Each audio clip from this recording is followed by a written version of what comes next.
I writing before the letter, exerg 1. The one who will shine in the science of writing will shine like the sun. Ascribe, EP, P87, O Samas, sun god, by your light you scan the totality of lands as if they were cuneiform signs, Ibid. 2. These three ways of writing correspond almost exactly to three different stages according to which one can consider men gathered into a nation. The depicting of objects is appropriate to a savage people, signs of words and of propositions, to a barbaric people, and the alphabet to civilized people. J. Rousseau, Essay sur l'origine de langues. 3. Alphabetic script is in itself and for itself the most intelligent. Hegel, Encyclopédie. This triple exerg is intended not only to focus attention on the ethnocentrism which, everywhere and always, had controlled the concept of writing, nor merely to focus attention on what I shall call logocentrism, the metaphysics of phonetic writing, for example, of the alphabet, which was fundamentally for enigmatic yet essential reasons that are inaccessible to a simple historical relativism, nothing but the most original and powerful ethnocentrism, in the process of imposing itself upon the world, controlling in one and the same order, 1. The concept of writing in a world where the phoneticization of writing must dissimulate its own history as it is produced, 2.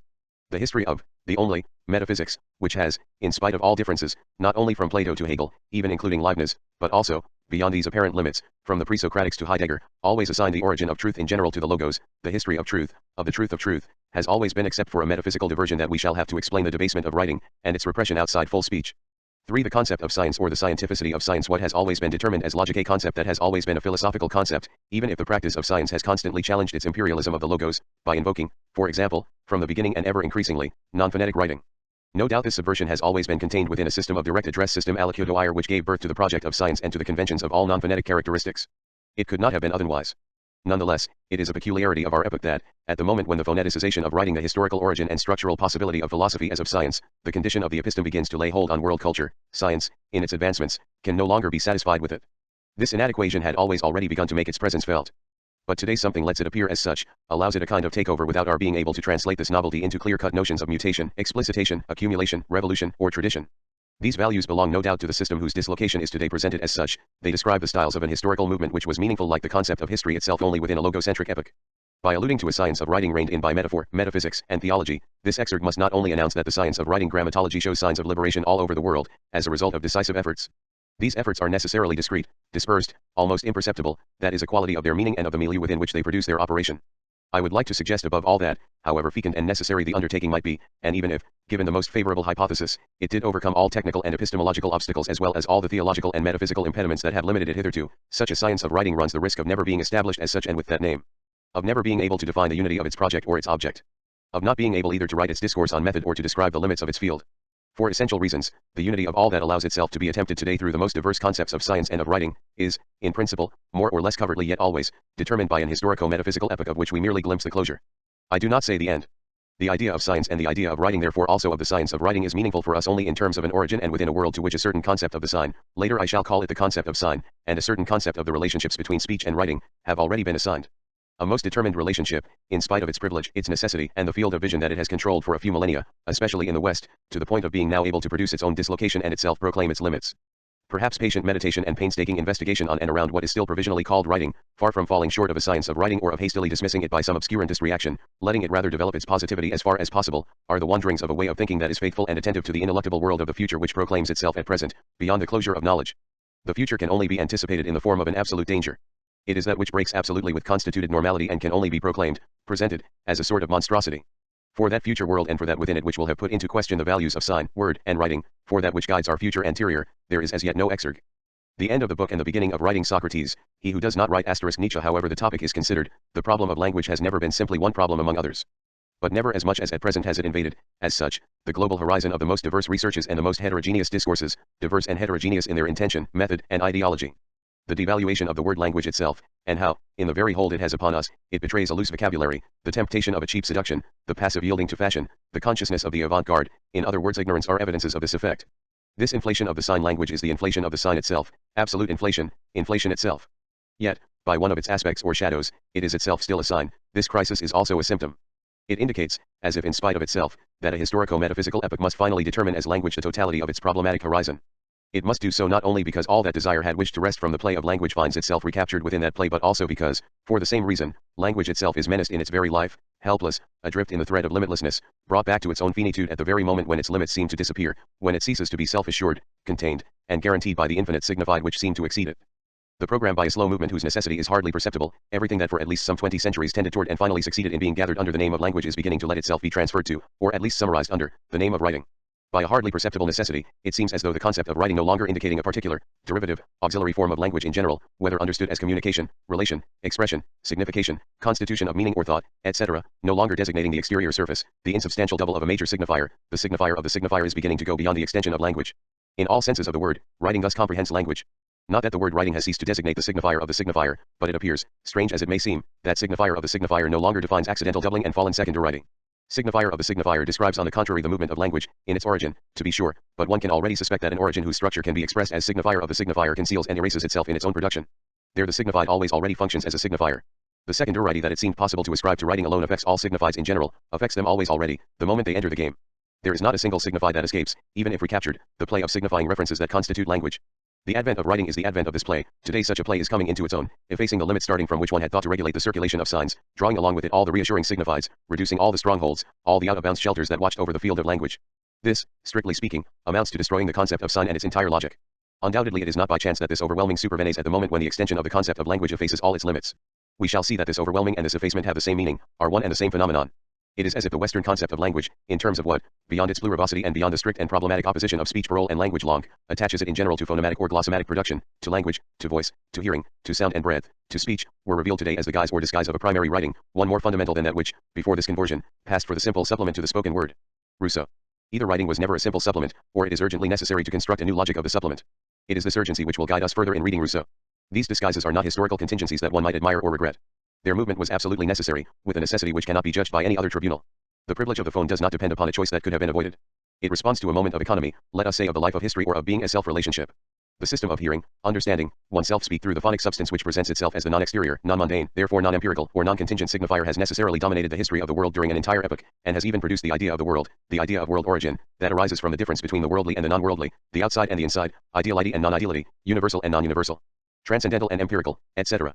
With an irregular and essentially precarious success, this movement would apparently have tended, as toward its telos, to confine writing to a secondary and instrumental function, translator of a full speech that was fully present, present to itself, to its signified, to the other, the very condition of the theme of presence in general, technics in the service of language, spokesman, interpreter of an originary speech itself shielded from interpretation. Technics in the service of language, I am not invoking a general essence of techniques which would be already familiar to us and would help us in understanding the narrow and historically determined concept of writing as an example. I believe on the contrary that a certain sort of question about the meaning and origin of writing precedes, or at least merges with, a certain type of question about the meaning and origin of techniques. That is why the notion of technique can never simply clarify the notion of writing. It is therefore as if what we call language could have been in its origin and in its end only a moment, an essential but determined mode, a phenomenon, an aspect, a species of writing. And as if it had succeeded in making us forget this, and in willfully misleading us, only in the course of an adventure, as that adventure itself. All in all a short enough adventure. It merges with the history that has associated technics and logocentric metaphysics for nearly 3 millennia. And it now seems to be approaching what is really its own exhaustion, under the circumstances, and this is no more than one example among others of this death of the civilization of the book, of which so much is said and which manifests itself particularly through a convulsive proliferation of libraries. All appearances to the contrary, this death of the book undoubtedly announces, and in a certain sense always has announced, nothing but a death of speech, of a so-called full speech, and a new mutation in the history of writing, in history as writing. Announces it at a distance of a few centuries. It is on that scale that we must reckon it here, being careful not to neglect the quality of a very heterogeneous historical duration. The acceleration is such, and such its qualitative meaning, that one would be equally wrong in making a careful evaluation according to past rhythms. Death of speech is of course a metaphor here. Before we speak of D as appearance, we must think of a new situation for speech, of its subordination within a structure of which it will no longer be the archon. To affirm in this way that the concept of writing exceeds and comprehends that of language, presupposes of course a certain definition of language and of writing. If we do not attempt to justify it, we shall be giving in to the movement of inflation that we have just mentioned, which has also taken over the word writing, and that not fortuitously. For some time now, as a matter of fact, here and there, by gesture and for motives that are profoundly necessary, whose degradation is easier to denounce than it is to disclose their origin, one says language for action, movement, thought, reflection, consciousness, unconsciousness, experience, affectivity, etc. Now we tend to say writing for all that and more, to designate not only the physical gestures of literal pictographic or ideographic inscription, but also the totality of what makes it possible, and also, beyond the signifying face, the signified face itself. And thus we say writing for all that gives rise to an inscription in general, whether it is literal or not, and even if what it distributes in space is alien to the order of the voice, cinematography, choreography, of course, but also pictorial, musical, sculptural writing. One might also speak of athletic writing, and with even greater certainty of military or political writing in view of the techniques that govern those domains today. All this to describe not only the system of notation secondarily connected with these activities but the essence and the content of these activities themselves.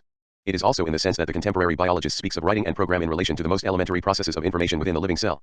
And, finally, whether it has essential limits or not, the entire field covered by the cybernetic program will be the field of writing. If the theory of cybernetics is by itself to oust in metaphysical concepts including the concepts of soul, of life, of value, of choice, of memory which until recently served to separate the machine from man, 3 it must conserve the notion of writing, trace, gram-written mark, or grapheme, until its own historico-metaphysical character is also exposed. Even before being determined as human, with all the distinctive characteristics that have always been attributed to man and the entire system of significations that they imply, or non-human, the gram or the grapheme would thus name the element. An element without simplicity. An element, whether it is understood as the medium or as the irreducible atom, of the archi-synthesis in general, of what one must forbid oneself to define within the system of oppositions of metaphysics, of what consequently one should not even call experience in general, that is to say the origin of meaning in general. This situation has already been announced. Why is it today in the process of making itself known as such and after the fact? This question would call forth an interminable analysis. Let us simply choose some points of departure in order to introduce the limited remarks to which I shall confine myself. I have already alluded to theoretical mathematics, its writing whether understood as a sensible graphic manner of writing, and that already presupposes an identity, therefore an ideality, of its form, which in principle renders absurd the so easily admitted notion of the sensible signifier, or understood as the ideal synthesis of signifieds or a trace operative on another level, or whether it is understood, more profoundly, as the passage of the one to the other has never been absolutely linked with a phonetic production. Within cultures practicing so-called phonetic writing, mathematics is not just an enclave. That is mentioned by all historians of writing. They recall at the same time the imperfections of alphabetic writing, which passed for so long as the most convenient and the most intelligent for writing. This enclave is also the place where the practice of scientific language challenges intrinsically and with increasing profundity the ideal of phonetic writing and all its implicit metaphysics, metaphysics itself, particularly, that is, the philosophical idea of the episteme, also of istana, a concept profoundly related to it in spite of the dissociation or opposition which has distinguished one from the other during one phase of their common progress. History and knowledge, historia and episteme have always been determined, and not only etymologically or philosophically, as deters for the purpose of the reappropriating of presence. But beyond theoretical mathematics, the development of the practical methods of information retrieval extends the possibilities of the message vastly, to the point where it is no longer the written translation of a language, the transporting of a signified which could remain spoken in its integrity. It goes hand in hand with an extension of phonography and of all the means of conserving the spoken language, of making it function without the presence of the speaking subject. This development, coupled with that of anthropology and of the history of writing, teaches us that phonetic writing, the medium of the great metaphysical, scientific, technical, and economic adventure of the West, is limited in space and time and limits itself even as it is in the process of imposing its laws upon the cultural areas that had escaped it. But this non-fortuitous conjunction of cybernetics and the human sciences of writing leads to a more profound reversal. The signifier and truth the rationality, but perhaps that word should be abandoned for reasons that will appear at the end of the sentence which governs a writing thus enlarged and radicalized, no longer issues from a logos. Further, it inaugurates the destruction, not the demolition but the desedimentation, the deconstruction, of all the significations that have their source in that of the logos. Particularly the signification of truth. All the metaphysical determinations of truth, and even the one beyond metaphysical onto theology that Heidegger reminds us of, are more or less immediately inseparable from the instance of the logos, or of a reason thought within the lineage of the logos, in whatever sense it is understood, in the pre-Socratic or the philosophical sense, in the sense of God's infinite understanding or in the anthropological sense, in the pre-Hegelian or the post-Hegelian sense. Within this logos, the original and essential link to the phone has never been broken. It would be easy to demonstrate this and I shall attempt such a demonstration later. As has been more or less implicitly determined, the essence of the phone would be immediately proximate to that which within thought as logos relates to meaning, produces it, receives it, speaks it, composes it. If, for Aristotle, for example, spoken words, ta and te phone, are the symbols of mental experience, pathemata tes psyches, and written words are the symbols of spoken words, to interpretatione, 1:163, it is because the voice, producer of the first symbols, has a relationship of essential and immediate proximity with the mind. Producer of the first signifier, it is not just a simple signifier among others. It signifies mental experiences which themselves reflect or mirror things by natural resemblance. Between being and mind, things, and feelings, there would be a relationship of translation or natural signification, between mind and logos, a relationship of conventional symbolization. And the first convention, which would relate immediately to the order of natural and universal signification, would be produced as spoken language. Written language would establish the conventions, interlinking other conventions with them. Just as all men have not the same writing, so all men have not the same speech sounds, but mental experiences, of which these are the primary symbols, see my protus, are the same for all, as also are those things of which our experiences are the images, de interpretatione, 1:1:6a. Italics added. The feelings of the mind, expressing things naturally, constitute a sort of universal language which can then efface itself. It is the stage of transference. Aristotle can sometimes omit it without risk. In every case, the voice is closest to the signified, whether it is determined strictly as sense, thought or lived, or more loosely as thing. All signifiers, and first and foremost the written signifier, are derivative with regard to what would wed the voice indissolubly to the mind or to the thought of the signified sense, indeed to the thing itself, whether it is done in the Aristotelian manner that we have just indicated or in the manner of medieval theology, determining the residential as a thing created from its eidos, from its sense thought in the logos or in the infinite understanding of God. The written signifier is always technical and representative. It has no constitutive meaning. This derivation is the very origin of the notion of the signifier. The notion of the sign always implies within itself the distinction between signifier and signified, even if, as Saussure argues, they are distinguished simply as the two faces of one and the same leaf. This notion remains therefore within the heritage of that logocentrism which is also a phonocentrism, absolute proximity of voice and being, of voice and the meaning of being, of voice and the ideality of meaning. Hegel demonstrates very clearly the strange privilege of sound in idealization, the production of the concept and the self-presence of the subject. This ideal motion, in which through the sound what is as it were the simple subjectivity subjectivit, the soul of the material thing expresses itself, the ear receives also in a theoretical theoretisch way, just as the eye shape and color, thus allowing the interiority of the object to become interiority itself live 3t dagers das innere der Gegenstand für das innere Selbstwerden, Ästhetik, 3. ITRFRP. 1:6. Star. The ear, on the contrary, perceives Vernunft the result of that interior vibration of material substance without placing itself in a practical relation toward the objects, a result by means of which it is no longer the material form Gestalt in its repose, but the first, more ideal activity of the soul itself which is manifested zum Vorschein kommt, p. 296. What is said of sound in general is a fortiori valid for the phone by which, by virtue of hearing, understanding, oneself speaken in the sociable system the subject affects itself and is related to itself in the element of idealizing. We already have a foreboding that phonocentrism merges with the historical determination of the meaning of being in general as presence, with all the subdeterminations which depend on this general form and which organize within it their system and their historical sequence, presence of the thing to the sight as eidos, presence as substance / essence / existence j, temporal presence as point stigma of the now or of the moment none, the self-presence of the cogito, consciousness. Subjectivity, the co-presence of the other and of the self, intersubjectivity as the intentional phenomenon of the ego, and so forth. Logocentrism would thus support the determination of the being of the entity as presence. To the extent that such a logocentrism is not totally absent from Heidegger's thought, perhaps it still holds that thought within the epoch of ontotheology, within the philosophy of presence, that is to say within philosophy itself. This would perhaps mean that one does not leave the epoch whose closure one can outline. The movements of belonging or not belonging to the epoch are too subtle, the illusions in that regard are too easy, for us to make a definite judgment. The epoch of the logos thus debases writing considered as mediation of mediation and as a fall into the exteriority of meaning. To this epoch belongs the difference between signified and signifier, or at least the strange separation of their parallelism, and the exteriority, however extenuated, of the one to the other. This appurtenance is organized and hierarchized in a history. The difference between signified and signifier belongs in a profound and implicit way to the totality of the great epoch covered by the history of metaphysics, and in a more explicit and more systematically articulated way to the narrower epoch of Christian creationism and infinitism when these appropriate the resources of Greek conceptuality. This appurtenance is essential and irreducible. One cannot retain the convenience or the scientific truth of the Stoic and later medieval opposition between signans and signatum without also bringing with it all its metaphysico-theological roots. To these roots adheres not only the distinction between the sensible and the intelligible already a great deal with all that it controls, namely, metaphysics in its totality. And this distinction is generally accepted as self-evident by the most careful linguists and semiologists, even by those who believe that the scientificity of their work begins where metaphysics ends. Thus, for example, as modern structural thought has clearly realized, language is a system of signs and linguistics is part and parcel of the science of signs, or semiotics, Saussure's semiology. The medieval definition of sign-alicit stat pro aliquo has been resurrected and put forward as still valid and productive.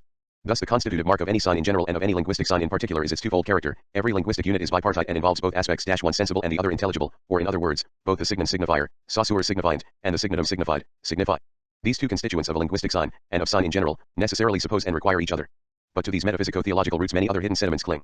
The semiological or, more specifically, linguistic science cannot therefore hold on to the difference between signifier and signify the very idea of the sign without the difference between sensible and intelligible certainly, but also not without retaining, more profoundly and more implicitly, and by the same token the reference to a signified able to take place in its intelligibility, before its fall, before any expulsion into the exteriority of the sensible here below. As the face of pure intelligibility, it refers to an absolute logos to which it is immediately united. This absolute logos was an infinite creative subjectivity in medieval theology. The intelligible face of the sign remains turned toward the word and the face of God. Of course, it is not a question of rejecting these notions, they are necessary and, at least at present, nothing is conceivable for us without them. It is a question at first of demonstrating the systematic and historical solidarity of the concepts and gestures of thought that one often believes can be innocently separated. The sign and divinity have the same place and time of birth. The age of the sign is essentially theological. Perhaps it will never end. Its historical closure is, however, outlined. Since these concepts are indispensable for unsettling the heritage to which they belong, we should be even less prone to renounce them. Within the closure, by an oblique and always perilous movement, constantly risking falling back within what is being deconstructed, it is necessary to surround the critical concepts with a careful and thorough discourse to mark the conditions, the medium, and the limits of their effectiveness and to designate rigorously their intimate relationship to the machine whose deconstruction they permit, and, in the same process, designate the crevice through which the yet unamiable glimmer beyond the closure can be glimpsed. The concept of the sign is here exemplary. We have just marked its metaphysical appurtenance. We know, however, that the thematics of the sign have been for about a century the agonized labor of a tradition that professed to withdraw meaning, truth, presence, being, etc., from the movement of signification. Treating as suspect, as I just have, the difference between signified and signifier, or the idea of the sign in general, I must state explicitly that it is not a question of doing so in terms of the instance of the present truth, anterior, exterior or superior to the sign, or in terms of the place of the effaced difference. Quite the contrary. We are disturbed by that which, in the concept of the sign which has never existed or functioned outside the history of, the philosophy, of presence, remains systematically and genealogically determined by that history. It is there that the concept and above all the work of deconstruction, its style, remain by nature exposed to misunderstanding and non-recognition. The exteriority of the signifier is the exteriority of writing in general, and I shall try to show later that there is no linguistic sign before writing. Without that exteriority, the very idea of the sign falls into decay. Since our entire world and language would collapse with it, and since its evidence and its value keep, to a certain point of derivation, an indestructible solidity, it would be silly to conclude from its placement within an epoch that it is necessary to move on to something else, to dispose of the sign, of the term and the notion. For a proper understanding of the gesture that we are sketching here, one must understand the expressions epoch, closure of an epoch, historical genealogy in a new way, and must first remove them from all relativism. Thus, within this epoch, reading and writing, the production or interpretation of signs, the text in general as fabric of signs, allow themselves to be confined within secondariness. They are preceded by a truth, or a meaning already constituted by and within the element of the logos. Even when the thing, the referent, is not immediately related to the logos of a creator God where it began by being the spoken/thought sense, the signified has at any rate an immediate relationship with the logos in general, finite or infinite, and a mediated one with the signifier, that is to say with the exteriority of writing. When it seems to go otherwise, it is because a metaphoric mediation has insinuated itself into the relationship and has simulated immediacy, the writing of truth in the soul, opposed by Phaedrus, 278a, to bad writing, writing in the literal proper and ordinary sense, sensible writing, in space, the book of nature and God's writing, especially in the Middle Ages, all that functions as metaphor in these discourses confirms the privilege of the logos and founds the literal meaning then given to writing, a sign signifying a signifier itself signifying an eternal verity, eternally thought and spoken in the proximity of a present logos. The paradox to which attention must be paid is this: natural and universal writing, intelligible and non-temporal writing, is thus named by metaphor. A writing that is sensible, finite, and so on, is designated as writing in TL-e literal sense. It is thus thought on the side of culture, technique, and artifice, a human procedure, the ruse of a being accidentally incarnated or of a finite creature. Of course, this metaphor remains enigmatic and refers to a literal meaning of writing as the first metaphor. This literal meaning is yet unthought by the adherents of this discourse. It is not, therefore, a matter of inverting the literal meaning and the figurative meaning but of determining the literal meaning of writing as metaphoricity itself. In the symbolism of the book, that excellent chapter of European literature and the Latin Middle Ages, E.R. Curtius describes with great wealth of examples the evolution that led from the Phaedrus to Calderon, until it seemed to be precisely the reverse, TRFR p. 372, asterisk by the newly attained position of the book, p. 374, po. 306. But it seems that this modification, however important in fact it might be, conceals a fundamental continuity. As was the case with the Platonic writing of the truth in the soul, in the Middle Ages too it is a writing understood in the metaphoric sense, that is to say a natural, eternal, and universal writing, the system of signified truth, which is recognized in its dignity. As in the Phaedrus, a certain fallen writing continues to be opposed to it. There remains to be written a history of this metaphor, a metaphor that systematically contrasts divine or natural writing and the human and laborious, finite, and artificial inscription. It remains to articulate rigorously the stages of that history, as marked by the quotations below, and to follow the theme of God's book, nature or law, indeed natural law, through all its modifications.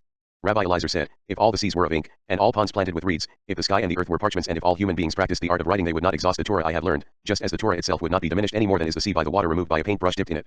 Galileo, it the book of nature is written in a mathematical language. Descartes, to read in the great book of nature. T. Demia, in the name of natural religion, in the dialogues of Hume, and this volume of nature contains a great and inexplicable riddle, more than any intelligible discourse or reasoning. T. Bonnet, it would seem more philosophical to me to presume that our earth is a book that God has given to intelligences far superior to ours to read, and where they study in depth the infinitely multiplied and varied characters of his adorable wisdom. G. H. von Schubert, this language made of images and hieroglyphs, which supreme wisdom uses in all its revelations to humanity, which is found in the inferior neater language of poetry, and which, in the most inferior and imperfect way outer allernidrigsten und die unwillkommensten, is more like the metaphorical expression of the dream than the prose of wakefulness. We may wonder if this language is not the true and wakeful language of the superior regions. If, when we consider ourselves awakened, we are not plunged in a millennial slumber, or at least in the echo of its dreams, where we only perceive a few isolated and obscure words of God's language, as a sleeper perceives the conversation of the people around him. Jaspers, the world is the manuscript of another, inaccessible to a universal reading, which only existence deciphers. Above all, the profound differences distinguishing all these treatments of the same metaphor must not be ignored. In the history of this treatment, the most decisive separation appears at the moment when, at the same time as the science of nature, the determination of absolute presence is constituted as self-presence, as subjectivity. It is the moment of the great rationalisms of the 17th century. From then on, the condemnation of fallen and finite writing will take another form, within which we still live. It is non-self-presence that will be denounced. Thus the exemplariness of the Rousseauist moment, which we shall deal with later, begins to be explained. Rousseau repeats the Platonic gesture by referring to another model of presence, self-presence in the senses, in the sensible cogito, which simultaneously carries in itself the inscription of divine law.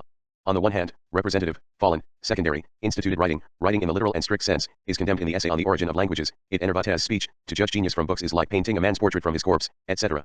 Writing in the common sense is the dead letter. It is the carrier of death. It exhausts life. On the other hand, on the other face of the same proposition, writing in the metaphoric sense, natural, divine, and living writing, is venerated. It is equal in dignity to the origin of value, to the voice of conscience as divine law, to the heart, to sentiment, and so forth. The Bible is the most sublime of all books, but it is after all a book. It is not at all in a few sparse pages that one should look for God's law, but in the human heart where his hand deigned to write. Letter 11 Verns, asterisk if the natural law had been written only in the human reason, it would be little capable of directing most of our actions. But it is also engraved in the heart of man in ineffaceable characters. There it cries to him, Ele Tatager. Natural writing is immediately united to the voice and to breath. Its nature is not grammatological but pneumatological. It is hieratic, very close to the interior holy voice of the profession of faith, to the voice one hears upon retreating into oneself, full and truthful presence of the divine voice to our inner sense. The more I retreat into myself, the more I consult myself, the more plainly do I read these words written in my soul, BJUST and you wouldn't be happy. I do not derive these rules from the principles of the higher philosophy, I find them in the depths of my heart written by nature in characters which nothing can efface. There is much to say about the fact that the native unity of the voice and writing is prescriptive. Archie speech is writing because it is a law. A natural law. The beginning word is understood, in the intimacy of self-presence, as the voice of the other and as commandment. There is therefore a good and a bad writing. The good and natural is the divine inscription in the heart and the soul, the perverse and artful is technique, exiled in the exteriority of the body. A modification when within the Platonic diagram, writing of the soul and of th body, writing of the interior and of the exterior, writing of conscience and of the passions, as there is a voice of the soul and a voice of the body. Conscience is the voice of the soul, the passions are the voice of the body. Po 249j. One must constantly go back toward the voice of nature, the holy voice of nature, that merges with the divine inscription and prescription. One must encounter oneself within it, enter into a dialogue within its signs, speak and respond to oneself in its pages. It was as if nature had spread out over magnificence in front of our eyes to offer its text for our consideration. I have therefore closed all the books. Only one is open to all eyes. It is the book of nature. In this great and sublime book I learned to serve and adore its author. The good writing has therefore always been comprehended. Comprehended as that which had to be comprehended, within a nature or a natural law, created or not, but first thought within an eternal presence. Comprehended, therefore, within a totality, and enveloped in a volume or a book. The idea of a book is the idea of a totality, finite or infinite, of the signifier. This totality of the signifier cannot be a totality, unless a totality constituted by the signified pre-exists it, supervises its inscriptions and its signs, and is independent of it in its ideal lighting. The idea of the book, which always refers to a natural totality, is profoundly alien to the sense of writing. It is the encyclopedic protection of theology and of logocentrism against the disruption of writing, against its aphoristic energy, and, as I shall specify later, against difference in general. If I distinguish the text from the book, I shall say that the destruction of the book, as it is now underway in all domains, denudes the surface of the text. That necessary violence responds to a violence that was no less necessary. The written being / the being written, the reassuring evidence within which Western tradition had to organize itself and must continue to live would therefore be as follows. The order of the signified is never contemporary, is at best the subtly discrepant inverse or parallel discrepant by the time of a breath from the order of the signifier. And the sign must be the unity of a heterogeneity, since the signified, sense or thing, noem, or reality, is not in itself a signifier, a trace, in any case is not constituted in its sense by its relationship with a possible trace. The formal essence of the signified is presence, and the privilege of its proximity to the logos as phone is the privilege of presus. This is the inevitable response as soon as one asks, what is the sign, that is to say, when one submits the sign to the question of essence, to the TISD. The formal essence of the sign can only be determined in terms of presence. One cannot get around that response, except by challenging the very form of the question and beginning to think that the sign, that ill-named, the only one, that escapes the instituting question of philosophy, what is? radicalizing the concepts of interpretation, perspective, evaluation, difference, and all the empiricist or non-philosophical motifs that have constantly tormented philosophy throughout the history of the West, and besides, have had nothing but the inevitable weakness of being produced in the field of philosophy. Nietzsche, far from remaining simply, with Hegel and as Heidegger wished, within metaphysics, contributed a great deal to the liberation of the signifier from its dependence or derivation with respect to the logos and the related concept of truth or the primary signified, in whatever sense that is understood. Reading, and therefore writing, the text were for Nietzsche originary operations. I put that word within quotation marks for reasons to appear later, with regard to a sense that they do not first have to transcribe or discover, which would not therefore be a truth signified in the original element and presence of the logos, as topos noetos, divine understanding, or the structure of a priori necessity. To save Nietzsche from a reading of the Heideggerian type, it seems that we must above all not attempt to restore or make explicit a less naive ontology, composed of profound ontological intuitions acceding to some originary truth, an entire fundamentality hidden under the appearance of an empiricist or metaphysical text. The virulence of Nietzschean thought could not be more completely misunderstood.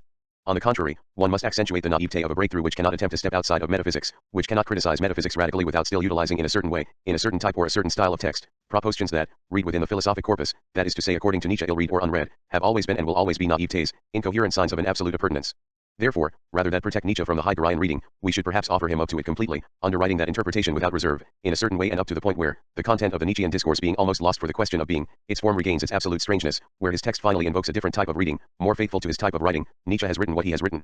He has written that writing and first of all his own is not originarily subordinate to the logos and to truth, and that this subordination has come into being during an epoch whose meaning we must deconstruct.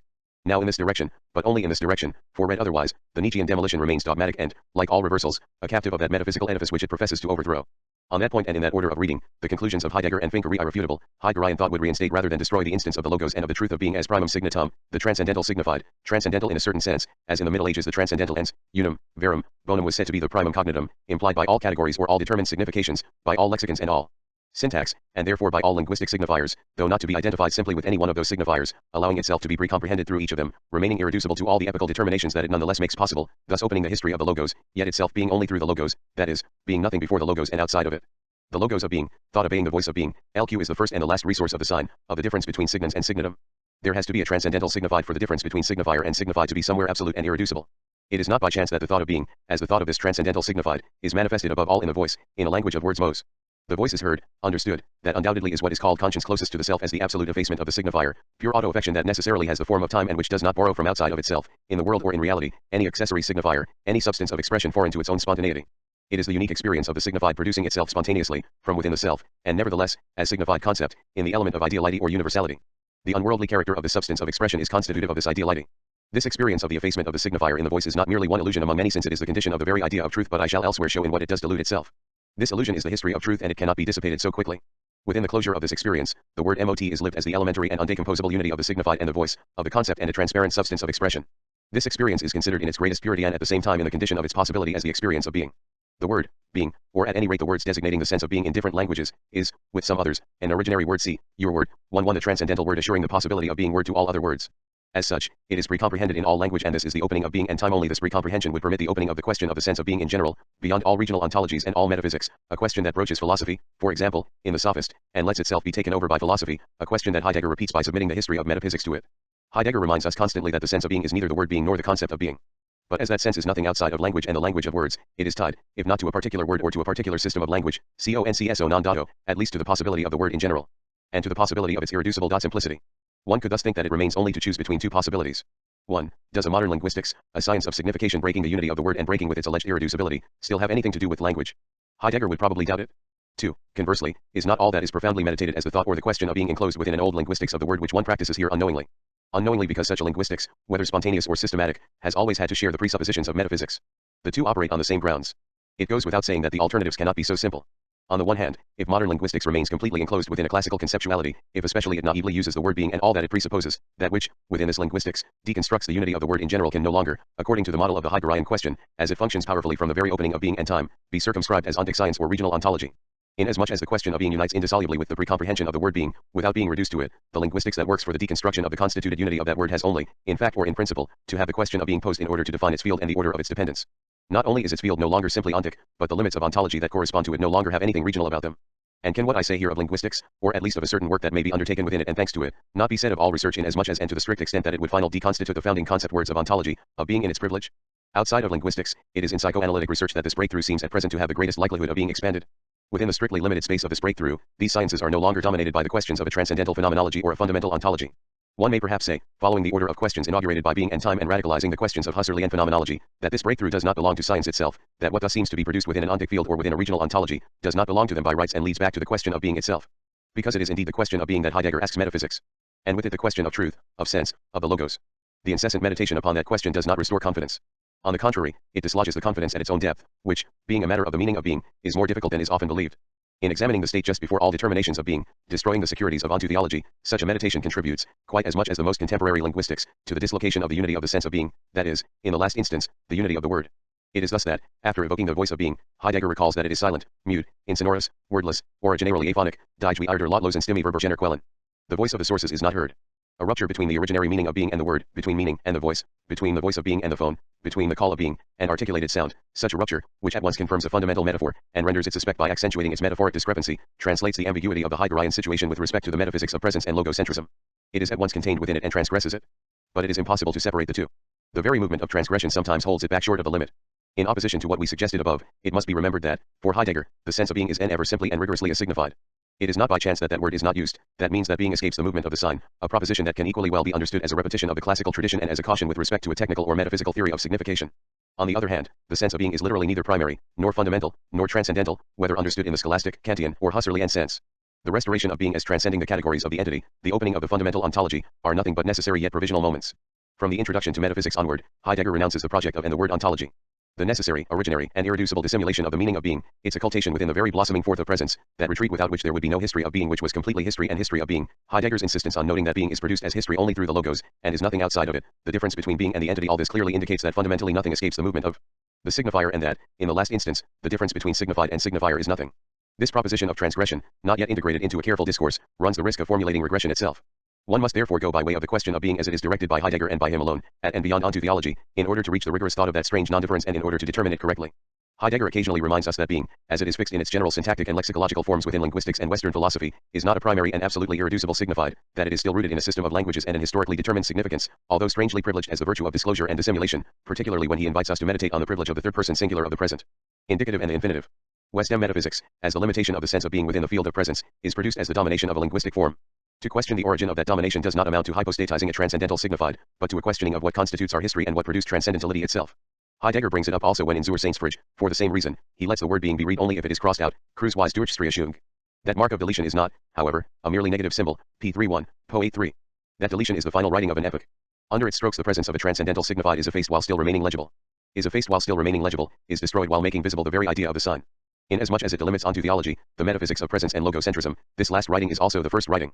To come to recognize, not within but on the horizon of the Heideggerian paths, and yet in them, that the sense of being is not a transcendental or transepical signified, even if it was always dissimulated within the epoch, but already, in a truly unheard of sense, a determined signifying trace, is to affirm that within the decisive concept of ontico-ontological difference, all is not to be thought at one go, entity and being, ontic and ontico-ontological, are, in an original style, derivative with regard to difference, and with respect to what I shall later call difference, an economic concept designating the production of differing/differing. The ontico-ontological difference and its Grund, in the transcendence of Dasein, vom Wesen de Grunds Frankfurt M1/1n, 1955, p16 po 29, are not absolutely originary. Difference by itself would be more originary, but one would no longer be able to call it origin or ground, those notions belonging essentially to the history of ontotheology, to the system functioning as the effacing of difference. It can, however, be thought of in the closest proximity to itself only on one condition, that one begins by determining it as the ontico-ontological difference before erasing that determination. The necessity of passing through that erased determination, the necessity of that trick of writing is irreducible. An unemphatic and difficult thought that, through much unperceived mediation, must carry the entire burden of our question, a question that I shall provisionally call historiology. It is with its help that I shall later be able to attempt to relate difference and writing. The hesitation of these thoughts, here Nietzsche's and Heidegger's, is not an incoherence, it is a trembling proper to all post-Hegelian attempts and to this passage between two epochs. The movements of deconstruction do not destroy structures from the outside. They are not possible and effective, nor can they take accurate aim, except by inhabiting those structures. Inhabiting them in a certain way, because one always inhabits, and all the more when one does not suspect it. Operating necessarily from the inside, borrowing all the strategic and economic resources of subversion from the old structure, borrowing them structurally, that is to say without being able to isolate their elements and atoms, the enterprise of deconstruction always in a certain way falls prey to its own work. This is what the person who has begun the same work in another area of the same habitation does not fail to point out with zeal. No exercise is more widespread today and one should be able to formalize its rules. Hegel was already caught up in this game.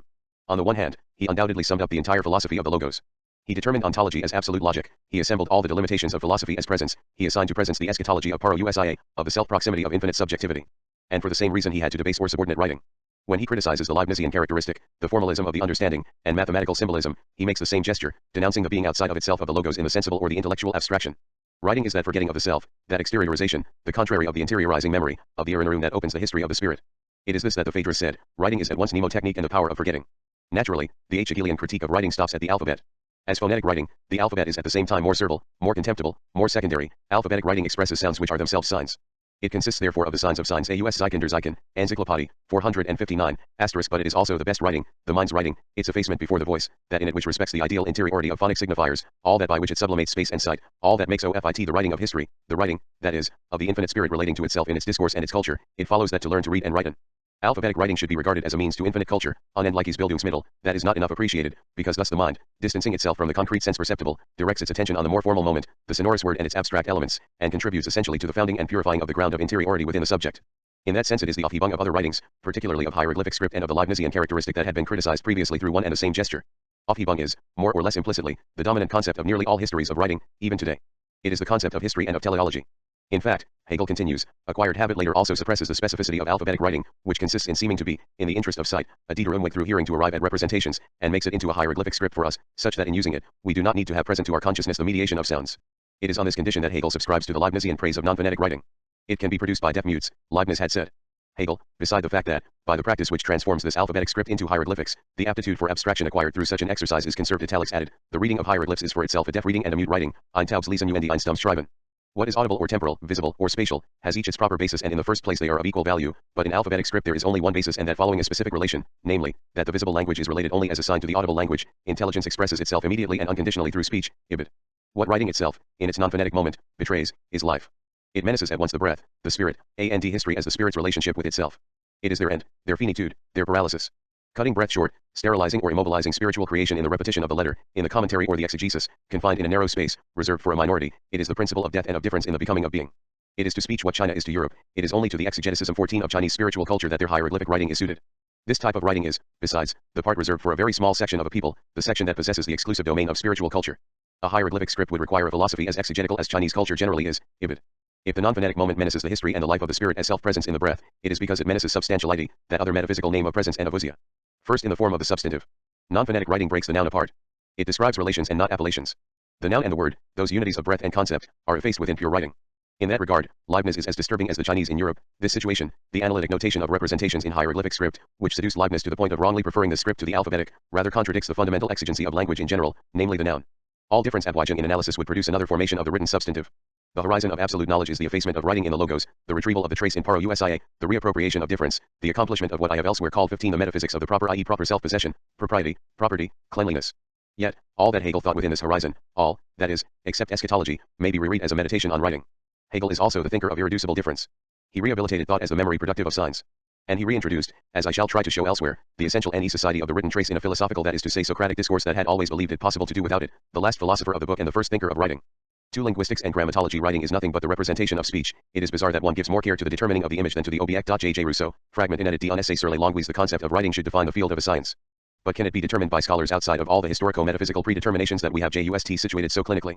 What can a science of writing begin to signify, if it is granted, 1. That the very idea of science was born in a certain epoch of writing, 2. That it was thought and formulated, as task, idea, project, in a language implying a certain kind of structurally and axiologically determined relationship between speech and writing, 3. That, to that extent, it was first related to the concept and the adventure of phonetic writing, valorized as the telos of all writing, even though what was always the exemplary model of scientificity, mathematics, constantly moved away from that goal. 4. That the strictest notion of a general science of writing was born, for non-fortuitous reasons, during a certain period of the world's history, beginning around the 18th century, and within a certain determined system of relationships between living speech and inscription. 5. That writing is not only an auxiliary means in the service of science and possibly its object, but first, as Husserl in particular pointed out in The Origin of Geometry, the condition of the possibility of ideal objects and therefore of scientific objectivity. Before being its object, writing is the condition of the episteme. 6. That historicity itself is tied to the possibility of writing, to the possibility of writing in general, beyond those particular forms of writing in the name of which we have long spoken of peoples without writing and without history.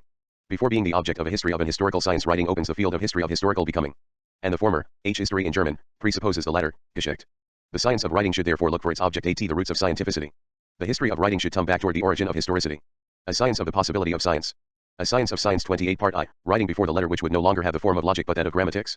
A history of the possibility of history which would no longer be an archaeology, a philosophy of history or a history of philosophy. The positive and the classical sciences of writing are obliged to repress this sort of question. Up to a certain point, such repression is even necessary to the progress of positive investigation. Beside the fact that it would still be held within a philosophizing logic, the ontophenomenological question of essence, that is to say of the origin of writing, could, by itself, only paralyze or sterilize the typological or historical research of facts. My intention, therefore, is not to weigh that prejudicial question, that dry, necessary, and somewhat facile question of right, against the power and efficacy of the positive researches which we may witness today. The genesis and system of scripts had never led to such profound, extended, and assured explorations. It is not really a matter of weighing the question against the importance of the discovery, since the questions are imponderable, they cannot be weighed. If the issue is not quite that, it is perhaps because its repression has real consequences in the very content of the researches that, in the present case and in a privileged way, are always arranged around problems of definition and beginning. The grammatologist least of all can avoid questioning himself about the essence of his object in the form of a question of origin: what is writing? Means where and when does writing begin? The responses generally come very quickly. They circulate within concepts that are seldom criticized and move within evidence which always seems self-evident. It is around these responses that a typology of and a perspective on the growth of writing are always organized. All works dealing with the history of writing are composed along the same lines. A philosophical and teleological classification exhausts the critical problems in a few pages. One passes next to an exposition of facts. We have a contrast between the theoretical fragility of the reconstructions and the historical, archaeological, ethnological, philosophical wealth of information. The question of the origin of writing and the question of the origin of language are difficult to separate. Grammatologists, who are generally by training historians, epigraphists, and archaeologists, seldom relate their researches to the modem science of language. It is all the more surprising that, among the sciences of man, linguistics is the one science whose scientificity is given as an example with a zealous and insistent unanimity. Has grammatology, then, the right to expect from linguistics an essential assistance that it has almost never looked for? On the contrary, does one not find efficaciously at work, in the very movement by which linguistics is instituted as a science, a metaphysical presupposition about the relationship between speech and writing? Would that presupposition not hinder the constitution of a general science of writing? Is not the lifting of linguistics and grammatology that presupposition an overthrowing of the landscape upon which the science of language is peacefully installed? For better and for worse? For blindness as well as for productivity? This is the second type of question that I now wish to outline. To develop this question, I should like to approach, as a privileged example, the project and texts of Ferdinand de Saussure. That the particularity of the example does not interfere with the generality of my argument is a point which I shall occasionally try not merely to take for granted. Linguistics thus wishes to be the science of language. Let us set aside all the implicit decisions that have established such a project and all the questions about its own origin that the fecundity of the science allows to remain dormant. Let us first simply consider that the scientificity of that science is often acknowledged because of its phonological foundations. Phonology, it is often said today, communicates its scientificity to linguistics, which in turn serves as the epistemological model for all the sciences of man. Since the deliberate and systematic phonological orientation of linguistics, Trubetskoy, Jacobson, Martin et, carries out an intention which was originally Saussure's, I shall, at least provisionally, confine myself to the latter. Till my argument be equally applicable a fortiori to the most accentuated forms of phonologism. The problem will at least be stated. The science of linguistics determines language its field of objectivity in the last instance and in the irreducible simplicity of its essence, as the unity of the phone, the glossa, and the logos. This determination is by rights anterior to all the eventual differentiations that could arise within the systems of terminology of the different schools, language/speech long/parole, code/message, scheme/usage, linguistics/logic, phonology/phonematic/phonetics/glossomatics. And even if one wished to keep sonority on the side of the sensible and contingent signifier, which would be strictly speaking impossible, since formal identities isolated within a sensible mass are already idealities that are not purely sensible, it would have to be admitted that the immediate and privileged unity which founds significance and the acts of language is the articulated unity of sound and sense within the phony. With regard to this unity, writing would always be derivative, accidental, particular, exterior, doubling the signifier, phonetic. Sign of a sign, said Aristotle, Rousseau, and Hegel. Yet, the intention that institutes general linguistics as a science remains in this respect within a contradiction. Its declared purpose indeed confirms, saying what goes without saying, the subordination of grammatology, the historico-metaphysical reduction of writing to the rank of an instrument enslaved to a full and originarily spoken language.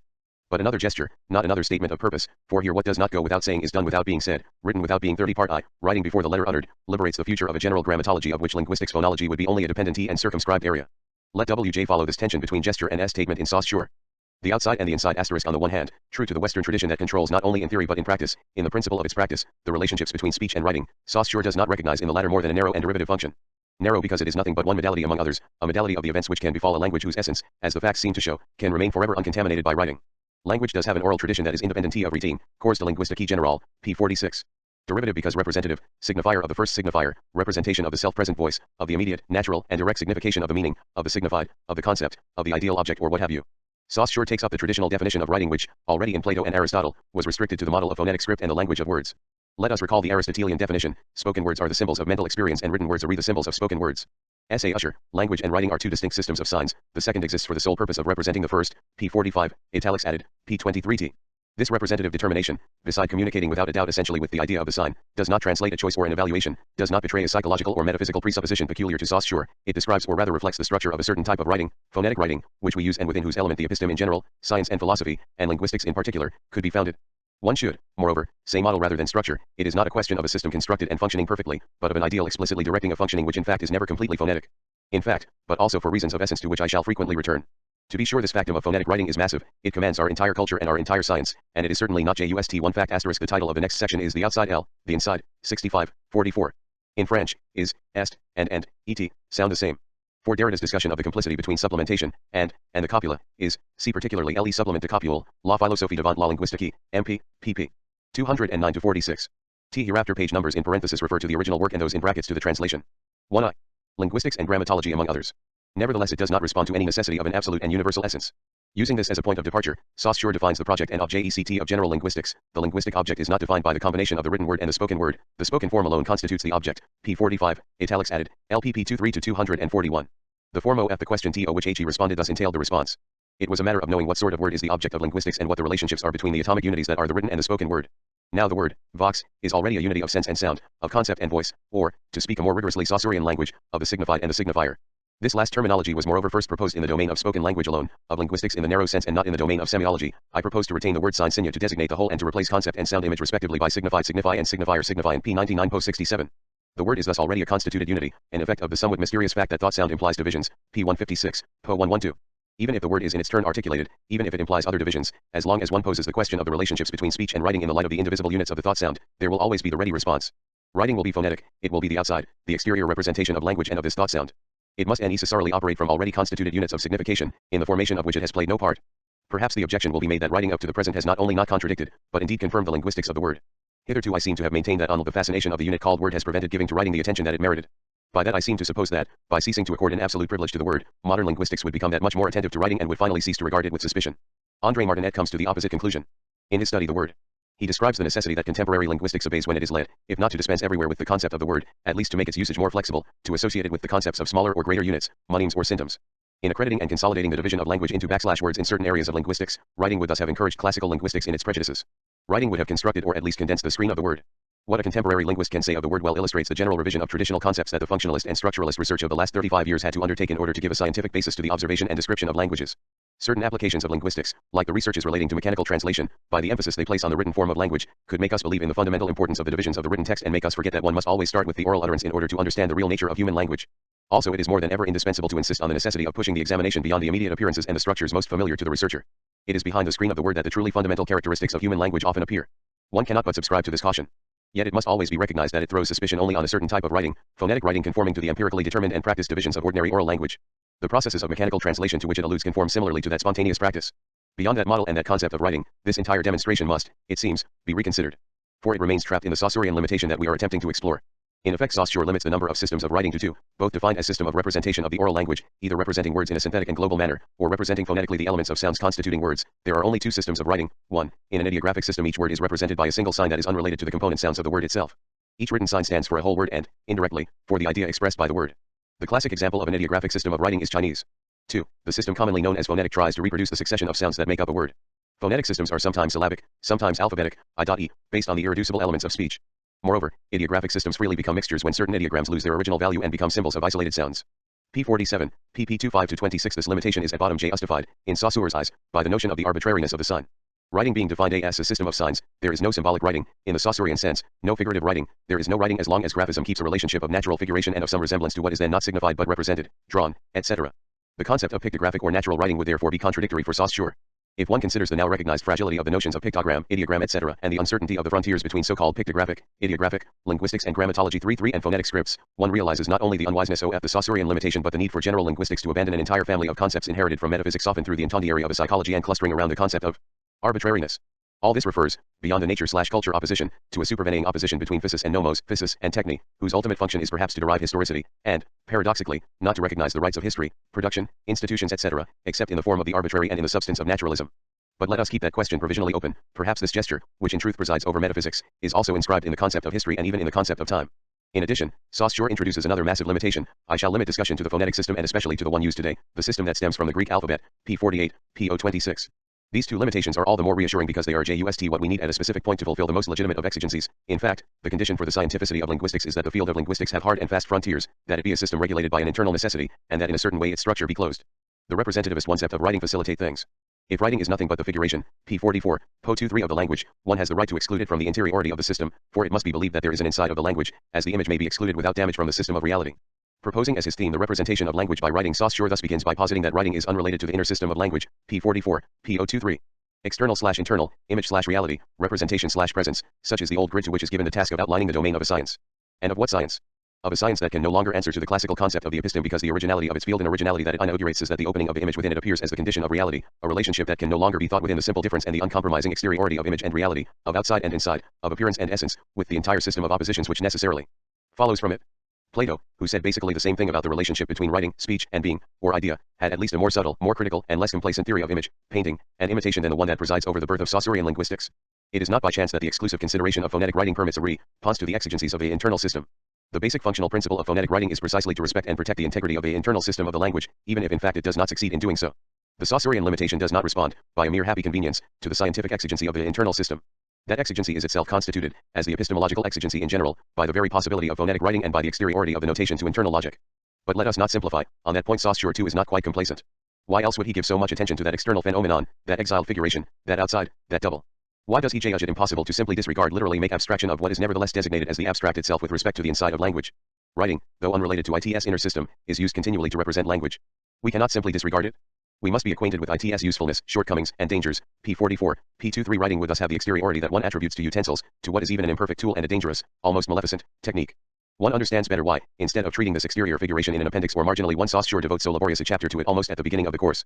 It is less a question of outlining than of protecting, and even of restoring the internal system of the language in the purity of its concept against the gravest, most perfidious, most permanent contamination which has not ceased to menace, even to corrupt that system, in the course of what Saussure strongly wishes, in spite of all opposition, to consider as an external history, as a series of accidents affecting the language and befalling it from without, at the moment of notation. P45, Po 24, as if writing began and ended with notation. Already in the Phaedrus, Plato says that the evil of writing comes from without. 27 essay. The contamination by writing, the fact, or the threat of it, are denounced in the accents of the moralist or preacher by the linguist from Geneva.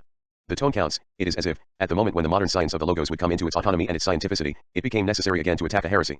This tone began to make itself heard when, at the moment of already tying the episteme and the logos within the same possibility, the Phaedrus denounced writing as the intrusion of an artful technique, a forced entry of a totally original sort, an archetypal violence, eruption of the outside within the inside, breaching into the interiority of the soul, the living self-presence of the soul within the true logos, the help that speech lends to itself. Thus incensed, Saussure's vehement argumentation aims at more than a theoretical error, more than a moral fault, at a sort of stain and primarily at a sin. Sin has been defined often among others by Malebranche and by Kant as the inversion of the natural relationship between the soul and the body through passion. Saussure here points at the inversion of the natural relationship linguistics and Grammatology 3.5 between speech and writing. It is not a simple analogy. Writing, the letter, the sensible inscription, has always been considered by Western tradition as the body and matter external to the spirit, to breath, to speech, and to the logos. And the problem of soul and body is no doubt derived from the problem of writing, from which it seems conversely to borrow its metaphors. Writing, sensible matter and artificial exteriority, a clothing. It has sometimes been contested that speech clothed thought. Husserl, Saussure, Lavelle have all questioned it. But has it ever been doubted that writing was the clothing of speech? For Saussure it is even a garment of perversion and debauchery, a dress of corruption and disguise, a festival mask that must be exorcised, that is to say warded off, by the good word. Writing veils the appearance of language, it is not a guise for language but a disguise. P51, Po 30. Strange image. One already suspects that if writing is image and exterior figuration, this representation is not innocent. The outside bears with the inside a relationship that is, as usual, anything but simple exteriority. The meaning of the outside was always present within the inside, imprisoned outside the outside, and vice versa.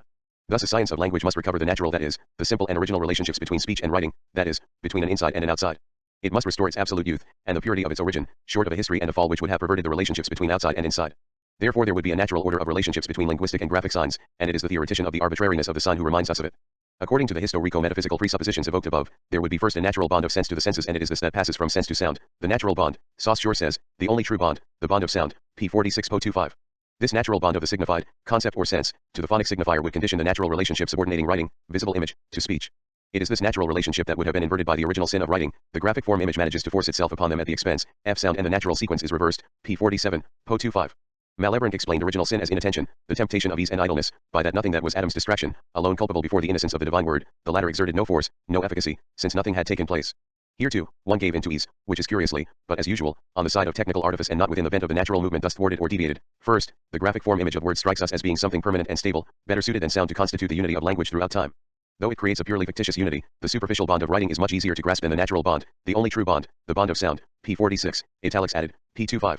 That the graphic form of word strikes us as being something permanent and stable, better suited than sound to constitute the unity of language throughout time, is that not a natural phenomenon too?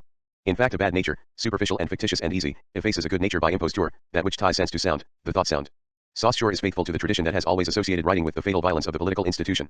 It is clearly a matter, as with Rousseau for example, of a break with nature, of a usurpation that was coupled with the theoretical blindness to the natural essence of language, at any rate to the natural bond between the instituted signs of the voice and the first language of man, the cry of nature, second discourse. Asterisk Saussure, but the spoken word is so intimately bound to its written image that the latter manages to usurp the main role. P45, italics added, P024. Rousseau, writing is nothing but the representation of speech. It is bizarre that one gives more care to the determining of the image than to the object. Saussure, / whoever says that a certain letter must be pronounced a certain way is mistaking the written image of a sound for the sound itself. One attributes the oddity bizarre to an exceptional pronunciation, p52, po 30.2. What is intolerable and fascinating is indeed the intimacy intertwining image and thing, graph, i.e., and phone, to the point where by a mirroring, inverting, and perverting effect, speech seems in its turn the speculum of writing, which manages to usurp the main role. Representation mingles with what it represents, to the point where one speaks as one writes, one thinks as if the represented were nothing more than the shadow or reflective of the representer. A dangerous promiscuity and a nefarious complicity between the reflection and the reflected which lets itself be seduced narcissistically. In this play of representation, the point of origin becomes ungraspable. There are things like reflecting pools, and images, an infinite reference from one to the other, but no longer a source, a spring. There is no longer a simple origin. For what is reflected is split in itself and not only as an addition to itself of its image. The reflection, the image, the double, splits what it doubles. The origin of the speculation becomes a difference. / can look at itself is not one, and the law of the addition of the origin to its representation, of the thing to its image, is that 1 + 1 makes at least 3. The asterisk discar sur l'origine et les fondements de l'inégalité. Derrida's references are to the P.L. edition, vol. 3 mine, placed within brackets, to a discourse on the origin of inequality, the social contract and discourses, TRCDH. Cole, London, 1913. Our linguistics and grammatology 3.7 historical usurpation and theoretical oddity that install the image within the rights of reality are determined as the forgetting of a simple origin. By Rousseau but also for Saussure. The displacement is hardly anagrammatic, the result is that people forget that they learn to speak before they learn to write and the natural sequence is reversed, p47, po 25. The violence of forgetting. Writing, a mnemotechnic means, supplanting good memory, spontaneous memory, signifies forgetfulness. It is exactly what Plato said in the Phaedrus, comparing writing to speech as hypomnesis to onemi, the auxiliary aid memoir to the living memory. Forgetfulness because it is a mediation and the departure of the logos from itself. Without writing, the latter would remain in itself. Writing is the dissimulation of the natural, primary, and immediate presence of essence to the soul within the logos. Its violence befalls the soul as unconsciousness. Deconstructing this tradition will therefore not consist of reversing it, of making writing innocent. Rather of showing why the violence of writing does not befall an innocent language. There is an originary violence of writing because language is first, in a sense I shall gradually reveal, writing. Usurpation has already begun. The sense of the right side appears in a mythological effect of return. The sciences and the arts have elected to live within this violence, their progress has consecrated forgetfulness and corrupted manners moors. Saussure again anagrammatizes Rousseau, the literary language adds to the undeserved importance of writing. Thus writing assumes undeserved importance unimportance alaquel el padroy, p47, po 25.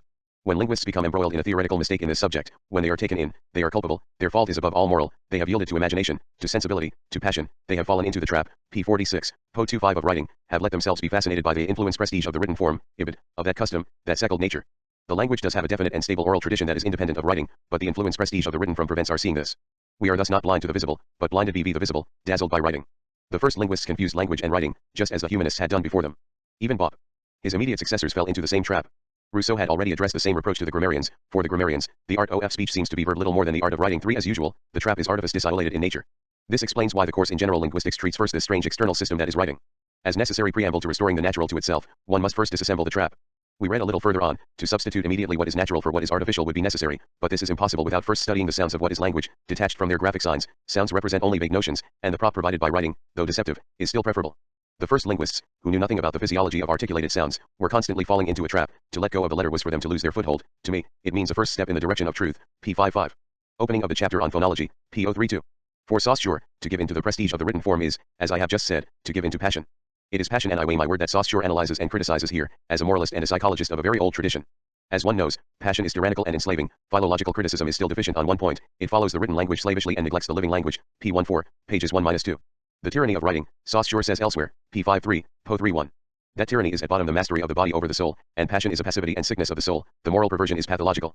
The reciprocal effect of writing on speech is wrong because, Saussure says, such mistakes are really pathological, p53, po 31. The inversion of the natural relationships would thus have engendered the perverse cult of the letter image, sin of idolatry, superstition of the letter. Saussure says in the anagrams for where he has difficulty in proving the existence of a phoneme anterior to all writing. The perversion of artifice engenders monsters. Writing, like all artificial languages one would wish to fix and remove from the living history of the natural language, participates in the monstrosity. It is a deviation from nature. The characteristic of the Leibnizian type and Esperanto would be here in the same position. Saussure's irritation with such possibilities drives him to pedestrian comparisons. A man proposing a fixed language that posterity would have to accept for what it is would be like a hen hatching a duck's egg, p111, po 76. And Saussure wishes to save not only the natural life of language, but the natural habits of writing. Spontaneous life must be protected. Thus, the introduction of scientific exigencies and the taste for exactitude into ordinary phonetic writing must be avoided. In this case, rationality would bring death, desolation, and monstrousness. That is why common orthography must be kept away from the notations of the linguist and the multiplying of diacritical signs must be avoided. Are there grounds for substituting a phonologic alphabet for a system L orthograph already in use? Here I can only broach this interesting subject. I think that phonological writing should be for the use of linguists only. First, how would it be possible to make the English, Germans, French, etc. adopt a uniform system? Next, an alphabet applicable to all languages would probably be weighed down by diacritical marks, and to say nothing of the distressing our linguistics and grammatology 39 appearance of a page of phonological writing attempts to gain precision would obviously confuse the reader by obscuring what the writing was designed to express. The advantages would not be sufficient to compensate for the inconveniences. Phonological exactitude is not very desirable outside science, p57, p34. I hope my intention is clear. I think Saussure's reasons are good. I do not question, on the level on which he says it, the truth of what Saussure says in such a tone. And as long as an explicit problematics, a critique of the relationships between speech and writing, is not elaborated, what he denounces as the blind prejudice of classical linguists or of common experience indeed remains a blind prejudice, on the basis of a general presupposition which is no doubt common to the accused and the prosecutor. I would rather announce the limits and the presuppositions of what seems here to be self-evident and what seems to me to retain the character and validity of evidence. The limits have already begun to appear. Why does a project of general linguistics, concerning the internal system in general of language in general, outline the limits of its field by excluding, as exteriority in general, a particular system of writing, however important it might be, even were ITTOBE in fact universal, 5. A particular system which has precisely for its principle or at least for its declared project to be exterior to the spoken language. Declaration of principle, pious wish, and historical violence of a speech dreaming its full self-presence, living itself as its own resumption, self-proclaimed language, auto-production of a speech declared alive, capable, Socrates said, of helping itself, a logos which believes itself to be its own father, being lifted thus above written discourse, in fons, speechless, and infirm at not being able to respond when one questions it and which, since its parent's help is always needed, tou pros aei delta bold hophatris 275d, must therefore be born out of a primary gap and a primary expatriation, condemning it to wandering and blindness, to mourning. Self-proclaimed language but actually speech, deluded into believing itself completely alive, and violent, for it is not capable of protecting or defending itself, dunatos manum una iodo, except through expelling the other, and especially its own other, throwing it outside and below, under the name of writing. But however important it might be, and were it in fact universal or called upon to become so, that particular model which is phonetic writing does not exist, no practice is ever totally faithful to its principle. Even before speaking, as I shall do further on, of a radical and a priori necessary infidelity, one can already remark its massive phenomena in mathematical script or in punctuation, in spacing in general, which it is difficult to consider as simple accessories of writing. That a speech supposedly alive can lend itself to spacing in its own writing is what relates it originarily to its own death. Finally, the usurpation of which Saussure speaks, the violence by which writing would substitute itself for its own for that which ought not only to have engendered it but to have been engendered from itself, such a reversal of power cannot be an accidental aberration. Usurpation necessarily refers us to a profound possibility of essence. This is without a doubt inscribed within speech itself, and he should have questioned it, perhaps even started from it. Saussure confronts the system of the spoken language with the system of phonetic, and even alphabetic writing as though with the telos of writing. This teleology leads to the interpretation of all eruptions of the non-phonetic within writing as transitory crisis and accident of passage, and it is right to consider this teleology to be a Western ethnocentrism, a premathematical primitivism, and a preformalist intuitionism. Even if this teleology responds to some absolute necessity, it should be problematized as such. The scandal of usurpation invites us expressly and intrinsically to do that. How was the trap and the usurpation possible? Saussure never replies to this question beyond a psychology of the passions or of the imagination, a psychology reduced to its most conventional diagrams. This best explains why all linguistics, a determined sector inside semiology, is placed under the authority and superiority of psychology. To determine the exact place of semiology is the task of the psychologist. P33, P016.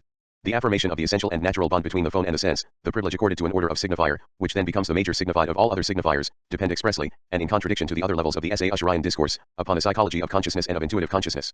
What Saussure does not question here is the essential possibility of non-intuition.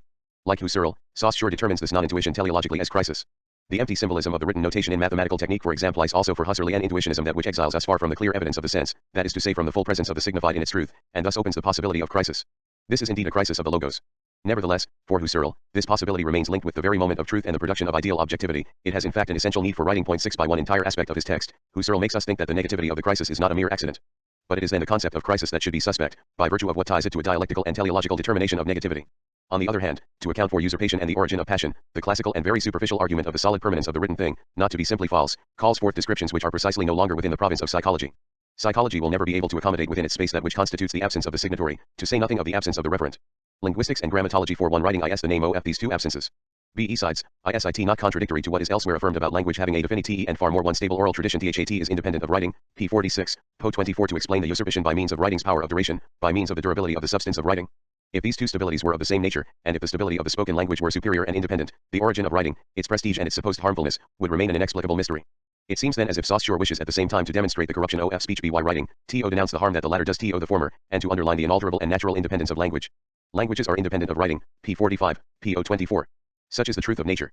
And yet nature is affected from without by an overturning which modifies it in its interior, denatures it and obliges it to be separated from itself. Nature denaturing itself, being separated from itself, naturally gathering its outside into its inside, is catastrophe, a natural event that overthrows nature, or monstrosity, a natural deviation within nature. The function assumed in Rousseau's discourse by the catastrophe, as we shall see, is here delegated to monstrousness. Let us cite the entire conclusion of chapter 6 of the course, graphic representation of language, which must be compared to Rousseau's text on pronunciation, but the tyranny of writing goes even further. By imposing itself upon the masses, spelling influences and modifies language. This happens only in highly literary languages where written texts play an important role. Then visual images lead to wrong uses pronunciations. Such mistakes are really pathological. Spelling practices cause mistakes in the pronunciation of many French words.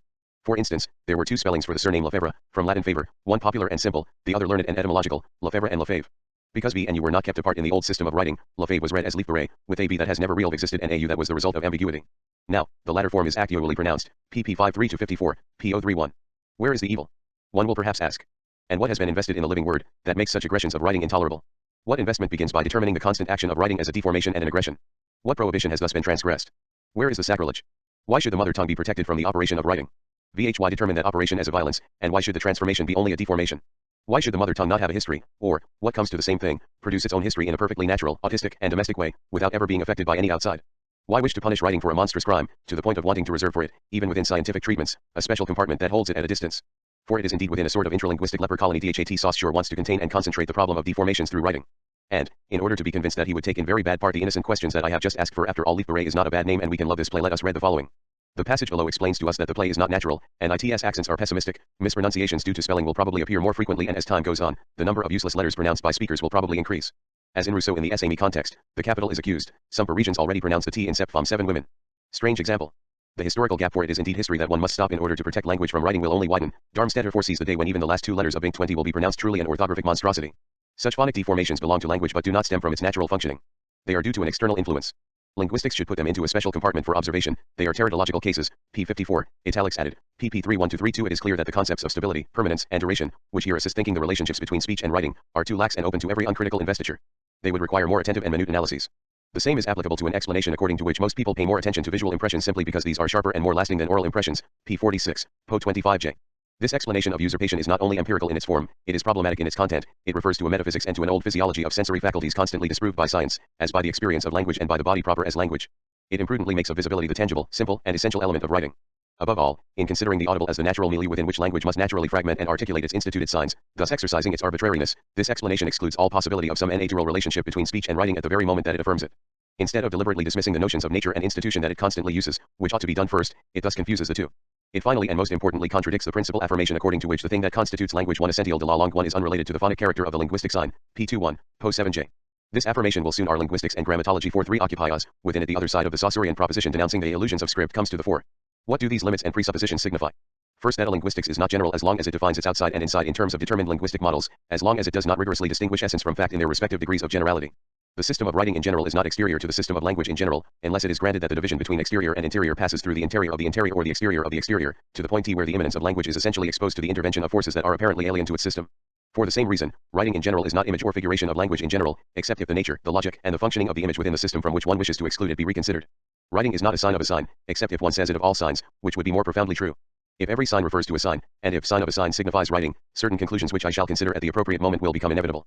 What Saussure saw without seeing, knew without being able to take into account, following in that the entire metaphysical tradition, is that a certain model of writing was necessarily but provisionally imposed, but for the inaccuracy in principle, insufficiency of fact, and the permanent usurpation, as instrument and technique of representation of a system of language.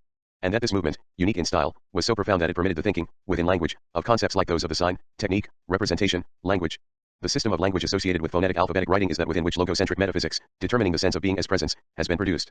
This logocentrism, this epoch of the full speech, has always placed in parenthesis, suspended, and suppressed for essential reasons, all free reflection on the origin and status of writing, all science of writing which was not technology and the history of a technique, itself leaning upon a mythology and a metaphor of a natural writing. It is this logocentrism which, limiting the internal system of language in general by a bad abstraction, prevents Saussure and the majority of his successors 7 from determining fully and explicitly that which is called the integral and concrete object of linguistics, p. 23, po 7. But conversely, as I announced above, it is when he is not expressly dealing with writing, when he feels he has closed the parenthesis on that subject, that Saussure opens the field of a general grammatology, which would not only no longer be excluded from general linguistics, but would dominate it and contain it within itself. Then one realizes that what was chased off limits, the wandering outcast of linguistics, has indeed never ceased to haunt language as its primary and most intimate possibility. Then something which was never spoken and which is nothing other than writing itself as the origin of language writes itself within Saussure's discourse. Then we glimpse the germ of a profound but indirect explanation of the usurpation and the traps condemned in chapter 6. This explanation will overthrow even the form of the question to which it was a premature reply. Asterisk a play on epoch, epoch, and epoche, the Husserlian term for the bracketing or putting out a play that constitutes phenomenological reduction. The outside, the inside, the thesis of the arbitrariness of the sign, so grossly misnamed, and not only for the reason Saussure himself recognizes, 8 must forbid a radical distinction between the linguistic and the graphic sign. No doubt this thesis concerns only the necessity of relationships between specific signifiers and signifieds within an allegedly natural relationship between the voice and sense in general, between the order of phonic signifiers and the content of the signifieds, the only natural bond, the only true bond, the bond of sound. Only these relationships between specific signifiers and signifieds would be regulated by arbitrariness. Within the natural relationship between phonic signifiers and their signifieds in general, the relationship between each determined signifier and its determined signified would be arbitrary. Now from the moment that one considers the totality of determined signs, spoken, and a fortiori written, as unmotivated institutions, one must exclude any relationship of natural subordination, any natural hierarchy among signifiers or orders of signifiers. If writing signifies inscription and especially the durable institution of a sign, and that is the only irreducible kernel of the concept of writing, writing in general covers the entire field of linguistic signs. In that field a certain sort of instituted signifiers may then appear, graphic in the narrow and derivative sense of the word, ordered by a certain relationship with other instituted hence written, even if they are phonic signifiers. The very idea of institution hence of the arbitrariness of the sign is unthinkable before the possibility of writing and outside of its horizon. Quite simply, that is, outside of the horizon itself, outside the world as space of inscription, as the opening to the emission and to the spatial distribution of signs, to the regulated play of their differences, even if they are phonic. Let us now persist in using this opposition of nature and institution, of physis and nomos, which also means, of course, a distribution and division regulated in fact by law, which a meditation on writing should disturb although it functions everywhere as self-evident, particularly in the discourse of linguistics. We must then conclude that only the signs called natural, those that Hegel and Saussure call symbols, escape semiology as grammatology. But they fall a fortiori outside the field of linguistics as the region of general semiology. The thesis of the arbitrariness of the sign thus indirectly but irrevocably contests Saussure's declared proposition when he chases writing to the outer darkness of language. This thesis successfully accounts for a conventional relationship between the phoneme and the grapheme, in phonetic writing, between the phoneme, signifier signified, and the grapheme, pure signifier, but by the same token it forbids that the latter be an image of the former. Now it was indispensable to the exclusion of writing as external system, that it come to impose an image, a representation, or a figuration, an exterior reflection of the reality of language. It matters little, here at least, that there is in fact an ideographic filiation of the alphabet. This important question is much debated by historians of writing. What matters here is that in the synchronic structure and systematic principle of alphabetic writing and phonetic writing in general no relationship of natural representation, none of resemblance or participation, no symbolic relationship in the Hegelian Saussurian sense, no iconographic relationship in the Parkian sense, be implied. One must therefore challenge, in the very name of the arbitrariness of the sign, the Saussurian definition of writing as image hence as natural symbol of language. Not to mention the fact that the phoneme is the unimaginable itself, and no visibility can resemble it, it suffices to take into account what Saussure says about the difference between the symbol and the sign, p. 101, pages 68-6, in order to be completely baffled as to how he can at the same time say of writing that it is an image or figuration of language and define language and writing elsewhere as two distinct systems of signs, p. 45, po. 234 the property of the sign is not to be an image. By a process exposed by Freud in the interpretation of dreams, Saussure thus accumulates contradictory arguments to bring about a satisfactory decision, the exclusion of writing. In fact, even within so-called phonetic writing, the graphic signifier refers to the phoneme through a web of many dimensions which binds it, like all signifiers, to other written and oral signifiers, within a total system open, let us say, to all possible investments of sense. We must begin with the possibility of that total system. Saussure was thus never able to think that writing was truly an image, a figuration, a representation of the spoken language, a symbol. If one considers that he nonetheless needed these inadequate notions to decide upon the exteriority of writing, one must conclude that an entire stratum of his discourse, the intention of chapter 6, graphic representation of language, was not at all scientific. When I say this, my query is not primarily Ferdinand de Saussure's intention or motivation, but rather the entire uncritical tradition which he inherits. To what zone of discourse does this strange functioning of argumentation belong, this coherence of desire producing itself in a neuroniric way although it clarifies the dream rather than allow itself to be clarified by it through a contradictory logic? How is this functioning articulated with the entirety of theoretical discourse, throughout the history of science? Better yet, how does it work from within the concept of science itself?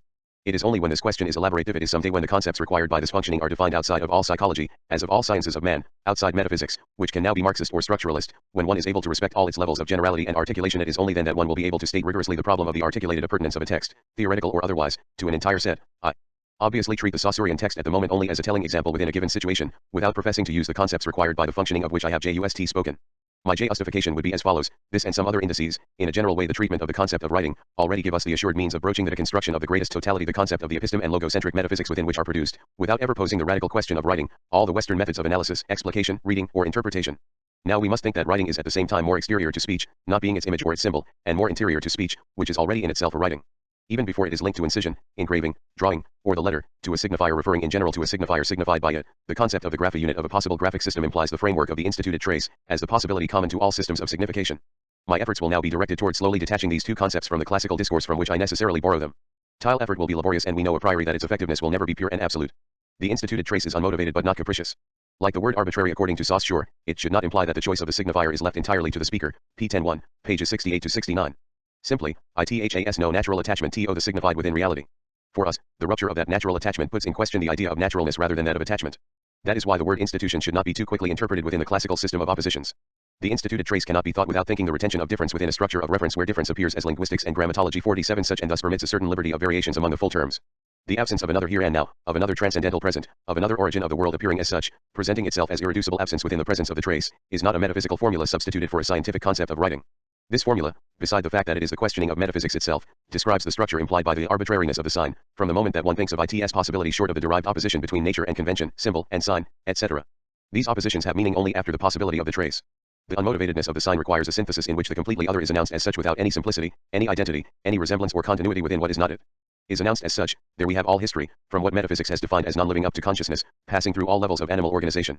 The trace, where the relationship with the other is marked, articulates its possibility in the entire field of the entity atent, which metaphysics has defined as the being present starting from the occulted movement of the trace. The trace must be thought before the entity. But the movement of the trace is necessarily occulted, it produces itself as self-occultation. When the other announces itself as such, it presents itself in the dissimulation of itself. This formulation is not theological, as one might believe somewhat hastily. The theological is a determined moment in the total movement of the trace.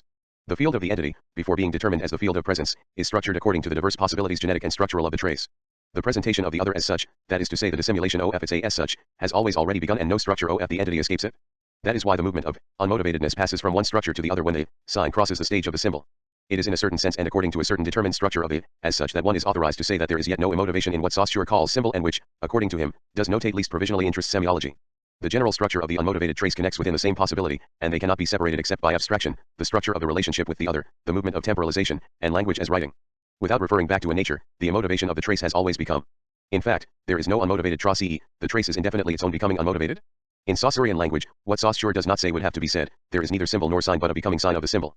Thus, as it goes without saying, the trace whereof I speak is not more natural, it is not the mark, the natural sign, or the index in the Husserlian sense, than cultural, not more physical than psychic, biological than spiritual. It is that starting from which a becoming unmotivated of the sign, and with it all the ulterior oppositions between Piscis and its other, is possible. In his project of semiotics, Peirce seems to have been more attentive than Saussure to the irreducibility of this becoming unmotivated. In his terminology, one must speak of a becoming unmotivated of the symbol, the notion of the symbol playing here a role analogous to that of the sign which Saussure opposes precisely to the symbol. Symbols grow. They come into being by development out of other signs, particularly from icons, or from mixed signs partaking of the nature of icons and symbols. We think only in signs. These mental signs are of mixed nature, the symbol parts of them are called concepts. If a man makes a new symbol, it is by thoughts involving concepts. So it is only out of symbols that a new symbol can grow. Symbolum dissymbolo. 9 Peirce complies with two apparently incompatible exigencies. The mistake here would be to sacrifice one for the other. It must be recognized that the symbolic, in Peirce's sense, of the arbitrariness of the sign, is rooted in the non-symbolic, in an anterior and related order of signification. Symbols grow. They come into being by development out of other signs, particularly from icons, or from mixed signs. But these roots must not compromise the structural originality of the field of symbols, the autonomy of a domain, a production, and a play, so it is only out of symbols that a new symbol can grow. Symbolum dissymbolo. But in both cases, the genetic root system refers from sign to sign. No ground of non-signification understood as insignificance or an intuition of a present truth stretches out to give it foundation under the play and the coming into being of signs. Semiotics no longer depends on logic. Logic, according to Peirce, is only a semioticy. Logic, in its general sense, is, as I believe I have shown, only another name for semiotics, semiotic, the quasi-necessary, or formal, doctrine of signs. And logic in the classical sense, logic properly speaking, non-formal logic commanded by the value of truth, occupies in that semiotics only a determined and not a fundamental level. As in Husserl, but the analogy, although it is most thought-provoking, would stop there and one must apply it carefully. The lowest level, the foundation of the possibility of logic, or semiotics, corresponds to the project of the Grammatica Speculativa of Thomas D. Erfurt, falsely attributed to Duns Scotus. Like Husserl, Peirce expressly refers to it. It is a matter of elaborating, in both cases, a formal doctrine of conditions which a discourse must satisfy in order to have a sense, in order to mean, even if it is false or contradictory. The general morphology of that meaning 10, Betutum, Volwardire, is independent of all 10 gic of truth. The science of semiotic has three branches. The first is called by Duns Scotus Grammatica Speculativa. We may term it pure grammar. It has for its task to ascertain what must be true of the representamen used by every scientific intelligence in order that they may embody any meaning. The second is logic proper. It is the science of what is quasi-necessarily true of the representamina of any scientific intelligence in order that they may hold good of any object, that is, may be true. Or say, logic proper is the formal science of the conditions of the truth of representations. The third, in imitation of Kant's fashion of preserving old associations of words in finding nomenclature for new conceptions, I call pure rhetoric. Its task is to ascertain the laws by which in every scientific intelligence one sign gives birth to another, and especially one thought brings forth another. 11 Peirce goes very far in the direction that I have called the deconstruction of the transcendental signified, which, at one time or another, would place a reassuring end to the reference from sign to sign. I have identified logocentrism and the metaphysics of presence as the exigent, powerful, systematic, and irrepressible desire for such a signified. Now Peirce considers the indefiniteness of reference as the criterion that allows us to recognize that we are indeed dealing with a system of signs. What broaches the movement of signification is what makes its interruption impossible. The thing itself is a sign. An unacceptable proposition for Husserl, whose phenomenology remains therefore in its principle of principles the most radical and most critical restoration of the metaphysics of presence. The difference between Husserl's and Peirce's phenomenologies is fundamental since it concerns the concept of the sign and of the manifestation of presence, the relationships between the representation and the originary presentation of the thing itself, truth. On this point Peirce is undoubtedly closer to the inventor of the word phenomenology. Lambert proposed in fact to reduce the theory of things to the theory of signs. According to the phanioroscopy or phenomenology of Peirce, manifestation itself does not reveal a presence, it makes a sign. One may read in the principle of phenomenology that the idea of manifestation is the idea of a sign. 12 There is thus no phenomenality reducing the sign or the representer so that the thing signified may be allowed to glow finally in the luminosity of its presence. The so-called thing itself is always already a representamen shielded from the simplicity of intuitive evidence. The representamen functions only by giving rise to an interpreton that itself becomes a sign and so on to infinity. The self-identity of the signified conceals itself unceasingly and is always on the move. The property of the representamen is to be itself and another, to be produced as a structure of reference, to be separate from itself. The property of the representamen is not to be proper j, that is to say absolutely proximate to itself, proprius. The represented is always already a representamen.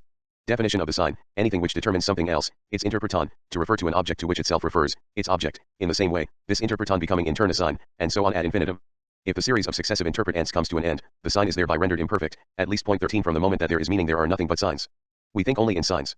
Which amounts to ruining the notion of the sign at the very moment when, as in Nietzsche, its exigency is recognized in the absoluteness of its right. One could call play the absence of the transcendental signified as limitlessness of play, that is to say as the destruction of onto theology and the metaphysics of presence. It is not surprising that the shock, shaping and undermining metaphysics since its origin, lets itself be named as such in the period when, refusing to bind linguistics to semantics, which all European linguists, from Saussure to Hjelmslöv, still do, expelling the problem of meaning outside of their researches, certain American linguists constantly refer to the model of a game. Here one must think of writing as a game within language. The Phaedrus, 270-70, condemned writing precisely as playpedia and opposed such childishness to the adult gravity spood of speech. This play, thought as absence of the transcendental signified, is not a play in the world, as it has always been defined, for the purposes of containing it, by the philosophical tradition and as the theoreticians of play also consider it, or those who, following and going beyond Bloomfield, refer semantics to psychology or some other local discipline. To think play radically the ontological and transcendental problematics must first be seriously exhausted. The question of the meaning of being, the being of the entity and of the transcendental origin of the worldness of the world must be patiently and rigorously worked through. The critical movement of the Husserlian and Heideggerian questions must be effectively followed to the very end, and their effectiveness and legibility must be conserved. Even if it were crossed out, without it the concepts of play and writing to which I shall have recourse will remain caught within regional limits and an empiricist, positivist, or metaphysical discourse. The counter-move that the holders of such a discourse would oppose to the pre-critical tradition and to metaphysical speculation would be nothing but the worldly representation of their own operation. It is therefore the game of the world that must be first thought, before attempting to understand all the forms of play in the world. Point 14 From the very opening of the game, then, we are within the becoming unmotivated of the symbol. With regard to this becoming, the opposition of diachronic and synchronic is also derived. It would not be able to com linguistics and grammatology and grammatology pertinently. The immotivation of the trace ought now to be understood as an operation and not as a state, as an active movement, a demotivation, and not as a given structure. Science of the arbiter, uiness of the sign, science of the immotivation of the trace, science of writing before speech and in speech, grammatology would thus cover a vast field within which linguistics would, by abstraction, delineate its own area, with the limits that Saussure prescribes to its internal system and which must be carefully re-examined in each speech/writing system in the world and history. By a substitution which would be anything but verbal, one may replace semiology by grammatology in the program of the course in general linguistics. I shall call it grammatology. Since the science does not yet exist, no one can say what it would be, but it has a right to existence, a place staked out in advance. Linguistics is only a part of that general science. The laws discovered by grammatology will be applicable to linguistics. P33, P16. The advantage of this substitution will not only be to give to the theory of writing the scope and need to counter logocentric repression and the subordination to linguistics. It will liberate the semiological project itself from what, in spite of its greater theoretical extension, remained governed by linguistics, organized as if linguistics were at once its center and its telos. Even though semiology was in fact more general and more comprehensive than linguistics, it continued to be regulated as if it were one of the areas of linguistics. The linguistic sign remained exemplary for semiology, it dominated it as the master sign and as the generative model, the pattern put rho n. One could therefore say that signs that are wholly arbitrary realize better than the others the ideal of the semiological process. That is why language, the most complex and universal of all systems of expression, is also the most characteristic. In this sense linguistics can become the master pattern for all branches of semiology although language is only one particular semiological system, P101, italics added, P068. Consequently, reconsidering the order of dependence prescribed by Saussure, apparently inverting the relationship of the part to the whole, Barthes in fact carries out the profoundest intention of the course. From now on we must admit the possibility of reversing Saussure's proposition someday. Linguistics is not a part, even if privileged, of the general science of signs. It is semiology that is a part of linguistics. Point 15 This coherent reversal, submitting semiology to it, translinguistics, leads to its full explication. A linguistics historically dominated by logocentric metaphysics, for which in fact there is not and there should not be any meaning except as named, ibid. Dominated by the so-called civilization of writing that we inhabit, a civilization of so-called phonetic writing, that is to say of the logos where the sense of being is, in its telos, determined as paro usia. The Barthian reversal is fecund and indispensable for the description of the fact and the vocation of signification within the closure of this epoch and the civilization that is in the process of disappearing in its very globalization. Let us now try to go beyond these formal and architectonic considerations. Let us ask in a more intrinsic and concrete way, how language is not merely a sort of writing, comparable to a system of writing, P33, P16 Saussure writes curiously but a species of writing. Or rather, since writing no longer relates to language as an extension or frontier, let us ask how language is a possibility founded on the general possibility of writing. Demonstrating this, one would give at the same time an account of that alleged usurpation which could not be an unhappy accident. It supposes on the contrary a common root and thus excludes the resemblance of the image, derivation, or representative reflection. And thus one would bring back to its true meaning, to its primary possibility, the apparently innocent and didactic analogy which makes Saussure say, language is comparable to a system of signs that express ideas, and is therefore comparable to writing, the alphabet of deaf mutes, symbolic rites, polite formulas, military signals, etc. But it is the most important of all these systems, P33, italics added, P016. Further, it is not by chance that, 130 pages later, at the moment of explaining phonic difference as the condition of linguistic value, from a material viewpoint, 16 he must again borrow all his pedagogic resources from the example of writing. Since an identical state of affairs is observable in writing, another system of signs, we shall use writing to draw some comparisons. THAT will clarify the whole issue, P165, P119. For demonstrative items, borrowing pattern and content from writing, follow point 17 once more, then, we definitely have to oppose Saussure to himself. Be it for being or not being noted, represented, figured, in a graphic, the linguistic sign implies an originary writing. Henceforth, it is not to the thesis of the arbitrariness of the sign that I shall appeal directly, but to what Saussure associates with it as an indispensable correlative and which would seem to me rather to lay the foundations for it, the thesis of difference as the source of linguistic value. Point 1s What are, from the grammatological point of view, the consequences of linguistics and grammatology? 5.3 This theme that is now so well known, and upon which Plato already reflected in The Sophist. By definition, difference is never in itself a sensible plenitude. Therefore, its necessity contradicts the allegation of a naturally phonic essence of language. It contests by the same token the professed natural dependence of the graphic signifier. That is a consequence Saussure himself draws against the premises defining the internal system of language. He must now exclude the very thing which had permitted him to exclude writing, sound and its natural bond lien naturel j with meaning. For example, the thing that constitutes language is, as I shall show later, unrelated to the phonic character of the linguistic sign, P21, Po7J. And in a paragraph on difference, it is impossible for sound alone, a material element, to belong to language. It is only a secondary thing, substance to be put to use. All our conventional values have the characteristic of not being confused with the tangible element which supports them. The linguistic signifier is not in essence phonic but incorporeal, constituted not by its material substance but the differences that separate its sound image from all others. P164, pp118219. The idea or phonic substance that a sign contains is of less importance than the other signs that surround it. P166, P0120. Without this reduction of phonic matter, the distinction between language and speech, decisive for Saussure, would have no rigor. It would be the same for the oppositions that happen to descend from it, between code and message, pattern and usage, etc. Conclusion: phonology bears repeating is only an auxiliary discipline of the science of language J and belongs exclusively to speaking. P56, Po33. Speech thus draws from the stock of writing, noted or not, that language is, and it is here that one must meditate upon the complicity between the two stabilities. The reduction of the phone reveals this complicity.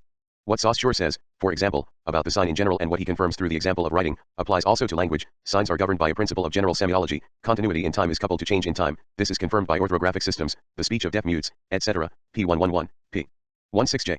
The reduction of phonic substance thus does not only permit the distinction between phonetics on the one hand, and aphoreoacoustics or the physiology of the phonating organs, and phonology and the er. It also makes phonology itself an auxiliary discipline.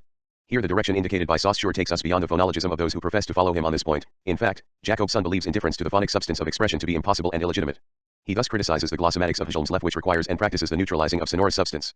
And in the text cited above, Jacobson and Halley maintain that the theoretical requirement of a research of invariables placing sonorous substance in parenthesis, as an empirical and contingent contentee, is, one, impracticable since, as Eli Fisher-Jorgensen exposes it, the sonorous substance is taken into account at every step of the analysis. But is that a troubling discrepancy, as Jacobson and Halley would have it?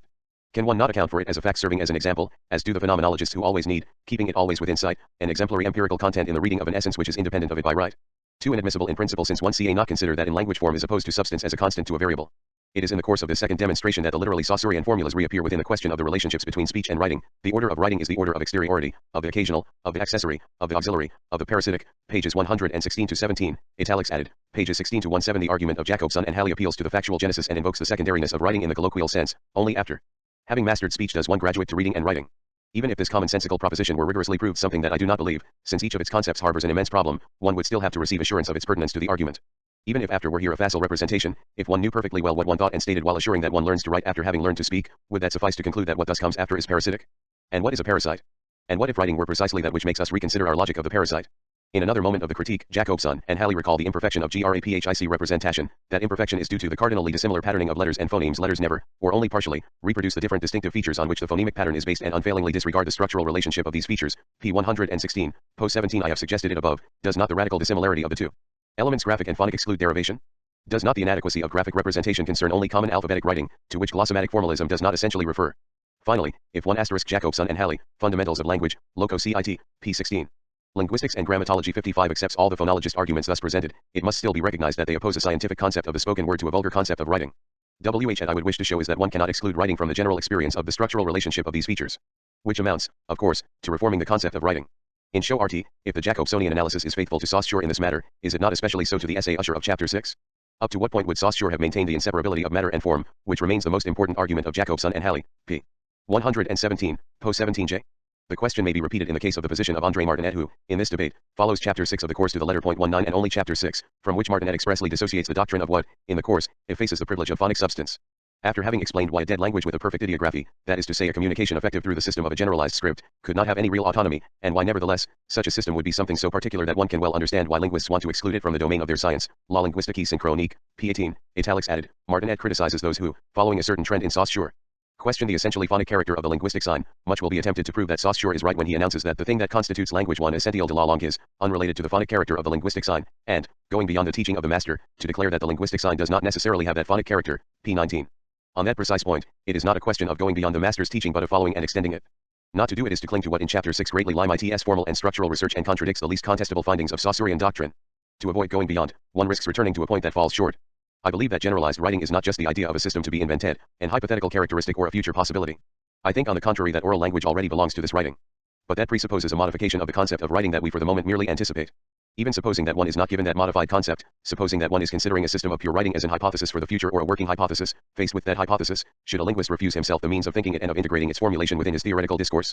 Does the fact that most linguists do so create a theoretical right? Martinet seems to be of that opinion. After having elaborated a purely dactylological hypothesis of language, he writes, in effect, it must be recognized that the parallelism between this dactylology and phonology is complete as much in synchronic as in diachronic material, and that the terminology associated with the latter may be used for the former, except of course when the terms refer to the phonic substance. Clearly, if we do not desire to exclude from the domain of linguistics the systems of the type we have just imagined, it is most important to modify traditional terminology relative to the articulation of signifiers so as to eliminate all reference to phonic substance, as does Louis Hjelmsleff when he uses synemy and cinematics instead of phoneme and phonematics. Yet it is understandable that the majority of linguists hesitate to modify completely the traditional terminological edifice for the only theoretical advantages of being able to include in the field of their science some purely hypothetical systems. To make them agree to envisage such a revolution, they must be persuaded that, in attested linguistic systems, they have no advantage in considering the phonic substance of units of expression as to be of direct interest, pp 20-21, italics added. Once again, we do not doubt the value of these phonological arguments, the presuppositions behind which I have attempted to expose above. Once one assumes these presuppositions, it would be absurd to reintroduce confusedly a derivative writing, in the area of oral language and within the system of this derivation. Not only would ethnocentrism not be avoided, but all the frontiers within the sphere of its legitimacy would then be confused. It is not a question of rehabilitating writing in the narrow sense, nor of reversing the order of dependence when it is evident. Phonologism does not brook any objections as long as one conserves the colloquial concepts of speech and writing which form the solid fabric of its argumentation. Colloquial and quotidian conceptions, inhabited besides uncontradictorily enough by an old history, limited by frontiers that are hardly visible yet all the more rigorous by that very fact. I would wish rather to suggest that the alleged derivativeness of writing, however real and massive, was possible only on one condition, that the original, natural, etc. language had never existed, never been intact and untouched by writing, that it had itself always been a writing. An archie-writing whose necessity and new concept I wish to indicate and outline here, and which I continue to call writing only because it essentially communicates with the vulgar concept of writing. The latter could not have imposed itself historically except by the dissimulation of the archie-writing, by the desire for a speech displacing its other and its double and working to reduce its difference. If I persist in calling that difference writing, it is because, within the work of historical repression, writing was, by its situation, destined to signify the most formidable difference. It threatened the desire for the living speech from the closest proximity, it breached linguistics and grammatology 5-7 living speech from within and from the very beginning. And as we shall begin to see, difference cannot be thought without the trace. This archie-writing, although its concept is invoked by the themes of the arbitrariness of the sign and of difference, cannot and can never be recognized as the object of a science. It is that very thing which cannot let itself be reduced to the form of presence. The latter orders all objectivity of the object and all relation of knowledge. That is why what I would be tempted to consider in the development of the course as progress, calling into question in return the uncritical positions of chapter 6, never gives rise to a new scientific concept of writing. Can one say as much of the algebraism of Hjelmsleff, which undoubtedly drew the most rigorous conclusions from that progress? The Principes de Grammaire Générale, 1928, separated out within the doctrine of the course the phonological principle and the principle of difference. It isolated a concept of form which permitted a distinction between formal difference and phonic difference, and this even within spoken language, p. 117, grammar is independent of semantics and phonology, p. 118. That independence is the very principle of glossomatics as the formal science of language. Its formality supposes that there is no necessary connection between sounds and language too, that formality is itself the condition of a purely functional analysis. The idea of a linguistic function and of a purely linguistic unit, the glossem, excludes then not only the consideration of the substance of expression, material substance, but also that of the substance of the content, immaterial substance. Since language is a form and not a substance, saussure, the glossemes are by definition independent of substance, immaterial, semantic, psychological, and logical, and material, phonic, graphic, etc. 21. The study of the functioning of language, of its play, presupposes that the substance of meaning and, among other possible substances, that of sound, be placed in parenthesis. The unity of sound and of sense is indeed here, as I proposed above, the reassuring closing of play. Hjelmsleff situates his concept of a scheme or play of language within Saussure's heritage of Saussure's formalism and his theory of value. Although he prefers to compare linguistic value to the value of exchange in the economic sciences rather than to the purely logico-mathematical value, he assigns a limit to this analogy.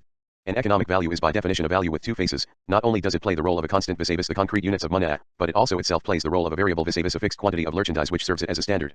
In linguistics, on the other hand, there is nothing that corresponds to a standard. That is why the game of chess and not economic fact remains for Saussure the most faithful image of a grammar. The scheme of language is in the last analysis a game and nothing more. In the Prolegomena to a Theory of Language, 1943, setting forth the opposition expression/content, which he substitutes for the difference signifier/signified, and in which each term may be considered from the point of view of form or substance, Hjelmsleff criticizes the idea of a language naturally bound to the substance of phonic expression. It is by mistake that it has hitherto been supposed that the substance expression of a spoken language should consist of sounds. Thus, as has been pointed out by the Zwernersei in particular, the fact has been overlooked that speech is accompanied by, and that certain components of speech can be replaced by, gesture, and that in reality, as the Zwernersei, not only the so-called organs of speech, throat, mouth, and nose, but very nearly all the striate musculature, cooperate in the exercise of natural language. Further, it is possible to replace the usual sound and gesture substance with any other that offers itself as appropriate under changed external circumstances. Thus the same linguistic form may also be manifested in writing, as happens with the phonetic or phonemic notation and with the so-called phonetic orthographies, as for example the Finnish. Here is a graphic substance which is addressed exclusively to the eye and which need not be transposed into a phonetic substance in order to be grasped or understood. And this graphic substance can, precisely from the point of view of the substance, be of quite various sorts. 23. Refusing to presuppose a derivation of substances following from the substance of phonic expression, Hjelmsleff places this problem outside the area of structural analysis and of linguistics. Moreover, it is not always certain what is derived and what not. We must not forget that the discovery of alphabetic writing is hidden in prehistory, and Bertrand Russell quite rightly calls attention to the fact that we have no means of deciding whether writing or speech is the older form of human expression. An Outline of Philosophy, London, 1927, p. 47, so that the assertion that it rests on a phonetic analysis is only one of the possible diachronic hypotheses. It may also be rested on a formal analysis of linguistic structure. But in any case, as is recognized by modern linguistics, diachronic considerations are irrelevant for synchronic descriptions, pp 104-05. H.J. Aldal provides a remarkable formulation of the fact that glossomatic criticism operates at the same time thanks to Saussure and against him, that, as I suggested above, the proper space of a grammatology is at the same time opened and closed by the course in general linguistics. To show that Saussure did not develop all the theoretical consequences of his discovery, he writes, it is even more curious when we consider that the practical consequences have been widely drawn, indeed had been drawn thousands of years before Saussure, for it is only through the concept of a difference between form and substance linguistics and grammatology 59 that we can explain the possibility of speech and writing existing at the same time as expressions of one and the same language. If either of these two substances, the stream of air or the stream of ink, were an integral part of the language itself, it would not be possible to go from one to the other without changing the language. Point 24. Undoubtedly the Copenhagen school thus frees a field of research. It becomes possible to direct attention not only to the purity of a form freed from all natural bonds to a substance but also to everything that, in the stratification of language, depends on the substance of graphic expression. An original and rigorously delimited description of this may thus be promised. Holmes recognizes that an analysis of writing without regard to sound has not yet been undertaken, p. 105. While regretting also that the substance of ink has not received the same attention on the part of linguists that they have so lavishly bestowed on the substance of air, H.J. Aldal delimits these problems and emphasizes the mutual independence of the substances of expression. He illustrates it particularly by the fact that, in orthography, no grapheme corresponds to accents of pronunciation, for Rousseau this was the misery and the menace of writing, and that, reciprocally, in pronunciation, no phoneme corresponds to the spacing between written words, pages 13-14. Recognizing the specificity of writing, glossomatics did not merely give itself the means of describing the graphic element. It showed how to reach the literary element, to what in literature passes through an irreducibly graphic text, tying the play of form to a determined substance of expression. If there is something in literature which does not allow itself to be reduced to the voice, to epos, or to poetry, one cannot recapture it except by rigorously isolating the bond that links the play of form to the substance of graphic expression. It will by the same token be seen that pure literature, thus respected in its irreducibility, also risks limiting the play, restricting it. The desire to restrict play is, moreover, irresistible. This interest in literature is effectively manifested in the Copenhagen Shoe 1.25. It thus removes the Rousseauist and Saussurian caution with regard to literary arts. It radicalizes the efforts of the Russian formalists, specifically of the Odapo IAZ, who, in their attention to the being literary of literature, perhaps favored the phonological instance and the literary models that it dominates. Notably poetry. That which, within the history of literature and in the structure of a literary text in general, escapes that framework, merits a type of description whose norms and conditions of possibility glossomatics has perhaps better isolated. It has perhaps thus better prepared itself to study the purely graphic stratum within the structure of the literary text within the history of the becoming literary of literality, notably in its modernity. Undoubtedly a new domain is thus open to new and fecund researches. But I am not primarily interested in such a parallelism or such a recaptured parody of substances of expression. It is clear that if the phonic substance lost its privilege, it was not to the advantage of the graphic substance, which lends itself to the same substitutions. To the extent that it liberates and is irrefutable, glossomatics still operates with the popular concept of writing. However original and irreducible it might be, the form of expression linked by correlation to the graphic substance of expression remains very determined. It is very dependent and very derivative with regard to the Archie writing of which I speak. This Archie writing would be at work not only in the form and substance of graphic expression but also in those of non-graphic expression. It would constitute not only the pattern uniting form to all substance, graphic or otherwise, but the movement of the sign function linking a content to an expression, whether it be graphic or not. This theme could not have a place in Holmes' left system. It is because Archie writing, movement of difference, irreducible Archie synthesis, opening in one and the same possibility, temporalization as well as relationship with the other and language, cannot, as the condition of all linguistic systems, form a part of the linguistic system itself and be situated as an object in its field. Which does not mean it has a real field elsewhere, another assignable site. Its concept could in no way enrich the scientific, positive, and immanent, in the Holmes-Levian sense, description of the system itself. Therefore, the founder of glossomatics would no doubt have questioned its necessity, as he rejects, en bloc and legitimately, all the extra-linguistic theories which do not arise from the irreducible immanence of the linguistic system. Point 26. He would have seen in that notion one of those appeals to experience which a theory should dispense with. Point 27. He would not have understood why the name writing continued to be used for that X which becomes so different from what has always been called writing. I have already begun to justify this word, and especially the necessity of the communication between the concept of Archie writing and the vulgar concept of writing submitted to deconstruction by it. I shall continue to do so below. As for the concept of experience, it is most unwieldy here. Like all the notions I am using here, it belongs to the history of metaphysics and we can only use it under erasure so usrature. Experience has always designated the relationship with the presence, whether that relationship had the form of consciousness or not. At any rate, we must, according to the sort of contortion and contention which the discourse is obliged to undergo, exhaust the resources of the concept of experience before attaining and in order to attain, by deconstruction, its ultimate foundation. It is the only way to escape empiricism and the naive critiques of experience at the same time. Thus, for example, the experience whose theory, Holmes left says, must be independent is not the whole of experience. It always corresponds to a certain type of factual or regional experience, historical, psilinguistics, and grammatology 6.1 ecological, physiological, sociological, etc., giving rise to a science that is itself regional and, as such, rigorously outside linguistics. That is not so at all in the case of experience as Archie writing. The parenthesizing of regions of experience or of the totality of natural experience must discover a field of transcendental experience. This experience is only accessible insofar as, after having, like Holmes left, isolated the specificity of the linguistic system and excluded all the extrinsic sciences and metaphysical speculations, one asks the question of the transcendental origin of the system itself, as a system of the objects of a science, and, correlatively, of the theoretical system which studies it, here of the objective and deductive system which glossomatics wishes to be. Without that, the decisive progress accomplished by a formalism respectful of the originality of its object, of the immanent system of its objects, is plagued by a scientificist objectivism, that is to say by another unperceived or unconfessed metaphysics. This is often noticeable in the work of the Copenhagen school. It is to escape falling back into this naive objectivism that I refer here to a transcendentality that I elsewhere put into question. It is because I believe that there is a short of and a beyond of transcendental criticism. To see to it that the beyond does not return to the within is to recognize in the contortion the necessity of a pathway par cars. That pathway must leave a track in the text. Without that track, abandoned to the simple content of its conclusions, the ultra-transcendental text will so closely resemble the precritical text as to be indistinguishable from it. We must now form and meditate upon the law of this resemblance. What I call the erasure of concepts ought to mark the places of that future meditation. For example, the value of the transcendental archie must make its necessity felt before letting itself be erased. The concept of archie-trace must comply with both that necessity and that erasure. It is in fact contradictory and not acceptable within the logic of identity. The trace is not only the disappearance of origin within the discourse that we sustain, and according to the path that we follow it means that the origin did not even disappear, that it was never constituted except reciprocally by a non-origin, the trace, which thus becomes the origin of the origin. From then on, to wrench the concept of the trace from the classical scheme, which would derive it from a presence or from an originary non-trace and which would make of it an empirical mark, one must indeed speak of an originary trace or archie-trace. Yet we know that that concept destroys its name and that, if all begins with the trace, there is above all no originary trace. Point 28. We must then situate, as a simple moment of the discourse, the phenomenological reduction and the Husserlian reference to a transcendental experience. To the extent that the concept of experience in general and of transcendental experience, in Husserl in particular, remains governed by the theme of presence, it participates in the movement of the reduction of the trace. The living present, Lebendigkeitengreit, is the universal and absolute form of transcendental experience to which Husserl refers 1. S. In the discretons of the movements of temporalization 7. All That does not torment the simplicity and the domination of That form seems to indicate to us how much transcendental phenomenology belongs to metaphysics. But That must come to terms with the forces of rupture. In the originary temporalization and the movement of relationship with the outside, as Husserl actually describes them, non-presentation or depresentation is as originary as presentation. That is why a thought of the trace can no more break with the transcendental phenomenology than be reduced to it. Here as elsewhere, to pose the problem in terms of choice, to oblige or to believe oneself obliged to answer itby a yes or no, to conceive of appurtenance as an allegiance or non-appurtenance as plain speaking, is to confuse very different levels, ths, and styles. In the deconstruction of the archie, one does not make a choice. Therefore I admit the necessity of going through the concept of the archie trace. How does that necessity direct us from the interior of the linguistic system? How does the path that leads from Saussure to Hjelm's left forbid us to avoid the originary trace? In that its passage through form is a passage through the imprint. And the meaning of difference in general would be more accessible to us if the unity of that double passage appeared more clearly. In both cases, one must begin from the possibility of neutralizing the phonic substance.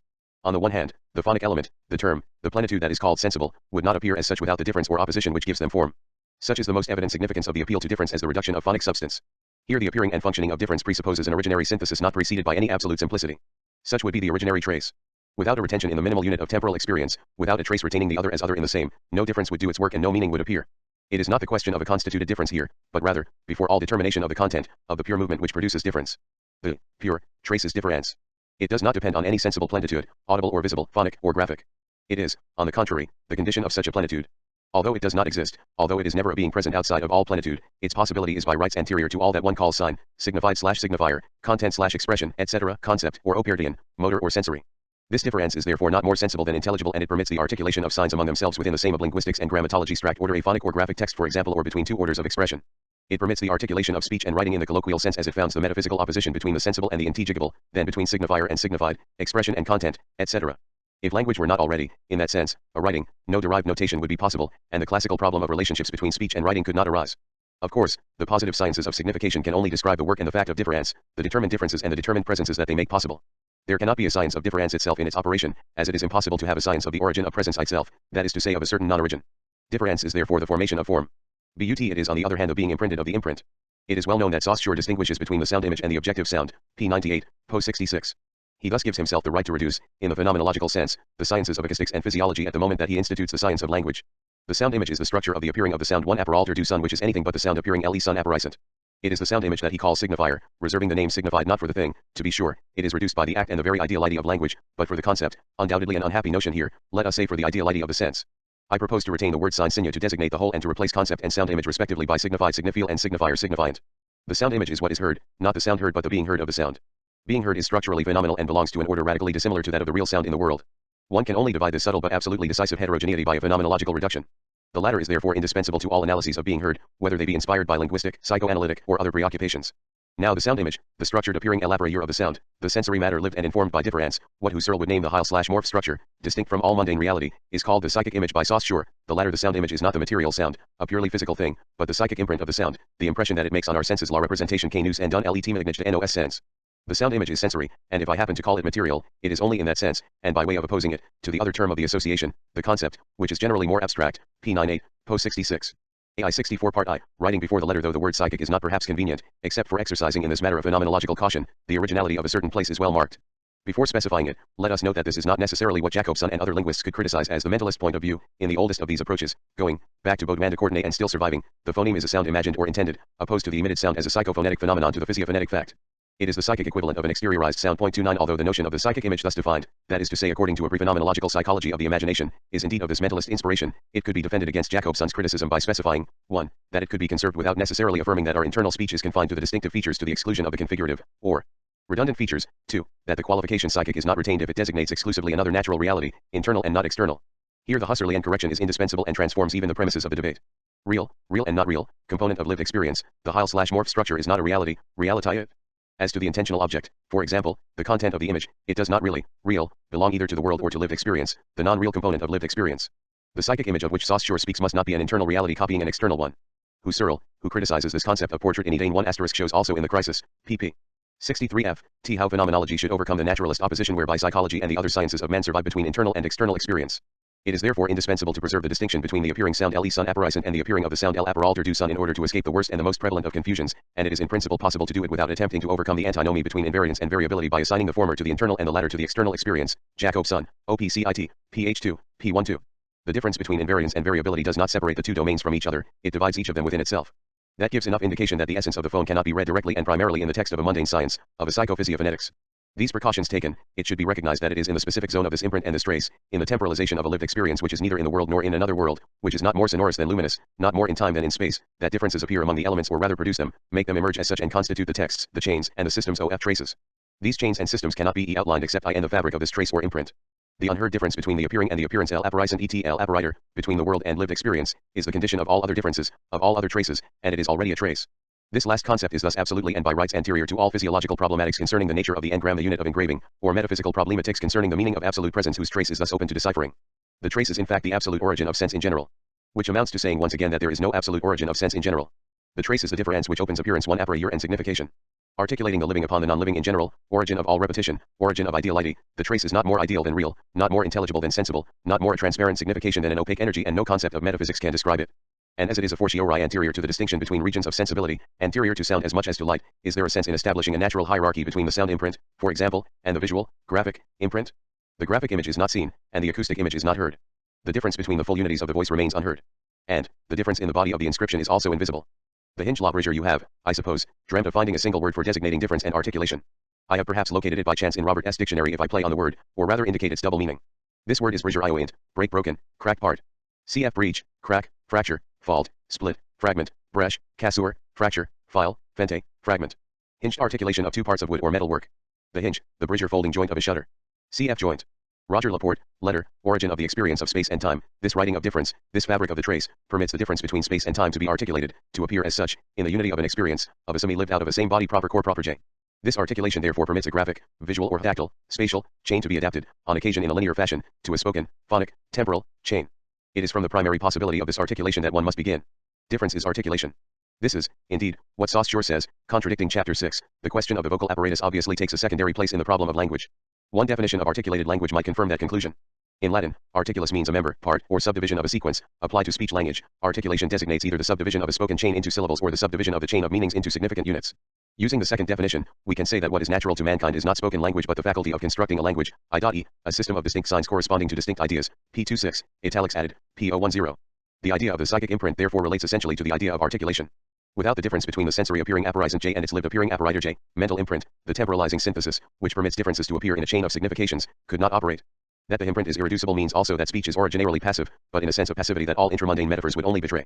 This passivity is also the relationship to a past, to an always already there that no reactivation of the origin could fully master and awaken to presence. This impossibility of reanimating absolutely the manifest evidence of an originary presence refers us therefore to an absolute past. That is what authorized us to call trace that which does not let itself be summed up in the simplicity of a present. It could in fact have been objected that, in the incomposable synthesis of temporalization, protection is as indispensable as retention. And their two dimensions are not added up but the one implies the other in a strange fashion. To be sure, what is anticipated in protension does not sever the present any less from its self-identity than does that which is retained in the trace. But if anticipation were privileged, the irreducibility of the always already there and the fundamental passivity that is called time would risk effacement. On the other hand, if the trace refers to an absolute past, it is because it obliges us to think a past that can no longer be understood in the form of a modified presence, as a present past. Since past has always signified present past, the absolute past that is retained in the trace no longer rigorously merits the name past. Another name to erase, especially since the strange movement of the trace proclaims as much as it recalls, differans differs differs differa. With the same precaution and under the same erasure, it may be said that its passivity is also its relationship with linguistics and grammatology the future. The concepts of present, past, and future, everything in the concepts of time and history which implies evidence of them the metaphysical concept of time in general cannot adequately describe the structure of the trace. And deconstructing the simplicity of presence does not amount only to accounting for the horizons of potential presence, indeed of a dialectic of protension and retention that one would install in the heart of the present instead of surrounding it with it. It is not a matter of complicating the structure of time while conserving its homogeneity and its fundamental successivity, by demonstrating for example that the past present and the future present constitute originarily, by dividing it, the form of the living present. Such a complication, which is in effect the same that Husserl described, abides, in spite of an audacious phenomenological reduction, by the evidence and presence of a linear, objective, and mundane model. Now B would be as such constituted by the retention of now A and the protension of now C, in spite of all the play that would follow from it, from the fact that each one of the three now S reproduces that structure in itself. This model of successivity would prohibit a now X from taking the place of now A, for example, and would prohibit that, by a delay that is inadmissible to consciousness, an experience be determined, in its very present, by a present which would not have preceded it immediately but would be considerably anterior to it. It is the problem of the deferred effect, Nachtraglichkeit, of which Freud speaks. The temporality to which he refers cannot be that which lends itself to a phenomenology of consciousness or a presence, and one may indeed wonder by what right all that is in question here should still be called time, now, anterior present, delay, etc. In its greatest formality, this immense problem would be formulated thus: is the temporality described by a transcendental phenomenology as dialectical as possible, a ground which the structures, let us say the unconscious structures, of temporality would simply modify? Or is the phenomenological model itself constituted, as a warp of language, logic, evidence, fundamental security, upon a woof that is not its own? And which such is the most difficult problem is no longer at all mundane. For it is not by chance that the transcendental phenomenology of the internal time consciousness, so careful to place cosmic time within brackets, must, as consciousness and even as internal consciousness, live a time that is an accomplice of the time of the world. Between consciousness, perception, internal or external, and the world, the rupture, even in the subtle form of the reduction, is perhaps not possible. It is in a certain unheard sense, then, that speech is in the world, rooted in that passivity which metaphysics calls sensibility in general. Since there is no non-metaphoric language to oppose to metaphors here, one must, as Bergson wished, multiply antagonistic metaphors. Which sensibilized, is how Maine de Byron, with a slightly different intention, named the vocalic word. That the logos is first imprinted and that imprint is the writing resource of language, signifies, to be sure, that the logos is not a creative activity, the continuous full element of the divine word, etc. But it would not mean a single step outside of metaphysics if nothing more than a new motif of return to finitude, of God's death, etc., were the result of this move. It is that conceptuality and that problematics that must be deconstructed. They belong to the ontotheology they fight against. Difference is also something other than finitude. According to Saussure, the passivity of speech is first its relationship with language. The relationship between passivity and difference cannot be distinguished from the relationship between the fundamental unconsciousness of language, as rootedness within the language, and the spacing, pause, blank, punctuation, interval in general, etc., which constitutes the origin of signification. It is because language is a form and not a substance, p. 169, po. 122 that, paradoxically, the activity of speech can and must always draw from it. But if it is a form, it is because in language there are only differences, p. 166, po. 120. Spacing, notice that this word speaks the articulation of space and time, the becoming space of time and the becoming time of space, is always the unperceived, the non-present, and the non-conscious. As such, if one can still use that expression in a non-phenomenological way, for here we pass the very limits of phenomenology. Articulating as spacing cannot occur as such within the phenomenological experience of a presence. It marks the dead time within the presence of the living present, within the general form of all presence. The dead time is at work. That is why, once again, in spite of all the discursive resources that the former may borrow from the latter, the concept of the trace will never be merged with the phenomenology of writing. As the phenomenology of the sign in general, a phenomenology of writing is impossible. No intuition can be realized in the place where the whites indeed take on an importance. Preface to Coup d'etat. Asterisk. Perhaps it is now easier to understand why Freud says of the dream work that it is comparable rather to a writing than to a language, and to a hieroglyphic rather than to a phonetic writing. 3d, and to understand why Saussure says of language that it is not a function of the speaker, p. 30, po. 14. Literature without the complicity of their authors. All these propositions must be understood as more than the simple reversals of a metaphysics of presence or of conscious subjectivity. Constituting and dislocating it at the same time, writing is other than the subject, in whatever sense the latter is understood. Writing can never be thought under the category of the subject, however it is modified, however it is endowed with consciousness or unconsciousness, it will refer, by the entire thread of its asterisk Mallarmé, T.R. Anthony Hartley, Harman Swarth, 1965, p. 209. Linguistics and grammatology history, to the substantiality of a presence unperturbed by accident, or to the identity of the self-same i.e. proper in the presence of self-relationship. And the thread of that history clearly does not run within the borders of metaphysics. To determine an X as a subject is never an operation of a pure convention, it is ever an indifferent gesture in relation to writing. Spacing as writing is the becoming absent and the becoming unconscious of the subject. By the movement of its drift/derivation derived the emancipation of the sign constitutes in return the desire of presence. That becoming or that drift/derivation does not befall the subject which would choose it or would passively let itself be drawn along by it. As the subject's relationship with its own death, this becoming is the constitution of subjectivity. On all levels of life's organization, that is to say, of the economy of death. All graphemes are of a testamentary essence. 31 And the original absence of the subject of writing is also the absence of the thing or the referent.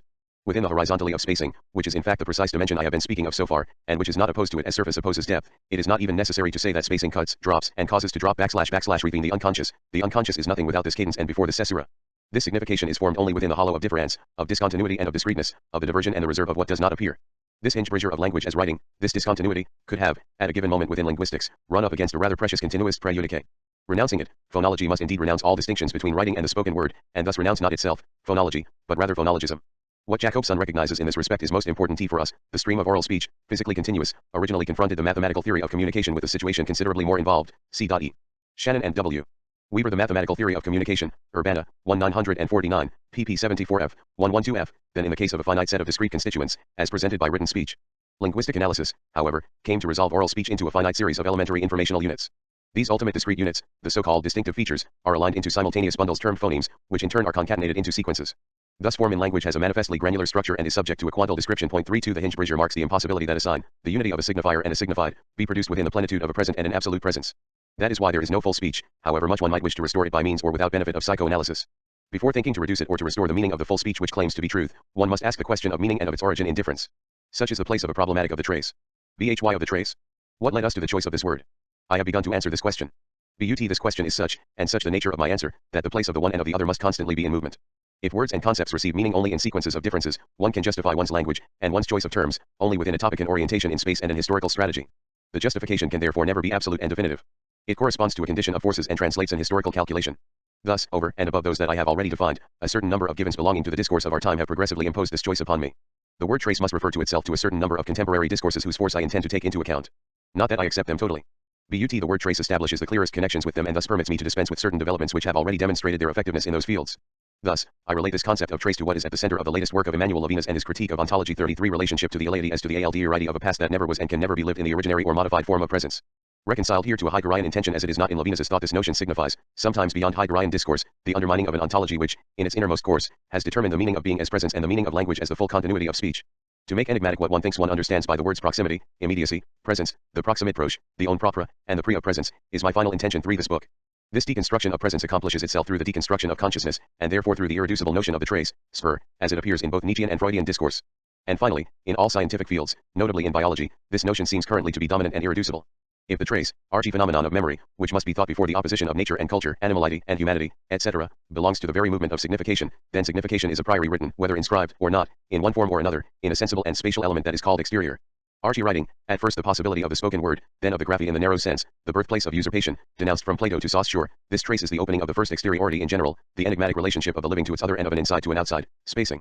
The outside, spatial and objective exteriority which we believe we linguistics and grammatology 7.1 know as the most familiar thing in the world, as familiarity itself, would not appear without the gram, without difference as temporalization, without the non-presence of the other inscribed within the sense of the present, without the relationship with death as the concrete structure of the living present. Metaphor would be forbidden. The presence absence of the trace, which one should not even call its ambiguity but rather its play, for the word ambiguity requires the logic of presence, even when it begins to disobey that logic, carries in itself the problems of the letter and the spirit, of body and soul, and of all the problems whose primary affinity I have recalled. All dualisms, all theories of the immortality of the soul or of the spirit, as well as all monisms, spiritualist or materialist, dialectical or vulgar, are the unique theme of a metaphysics whose entire history was compelled to strive toward the reduction of the trace. The subordination of the trace to the full presence summed up in the logos, the humbling of writing beneath the speech dreaming its plenitude, such are the gestures required by an onto theology determining the archaeological and eschatological meaning of being as presence, as parousia, as life without difference, another name for death, historical metonymy where God's name holds death in check. That is why, if this movement begins its era in the form of Platonism, it ends in infinitist metaphysics. Only infinite being can reduce the difference in presence. In that sense, the name of God, at least as it is pronounced within classical rationalism, is the name of indifference itself. Only a positive infinity can lift the trace, sublimate it. It has recently been proposed that the Hegelian Aufhebung be translated as sublimation. This translation may be of dubious worth as translation, but the juxtaposition is of interest here. We must not therefore speak of a theological prejudice, functioning sporadically when it is a question of the plenitude of the logos as the sublimation of the trace is theological. Infinitist theologies are always logocentrisms, whether they are creationisms or not. Spinoza himself said of the understanding or logos that it was the immediate infinite mode of the divine substance, even calling it its eternal son in the short treatise. It is also to this epoch, reaching completion with Hegel, with the theology of the absolute concept as logos, that all the non-critical concepts accredited by linguistics belong, at least to the extent that linguistics must confirm, and how can a science avoid it, the Saussurian decree marking out the internal system of language. It is precisely these concepts that permitted the exclusion of writing, image or representation, sensible and intelligible, nature and culture, nature and technics, etc. They are solidary with all metaphysical conceptuality and particularly with the naturalist, objectivist, and derivative determination of the difference between outside and inside. And above all with the vulgar concept of time. I borrow this expression from Heidegger. It designates, at the end of being and time, a concept of time thought in terms of spatial movement or of the now, and dominating all philosophy from Aristotle's physics to Hegel's logic. 34 This concept, which determines all of classical ontology, was not born out of a philosopher's carelessness or from a theoretical lapse. It is intrinsic to the totality of the history of the Occident, of what unites its metaphysics and its techniques. And we shall see it later associated with the linearization of writing, and with the linearist concept of speech. This linearism is undoubtedly inseparable from phonologism. It can raise its voice to the same extent that a linear writing can seem to submit to it. Saussure's entire theory of the linearity of the signifier could be interpreted from this point of view. Auditory signifiers have at their command only the dimension of time. Their elements are presented in succession, they form a chain. This feature becomes readily apparent when they are represented in writing. The signifier, being auditory, is unfolded solely in time from which it gets the following characteristics. A. It represents a span, and B. The span is measurable in a single dimension. It is a line. 35 It is a point on which Jacobson disagrees with Saussure decisively by substituting for the homogeneousness of the line the structure of the musical staff, the chord in music. 36 What is here in question is not Saussure's affirmation of the temporal essence of discourse but the concept of time that guides this affirmation and analysis, time conceived as linear successivity, as consecutivity.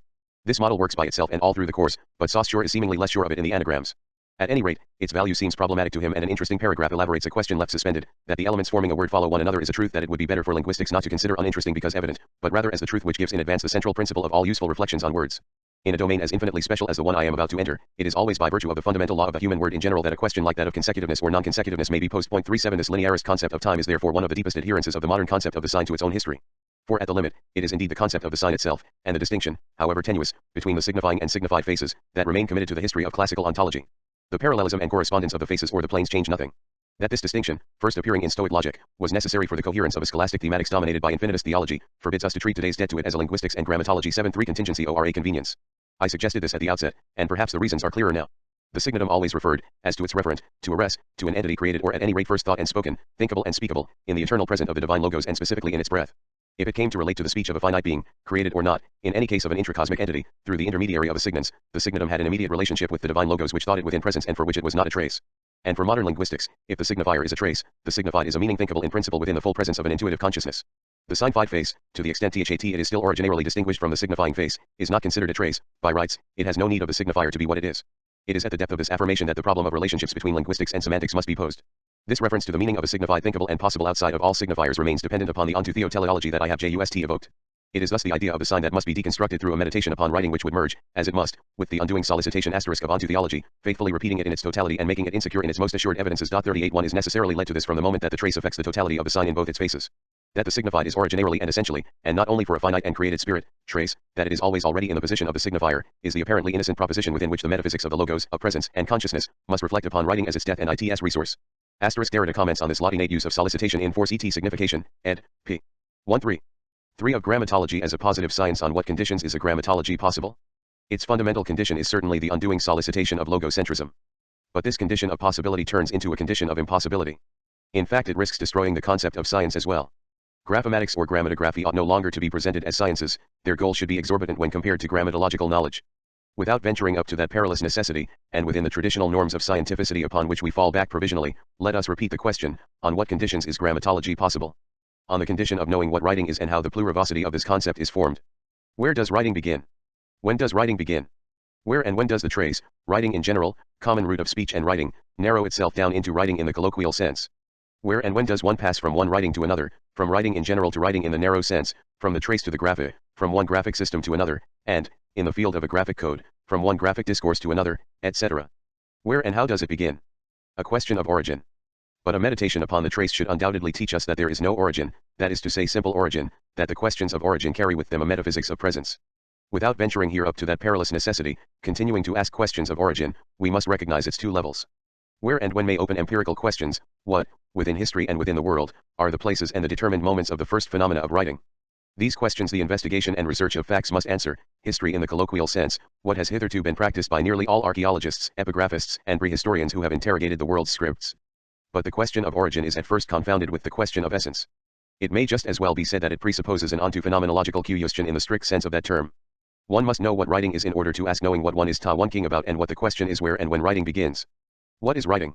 How can it be identified? What certitude of essence must guide the empirical investigation? Guide it in principle, for it is a necessary fact that empirical investigation quickly activates reflection upon essence. One, it must operate through examples, and it can be shown how this impossibility of beginning at the beginning of the straight line, as it is assigned by the logic of transcendental reflection, refers to the origin ority, under erasure, of the trace, to the root of writing.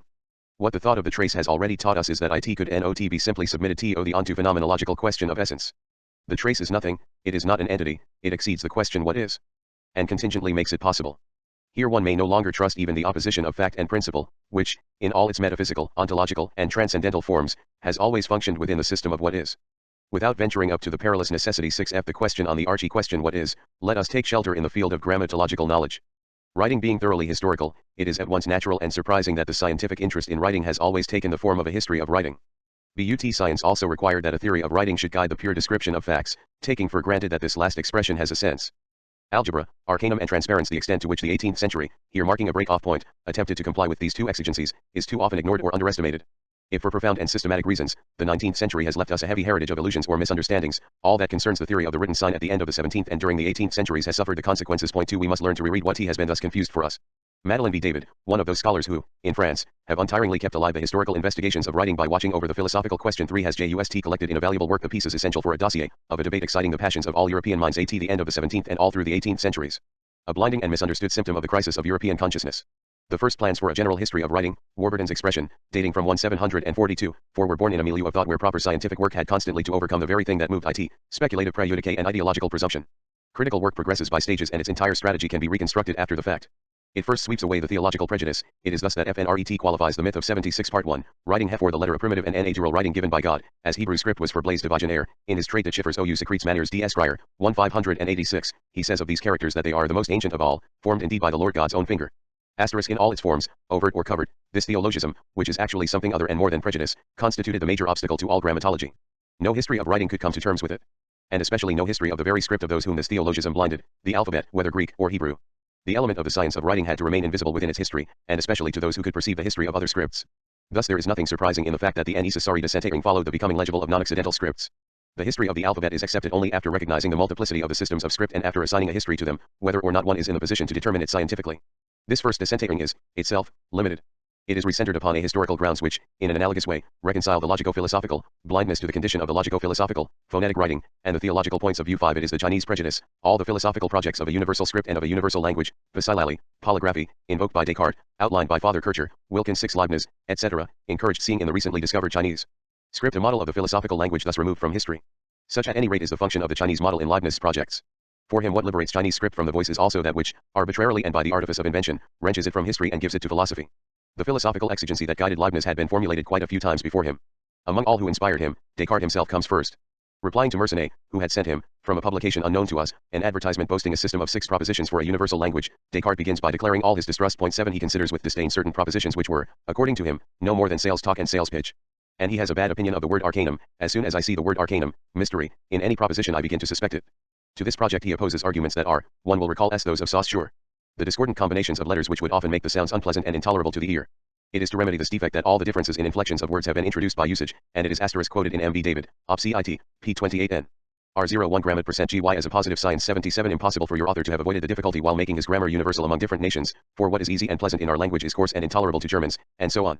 This language would, in addition, require that the primitive words of all languages be learned. This is too burdensome. Except for communicating them through writing. And it is an advantage that Descartes does not fail to recognize. It is true that if each man uses as primitive words the words of his own language, he will not have much difficulty, but in that case he will be understood only by the people of his own country unless he writes down what he wants to say and the person who wants to understand him takes the trouble to look up all the words in the dictionary, and this is too burdensome to become a regular practice. So the only possible benefit that I see from his invention would be in the case of the written word. Suppose he had a big dictionary printed of all the languages in which he wanted to make himself understood and put for each word a symbol corresponding to the meaning and not to the syllables, a single symbol, for instance, for amor, amori, and philion, then those who had the dictionary and knew H's grammar could translate what was written into their own language by looking up each symbol in turn. But this would be no good except for reading mysteries and revelations. In other cases no one who had anything better to do would take the trouble to look up all these words in a dictionary. So I do not see that all this has much use. Perhaps I am wrong. And with a profound irony, more profound perhaps than ironical, Descartes opines that error may also result through a possible cause other than non-self-evidence, failure of attention, or an over-hasty will, a fault of reading. The value of a system of language or writing is not measured by the yardstick of intuition, of the clarity or the distinction of the idea, or of the presence of the object as evidence. The system must itself be deciphered. Perhaps I am wrong. I just wanted to write to you I could conjecture on the basis of the 6 propositions which you sent me.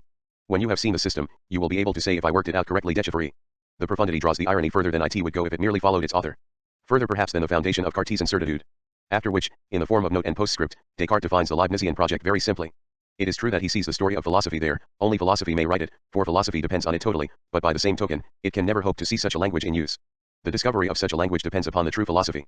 For without that philosophy it is impossible to number and order all the thoughts of men or even to separate them out into clear and simple thoughts, which in my opinion is the great secret for acquiring true scientific knowledge. I think it is possible to invent such a language and to discover the science on which it depends. It would make even peasants better judges of the truth about the world than philosophers are now. But do not hope ever to see such a language in use. For that, the order of nature would have to change so that the world turned into a terrestrial paradise, and that is too much to suggest outside of fairyland. 9 Leibniz expressly refers to this letter and to the analytical principle it formulates. The entire project implies the decomposition into simple ideas. It is the only way to substitute calculation for reasoning. In that sense, the universal characteristic depends on philosophy for its principle, but it may be undertaken without waiting for the completion of philosophy. However, although this language depends on the true philosophy, it does not depend on its perfection. In other words, this language can be established even if philosophy is not perfect, and as man's knowledge grows, this language will grow as well. Meanwhile it will be a great help for using what we know, for finding out what we lack, for inventing ways of redeeming the lack, but especially for settling controversies in matters that depend on reasoning. For then reasoning and calculating will be the same thing. Point 10 To be sure, these are not the only corrections of the Cartesian tradition. Descartes' analyticism is intuitionist, that of Leibniz points beyond manifest evidence, toward order, relation, point of view. The characteristic economizes on the spirit and the imagination, whose expense must always be husband. It is the principal goal of this great science that I am used to calling characteristic, of which what we call algebra, or analysis, is only a small branch, for it is the science that gives speech to languages, letters to speech, numbers to arithmetic, notes to music. It teaches us the secret of stabilizing reasoning, and of obliging it to leave visible marks on the paper in a little volume, to be examined at leisure. Finally, it makes us reason at little cost, putting characters in the place of things in order to ease the imagination. Point 12. In spite of the differences that separate the projects of universal language or writing at this time, notably with respect to history and language. 13. The concept of the simple absolute is always necessarily and indispensably involved.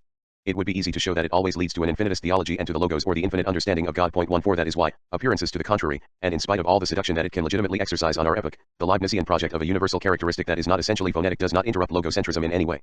On the contrary, universal logic confirms logo of grammatology as a positive science. 79. Centrism is produced within it and with its help, exactly like the Hegelian critique to which it will be subjected. I emphasize the complicity of these two contradictory movements. Within a certain historical epoch, there is a profound unity among infinitist theology, logocentrism, and a certain technicism. The originary and pre- or metaphonetic writing that I am attempting to conceive of here leads to nothing less than an overtaking of speech by the machine. In an original and non-relativist sense, logocentrism is an ethnocentric metaphysics. It is related to the history of the West. The Chinese model only apparently interrupts it when Leibniz refers to it to teach the characteristic. Not only does this model remain a domestic representation T5, but also, it is praised only for the purpose of designating a lack and to define the necessary corrections. What Leibniz is eager to borrow from Chinese writing is its arbitrariness and therefore its independence with regard to history. This arbitrariness has an essential link with the non-phonetic essence which Leibniz believes he can attribute to Chinese writing. The latter seems to have been invented by a deaf man. New essays, loqui est voci articulata signum der cogitatione sui. Scribere est id facere permanentibus, in car deductibus. Quos ad vocem refer non est necess, ut apparet ex sinensi ern characteribus, opus Hulls, p. 49-7. Asterisk elsewhere, there are perhaps some artificial languages which are wholly of choice and entirely arbitrary, as that of China is believed to have been, or as those of George Dalgamo and the late Mr. Wilkins, Bishop of Chester. 16. In a letter to Father Bouvet, 17°3, Leibniz is bent on distinguishing the Egyptian, popular, sensory, allegorical writing from the Chinese, philosophical, and intellectual writing. Chinese characters are perhaps more philosophical and seem to be built upon more intellectual considerations, such as are given by numbers, orders, and relations, thus there are only detached strokes that do not culminate in some resemblances to a sort of body. This does not prevent Leibniz from promising a script for which the Chinese would be only a blueprint. This sort of plan would at the same time yield a sort of universal script, which would have the advantages of the Chinese script, for each person would understand it in his own language, but which would infinitely surpass the Chinese, in that it would be teachable in a few weeks, having characters perfectly linked according to the order and connection of things, whereas, since Chinese script has an infinite number of characters according to the variety of things, it takes the Chinese a lifetime to learn their script adequately. The concept of Chinese writing thus functioned as a sort of European hallucination. This implied nothing fortuitous, this functioning obeyed a rigorous necessity. And the hallucination translated less in ignorance than a misunderstanding. It was not disturbed by the knowledge of Chinese script, limited but real, which was then available. At the same time as the Chinese prejudice, a hieroglyphist prejudice had produced the same effect of interested blindness. The occultation, far from proceeding, as it would seem, from ethnocentric scorn, takes the form of an hyperbolical admiration. We have not finished verifying the necessity of this pattern. Our century is not free from it. Each time that ethnocentrism is precipitately and ostentatiously reversed, some effort silently hides behind all the spectacular effects to consolidate an insight and to draw from it some domestic benefit. The astonishing Father Kircher thus devoted his entire genius to opening the West to Egyptology. 18. But the very excellence that he recognized in a sublime script forbade any scientific deciphering of it, evoking the prodromus captus of Egypt Shakes, 1636. M.B. David writes, this work is, in some of its parts, the first manifesto of Egyptological research, since in it the author determines the nature of the ancient Egyptian language, the instrument of discovery having been furnished him from elsewhere. Asterisk the same book however pushes aside all projects of deciphering the hieroglyphs. Asterisk D. Lingua Egypt Shaker restituta. Here the process of non-recognition through assimilation is not, as 3 Leibniz, of a rationalistic and calculating kind. It is mystical. According to the prodromus, hieroglyphs are indeed a script, but not a script composed of letters, words, and determined parts of speech that we generally use. They are a far finer and more sublime script, closer to abstractions, which, by an ingenious linking of symbols, or its equivalent, proposes at once, uno intuitu, to the intelligence of the scholar a complex reasoning, elevated notions, or some mysterious insignia hidden in the breast of nature or the divinity. 20. Between rationalism and mysticism there is, then, a certain complicity. The writing of the other is each time invested with a domestic outline. What one might, following Bachelard, call an epistemological breach, is brought about above all by Freret and Warburton. One can make out the laborious process of disentanglement by which both prepared their decision, the former using the Chinese and the latter the Egyptian example. Of grammatology as a positive science with much respect for Leibniz and the project for a universal script, Freret cuts to pieces the representation of the Chinese script that is implied therein. Chinese script is indeed not a philosophical language which leaves nothing to be desired. The Chinese have never had anything like it. 21. But, for all that, Freret is not free of the hieroglyphist prejudice, which Warburton destroys by violently criticizing Father Kircher. 23. The apologetic purpose that animates this critique does not make it ineffectual. It is in the theoretical field thus liberated that the scientific techniques of deciphering were perfected by the Abbé Barthélemy and then by Champollion. Then a systematic reflection upon the correspondence between writing and speech could be born. The greatest difficulty was already to conceive, in a manner at once historical and systematic, the organized cohabitation, within the same graphic code, of figurative, symbolic, abstract, and phonetic elements. Asterisk speech is to give the sign of one's thought with an articulated voice. Writing is to do it with permanent characters on paper. The latter need not be referred back to the voice, as is obvious from the characters of the Chinese script. Science and the name of man had grammatology entered upon the assured path of a science. To be sure, techniques of deciphering went on progressing at an accelerated pace. But the general histories of writing, wherein devotion to systematic classification always oriented simple description, were to be governed for a long time by theoretical concepts that are clearly not commensurate with the great discoveries that should have shaken the most assured foundations of our philosophical conceptuality, entirely commanded by a situation determined by the relationships between logos and writing. All the great histories of writing open with an exposition of a classificatory and systematic project. But today one could transpose to the domain of writing what Jacobson says of languages since Schlegel's typological attempts, questions of typology retained a speculative, pre-scientific character for a long time.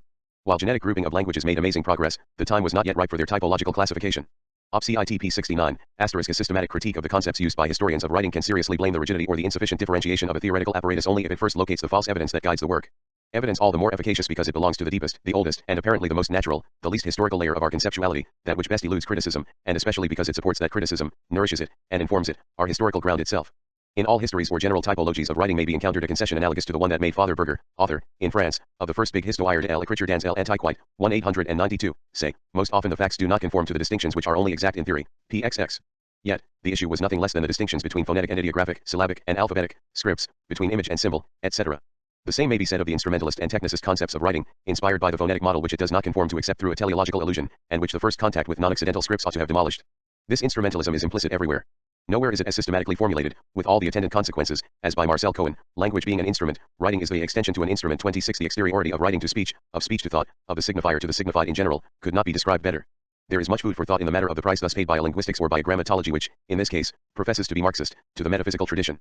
But the same tribute may be identified everywhere, logocentric teleology, a pleonastic expression, opposition between nature and institution, play of differences between symbol, sign, image, etc., a naive concept of representation, an uncritical opposition between sensible and intelligible, between soul and body, an objectivist concept of the body proper, core proper, and of the diversity of sensory functions, the five senses considered as so many apparatuses at the disposition of the speaker or writer, opposition between analysis and synthesis, abstract and concrete, which plays a decisive role in the classification as proposed by Fevrier and Cohen and in the debate that opposes them, a concept of the concept upon which the most classical philosophic reflection has left little mark, a reference to consciousness and to the unconscious which would necessarily invoke a more vigilant use of these notions and some consideration for those studies that make these notions their theme. 27 A notion of the sign that philosophy, linguistics, and semiology illuminate rarely and feebly.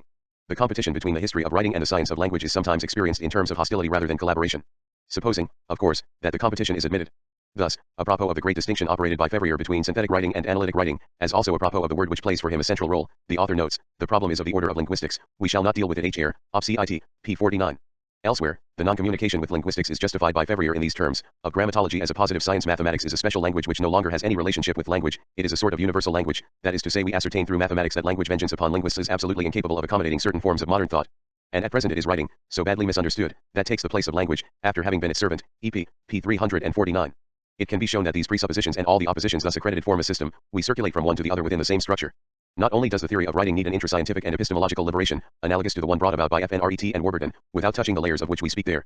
Now a reflection must clearly be undertaken, within which the positive discovery and the deconstruction of the history of metaphysics, in all its concepts, are controlled reciprocally, minutely, laboriously. Without this, any epistemological liberation would risk being illusory or limited, proposing merely practical conveniences or notional simplifications on bases that are untouched by criticism.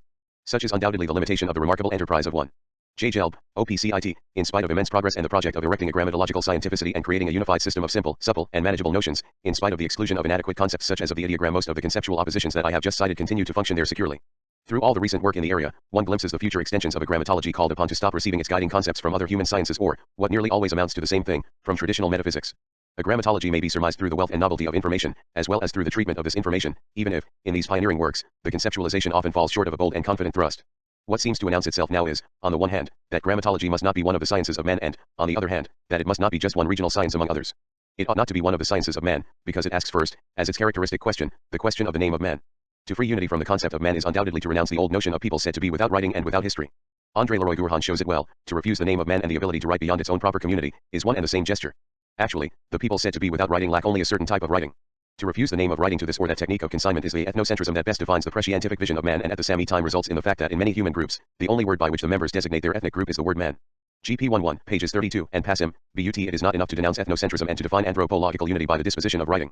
Leroy-Gourhan no longer describes the unity of man and the human adventure thus by the simple possibility of the graphy in general, rather as a stage or an articulation in the history of life of what I have called difference as the history of the gram.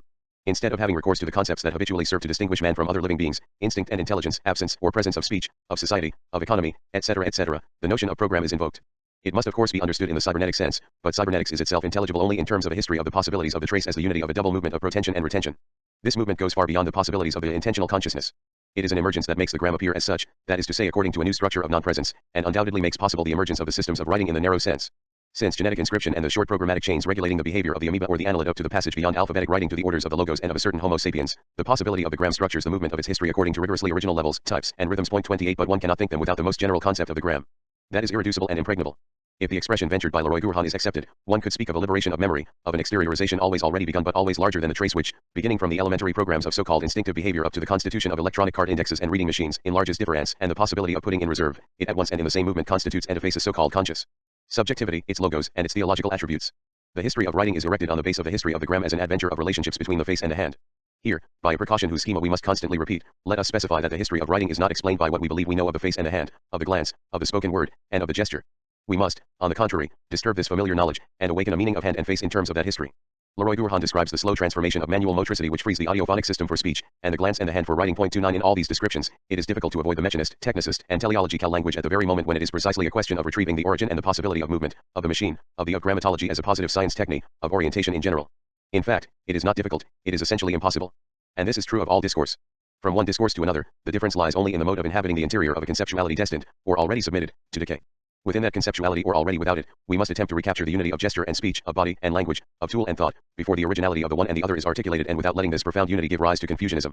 These original significations must not be confused within the orbit of the system where they are opposed. But to think the history of the system, its meaning and value must, in an exorbitant way, be somewhere exceeded. This representation of the anthropo is then granted, a precarious balance linked to manual visual script. Point 30. This balance is slowly threatened. It is at least known that no major change giving birth to a man of the future who will no longer be a man, can be easily produced without the loss of the hand, the teeth, and therefore of the upright position. A toothless humanity that would exist in a prone position using what limbs it had left to push buttons with, is not completely inconceivable. 1E31. What always threatens this balance is confused with the very thing that broaches the linearity of the symbol. We have seen that the traditional concept of time, an entire organization of the world and of language, was bound up with it. Writing in the narrow sense and phonetic writing above all is rooted in a past of nonlinear writing. It had to be defeated, and here one can speak, if one wishes, of technical success. It assured a greater security and greater possibilities of capitalization in a dangerous and anguishing world. But that was not done one single time. A war was declared, and a suppression of all that resisted linearization was installed. And first of what Leroy-Gourhan calls the mythogram, a writing that spells its symbols P1 unidimensionally, there the meaning is not subjected to successivity, to the order of a logical time, or to the irreversible temporality of sound. This P1 unidimensionality does not paralyze history within simultaneity, it corresponds to another level of historical experience, and one may just as well consider, conversely, linear thought as a reduction of history. It is true that another word ought perhaps to be used. The word history has no doubt always been associated with a linear scheme of the unfolding of presence, where the line relates the final presence to the originary presence according to the straight line or the circle. For the same reason, the pluridimensional one symbolic structure is not given within the category of the simultaneous. Simultaneity coordinates two absolute presence, 2 points, or instants of presence, and it remains a linearist concept. The concept of linearization is much more effective, faithful, and intrinsic than those that are habitually used for classifying scripts and describing their history, pictogram, ideogram, letter, etc. Exposing more than one prejudice, particularly about the relationship between ideogram and pictogram, about so-called graphic realism, Leroy-Gourhan recalls the unity, within the mythogram, of all the elements of which linear writing marks the disruption, techniques, particularly graphics, art, religion, economy. To recover the access to this unity, to this other structure of unity, we must sediment over 1,000 years of linear writing. 32. The linear norm was never able to impose itself absolutely for the very reasons that intrinsically circumscribed graphic phoneticism. We now know them. These limits came into being at the same time as the possibility of what they limited. They opened what they finished, and we have already named them: discreteness, difference, spacing. The production of the linear norm thus emphasized these limits and marked the concepts of symbol and language. The process of linearization, as Leroy-Gourhan describes it on a very vast historical scale, and the Jacobsonian critique of Saussure's linearist concept, must be thought of together. The line represents only a particular model, whatever might be its privilege. This model has become a model and, as a model, it remains inaccessible. If one allows that the linearity of language entails this vulgar and mundane concept of temporality, homogeneous, dominated by the form of the now and the ideal of continuous movement, straight or circular, which Heidegger shows to be the intrinsic determining concept of all ontology from Aristotle to Hegel, the meditation upon writing and the deconstruction of the history of philosophy become inseparable. The enigmatic model of the line is thus the very thing that philosophy could not see when it had its eyes open on the interior of its own history. This night begins to lighten a little at the moment when linearity, which is not loss or absence but the repression of pluridimensionality. 33. Symbolic thought relaxes its oppression because it begins to sterilize the technical and scientific economy that it has long favored. In fact, for a long time its possibility has been structurally bound up with that of economy, of technics, and of ideology. This solidarity appears in the process of thesaurization, capitalization, sedentarization, hierarchization, of the formation of ideology by the class that writes or rather commands the scribes. 34. Not that the massive reappearance of nonlinear writing interrupts this structural solidarity, quite the contrary. But it transforms its nature profoundly. The end of linear writing is indeed the end of the book. 35. Even if, even today, it is within the form of a book that new writings, literary or theoretical, allow themselves to be, for better or for worse, encased. It is less a question of confiding new writings to the envelope of a book than of finally reading what wrote itself between the lines in the volumes. That is why, beginning to write without the line, one begins also to reread past writing according to a different organization of space. If today the problem of grammatology as a positive sciencing occupies the forefront of science, it is because of this suspense between two ages of writing. Because we are beginning to write differently, we must reread differently. For over a century, this uneasiness has been evident in philosophy, in science, in literature. All the revolutions in these fields can be interpreted as shocks that are gradually destroying the linear model, which is to say the epic model. What is thought today cannot be written according to the line and the book, except by imitating the operation implicit in teaching modern mathematics with an abacus. This inadequation is not modern, but it is exposed today better than ever before. The access to pluridimensionality and to a delinearized temporality is not a simple regression toward the mythogram. On the contrary, it makes all the rationality subjected to the linear model appear as another form and another age of mythography. The meta-rationality or the meta-scientificity which are thus announced within the meditation upon writing can therefore be no more shut up within a science of man than conform to the traditional idea of science. In one and the same gesture, they leave man, science, and the line behind. Even less can this meditation be contained within the limits of a regional science. The rebus and the complicity of origins were it a graphology. And even a graphology renewed and fertilized by sociology, history, ethnography, and psychoanalysis. Since individual markings reveal the particularities of the mind of those who write, the national markings should permit to a certain extent researches into the particularities of the collective mind of peoples. 36 Such a cultural graphology, however legitimate its project might be, can come into being and proceed with some certitude only when the more general and fundamental problems have been elucidated, as to the articulation of an individual and a collective of a graphic discourse, so to speak, and the graphic code, considered not from the point of view of the intention of signification or of denotation, but of style and connotation, problems of the articulation of graphic forms and of diverse substances, of the diverse forms of graphic substances, materials, wood, wax, skin, stone, ink, metal, vegetable, or instruments, point, brush, etc., as to the articulation of the technical, economic, or historical levels, for example. At the moment when a graphic system is constituted and at the moment, which is not necessarily the same, when a graphic style is fixed, as to the limit and the sense of variations in style within the system, as to all the investitures to which a graphic, in form and substance, is submitted. From this latter point of view, a certain privilege should be given to research of the psychoanalytic type. Inasmuch as it touches the originary constitution of objectivity and of the value of the object, the constitution of good and bad objects as categories that do not allow themselves to be derived from a theoretical formal ontology and from a science of the objectivity of the object in general. Psychoanalysis is not a simple regional science, although, as its name indicates, it is presented under the heading of psychology. That it adheres to this title is certainly not a matter of indifference and hints at a certain state of criticism and epistemology. Nevertheless, even if psychoanalysis did not achieve the transcendentality under erasure of the RCHE trace, even if it remained a mundane science, its generality would have a controlling meaning with regard to all local science. Here I am quite obviously thinking of researches of the type undertaken by Melanie Klein. An example of it may be found in the essay on the role of the dot school in the libidinal development of the child 37, which evokes, from the clinical point of view, all the investments with which the operations of reading and writing, the production and management of the number, etc., are charged. To the extent that the constitution of ideal objectivity must essentially pass through the written signifier 38, no theory of this constitution has the right to neglect the investments of writing. These investments not only retain an opacity in the ideality of the object, but permit the liberation of that ideality. It gives the force without which an objectivity in general would not be possible. I do not dissimulate the gravity of such an affirmation and the immense difficulty of the task thus assigned to both the theory of objectivity and psychoanalysis. But the necessity is commensurate with the difficulty. It is in his very work that the historian of writing encounters this necessity. His problems cannot be grasped except at the root of all sciences. Reflection on the essence of mathematics, politics, economics, religion, technology, law, etc., communicates most intimately with the reflection upon and the information surrounding the history of writing. The continuous vein that circulates through all these fields of reflection and constitutes their fundamental unity is the problem of the phoneticization of writing. This phoneticization has a history, no script is absolutely exempt from it, and the enigma of this evolution does not allow itself to be dominated by the concept of history. To be sure, the latter appears at a determined moment in the phoneticization of script, and it presupposes phoneticization in an essential way. On this subject, what does the most massive, most recent, and least contestable information teach us? First, that for structural or essential reasons, a purely phonetic writing is impossible and has never finished reducing the non-phonetic. The distinction between phonetic and non-phonetic writing, although completely indispensable and legitimate, of grammatology as a positive science remains very derivative with regard to what may be called a synergy and a fundamental synesthesia. It follows that not only has phoneticization never been omnipotent but also that it has always already begun to undermine the mute signifier. Phonetic and non-phonetic are therefore never pure qualities of certain systems of writing, they are the abstract characteristics of typical elements, more or less numerous and dominant within all systems of signification in general. Their importance owes less to their quantitative distribution than to their structural organization. The cuneiform, for example, is at the same time ideogrammatic and phonetic. And, indeed, one cannot say that each graphic signifier belongs to such and such a class, the cuneiform code playing alternately on two registers. In fact, each graphic form may have a double value, ideographic and phonetic. And its phonetic value can be simple or complex. The same signifier may have one or various phonic values, it may be homophonic or polyphonic. To this general complexity of the system is added yet another subtle recourse to categorical determinatives, to phonetic complements useless in reading, to a very irregular punctuation. And Labat shows that it is impossible to understand the system without going through its history. 39 This is true of all systems of writing and does not depend upon what is sometimes hastily considered to be levels of elaboration.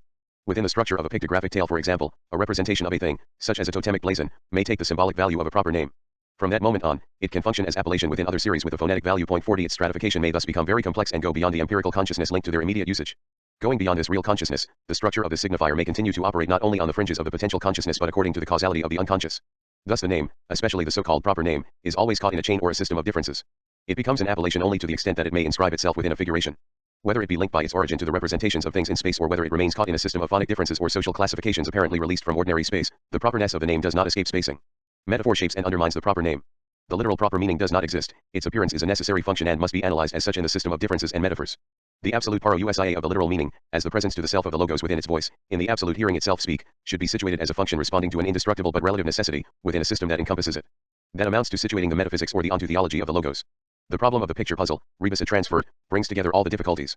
As pictogram, a representation of the thing may find itself endowed with a phonetic value. This does not efface the pictographic reference which, moreover, has never been simply realistic.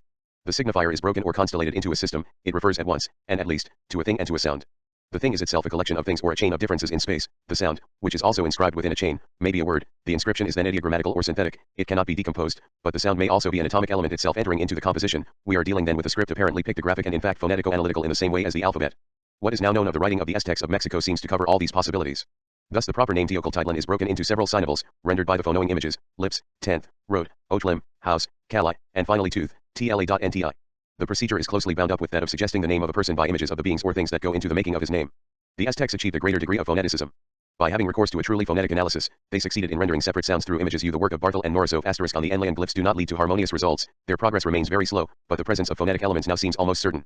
And the same is true of the writing of the Easter Islands. 42. Not only is the latter pictoidiophonographic, but in the very interior of its non-phonetic structures, equivocity and overdetermination can give rise to metaphors taken over by a true graphic rhetoric, if this absurd expression may be risked.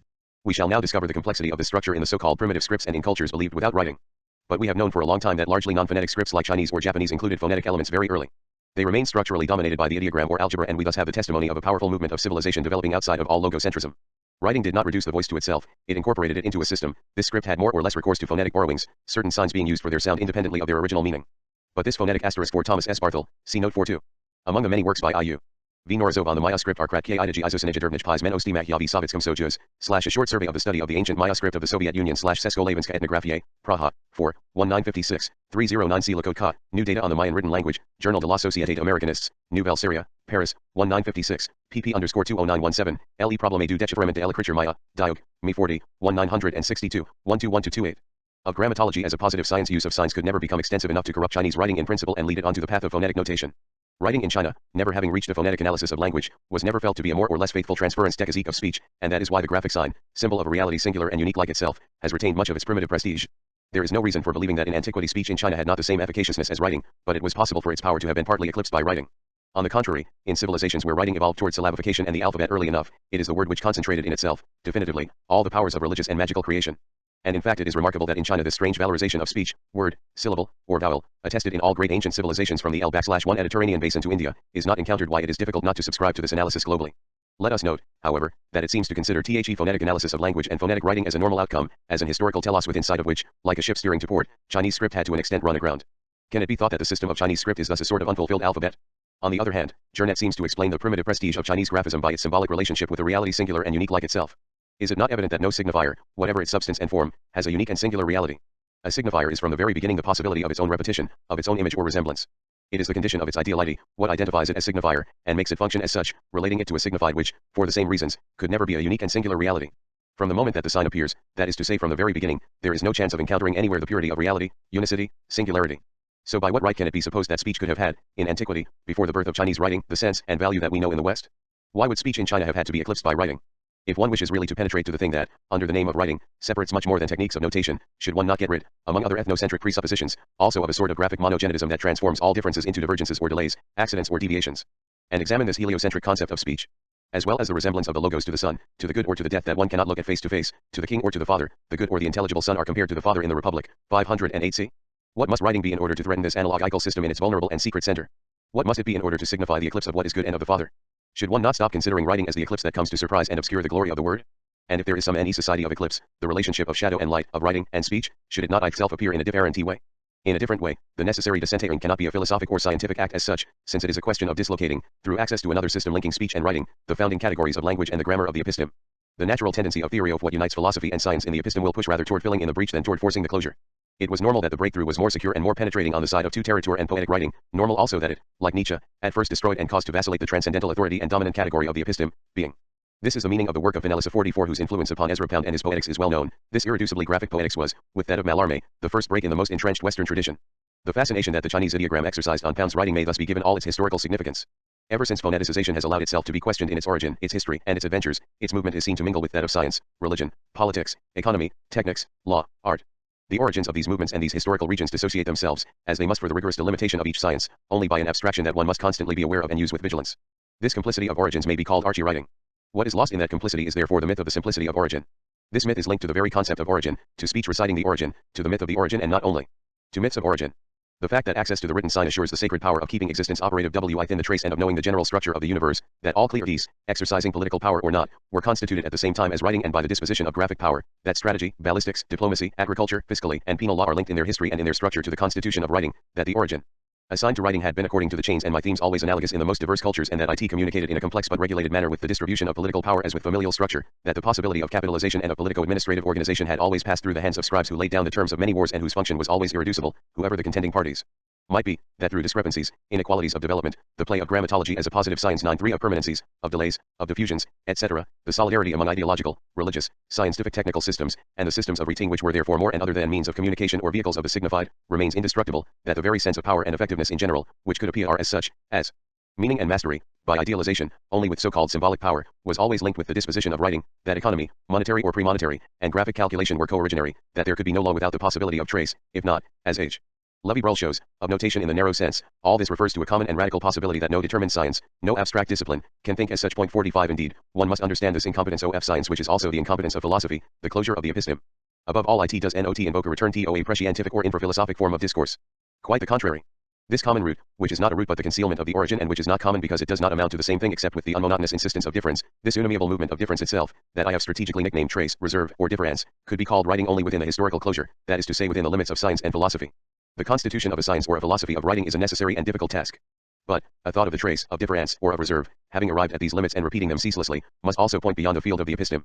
Outside of the economic and strategic reference to the name that Heidegger justifies himself in giving to an analogous but not identical transgression of all philosophemes, thought is here for me a perfectly neutral name, the blank part of the text, the necessarily indeterminate index of a future epoch of difference. In a certain sense, thought means nothing. Like all openings, this index belongs within a past epoch by the face that is open to view. This thought has no weight. It is, in the play of the system, that very thing which never has weight. Thinking is what we already know we have not yet begun, measured against the shape of writing, it is broached only in the episteme. Grammatology, this thought, would still be walled in within presence. To nature, culture, writing, Introduction to the Age of Rousseau. I felt as if I had been guilty of incest. T. Confessions of Jean-Jacques Rousseau. Introduction to the Age of Rousseau. In the voice we have an organ answering to hearing, we have no such organ answering to sight, and we do not repeat colors as we repeat sounds. This supplies an additional means of cultivating the ear by practicing the active and passive organs one with the other. If one had faith in the organization of a classical reading, one would perhaps say that I had just proposed a double grid, historical and systematic. Let us pretend to believe in this opposition. Let us do it for the sake of convenience, for I hope that the reasons for my suspicion are by now clear enough. Since I am about to deal with what, using the same language and with as much caution, I call an example, I must now justify my choice. Why accord an exemplary value to the Age of Rousseau? What privileged place does Jean-Jacques Rousseau occupy in the history of logocentrism? What is meant by that proper name? And what are the relationships between that proper name and the texts to which it was underwritten? I do not profess to bring to these questions anything more than the beginning of an answer, perhaps only the beginning of an elaboration, limited to the preliminary organization of the question. This work will present itself gradually. I cannot therefore justify it by way of anticipation and preface. Let us nevertheless attempt an overture. If the history of metaphysics is the history of a determination of being as presence, if its adventure merges with that of logocentrism, and if it is produced wholly as the reduction of the trace, Rousseau's work seems to me to occupy, between Plato's Phaedrus and Hegel's Encyclopedia, a singular position. What do these three landmarks signify? Between the overture and the philosophical accomplishment of phonologism, or logocentrism, the motif of presence was decisively articulated. It underwent an internal modification whose most conspicuous index was the moment of certitude in the Cartesian cogito. Before that, the identity of presence offered to the mastery of repetition was constituted under the objective form of the ideality of the eidos or the substantiality of ousia. Thereafter, this objectivity takes the form of representation, of the idea as the modification of a self-present substance, conscious and certain of itself at the moment of its relationship to itself. Within its most general form, the mastery of presence acquires a sort of infinite assurance. The power of repetition that the eidos and ousia made available seems to acquire an absolute independence. Ideality and substantiality relate to themselves, in the element of the residential cogitans by a movement of pure auto-affection. Consciousness is the experience of pure auto-affection. It calls itself infallible, and if the axioms of natural reason give it this certitude, overcome the provocation of the evil spirit, and prove the existence of God, it is because they constitute the very element of thought and of self-presence. Self-presence is not disturbed by the divine origin of these axioms. The infinite alderity of the divine substance does not interpose itself as an element of mediation or opacity in the transparence of self-relationship and the purity of auto-affection. God is the name and the element of that which makes possible an absolutely pure and absolutely self-present self-knowledge.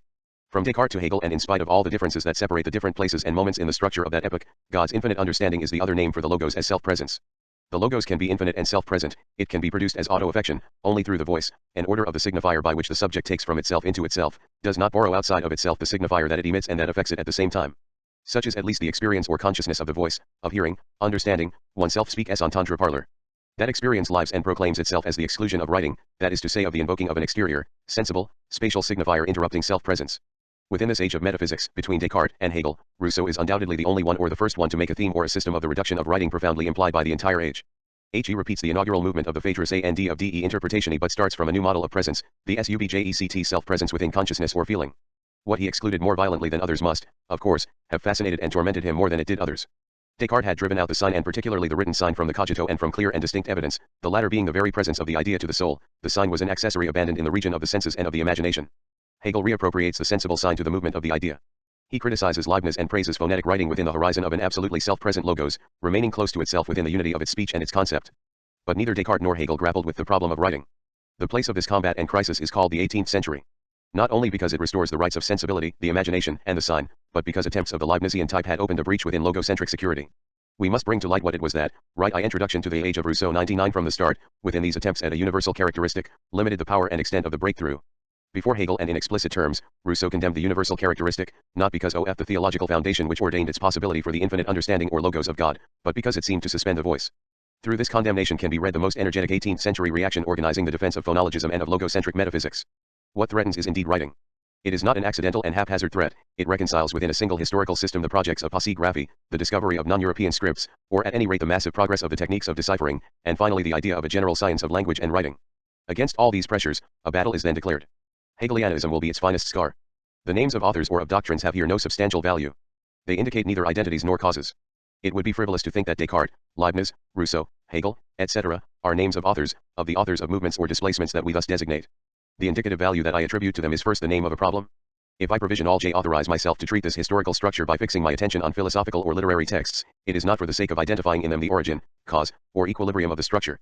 But as I also do not think that these texts are the simple effects of structure, in any sense of the word, as I think that all concepts hitherto proposed in order to think the articulation of a discourse and of an historical totality are caught within the metaphysical closure that I question here, as we do not know of any other concepts and cannot produce any others, and indeed shall not produce so long as this closure limits our discourse, as the primordial and indispensable phase.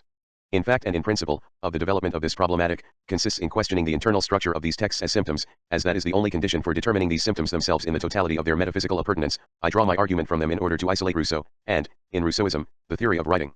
Besides, this abstraction is partial and it remains, in my view, provisional. Further on, I shall directly approach the problem within a question of method. Beyond these broad and preliminary justifications, other urgencies should be invoked. In Western and notably French thought, the dominant discourse, let us call it structuralism, remains caught, by an entire layer, sometimes the most fecund, of its stratification, within the metaphysics logocentrism which at the same time one claims rather precipitately to have gone beyond. If I have chosen the example of the texts of Claude Lévi-Strauss, as points of departure and as a springboard for a reading of Rousseau, it is for more than one reason, for the theoretical wealth and interest of those texts, for the animating role that they currently play, but also for the place occupied in them by the theory of writing and the theme of fidelity to Rousseau. They will, therefore, in this study, be somewhat more than an exergue. 1. The violence of the letter, from Lévi-Strauss to Rousseau. Shall I proceed to the teaching of writing? No, I am ashamed to toy with these trifles in a treatise on education. Emile, writing seems to favor rather the exploitation than the enlightenment of mankind. Writing, on this its first appearance in their midst, had allied itself with falsehood. A writing lesson, Tristes Tropiques. Metaphysics has constituted an exemplary system of defense against the threat of writing. What links writing to violence? What must violence be in order for something in it to be equivalent to the operation of the trace? And why bring this question into play within the affinity or filiation that binds Lévi-Strauss to Rousseau? Another difficulty is added to the problem of the justification of this historical contraction. What is a lineage in the order of discourse and text? If in a rather conventional way I call by the name of discourse the present, living, conscious representation of a text within the experience of the person who writes or reads it, and if the text constantly goes beyond this representation by the entire system of its resources and its own laws, then the question of genealogy exceeds by far the possibilities that are at present given for its elaboration. We know that the metaphor that would describe the genealogy of a text correctly is still forbidden. In its syntax and its lexicon, in its spacing, by its punctuation, its lacunae, its margins, the historical appurtenance of a text is never a straight line. It is neither causality by contagion, nor the simple accumulation of layers, nor even the pure juxtaposition of borrowed pieces. And if a text always gives itself a certain representation of its own roots, those roots live only by that representation, by never touching the soil, so to speak. Which undoubtedly destroys their radical essence, but not the necessity of their racinating function. To say that one always interweaves roots endlessly, bending them to send down roots among the roots, to pass through the same points again, to redouble old adherences, to circulate among their differences, to coil around themselves or to be enveloped one in the other, to say that a text is never anything but a system of roots, is undoubtedly to contradict at once the concept of system and the pattern of the root. But in order not to be pure appearance, this contradiction takes on the meaning of a contradiction, and receives its illogicality, only through being thought within a finite configuration. The history of metaphysics and caught within a root system which does not end there and which as yet has no name. The text's self-consciousness, the circumscribed discourse where genealogical representation is articulated, what Lévi-Strauss, for example, makes of a certain 18th century, by quoting it as the source of his thought, without being confused with genealogy itself, plays, precisely by virtue of this divergence, an organizing role in the structure of the text. Even if one did have the right to speak of retrospective illusion, it would not be an accident or a theoretical falling off, one would have to account for its necessity and its positive effects. A text always has several epochs and reading must resign itself to that fact. And this genealogical self-representation is itself already the representation of a self-representation. What, for example, the French 18th century, if such a thing existed, already constructed as its own source and its own presence. Is the play of these appurtenances, so manifest in texts of anthropology and the sciences of man, produced totally within a history of metaphysics? Does it somewhere force the closure? Such is perhaps the widest horizon of the questions which will be supported by a few examples here. to which proper names may be assigned, the sustainers of the discourse, Condillac, Rousseau, Levi-Strauss, or common names, concepts of analysis, of genesis, of origin, of nature, of culture, of sign, of speech, of writing, etc., in short, the common name of the proper name. In linguistics as well as in metaphysics, phonologism is undoubtedly the exclusion or abasement of writing. But it is also the granting of authority to a science which is held to be the model for all the so-called sciences of man. In both these senses, Levi-Strauss's structuralism is a phonologism. As for the models of linguistics and phonology, what I have already brought up will not let me skirt around a structural anthropology upon which phonological science exercises so declared a fascination, as for instance in language and kinship. It must be questioned line by line. The advent of structural linguistics phonology completely changed the situation. Not only did it renew linguistic perspectives, a transformation of this magnitude is not limited to a single discipline. Structural linguistics will certainly play the same renovating role with respect to the social sciences that nuclear physics, for example, has played for the physical sciences. 1 Ensemble des sciences exactes, p. 39, po. 31. If we wish to elaborate the question of the model, we would have to examine all the s and likewise s that punctuate the argument, ordering and authorizing the analogy between phonology and sociology, between phonemes and the terms of kinship. A striking analogy, we are told, but the functioning of its s shows us quickly enough that this is a very infallible but very impoverished generality of structural laws, no doubt governing the systems considered, but also dominating many other systems without privilege, of phonology exemplary as the example in a series and not as the regulated model.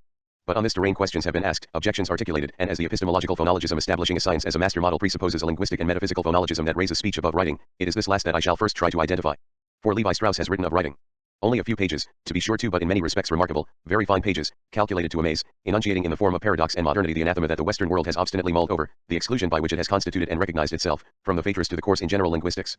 Another reason for rereading Levi-Strauss, if, as I have shown, writing cannot be felt without an unquestioning faith in the entire system of differences between physis and its other, the series of its others, art, technology, law, institution, society, immotivation, arbitrariness, etc., and in all the conceptuality disposed within it, then one should follow with the closest attention the troubled path of a thinker who sometimes, at a certain stage in his reflections, bases himself on this difference, and sometimes leads us to its spoiler of effacement, the opposition between nature and culture, to which I attached much importance at one time. Now seems to be of primarily methodological importance. 3 Undoubtedly Levi-Strauss has only traveled from one point of effacement to another. Les structures élémentaires de l'apparente, 1949, dominated by the problem of the prohibition of incest, already credited difference only around a suture. As a result, both the one and the other became all the more enigmatic. And it would be risky to decide if the scene of prohibition of incest is a strange exception that one happened to encounter within the transparent system of difference, a fact, as Levi-Strauss says, with which we are then confronted, p. 9, po. 8j, or is rather the origin of the difference between nature and culture, the condition outside of the system of difference. The condition would be a scandal only if one wished to comprehend it within the system whose condition it precisely is. Let us suppose then that everything universal in man relates to the natural order, and is characterized by spontaneity, and that everything subject to a norm is cultural and is both relative and particular. We are then confronted with a fact, or rather, a group of facts, which, in the light of previous definitions, are not far removed from a scandal. For the prohibition of incest presents, without the slightest ambiguity, and inseparably combines, the two characteristics in which we recognize the conflicting features of two mutually exclusive orders. It constitutes a rule, but a rule which, alone among all the social rules, possesses at the same time a universal character, p. 9, pages 8 to 9. But the scandal appeared only at a certain moment of the analysis, the moment when, giving up a real analysis which will never reveal any difference between nature and culture, one passed to an ideal analysis permitting the definition of the double criterion of norm and universality. It is thus from the confidence placed in the difference between the two analyses that the scandal took its scandalous meaning. What did this confidence signify? It appeared to itself as the scholar's right to employ methodological tools whose logical value is anticipated, and in a state of precipitation, with regard to the object, to truth, etc., with regard, in other words, to what science works toward.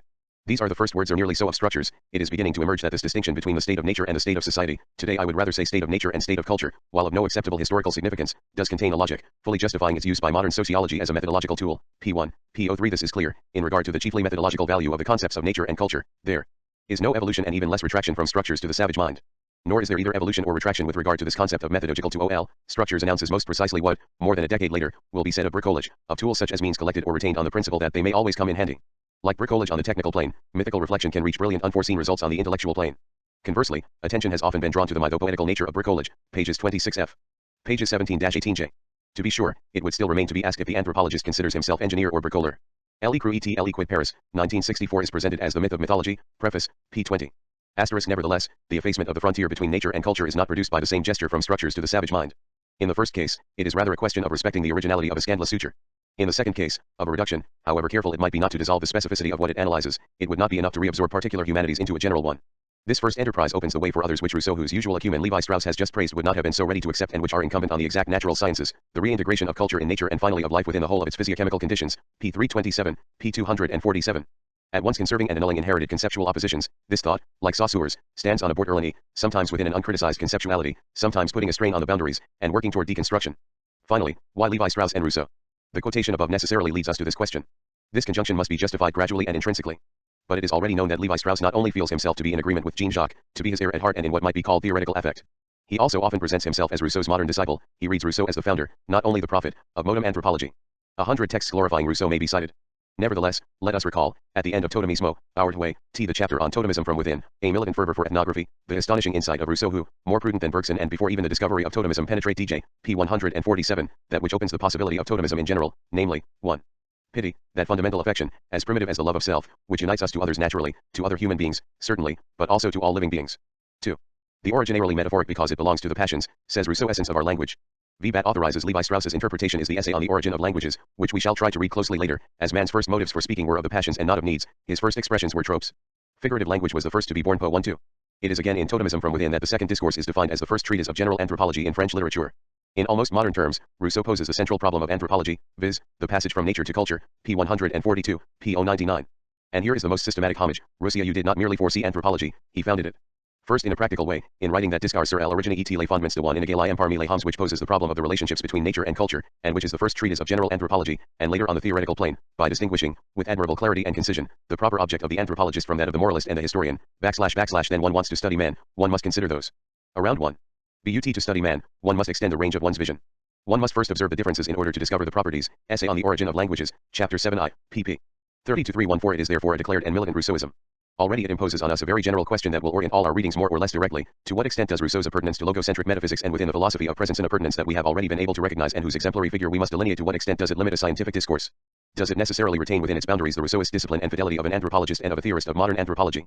If this question is not sufficient to link the development which will follow with my initial proposition, I should perhaps recapitulate. 1. That digression about the violence that does not supervene from without upon an innocent language in order to surprise it, a language that suffers the aggression of writing as the accident of its disease, its defeat, and its fall, but is the originary violence of a language which is always already a writing. Rousseau and Levi Strauss are not for a moment to be challenged when they relate the power of writing to the exercise of violence. Radicalizing this theme, no longer considering this violence as derivative with respect to a naturally innocent speech, one reverses the entire sense of a proposition, the unity of violence and writing, which one must therefore be careful not to abstract and isolate. To that other ellipsis of the metaphysics or onto theology of the logos, par excellence in its Hegelian moment, as the powerless and oniric effort to master absence by reducing the metaphor within the absolute paro usia of sense. Ellipsis of the originary writing within language as the irreducibility of metaphor, which it is necessary here to think in its possibility and short of its rhetorical repetition. The irremediable absence of the proper name. Rousseau no doubt believed in the figurative initiation of language, but he believed no less, as we shall see, in a progress toward literal, proper, meaning. Figurative language was the first to be born, he says, only to add, proper meaning was discovered last. Essay 5. It is to this eschatology of the proper use, self-proximity, self-presence, property, ownness, that we ask the question of the Graphine. The battle of proper names. But how is one to distinguish, in writing, between a man one mentions and a man one addresses? There really is an equivocation which would be eliminated by evocative mark. Essay on the Origin of Languages. Back now from Tristes Tropiques to the Essay on the Origin of Languages, from a writing lesson given to the writing lesson refused by the person who was ashamed to toy with the trifling matter of writing in a treatise on education. My question is perhaps better stated thus: do they say the same thing? Do they do the same thing? In that Tristes Tropiques, which is at the same time the Confessions and a sort of supplement to the supplement au Voyage de Bougainville, the writing lesson marks an episode of what may be called the anthropological war, the essential confrontation that opens communication between peoples and cultures, even when that communication is not practiced under the banner of colonial or missionary oppression. The entire writing lesson is recounted in the tones of violence repressed or deferred, a violence sometimes veiled, but always oppressive and heavy. Its weight is felt in various places and various moments of the narrative, in Levi Strauss's account as in the relationship among individuals and among groups, among cultures, or within the same community. What can a relationship to writing signify in these diverse instances of violence? Penetration in the case of the Nambicura. The anthropologist's affection for those to whom he devoted one of his dissertations, La vie familiale et sociale de Indiens Nambicura, 1948. Penetration, therefore, into the lost world of the Nambicura, the little bands of nomads, who are among the most genuinely primitive of the world's peoples on a territory the size of France, traversed by a picada, a crude trail whose track is not easily distinguished from the bush. Po 262, one should meditate upon all of the following together: writing as the possibility of the road and of difference, the history of writing and the history of the road, of it. Rupture, of the via rupta, of the path that is broken, beaten, fracta, of the space of reversibility and of repetition traced by the opening, the divergence from, and the violent spacing, of nature, of the natural, savage, salvage, forest. The Silva is savage, the via rupta is written, discerned, and inscribed violently as difference, as form imposed on the hile, in the forest, in wood as matter. It is difficult to imagine that access to the possibility of a road map is not at the same time access to writing. The territory of the Nambicura is crossed by the line of an autochthonic picada, but also by another line, this time imported, an abandoned telephone line obsolete from the day of its completion, which hung down from poles never replaced when they go to rot and tumble to the ground. Sometimes the termites attack them, and sometimes the Indians, who mistake the humming of the telegraph wires for the noise of bees on their way to the hive. Po 262 The Nambicura, whose tormenting and cruelty presumed or not are much feared by the personnel of the line, brought the observer back to what he might readily, though mistakenly, suppose to be the childhood of our race. Po 265 Levi Strauss describes the biological and cultural type of this population whose technology, economy, institutions, and structures of kinship, however primitive, give them of course a rightful place within humankind, so-called human society and the state of culture. They speak and prohibit incest.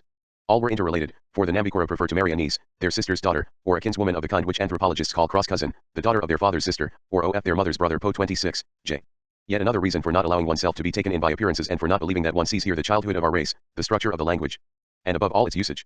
The Nambikora use several dialects and several systems according to situations. And here intervenes a phenomenon which may be crudely called linguistic and which will be of central interest to us. It has to do with the fact that we have not the means of interpreting beyond its general conditions of possibility, its a priori, whose factual and empirical causes they open within this determined situation will escape us, and, moreover, call forth no question on the part of Levi Strauss, who merely notes them. This fact bears on what we have proposed about the essence or the energy of the Graphein as the originary effacement of the proper name. From the moment that the proper name is erased in a system, there is writing, there is a subject from the moment that this obliteration of the proper is produced, that is to say from the first appearing of the proper and from the first dawn of language. This proposition is universal in essence and can be produced a priori. How one passes from this a priori to the determination of empirical facts is a question that one cannot answer in general here. First because, by definition, there is no general answer to a question of this form. The violence of the letter it is therefore such a fact that we encounter here.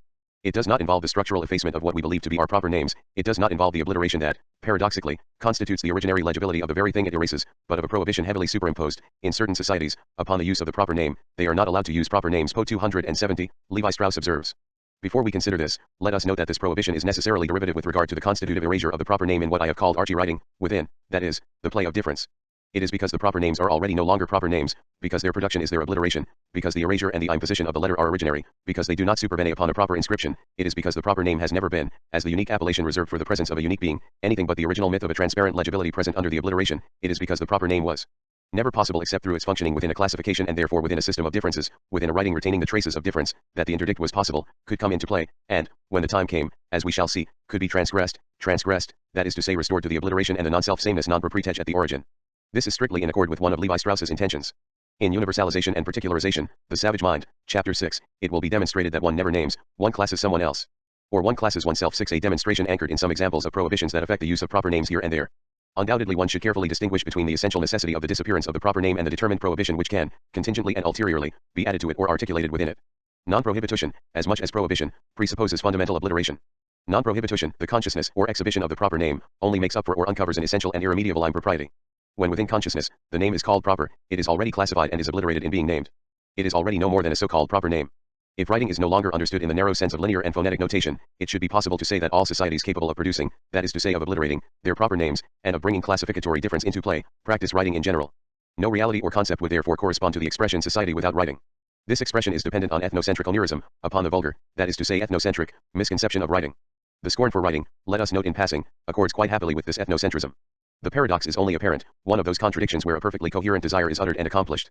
By one and the same gesture, alphabetic, writing, servile instrument of a speech dreaming of its plenitude and its self-presence, is scorned and the dignity of writing is refused to non-alphabetic signs. We have perceived this gesture in Rousseau and in Saussure. The Nambikora, the subject of a writing lesson, would therefore be one of these peoples without writing. They do not make use of what we commonly call writing. At least that is what Levi Strauss tells us, that the Nambikora could not write goes without saying. Po 288. This incapacity will be presently thought, within the ethico-political order, as an innocence and a non-violence interrupted by the forced entry of the West and the writing lesson. We shall be present at that scene in a little while. How can access to writing in general be refused to the Nambikora except by determining writing according to a model?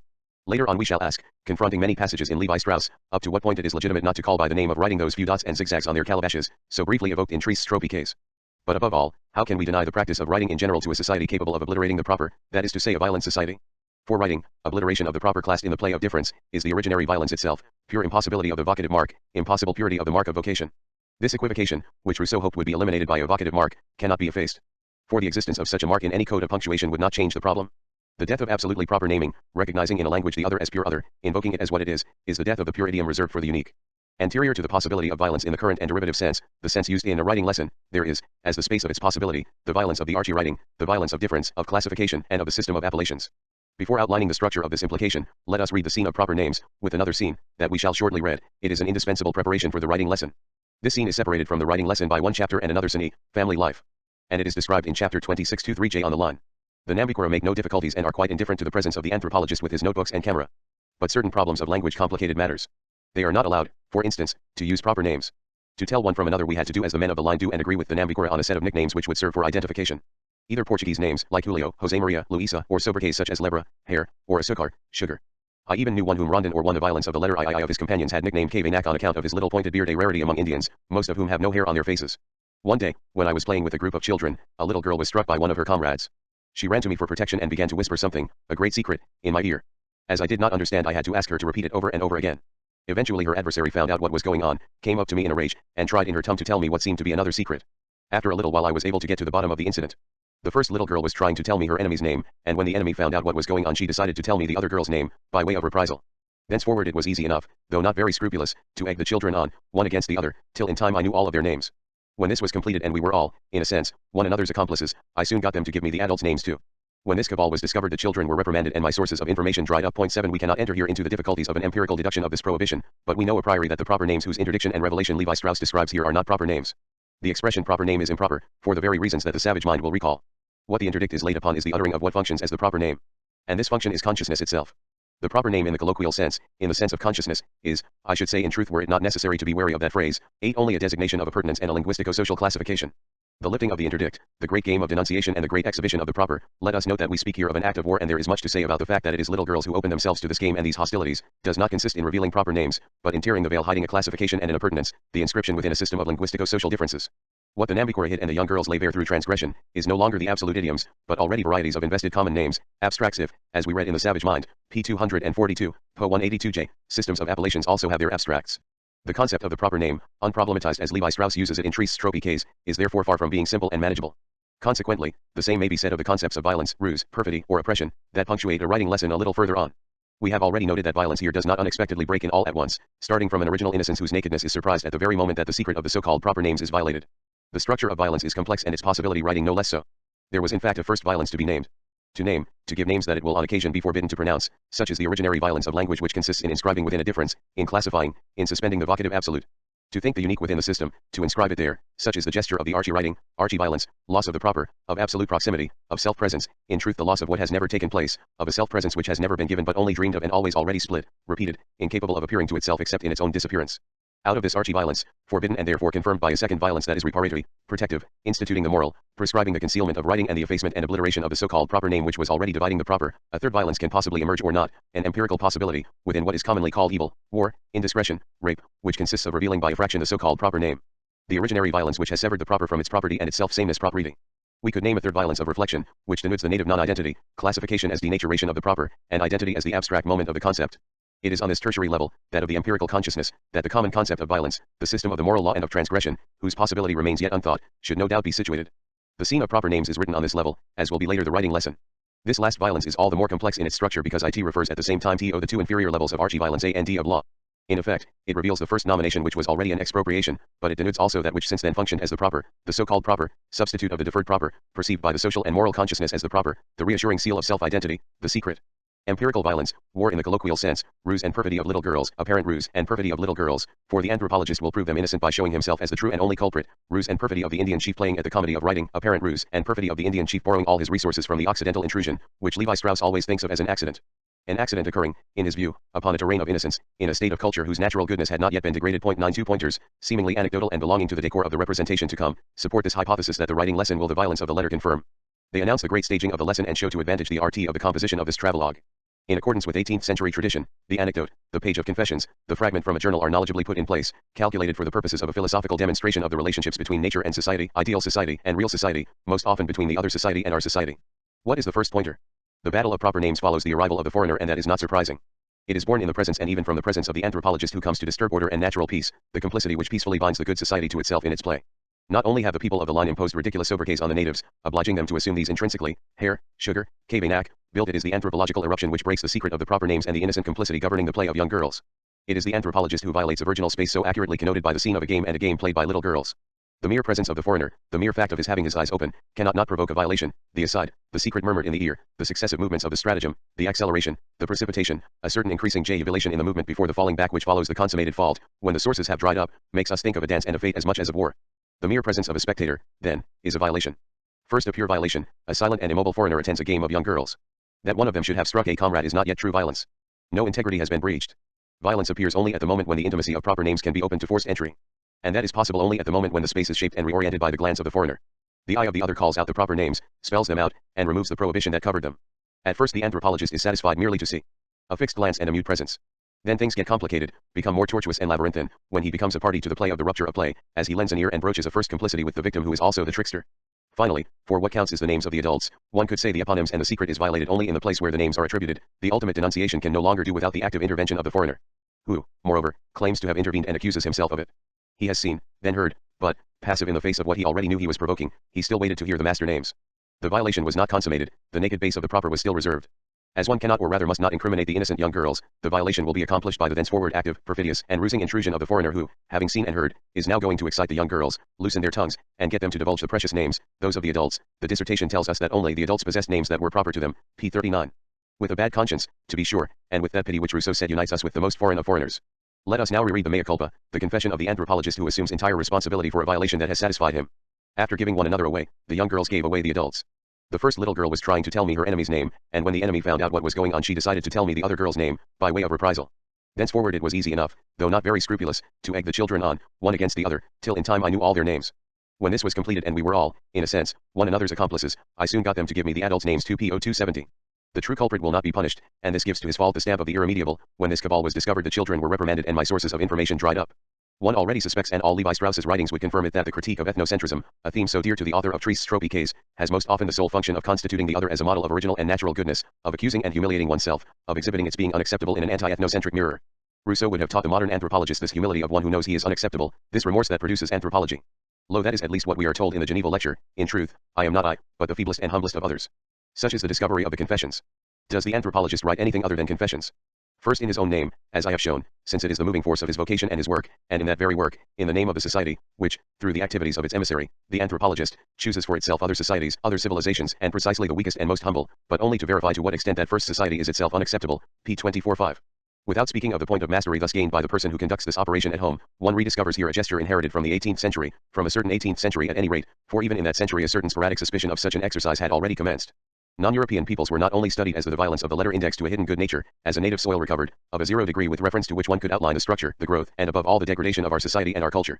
As always, this archaeology is also a teleology and an eschatology, the dream of a full and immediate presence closing history, the transparence and indivision of a paro-usia, the suppression of contradiction and difference. The anthropologist's mission, as Rousseau would have assigned it, is to work towards such an end. Possibly against the philosophy which alone would have sought to excite antagonisms between the self and the other. Let us not be accused here of forcing words and things. Let us rather read. It is again the Geneva lecture, but 100 similar passages may be found. The Rousseauist revolution, preforming and initiating the anthropological revolution, consists in refusing the expected identifications, whether that of a culture with that culture, or that of an individual, member of one culture, with a personage or a social function that the same culture wishes to impose upon him. In both cases the culture or the individual insists and the right to a free identification which can only be realized beyond man, an identification with all that lives and therefore suffers, and an identification which can also be realized short of the function or the person, with a yet unfashioned, but given, being. Then the self and the other, freed of an antagonism that only philosophy seeks to excite, recover their unity.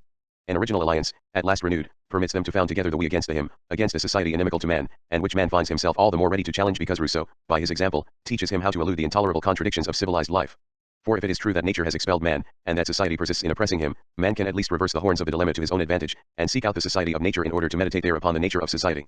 This, it seems to me, is the indissoluble message of the social contract, the lettre sur la botanique, and the reveries. Point 12. A little glass of rum, which is a severe criticism of Diderot and a glorification of Rousseau, who of all the philosophes, came nearest to being an anthropologist, our master, our brother, great as has been our ingratitude toward him, and every page of this book could have been dedicated to him, had the object thus proffered not been unworthy of his great memory, concludes thus, the question to be solved is whether or not these evils are themselves inherent in that state of society.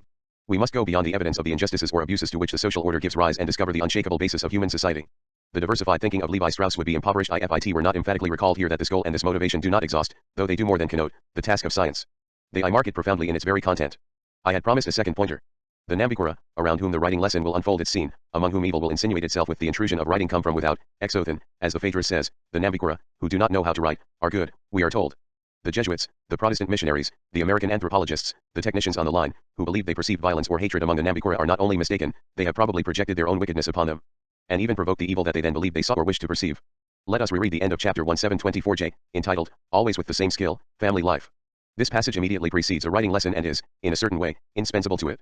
Let us first confirm what goes without saying. If we subscribe to Levi Strauss's declarations about their innocence and goodness, their great sweetness of nature, the most authentic manifestations of human tenderness, etc., only by assigning them a totally derived, relative, and empirical place of legitimacy, regarding them as descriptions of the empirical affections of the subject of this chapter, the Nambicura, as well as the author, if then we subscribe to these descriptions only as empirical relation, it does not follow that we give credence to the moralizing descriptions of the American anthropologist's converse deploring of the hatred, surliness, and lack of civility of the natives.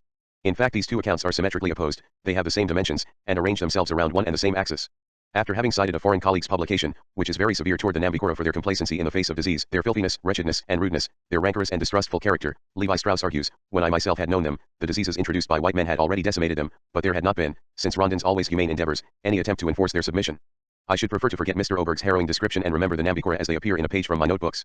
I wrote it one night by the light of my pocket lamp, the campfires shine out in the darkened savannah. Around the hearth, which is their only protection from the cold, behind the flimsy screen of foliage and palm leaves which had been stuck into the ground where it will best break the force of wind and rain, beside the baskets filled with the pitiable objects which comprise all their earthly belongings, the Nambikora lie on the bare earth. Always they are haunted by the thought of other groups, as fearful and hostile as they are themselves, and when they lie entwined together, couple by couple, each looks to his mate for support and comfort and finds in the other a bulwark, the only one he knows, against the difficulties of every day and the meditative melancholia which from time to time overwhelms the Nambikora. The visitor who camps among the Indians for the first time cannot but feel anguish and pity at the sight of a people so totally disprovided the violence of the letter for, beaten down into the hostile earth, it would seem, by an implacable cataclysm, naked and shivering beside their guttering fires. He gropes his way among the bushes, avoiding where he can the hand, or the arm, or the torso that lies gleaming in the firelight. But this misery is enlivened by laughing whispers. Their embraces are those of couples possessed by a longing for a lost oneness, pale caresses are in no wise disturbed by the footfall of a stranger. In one and all there may be glimpsed a great sweetness of nature, a profound nonchalance, an animal satisfaction as ingenuous as it is charming, and, beneath all this, something that can be recognized as one of the most moving and authentic manifestations of human tenderness. Po 285. The writing lesson follows this description, which one may indeed read for what it claims, at the outset, to be, a page from my notebook scribbled one night in the light of a pocket lamp. It would be different if this moving painting were to belong to an anthropological discourse. However, it certainly sets up a premise: the goodness or innocence of the Nambikora indispensable to the subsequent demonstration of the conjoint intrusion of violence and writing. Here a strict separation of the anthropological confession and the theoretical discussion of the anthropologist must be observed. The difference between empirical and essential must continue to assert its rights. We know that Levi Strauss has very harsh words for the philosophies that have made the mind aware of this distinction, and which are, for the most part, philosophies of consciousness, of the cogito in the Cartesian or Husserlian sense. Very harsh words also for l'essai sur les dons immédiats de la conscience, which Levi Strauss reproaches his old teachers for having pondered too much instead of studying Saussure's course in general linguistics. Point 14. Now whatever one may finally think of philosophies thus incriminated or ridiculed, and of which I shall say nothing here except to note that only their ghosts, which sometimes haunt school manuals, selected extracts, or popular opinion, are evoked here, it should be recognized that the difference between empirical affect and the structure of essence was for them a major rule. Neither Descartes nor Husserl would ever have suggested that they considered an empirical modification of their relationship with the world or with others as scientific truth, nor the quality of an emotion as the premise of a syllogism. Never in the reguli does one pass from the phenomenologically irrefutable truth of I see yellow to the judgment the world is yellow. Let us not pursue this direction. Never, at any rate, would a rigorous philosopher of consciousness have been so quickly persuaded of the fundamental goodness and virginal innocence of the Nambikora mural on the strength of an empirical account. From the point of view of anthropological science, this conclusion is as surprising as the wicked American anthropologists might be distressing. Levi Strauss's word. Surprising, indeed, that this unconditional affirmation of the radical goodness of the Nambikora comes from the pen of an anthropologist who sets against the bloodless phantoms of the philosophers of consciousness and intuition, those who have been, if the beginning of Tristes Tropiques is to be believed, his only true masters, Marx and Freud. The thinkers assembled hastily at the beginning of that book under the banner of metaphysics, phenomenology, and existentialism, would not be recognized in the line amens ascribed to them. But it would be wrong to conclude that, conversely, Marx and Freud would have been satisfied by the theses written in their name and notably the chapters that interest us. They generally demanded to see proof when one spoke of great sweetness of nature, profound nonchalance, animal satisfaction as ingenuous as it is charming, and something that can be recognized as one of the most moving and authentic manifestations of human tenderness.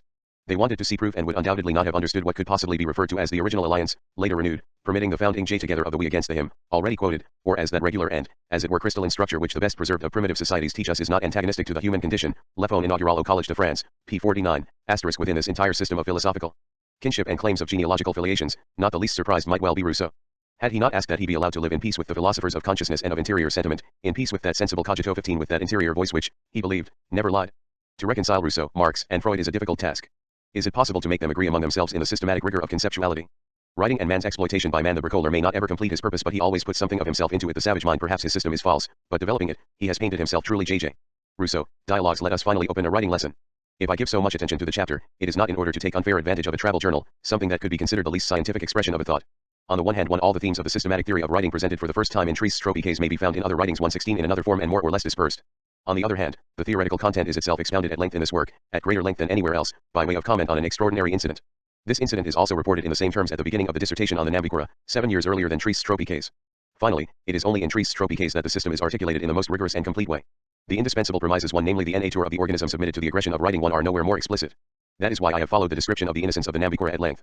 Only an innocent community, and a community of reduced dimensions, a Rousseauist theme that will soon become clearer, only a micro-society of nonviolence and freedom, all the members of which can by rights remain within range of an immediate and transparent, a crystalline address, fully self-present in its living speech. Only such a community can suffer one as the surprise of an aggression coming from without, the insinuation of writing, the infiltration of its ruse and of its perfidy. Only such a community can import from abroad the exploitation of man by man. The lesson is therefore complete. In subsequent texts, the theoretical conclusions of the incident will be presented without the concrete premises, original innocence will be implied but not expounded. In the previous text, the dissertation on the Nambikora, the incident is reported but it does not lead, as in Tristes Tropiques, to a long meditation on the historical meaning, origin, and function of the written. On the other hand, I shall draw from the dissertation information that will be valuable as annotations to Tristes Tropiques. Writing, the exploitation of man by man, I do not impose these words upon Levi Strauss. Let us recall the conversations by way of precaution. Writing itself, in that first instance, seemed to be associated in any permanent way only with societies which were based on the exploitation of man by man, p. 36, po. 30. In Tristes Tropiques, Levi Strauss is aware of proposing a Marxist theory of writing. He says it in a letter of 1955, the year the book appeared, to the Nouvelle Critique.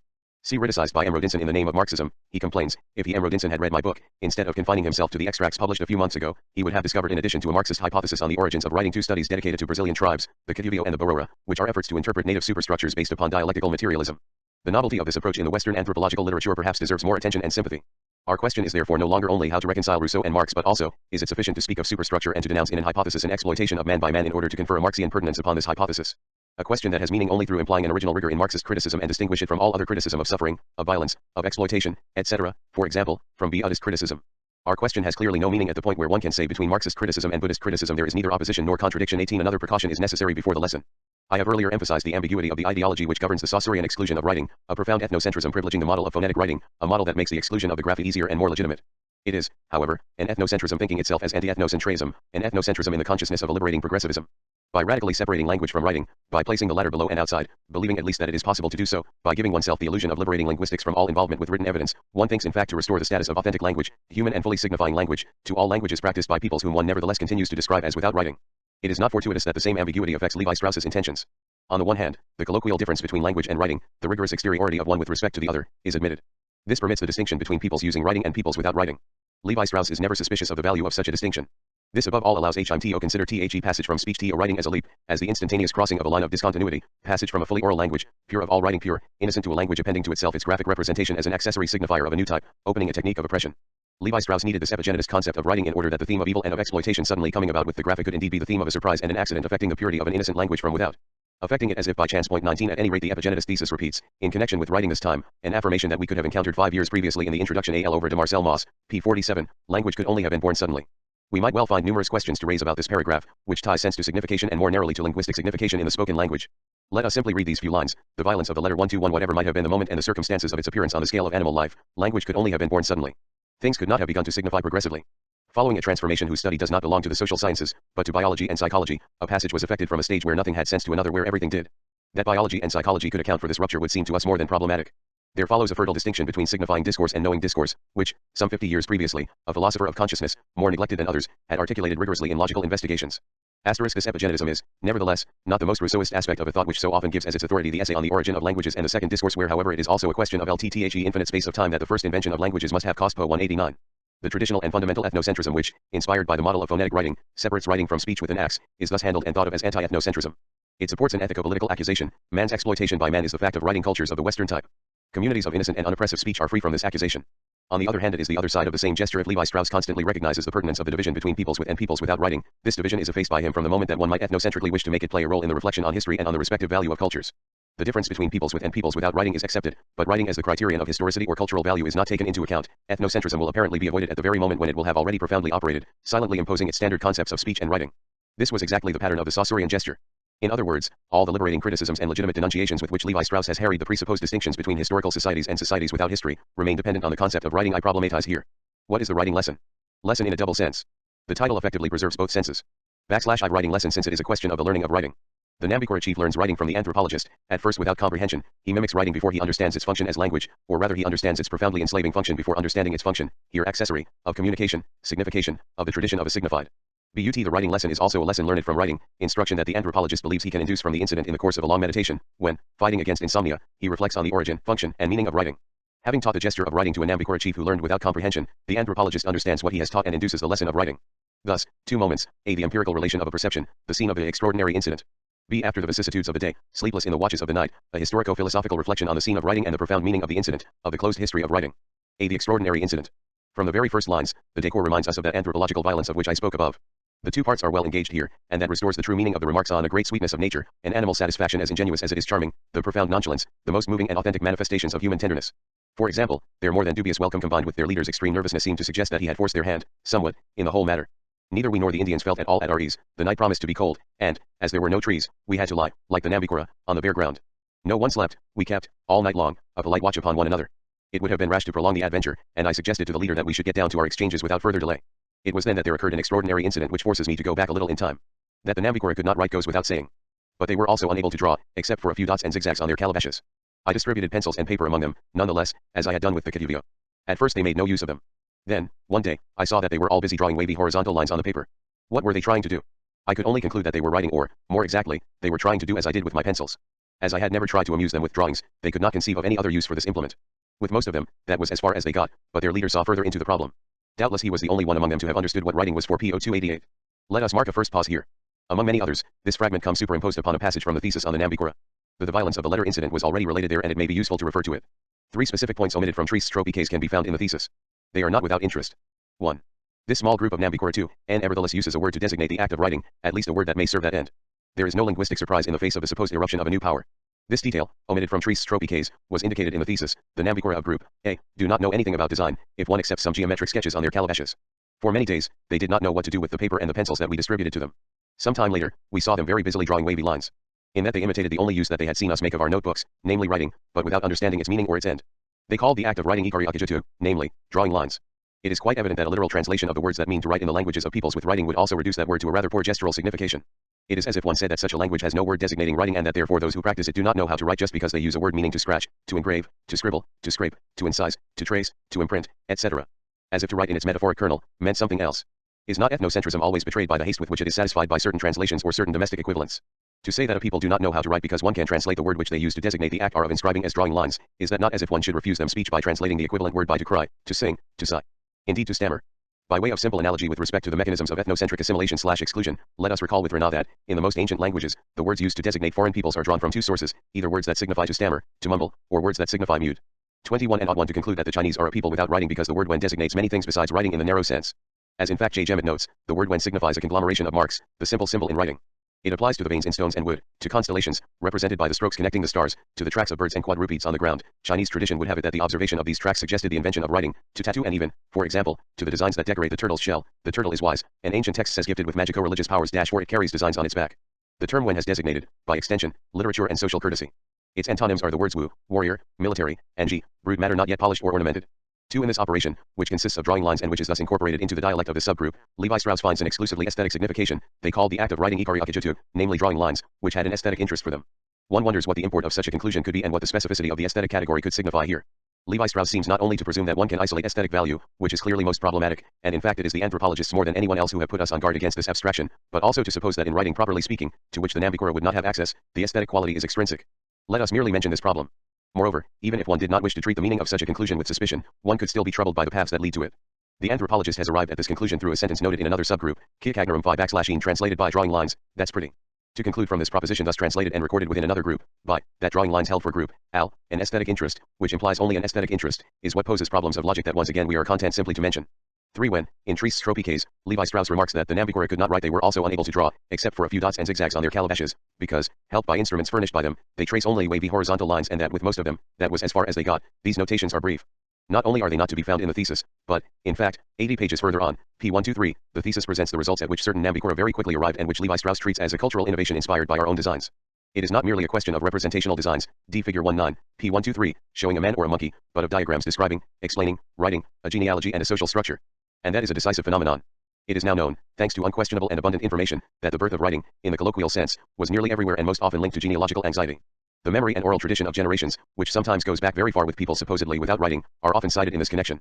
Levi-Strauss himself does it in the Conversations, p. 29, po. 26. I know, of course, that the societies we call primitive often have a quite staggering capacity for remembering, and we have been told about Polynesian the violence of the letter communities who can recite straight-off family trees involving dozens of generations, but that kind of feat obviously has its limits. Now it is this limit which is crossed more or less everywhere when writing in the colloquial sense appears. Here its function is to conserve and give to a genealogical classification, with all that that might imply, a supplementary objectification of another order. So that a people who accede to the genealogical pattern accede also to writing in the colloquial sense, understand its function and go much farther than Trees/Tropicase gives it to be understood. That was as far as they got. Here one passes from archie writing to writing in the colloquial sense. This passage, whose difficulty I do not wish to underestimate, is not a passage from speech to writing, it operates within writing in general.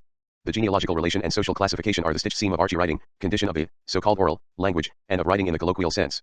But their leader saw further into the problem. The dissertation tells us that this leader is remarkably intelligent, aware of his responsibilities, active, enterprising, and ingenious. He was a man of about 35, married to 3 women. His attitude to writing is most revealing. He immediately understood its role as sign, and the social superiority that it confers. Levi-Strauss follows up with an account which is reproduced in nearly the same terms in Trees/Tropicase. Doubtless he was the only one among them who understood what writing was for. So he asked me for one of my notepads, and thus we were similarly equipped when we were working together. He did not give me his answers in words, but traced a wavy line or two on the paper and gave it to me, as if I could read what he had to say. He himself was all but deceived by his own play acting. Each time he drew a line he examined it with great care, as if its meaning must suddenly leap to the eye, and every time a look of disappointment came over his face. But he would never give up trying, and there was an unspoken agreement between us that his scribblings had a meaning that I pretended to decipher. His own verbal commentary was so prompt in coming that I had no need to ask him to explain what he had written. pp. 288-89. What immediately follows this passage corresponds to a passage in the thesis which comes more than 40 pages, p. 89, after the above and concerns the function of the commandment, a significant fact to which I shall return. And now, no sooner was everyone assembled than he drew forth from a basket a piece of paper covered with scribbled lines and pretended to read from it. With a show of hesitation he looked up and down his list for the objects to be given in exchange for his people's presents. To so and so a bow and arrows, a machete. And another a string of beads. For his necklaces and so on for 2 solid hours. What was he hoping for? To deceive himself, perhaps, but, even more, to amaze his companions and persuade them that his intermediacy was responsible for the exchanges, that he had allied himself with the white man, and that he could now share in his secrets. We were in a hurry to get away, since there would obviously be a moment of real danger at which all the marvels I had brought would have been handed over. So I did not go further into the matter and we set off on the return journey, still guided by the Indians. po. 289. The story is very beautiful. It is in fact tempting to read it as a parable in which each element, each semen team, refers to a recognized function of writing, hierarchization, the economic function of mediation and of capitalization, participation in a quasi-religious secret. All this, verified in any phenomenon of writing, is here assembled, concentrated, organized in the structure of an exemplary event or a very brief sequence of fact and gestures. All the organic complexity of writing is here collected within the simple focus of a parable. Be the rememoration of the scene. Let us now pass on to the lesson of the lesson. It is longer than the relation of the incident, covers 3 very dense pages, and the text of the conversations, which reproduces the essential parts of it, is considerably briefer. It is therefore in the thesis that the incident is reported without theoretical commentary and in the anthropologist's confession that the theory is most abundantly developed. Let us follow the thread of the demonstration through the evocation of apparently unquestionable historical facts. It is the split between the factual certainty and its interpretative reconsideration that will be of special interest to us. The most serious split appears first, but not only, between the meager fact of the extraordinary incident and the general philosophy of writing. The point of the incident in effect supports an enormous theoretical edifice. After the extraordinary incident, the anthropologist's situation remains precarious. Certain words dominate the description: abortive meeting, mystifications, something irritating. The anthropologist suddenly found himself alone, and lost, in the middle of the bush, in despair, demoralized. He was no longer armed in a hostile zone and he is agitated by dark thoughts. Then the threat subsides, the hostility disappears. It is night, the incident is closed, the exchanges have taken place, it is time to reflect upon the story, it is the moment of wakefulness and rememoration. Still tormented by this absurd incident, I slept badly. To while away the hours I went back, in my mind, to the scene of the previous morning. 2 significances are quickly drawn from the incident itself. 1. The appearance of writing is instantaneous. It is not prepared for. Such a leap would prove that the possibility of writing does not inhabit the violence of the letter speech, but the outside of speech. So writing had made its appearance among the Nambikura. But not at all, as one might have supposed, as the result of a laborious apprenticeship. From what does Levi Strauss arrive at this epigenetism that is indispensable if one wishes to safeguard the exteriority of writing to speech? From the incident. But the scene was not the scene of the origin, but only that of the imitation of writing. Even if it were a question of writing, what has the character of suddenness here is not the passage to writing, the invention of writing, but the importation of an already constituted writing. It is a borrowing and an artificial borrowing. As Levi Strauss himself says, the symbol had been borrowed, but the reality remained quite foreign to them. po. 290. Besides, this character of suddenness obviously belongs to all the phenomena of the diffusion or transmission of writing. It could never describe the appearance of writing, which has, on the contrary, been laborious, progressive, and differentiated in its stages. And the rapidity of the borrowing, when it happens, presupposes the previous presence of the structures that make it possible. 2. The second significance that Levi Strauss believes he can read in the very text of the scene is connected to the first. Since they learned without understanding, since the chief used writing effectively without knowing either the way it functioned or the content signified by it, the end of writing is political and not theoretical, sociological, rather than intellectual. po. 290. This opens and covers the entire space within which Levi Strauss is now going to think writing. The symbol had been borrowed, but the reality remained quite foreign to them. Even the borrowing had a sociological, rather than an intellectual object, for it was not a question of knowing specific things, or understanding them, or keeping them in mind, but merely of enhancing the prestige and authority of one individual or one function at the expense of the rest of the party. A native, still in the period of the Stone Age, had realized that even if he could not himself understand the great instrument of understanding he could at least make it serve other ends. po. 290j. Distinguishing thus the sociological from the intellectual end, attributing the former and not the latter to writing, one credits a very problematic difference between intersubjective relationship and knowledge. If it is true, as I in fact believe, that writing cannot be thought outside of the horizon of intersubjective violence, is there anything, even science, that radically escapes it? Is there a knowledge, and, above all, a language, scientific or not, that one can call alien at once to writing and to violence? If one answers in the negative, as I do, the use of these concepts to discern the specific character of writing is not pertinent. So much so that all the examples 23 by which Levi Strauss next illustrates this proposition are of course true and probing, but too much so. The conclusion that they sustain goes far beyond the field of what is here called writing, writing in the usual sense. It also covers the field of unwritten speech. In other words, if writing is to be related to violence, writing appears well before writing in the narrow sense, already in the difference or the archie-writing that opens speech itself. Thus suggesting what he will later confirm, that the essential function of writing is to favor the enslaving power rather than disinterested science. According to the distinction he seems to hold, Levi Strauss now can, in a second wave of meditation, neutralize the frontier between peoples without and with writing, not with regard to the use of writing, but with regard to what is supposed to be deducible from it, with regard to their historicity or non-historicity. This neutralization is very valuable. It authorizes the themes, a. of the essential and irreducible relativity in the perception of historical movement, d. res et histo-ire, b. of the differences between warm and cold in the historical temperature of societies, conversations, p. 43 pages 38 to 39 and passim, c. of the relationships between anthropology and history. 24. Thus, given this trust in the presumed difference between knowledge and power, it is a matter of showing that writing is not at all pertinent to the appreciation of historical rhythms and types. The age of the wholesale creation of social, economic, technical, political, and other structures, upon which we still subsist, the Neolithic age, did not know writing. 25. What does this imply? In the text that follows, I shall isolate 3 potentially controversial propositions. I shall not engage in the controversy, because I want to proceed more quickly to the end of the argument that interests Levi Strauss and to situate the debate there. First proposition. After eliminating all the criteria by which people habitually distinguish civilization from barbarism, this one should at least be retained, that certain peoples right and others do not. The first group can accumulate a body of knowledge earlier acquisitions on science that helps it to move ever faster toward the goal that it has assigned to itself. The second is confined within limits that the memory of individuals can never hope to extend, and it must remain the prisoner of a history worked out from day to day, with neither an origin nor the lasting consciousness of a plan. Yet nothing of what we know of writing, or of its role in evolution, can be said to justify this conception. PO 29.1. This proposition has meaning only on two conditions. 1. That one take no notice of the idea and the project of science, of the idea, that is, of truth as a theoretically infinite transmissibility. This has an historical possibility only with writing. Faced with the Husserlian analyses, crisis and the origin of geometry, which remind us of this evidence, Levi Strauss's proposal can be sustained only by denying all the violence of the letterificity to the scientific project and to the value of truth in general. This last position does not lack force, but it cannot show the worth and coherence of that force except by relinquishing its claim to be a scientific discourse. A well-known pattern. It is in fact what seems to be happening here. 2. That the Neolithic, to which in fact may be attributed the creation of the deep structures upon which we still live, did not know anything like writing. It is here that the concept of writing, as it is used by a modern anthropologist, would seem singularly narrow. Anthropology today gives us a great deal of information about scripts that preceded the alphabet, about other systems of phonetic writing or systems quite ready to be phoneticized. The weight of this information makes it unnecessary for us to insist. Second proposition. Supposing everything was acquired before writing, Levi Strauss has only to argue, conversely, between the invention of writing and the birth of modern science, the Western world has lived through some 5,000 years, during which time the sum of its knowledge has rather gone up and down than known a steady increase. PO 292, italics added. One could be shocked by this affirmation, but I shall avoid that. I do not believe that such an affirmation is false. But no more do I believe that it is true. It is rather an answer, suiting a particular purpose, to a meaningless question. Point 26 is not the notion of the quantity of knowledge suspect? What is a quantity of knowledge? How is it modified? Without speaking of the science of order or of quality, we may wonder what the quantity of the science of pure quantity signifies. How can it be evaluated in quantity? Such questions can only be answered in the style of pure empiricity. Unless one attempts to respect the very complex laws of the capitalization of learning, something that cannot be done without considering writing more attentively. One can say the opposite of what Levi Strauss says and it would be neither truer nor more false. One can say that during such and such a half-century, even before modern science, and today every minute, the accretion of knowledge has gone infinitely beyond what it was for millennia. So much for accretion. As for the notion of fluctuation, it presents itself as perfectly empirical. In any case, propositions of essence can never be made to fit a scale. Third proposition. It is the most disconcerting step in the development of this paragraph. Let us suppose that the advent of writing 3,000 or 4,000 years ago had brought nothing decisive in the domain of knowledge. Levi Strauss concedes nevertheless that it has not at all been the same thing for the last 2 centuries. However, according to his own scale, it is not clear what justifies this cut-off point. Yet it is there. Doubtless the scientific expansion of the 19th and 20th centuries could hardly have occurred, had writing not existed. But this condition, however necessary, cannot in itself explain that expansion. Not only is the cut-off point surprising, but one also wonders what particular objection Levi Strauss seems to reject here. No one has ever thought that writing the written notation, since that is at issue here, was the sufficient condition of science, and that it would suffice to know how to write in order to be learned. Much has been written that would suffice to rid us of this illusion if we possessed it. But recognize that writing is the necessary condition of science, that there is no science without writing, is what is important, and Levi Strauss knows this. And as it is difficult in any rigorous way to place the beginnings of science in the 19th century, his entire argument founders on or is contaminated by the gross mark of empirical approximation. In truth this depends, and that is why I pass over this argument quickly, on the fact that Levi Strauss is determined to abandon this terrain, to explain very quickly why the problem of science is not the best access to the origin and function of writing. If we want to correlate the appearance of writing with certain other characteristics of civilization, we must look elsewhere. Po 292. Thus it must rather be demonstrated that, according to the dissociation which had perplexed us, the origin of writing responded to a more sociological than intellectual necessity. The following page must therefore not only make clear the sociological necessity, which would be a poor truism and would have little enough to do with the sociological specificity of writing, but also that this social necessity is that of domination, exploitation, enslavement, and perfidy. To read this page appropriately, one must differentiate it into its strata. The author presents here what he calls his hypothesis. IFMY hypothesis is correct. The primary function of writing, as a means of communication, is to facilitate 27 the enslavement of other human beings. On a first level, this hypothesis is so quickly confirmed that it hardly merits its name. These facts are well known. It has long been known that the power of writing in the hands of a small number, caste, or class, is always contemporaneous with hierarchization, let us say with political difference. It is at the same time distinction into groups, classes, and levels of economico-politico-technical power, and delegation of authority, power deferred and abandoned to an organ of capitalization. This phenomenon is produced from the very onset of sedentarization, with the constitution of stocks at the origin of agricultural societies. Here things are so patent 28 that the empirical illustration that Levi Strauss sketches could be infinitely enriched. This entire structure appears as soon as a society begins to live as a society, that is to say from the origin of life in general, when, at very heterogeneous levels of organization and complexity, it is possible to defer presence, that is to say expense or consumption, and to organize production, that is to say the violence of the letter reserve in general.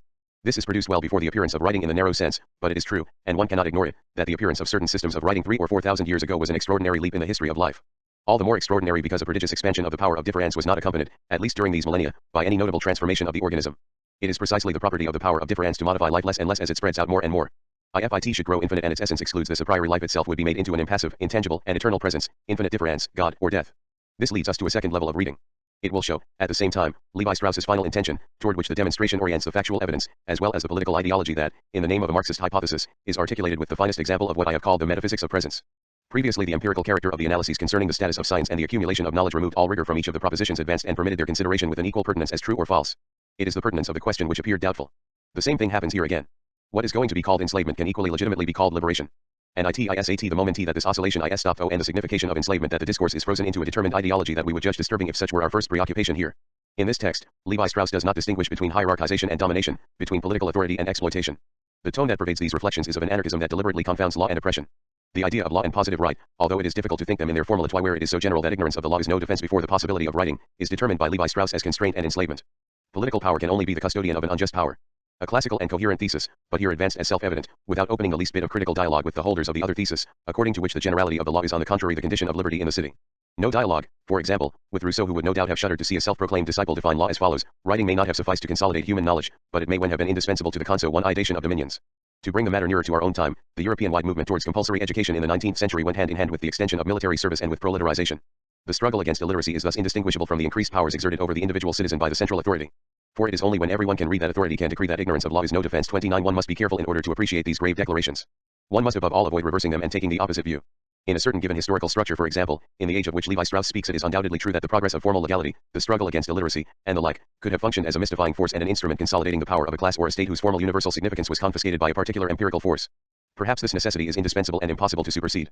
But to derive from it the authority to define the law and the state in a simple and univocal manner, to condemn them from an ethical point of view, and with them the extension of writing, compulsory military service and proletarialization, the generality of political obligation and the idea that ignorance of the law is no defense, is a consequence that cannot be rigorously deduced from these premises. If they are nevertheless deduced, as here, it must also be concluded that non-exploitation, liberty and the like go hand in hand, to utilize this most equivocal concept, with illiteracy and the absence of compulsory military service, public instruction, or law in general. I shall not belabor the obvious. Let us beware of opposing Levi Strauss to the system of classical arguments, or of opposing him to himself. On the preceding page, he had linked the violence of writing to the fact that it was reserved for a minority, confiscated by the scribes in the service of a caste. Now, an enslaving violence is assigned to total literacy. The incoherence is only apparent. Universality is always monopolized as empirical force by a determined empirical force, such is the unique affirmation that is common to both these propositions. In order to tackle this problem, should one wonder what the meaning of enslavement to a law of universal form can be? One could do it, but it is better to give up that classical course. It would soon enough show us that the access to writing is the constitution of a free subject in the violent movement of its own effacement and of its own bondage. A movement unthinkable within the classical concepts of ethics, psychology, political philosophy, and metaphysics. Let us leave that proposition up in the air, for we have not yet finished reading the writing lesson. For Levi Strauss goes further under the auspices of this libertarian ideology, whose anti-colonialist and anti-ethnocentric hue is rather specific. All this moved rapidly from the national to the international level, thanks to the mutual complicity which sprang up between newborn states confronted as these were with the problems that had been our own, a century or two ago, the violence of the letter and an international society of peoples long privileged. These latter recognize that their stability may well be endangered by nations whose knowledge of the written word has not, as yet, empowered them to think in formulae which can be modified at will. Such nations are not yet ready to be edified, and when they are first given the freedom of the library shelves au savoir in tas dans les bibliothèques, they are perilously vulnerable to the ever more deliberate one misleading, mendacious mensonges effects of the printed word, italics added. Taking the same precautions that we took a moment ago with respect to the possible truthfulness of such statements, let us paraphrase this text. It is, in the name of the liberty of formerly colonized peoples, a critique of the young states that side with the old states so recently denounced, complicity between young states and an international society of peoples long privileged. Critique of an enterprise. The propagation of writing is presented through the concepts of a voluntarist psychology. The international political phenomenon that it constitutes is described in terms of a deliberately and consciously organized plot. A critique of the state in general and of the young states that extend writing for propagandistic ends, to assure the legibility and effectiveness of their tracts, to protect themselves from nations whose knowledge of the written word has not, as yet, empowered them to think in formulae which can be modified at will. Which implies that oral formulae are not modifiable, not more modifiable at will than written formulae. This is not the least of the paradoxes. Yet once again, I do not profess that writing may not and does not in fact play this role, but from that to attribute to writing the specificity of this role and to conclude that speech is exempt from it, is an abyss that one must not leap over so lightly. I shall not comment on what is said about access to knowledge piled up on library shelves, determined in an unequivocal way as vulnerability to the mendacious effects of the printed word and so on. The ideological atmosphere within which such formulae breathe today could be described. Suffice it to recognize here the heritage of the second discourse, throwing aside, therefore, all those scientific books and contemplating the first and most simple operations of the human soul. Po 157 Man, behold your history, such as I have thought to read it, not in books written by your fellow creatures, who are liars, but in nature, which never lies. Po 176, of Emile, the misuse of books is the death of learning. As so many books lead us to neglect the book of the world. We should not read, but rather look. I get rid of the chief cause of their sorrows, namely their books. Reading is the curse of childhood. The child who reads ceases to think, etc., of a Savoyard priest, so I closed all my books. pp. 57 plus 575, 186, 378, pages 414, 415, 131, 270 of the Lettre à Christophe de Beaumont. I looked for truth in books, I found them nothing but lies and error. Asterisk. After this nocturnal meditation, Levi Strauss returns to the extraordinary incident. And it is to give praise, now justified by history, to those wise Nambiquae who had the courage to resist writing as well as the mystification of their leader. Praise to those who knew to interrupt only for a time, alas the fatal course of evolution, and who won themselves a respite.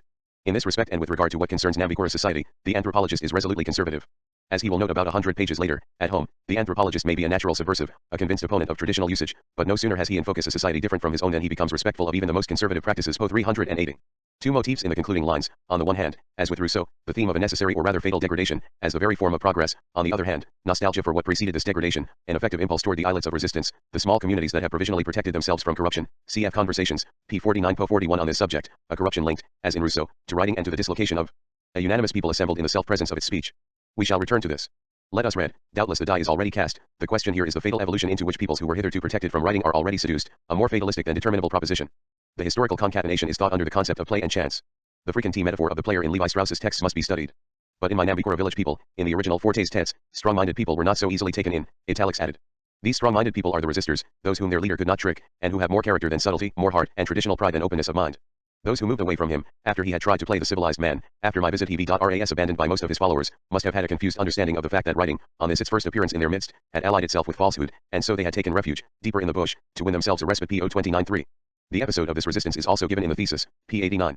If words have a meaning, and if writing, on this its first appearance in their midst, had allied itself with falsehood, one should think that deception and all the associated values and non-values were absent in society's * overs completes. Paris, 1835, p.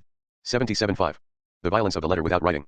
To doubt this, it is not necessary to cover a lot of ground, only an empirical detour by the evocation of facts, the a priori or transcendental regression that we followed by way of introduction.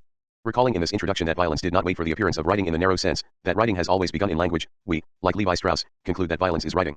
But, coming at it another way, this proposition has a radically different meaning. It ceases to be supported by the myth, by the myth of a speech originally good, and of a violence which would come to pounce upon it as a fatal accident. A fatal accident which is nothing but history itself. Not that, by this more or less overt reference to the idea of a fall into evil from the innocence of the word, Levi Strauss makes this classical and implicit theology his own. It is just that his anthropological discourse is produced through concepts, schemata, and values that are, systematically and genealogically, accomplices of this theology and this metaphysics. Therefore I shall not make the long empirical or a priori digression here. I shall merely compare different moments in the description of Nambikora's society. If the lesson is to be believed, the Nambikora did not know violence before writing, nor hierarchization, since that is quickly assimilated into exploitation. Round about the lesson, it suffices to open Treece Tropiques and the thesis at any page to find striking evidence to the contrary. We are dealing here not only with a strongly hierarchized society, but with a society where relationships are marked with a spectacular violence. As spectacular as the innocent and tender frolics evoked at the beginning of the lesson, and that we were thus justified in considering as the calculated premises of a loaded argumentee. Among many analogous passages that we cannot cite here, let us look at page 87 of the dissertation. The subject is clearly the Nambikora before writing, and the leader must display an unfailing talent, related more to electoral politics than to the exercise of power, to maintain his group, and, if possible, enlarge it through new memberships. The nomadic band represents in fact a fragile unity. If the leader's authority is too exacting, if he monopolizes too great a number of women, if he is not capable during periods of dearth of resolving problems of food, discontent arises, individuals or families break away and conglomerate into a kindred group whose affairs seem better conducted, better nourished due to the discovery of hunting or fruit and berry picking grounds, or richer through exchange with neighboring groups, or more powerful after victorious battles. The leader then finds himself at the head of too limited a group, incapable of facing daily difficulties, or whose women are open to rape by stronger neighbors. He is then obliged to abdicate, and with his last faithful friends, to throw in his lot with a more fortunate faction. Nambikora's society is thus in a perpetual state of flux. Groups form and unform, enlarge and disone appear, and, sometimes at intervals of a few months, the composition, number, and regrouping of the bands become unrecognizable. All these transformations are accompanied by intrigues and conflicts, rises and falls, all being produced at an extremely fast pace. One could also cite entire chapters of the thesis entitled War and Commerce, and From Birth to Death. Also everything concerning the use of poisons, in the thesis and in Treece Tropiques, just as there is a battle of proper names, there is a battle of poisons in which the anthropologist is himself embroiled. A delegation of 4 men came to me and, in a quite threatening tone, asked me to mix poison, which they brought me at the same time, with the next dish that I should offer to A6. It was considered indispensable to suppress him rapidly, because, I was told, he was very wicked, cakery, and totally worthless. A. Doshin, p. 124. I shall cite only one more passage, happy compliment of an idyllic description. I have described the tender comradeship which presides over the relationship between the sexes, and the general harmony which reigns in the bosom of the groups. But as soon as these change for the worse, it is to make room for the most extreme solutions, poisonings and assassinations. No South American group, to our knowledge, conveys in so sincere and spontaneous a manner violent and opposed sentiments, whose individual expression seems indissociable from a social stylization that never betrays them. P. 126. Is this final formula not applicable to all social groups in general? Thus we are led back to Rousseau. The ideal profoundly underlying this philosophy of writing is therefore the image of a community immediately present to itself, without difference, a community of speech where all the members are within earshot. To confirm this, I shall refer neither to Treece Tropiques nor to its theoretical echo, the Conversations, but to a text included in Structural Anthropology and completed in 1958 with allusions to Treece Tropiques. Writing is here defined as the condition of social inauthenticity. In this respect it is, rather, modem societies that should be defined by a privative character. Our relations with one another are now only occasionally and fragmentarily based upon global experience, the concrete apprehension of one person by another. They are largely the result of a indirect construction, through written documents. We are no longer linked to our past by an oral tradition which implies direct vico contact with others, storytellers, priests, wise men, or elders, but by books amassed in libraries, books from which criticism endeavors with extreme difficulty to form a picture of their authors. And we communicate with the immense majority of our contemporaries by all kinds of intermediaries, written documents or administrative machinery which on the violence of the letter doubtedly vastly extend our contacts but at the same time make those contacts somewhat unauthentic. This has become typical of the relationship between the citizen and the public authorities. We should like to avoid describing negatively the tremendous revolution brought about by the invention of writing. But it is essential to realize that writing, while it conferred vast benefits on humanity, did in fact deprive it of something fundamental. pp. 400-02, italics added, pages 36-3 to 64. From then on, the anthropologist's mission carries an ethical significance, to find and fix on that terrain the levels of authenticity. The criterion of authenticity is the neighborliness in the small communities where everyone knows everyone else. On the contrary, if we carefully consider the points on which anthropological investigations have been brought to bear, we note that in its increasingly intensive study of modern societies, anthropology has endeavored to identify levels of authenticity within them. When the ethnologist studies a village, an enterprise, or the neighborhood of a large town, his task is facilitated by the fact that almost everyone knows everyone else. In the future, it will no doubt be recognized that anthropology's most important contribution to social sciences is to have introduced, if unknowingly, this fundamental distinction between two types of social existence, a way of life recognized at the outset as traditional and archaic and characteristic of authentic societies, and a more modern form of existence, from which the first named type is not absent but where groups that are not completely, or are imperfectly, authentic, are organized within a much larger and specifically unauthentic system, pp. 402-03, pp. 364-65. The clarity of this text is sufficient unto itself. In the future, it may be recognized if this is in fact anthropology's most important contribution to social science. This model of a small community with a crystalline structure, completely self-present, assembled in its own neighborhood, is undoubtedly Rousseauistic. We shall have to examine this very closely in more than one text. For the moment, and always for the same reasons, let us rather turn to the essay. Rousseau shows there that social distance, the dispersion of the neighborhood, is the condition of oppression, arbitrariness, and vice. The governments of oppression all make the same gesture, to break presence, the co-presence of citizens, the unanimity of assembled peoples, to create a situation of dispersion, holding subjects so far apart as to be incapable of feeling themselves together in the space of one and the same speech, one and the same persuasive exchange. This phenomenon is described in the last chapter of the essay. The now recognized ambiguity of this structure is such that one can equally well reverse its direction and show that this co-presence is sometimes also that of the crowd subjected to a demagogic harangue. We must attend to the signs of Rousseau's vigilance when confronted by the possibility of such a reversal. Nevertheless, the essay first puts us on guard against the structures of S0 chain life and of information within the modern political machine. It is a praise of eloquence, or rather of the elocution of the full speech, a condemnation of mute and impersonal signs, money, tracts, placards, weapons and soldiers in uniform. The languages develop naturally on the basis of men's needs, changing and varying as those needs change. In ancient times, when persuasion played the role of public force, eloquence was necessary. Of what use would it be today, when public force has replaced persuasion? One needs neither art nor metaphor to say such is my pleasure. What sort of public discourses remain then? Sermons. And why should those who preach them be concerned to persuade the people, since it is not they who dispose of benefices? Our popular tongues have become just as completely useless as eloquence. Societies have assumed their final form, no longer is anything changed except by arms and cash. And since there is nothing to say to people besides give money, it is said with placards on street corners or by soldiers in their homes. It is not necessary to assemble anyone for that. On the contrary, the subjects must be kept apart. LL1 is the first maxim of modern politics. It was easy for the ancients to make themselves understood by people in public. They could speak all day with no discomfort. If a man were to harangue the people of Paris in the Place Vendôme in French, if he shouted at the top of his voice, people would hear him shouting, but they would not be able to distinguish a word. If charlatans are less common in the public squares of France than in those of Italy, it is not because they would be less well heard écoutes in France, but only because they would not be as well understood entendus. But I say that any tongue with which one cannot make oneself understood to the people assembled is a slavish tongue. It is impossible for a people to remain free and speak the tongue. Chap 10, Relationship of Languages to Government, pages 72-73. Self-presence, transparent proximity in the face-to-face of countenances and the immediate range of the voice. This determination of social authenticity is therefore classic, Rousseauistic, but already the inheritor of Platonism. It relates, we recall, to the anarchistic and libertarian protestations against law, the powers, and the state in general, and also with the dream of the 19th century utopian socialisms, most specifically with the dream of Fourierism. In his laboratory, or rather in his studio, the anthropologist too uses this dream, as one weapon or instrument among others.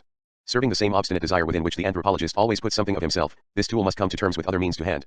For the anthropologist also desires to be Freudian, Marxist, with a L1 Marxism, as we recall, whose work of criticism would be neither in opposition nor in contradiction with Buddhist criticism, and he even confesses to being tempted by vulgar materialism. 30 The only weakness of bricolage, but, seen as a weakness, is it not irremediable, is a total inability to justify itself in its own discourse. The violence of the letter already there-ness of instruments and of concepts cannot be undone or reinvented. In that sense, the passage from desire to discourse always loses itself in bricolage. It builds its castles with debris, mythical thought. Builds ideological castles out of the debris of what was once a social discourse. The Savage Mind, p. 32 po. 21. In the best of cases, the discourse of bricolage can confess in itself its desire and its defeat, provoke the thought of the essence and the necessity of the already there, recognize that the most radical discourse, the most inventive and systematic engineer are surprised and circumvented by a history, a language, etc., a world, for world means nothing else, from which they must borrow their tools, if only to destroy the former machine, the straw catapult.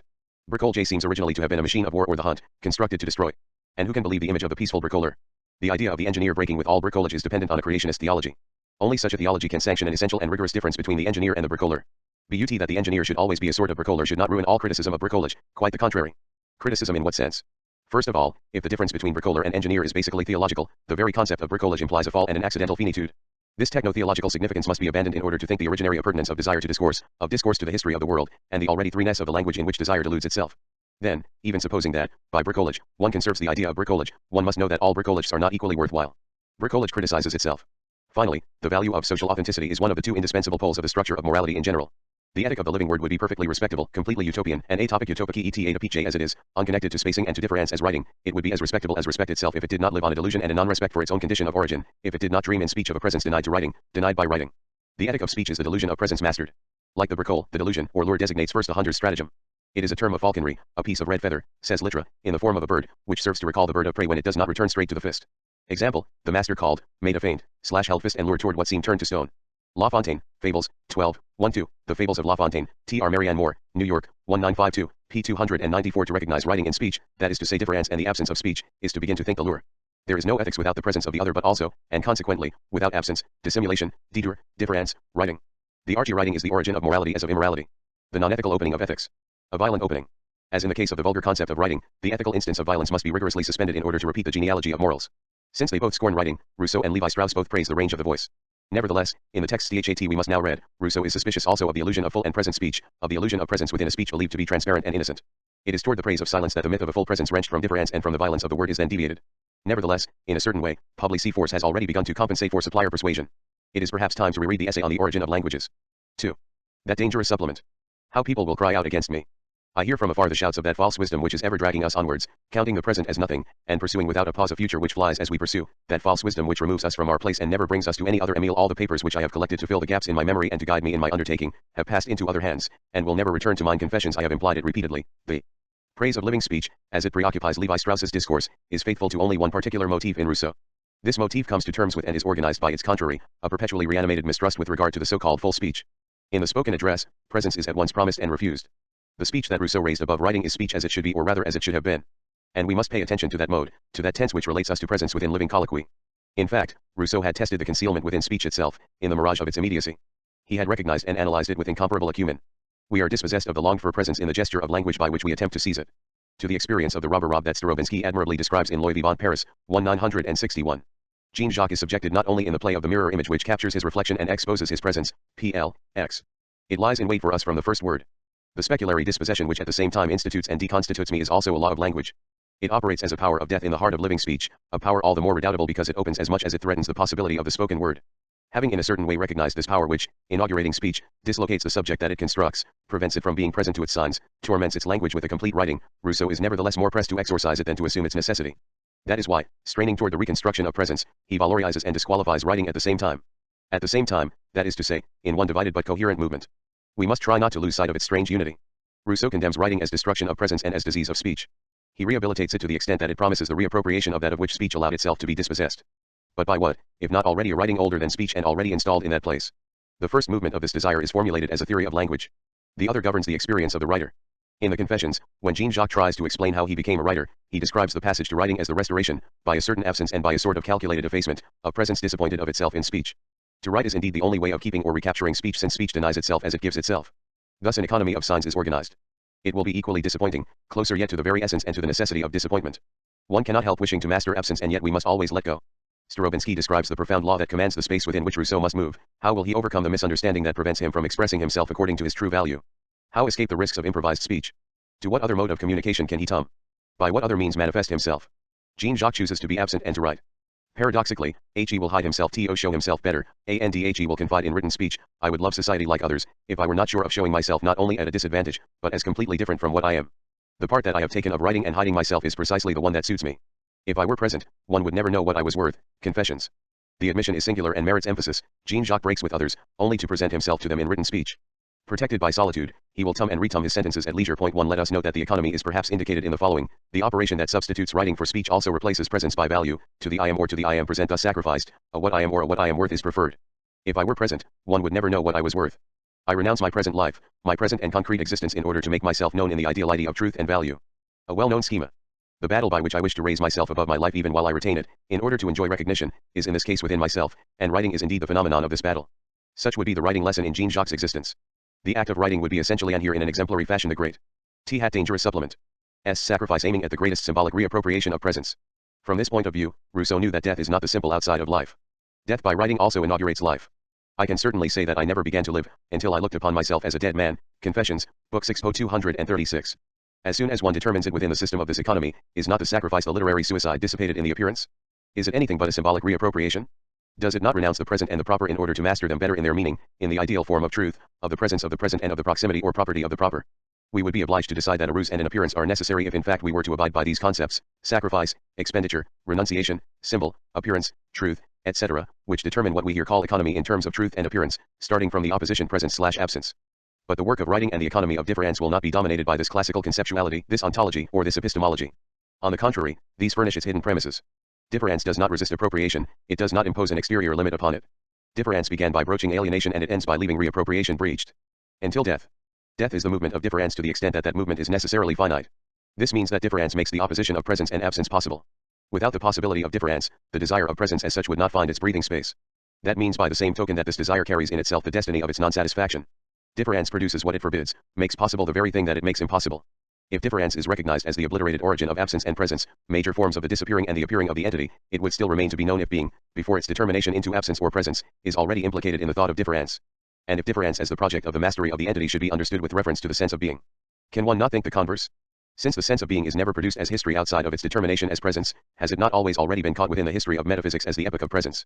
This is perhaps what Nietzsche wanted to write and what resists the Heideggerian reading of Nietzsche. Difference in its active movement. What is comprehended in the concept of difference without exhausting it is what not only precedes metaphysics but also extends beyond the thought of being. The latter speaks nothing other than metaphysics, even if it exceeds it and thinks it as what it is within its closure. From Slash of Blindness to the supplement in terms of this problematical scheme, we must therefore think Rousseau's experience and his theory of writing together, the accord and the discord that, under the name of writing, relate Jean-Jacques to Rousseau, uniting and dividing his proper name. On the side of experience, a recourse to literature as reappropriation of presence, that is to say, as we shall see, of nature; on the side of theory, an indictment against the negativity of the letter, in which must be read the degeneracy of culture and the disruption of the community. If indeed one wishes to surround it with the entire constellation of concepts that shares its system, the word supplement seems to account for the strange unity of these two gestures. In both cases, in fact, Rousseau considers writing as a dangerous means, a menacing aid, the critical response to a situation of distress. When nature, as self-proximity, comes to be forbidden or interrupted, when speech fails to protect presence, writing becomes necessary. It must be added to the word urgently. I have identified in advance one of the forms of this addition, speech being natural or at least the natural expression of thought, the most natural form of institution or convention for signifying thought, writing is added to it, is adjoined, as an image or representation. In that sense, it is not natural. It diverts the immediate presence of thought to speech into representation and the imagination. This recourse is not only bizarre, but dangerous. It is the addition of a technique, a sort of artificial and artful ruse to make speech present when it is actually absent. It is a violence done to the natural destiny of the language. Languages are made to be spoken, writing serves only as a supplement to speech. Speech represents thought by conventional signs, and writing represents the same with regard to speech. Thus the art of writing is nothing but a mediated representation of thought. Writing is dangerous from the moment that representation there claims to be presence and the sign of the thing itself. And there is a fatal necessity, inscribed in the very functioning of the sign, that the substitute make one forget the vicariousness of its own function and make itself pass for the plenitude of a speech whose deficiency and infirmity it nevertheless only supplements. For the concept of the supplement which here determines that of the representative image harbors within itself two significations whose cohabitation is as strange as it is necessary. The supplement adds itself, it is a surplus, a plenitude enriching another plenitude, the fullest measure of presence. It cumulates and accumulates presence. It is thus that art, technique, image, representation, convention, etc., come as supplements to that dangerous supplement. 145 nature and are rich with this entire cumulating function. This kind of supplementarity determines in a certain way all the conceptual oppositions within which Rousseau inscribes the notion of nature to the extent that it should be self-sufficient. But the supplement supplements. It adds only to replace. It intervenes or insinuates itself in the place of. If it fills, it is as if one fills a void. If it represents and makes an image, it is by the anterior default of a presence. Compensatory supplement and vicarious, the supplement is an adjunct, a subaltern instance which takes the place loge. As substitute, it is not simply added to the positivity of a presence, it produces no relief, its place is assigned in the structure by the mark of an emptiness. Somewhere, something can be filled up of itself, can accomplish itself, only by allowing itself to be filled through sign and proxy. The sign is always the supplement of the thing itself. This second signification of the supplement cannot be separated from the first. We shall constantly have to confirm that both operate within Rousseau's texts. But the inflection varies from moment to moment. Each of the two significations is by turns effaced or becomes discreetly vague in the presence of the other. But their common function is shown in this: whether it adds or substitutes itself, the supplement is exterior, outside of the positivity to which it is superadded, alien to that which, in order to be replaced by it, must be other than it. Unlike the complement, dictionaries tell us, the supplement is an exterior addition, Robert's French Dictionary. According to Rousseau, the negativity of evil will always have the form of supplement to writing. Evil is exterior to nature, to what is by nature innocent and good. It supervenes upon nature.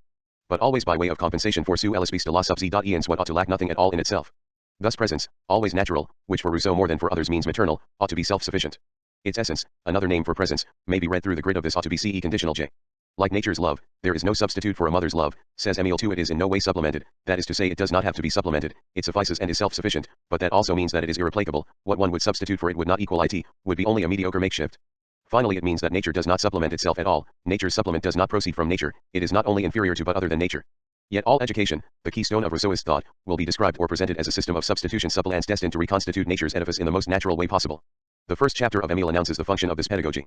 Although there is no substitute for a mother's love, it is better that the child should suck the breast of a healthy nurse rather than of a petted mother, if he has any further evil to fear from her who has given him birth. Ibid. Po 12j. It is indeed culture or cultivation that must supplement a deficient nature, a deficiency that cannot by definition be anything but an accident and a deviation from nature. Culture or cultivation is here called habit. It is necessary and insufficient from the moment when the substitution of mothers is no longer envisaged only from the physiological point of view. Other women, or even other animals, may give him the milk she denies him, but there is no substitute for a mother's love. The woman who nurses another's child in place of her own is a bad moth. How can she be a good nurse? She may become one in time. Use habit will overcome nature. Ibid. Here the problems of natural right, of the relationship between nature and society, the concepts of alienation, and corruption, are adapted most spontaneously to the pedagogic problem of the substitution of mothers and children, and this affection when developed has its drawbacks, which should make every sensible woman afraid to put her child out to nurse. Is she prepared to divide her mother's rights, or rather to abdicate them in favor of a stranger, to see her child loving another as much as and more than herself? Ibid. If, premeditating the theme of writing, I began by speaking of the substitution of mothers, it is because, as Rousseau will himself say, more depends on this than you realize. How emphatically would I speak if it were not so hopeless to keep struggling in vain on behalf of a real reform? More depends on this than you realize. Would you restore all men to their primal duties, begin with the mothers, the results will surprise you. Every evil follows in the train of this first sin, the whole moral order is disturbed, nature is quenched in every breast. P18, P013. Childhood is the first manifestation of the deficiency which, in nature, calls for substitution suppliants. Pedagogy eliminates perhaps more crudely the paradoxes of the supplement. How is a natural weakness possible? How can nature ask for forces that it does not furnish? How is a child possible in general? First maxim: far from being too strong, children are not strong enough for all the claims of nature. Give them full use of such strength as they have and which they will not abuse. Second maxim: help them and supply what they lack, in intelligence or in strength, whenever the need is of the body. P50, P035. All the organization of, and all the time spent in, education will be regulated by this necessary evil, supply suppler. What is lacking? That dangerous supplement. And to replace nature. It must be done as little and as late as possible. One of the best rules of good farming culture is to keep things back as much as possible. P274, Po193. Give nature time to work before you take over her business. Act in her place. Agir essay place. P102, italics added, Po71. Without childhood, no supplement would ever appear in nature. The supplement is here both humanity's good fortune and the origin of its perversion. The health of the human race, plants are fashioned by cultivation, and men by education. If man were born big and strong, his size and strength would be useless to him until he had learned to use them. They would create a prejudice against him, by not allowing others to think of assisting him, and, left to himself, he would die miserably before knowing his needs. We complain of the state of infancy. We do not see that, if man had not begun by being a child, the human race would have perished. P67. The 3 of perversion. While the author of nature has given children the active principle, he takes care that it shall do little harm by giving them small power to use it. But as soon as they can think of people as tools that they are responsible for activating, they use them to carry out their wishes and to supplement their own weakness. This is how they become tiresome, masterful, imperious, naughty, and unmanageable, a development which does not spring from a natural love of power, but one which gives it to them, for it does not need much experience to realize how pleasant it is to act through the hands of others and to move the world by simply moving the tongue. P49, italics added, P034. The supplement will always be the moving of the tongue or acting through the hands of others. In it everything is brought together, progress as the possibility of perversion, regression toward an evil that is not natural and that adheres to the power of substitution that permits us to aspend ourselves and act by proxy, through representation, through the hands of others. Through the written paracrit. This substitution always has the form of the sign. The scandal is that the sign, the image, or the representator, become forces and make the world move. This scandal is such, and its evil effects are sometimes so irreparable, that the world seems to turn the wrong way, and we shall see later what such a catastrophe can signify for Rousseau. Then nature becomes the supplement of art and society. It is the moment when evil seems incurable, as the child does not know how to be cured, let him know how to be ill. The one art takes the place of supply the other and is often more successful. It is the art of nature. P3L, Po22. It is also the moment when maternal nature, ceasing to be loved, as she ought to be, for herself and in an immediate proximity, 0 nature. 0 my mother. Behold me under thy protection alone. Here there is no cunning or knavish mortal to thrust himself between me and thee. Confession, Book 1 2 J Po 669, becomes the substitute for another love and for another attachment. The contemplation of nature always had a very great attraction for his heart. He found there a supplement to the attachments that he needed, but he would have left the supplement for the thing, if he had had the choice, and he was reduced to converse with the plants only after vain efforts to converse with human beings. Dialogues, p. 794. That botany becomes the supplement of society is more than a catastrophe. It is the catastrophe of the catastrophe. For in nature, the plant is the most natural thing. It is natural life. The mineral is distinguished from the vegetable in that it is a dead and useful nature, servile to man's industry. When man has lost the sense and the taste of true natural riches, plant she rummages in the entrails of his mother and risks his health. The mineral kingdom has nothing in itself either amiable or attractive. Its riches, enclosed in the breast womb of the earth, seem to have been removed from the gaze of man in order not to tempt his cupidity. They are there like a reserve to serve one day as a supplement to the true wealth which is more within his grasp, and for which he loses taste according to the extent of his corruption. Then he is compelled to call in industry, to struggle, and to labor to alleviate his miseries. He searches the entrails of earth, he goes seeking to its center, at the risk of his life and at the expense of his health, for imaginary goods in place of the real good which the earth offers of herself if he knew how to enjoy it. He flies from the sun and the day, which he is no longer worthy to see. 3 Man has thus put out his eyes, he blinds himself by the desire to rummage in these entrails. Here is the horrible spectacle of the punishment that follows the crime. In some simple substitution, he buries himself alive, and does well, not being worthy of living in the light of day. Their quarries, pits, forges, furnaces, a battery of anvils, hammers, smoke and fire, succeed to the fair images of his rustic labors. The wan faces of the unhappy people who languish in the poisonous vapors of mines, of black forge men, of hideous cyclops, are the spectacle which the working of the mine substitutes, in the heart womb of the earth for that of green fields and flowers, the azure sky, amorous shepherds and robust laborers upon its surface. 4 Such is the scandal, such the catastrophe. The supplement is what neither nature nor reason can tolerate. Neither nature, our common mother, reveries, p. 1066, po. 143, nor the reason which is reasonable, if not reasoning, de elitate nature, p. Eliad, volume 3j, p. 478. And had they not done everything to avoid this catastrophe, to protect themselves from this violence and to guard and keep us from this fatal crime? So are that dangerous supplement. That, says the second discourse precisely of minds, it looks as if nature had taken pains to keep the fatal secret from us, p. 172, po. 200. And let us not forget that the violence that takes us toward the entrails of the earth, the moment of mind blindness, that is, of metallurgy, is the origin of society. For according to Rousseau, as we shall often confirm, agriculture, marking the organization of civil society, assumes the beginning of metallurgy. Blindness thus produces that which is born at the same time as society, the languages, the regulated substitution of signs for things, the order of the supplement. One goes from blindness to the supplement. But the blind person cannot see, in its origin, the very thing he produces to supplement his sight. Blindness to the supplement is the law. And especially blindness to its concept. Moreover, it does not suffice to locate its functioning in order to see its meaning. The supplement has no sense and is given to no intuition. We do not therefore make it emerge out of its strange penumbra. We speak its reserve. Reason is incapable of thinking this double infringement upon nature, that there is lack in nature and that because of that very fact something is added to it. Yet one should not say that reason is powerless to think this, it is constituted by that lack of power. It is the principle of identity. It is the thought of the self-identity of the natural being. It cannot even determine the supplement as its other, as the irrational and the non-natural, for the supplement comes naturally to put itself in nature's place. The supplement is the image and the representation of nature. The image is neither in nor out of nature. The supplement is therefore equally dangerous for reason, the natural health of reason. Dangerous supplement. These are the words that Rousseau uses in the Confessions. He uses them in a context which is only apparently different, and in order to explain, precisely, a condition almost unintelligible and inconceivable to reason. In a word, between myself and the most passionate lover there was only one, but that an essential point of distinction, which makes my condition almost unintelligible and inconceivable. Pleiad, Volume 1, po. 111. If we lend to the text below a paradigmatic value, it is only provisional and does not prejudge what the discipline of a future reading might rigorously determine. No model of reading seems to me at the moment ready to measure up to this text which I would like to read as a text and not as a document. Measure up to it fully and rigorously, that is, beyond what already makes the text most legible, and more legible than has been so far thought. My only ambition will be to draw out of it a signification which that presumed future reading will not be able to dispense with fair economy, the economy of a written text, circulating through other texts, leading back to it constantly, conforming to the element of a language and to its regulated functioning. For example, what unites the word supple one man to its concept was not invented by Rousseau and the originality of its functioning is neither fully mastered by Rousseau nor simply imposed by history and the language, by the history of the language. To speak of the writing of Rousseau is to try to recognize what escapes these categories of passivity and activity, blindness and responsibility. And one cannot abstract from the written text to rush to the signified it would mean, since the signified is here the text itself. It is so little a matter of looking for a truth signified by these writings, metaphysical or psychological truth, Jean-Jacques' life behind his work, that if the texts that interest us mean something, it is the engagement and the appurtenance that encompass existence and writing in the same tissue, the same text. The same is here called supplementee, another name for difference. Here is the eruption of the dangerous supplement in nature and nature, between natural innocence as virginity and natural innocence as pucelage asterisk, in a word, between myself and the most passionate lover there was only one, but that an essential point of distinction, which makes my condition almost unintelligible and inconceivable.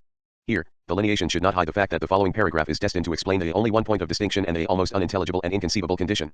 Rousseau elaborates, I had returned from Italy not quite the same as I had entered it, but as, perhaps, no one of my age had ever returned from it. I had brought back, not my virginity but my pucelage. I had felt the progress of years, my restless temperament had at last made itself felt, and its first outbreak, quite involuntary, had caused me alarm about my health in a manner which shows better than anything else the innocence in which I had lived up to that time. Soon reassured, I learned that dangerous means of assisting at CE dangerous supplement J, which cheats nature and saves up for young men of my temperament many forms of excess at the expense of their health, strength, and, sometimes, their life. Pleiad, pages 108-09 POILLJ. We read in Emile, Book 4, if once he acquires this dangerous habit supplement he is ruined po. 299. In the same book, it is also a question of macking up by trading on inexperience supplier and gagnant de vitesse or experience, literally supplementing by outdistancing experience, p. 437, po. 315, and of the mind, which reinforces supply the bodily strength, p. 183, p. 129j. The experience of autoeroticism is lived in anguish. Masturbation reassures, soon reassured, only through that culpability traditionally attached to the practice, obliging children to assume the fault and to asterisk selage is the more earthy French word for the actual physical fact of sexual intactness, in the female the membrane itself. Rousseau applies the word to his own case with some derision, contrasting it to the spiritual innocence of true virginity. T-hat dangerous supplement. Interiorize the threat of castration that always accompanies it. Pleasure is thus lived as the irremediable loss of the vital substance, as exposure to madness and death. It is produced at the expense of their health, strength, and, sometimes, their life. In the same way, the reveries will say, the man who searches the entrails of earth goes seeking to its center, at the risk of his life and at the expense of his health, for imaginary goods in place of the real good which the earth offers of herself if he knew how to enjoy it. Pleiad, Volume 1, 1067 po. 145. And indeed it is a question of the imaginary. The supplement that cheats maternal nature operates as writing, and as writing it is dangerous to life. This danger is that of the image. Just as writing opens the crisis of the living speech in terms of its image, its painting or its representation, so onanism announces the ruin of vitality in terms of imaginary seductions. This vice, which shame and timidity find so convenient, possesses, besides a great attraction for lively imaginations that of being able to dispose of the whole sex as they desire, and to make the beauty which tempts them minister to their pleasures, without being obliged to obtain its consent. Confessions, p. 111. The dangerous supplement, which Rousseau also calls a fatal advantage, is properly seductive. It leads desire away from the good path, makes it err far from natural ways, guides it toward its loss or fall, and therefore it is a sort of lapse or scandal. Scandalon. It thus destroys nature. But the scandal of reason is that nothing seems more natural than this destruction of nature. It is myself who exerts myself to separate myself from the force that nature has entrusted to me. Seduced by this fatal advantage, I did my best to destroy the good constitution which nature had restored to me, and to which I had allowed time to strengthen itself. We know what importance Emile gives to time, to the slow maturation of natural forces. The entire art of pedagogy is a calculated patience, allowing the work of nature time to come to fruition, respecting its rhythm and the order of its stages. The dangerous supplement destroys very quickly the forces that nature has slowly constituted and accumulated. In outdistancing natural experience, it runs non-stop brule tapes, literally burns the halting points and consumes energy without possibility of recovery. As I shall confirm, like the sign, it bypasses the presence of the thing and the duration of being. The dangerous supplement breaks with nature. The entire description of this moving away from nature has a scene theater. The confession stage, the evocation of the dangerous supplement at the moment when it is a question of making visible a distancing which is neither the same nor another. Nature draws away at the same time as the mother, or rather 152 Part 2, Nature, Culture, Writing Mama, who already signified the disappearance of the true mother and has substituted herself in the well-known ambiguous manner. It is therefore now a question of the distance between Mama and the person she called Little 15. As Emile says, all evil comes from the fact that women have ceased to be mothers, they do not and will not return to their duty, p. 18, po. 14. A certain absence, then, of a certain sort of mother. And the experience of which we speak is such as to reduce that absence as much as to maintain it. A furtive experience, that of a thief who needs invisibility, that the mother be invisible and not see. These lines are often quoted. I should never have done, if I were to enter into the details of all the follies which the remembrance of this dear Mama caused me to commit when I was no longer in her presence. How often have I kissed my bed, since she had slept in it, my curtains, all the furniture of my room, since they belonged to her, and her beautiful hand had touched them, even the floor, on which I prostrate myself, since she had walked upon it. Sometimes, even in her presence, I was guilty of extravagances, which only the most violent love seemed capable of inspiring. At table one day, just when she had put a piece of food into her mouth, I exclaimed that I saw a hair in it. She put back the morsel on her plate, and I eagerly seized and swallowed it. 6 In a word, between myself and the most passionate lover there was only one, but that an essential point of distinction, which makes my condition almost unintelligible and inconceivable. A little above, we read, I only felt the full strength of my attachment when I no longer saw her, p. 107, pp. 11011. The chain of supplements. The discovery of the dangerous supplement will be next cited among these follies, but it will still retain a privilege. Rousseau evokes it after the others and as a sort of explanation of the state inconceivable to reason. For it is not the question of diverting total enjoyment toward a particular substitute, but now of experiencing it or miming it directly and in its totality. It is no longer a question of kissing the bed, the floor, the curtains, the furniture, etc., not even of swallowing the piece that she had put into her mouth, but of disposing of the whole sex as one desire s. I remarked that the stage of this theater was not only a setting in the generally understood sense, an ensemble of accessories. The topographic disposition of the experience is not unimportant. Jean-Jacques is in the house of Madame de Warens, close enough to Mama to see her and to nourish his imagination upon her, but with the possibility of a partition. It is at the moment when the mother disappears that substitution becomes possible and necessary. The play of maternal presence or absence, this alteration of perception and imagination must correspond to an organization of space. The text argues as follows: add to this habit the circumstances of my position, living as I was with a beautiful woman, caressing her image in the bottom of my heart, seeing her continually throughout the day, surrounded in the evening by objects which reminded me of her, sleeping in the bed in which I knew she had slept. What causes for excitement? Many a reader, who reflects upon them, no doubt already considers me as half dead. Quite the contrary, that which ought to have destroyed me was just the thing that saved me, at least for a time. Intoxicated with the charm of living with her, with the ardent desire of spending my life with her, I always saw in her, whether she were absent or present, a tender mother, a beloved sister, a delightful friend, and nothing more. She was for me the only woman in the world, and the extreme sweetness of the feelings with which she inspired me did not allow my senses time to awake for others, and protected me against her and all her sex. This experience was not an event marking an archaic or adolescent period. Not only did it construct or sustain a particular hidden foundation, an edifice of significations. It remained an active obsession whose present is constantly reactivated and constituted in its turn, until the end of Jean-Jacques Rousseau's life and text. A little later, a little further on in the text of the Confessions, Book 4, 7, a little incident, which I find some difficulty in relating, po. 150 is related to us. The encounter with a man addicted to the same vice. Terrified, Jean-Jacques runs away, trembling as if he had just committed a crime. The recollection of this incident cured me of it for a long time, po. 151. For a long time. Rousseau will never stop having recourse to, and accusing himself of, this onanism that permits one to be himself affected by providing himself with presences, by summoning absent beauties. In his eyes it will remain the model of vice and perversion. Affecting oneself by another presence, one corrupts oneself, makes oneself other by oneself en alter soi-même. Rousseau neither wishes to think nor can think that this alteration does not simply happen to the self, that it is the self's very origin. He must consider it a contingent evil coming from without to affect the integrity of the subject.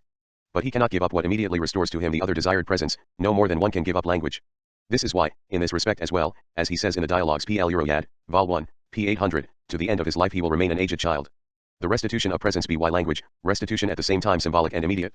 This contradiction must be thought. Immediate experience of restitution because as experience, as consciousness, or conscience, it dispenses with passage through the world. What is touching is touched, auto-affection gives itself as pure autarky. If the presence that it then gives itself is the substitutive symbol of another presence, it has never been possible to desire that presence in person before this play of substitution and this symbolic experience of auto-affection. The thing itself does not appear outside of the symbolic system that does not exist without the possibility of auto-affection. Experience of immediate restitution, also because it does not wait. It is satisfied then and there and in the moment. If it waits, it is not because the other makes it wait. Pleasure seems no longer to be deferred. Why give oneself so much trouble in a hope remote from so poor and uncertain a success, when one can, from the very instant? Dialogues. But what is no longer deferred is also absolutely deferred. The presence that is thus delivered to us in the present is a chimera. Auto-affection is a pure speculation. The sign, the image, the representation, which come to supplement the absent presence are the illusions that sidetrack us. To culpability, to the anguish of death and castration, is added or rather is assimilated the experience of frustration. Donner i.e. change sidetracking or, giving money, in whatever sense it is understood, this expression describes the recourse to the supplement admirably.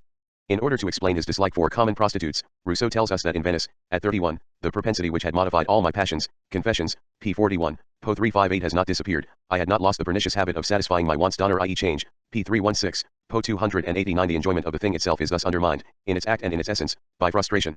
One cannot therefore say that it has an essence or an act, eidos, ousia, energia, etc. Something promises itself as it escapes, gives itself as it moves away, and strictly speaking it cannot even be called presence. Such is the constraint of the supplement, such, exceeding all the language of metaphysics, is this structure almost inconceivable to reason. Almost inconceivable, simple irrationality, the opposite of reason, are less irritating and waylaying for classical logic. The supplement is maddening because it is neither presence nor absence and because it consequently breaches both our pleasure and our virginity. Abstinence and enjoyment, pleasure and wisdom, escape me in equal measure, Confessions, p. 12.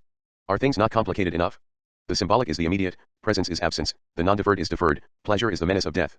But one stroke must still be added to the system, to this strange economy of the supplement. In a certain way, it was already legible. A terrifying menace, the supplement is also the first and surest protection, against that very menace. This is why it cannot be given up. And sexual auto-affection, that is auto-affection in general, neither begins nor ends with what one thinks can be circumscribed by the name of masturbation. The supplement has not only the power of procuring an absent presence through its image, procuring it for us through the proxy procuration of the sign, it holds it at a distance and masters it. For this presence is at the same time desired and feared. The supplement transgresses and at the same time respects the interdict. This is what also permits writing as the supplement of speech, but already also the spoken word as writing in general. Its economy exposes and protects us at the same time according to the play of forces and of the differences of forces. Thus, the supplement is dangerous in that it threatens us with death, but Rousseau thinks that it is not at all as dangerous as cohabitation with women. Pleasure itself, without symbol or subtletory, that which would accord us, to, pure presence itself, if such a thing were possible, would be only another name for death. Rousseau says enjoyment. Is such a thing made for man? If I had ever in my life tasted the delights of love even once in their plenitude, I do not imagine that my frail existence would have been sufficient for them, I would have been dead in the act. Confessions, book 8. If one abides by the universal evidence, by the necessary and a priori value of this proposition in the form of a sigh, one must immediately recognize that cohabitation with women, heteroeroticism, can be lived, effectively, really, as one believes it can be said, only through the ability to reserve within itself its own supplementary protection. In other words, between autoeroticism and heteroeroticism, there is not a frontier but an economic distribution. It is within this general rule that the differences are mapped out. This is Rousseau's general rule. And before trying what I do not pretend to be doing here to encompass the pure singularity of Rousseau's economy or his writing, we must carefully raise and articulate between them all the structural or essential necessities on their different levels of generality. It is from a certain determined representation of cohabitation with women that Rousseau had to have recourse throughout his life to that type of dangerous supplement that is called masturbation and that cannot be separated from his activity as a writer. To the end. Therese, the Therese of whom we can speak, Therese in the text, whose name and life belong to the writing we read, experienced it at her cost. In Book 12 of the Confessions, at the moment when I must speak without reserve, the two reasons combined of certain resolutions is confided to us, speak without reserve. I have never concealed either my poor mamma's faults or my own. I must not show greater favor to Therese either, and, pleased as I am to render honor to one who is so dear to me, neither do I wish to conceal her faults, if so be that an involuntary change in the H. affections is really a fault. I had long since observed that her affection for me had cooled. I was conscious again of an unpleasantness, the effects of which I had formerly felt when with mamma, and the effect was the same with Therese. Let us not look for perfections which are not to be found in nature, it would be the same with any other woman whatsoever. My situation, however, was at that time the same, and even aggravated by the animosity of my enemies, who only sought to find me at fault. I was afraid of a repetition, and, not desiring to run the risk of it, I preferred to condemn myself to strict continence, than to expose Therese to the risk of finding herself in the same condition again. Besides, I had observed that intercourse with women distinctly aggravated my ill health. These two reasons combined caused me to form resolutions which I had sometimes been very inconsistent in keeping, but in which I had persevered with greater firmness for the last 3 or 4 years, p. 59-5, pages 616-17j. In the manuscript to Paris, a fear distinctly aggravated my ill health. W.E. read, the corresponding vice, O.F. which I have never been able to cure myself completely, appeared to me to produce less injurious results. These two reasons combined. 9. This perversion consists of preferring the sign and protects me from mortal expenditure. To be sure. But this apparently egotistical economy also functions within an entire system of moral representation. Egotism is redeemed by a culpability, which determines autoeroticism as a fatal waste and a wounding of the self by the self.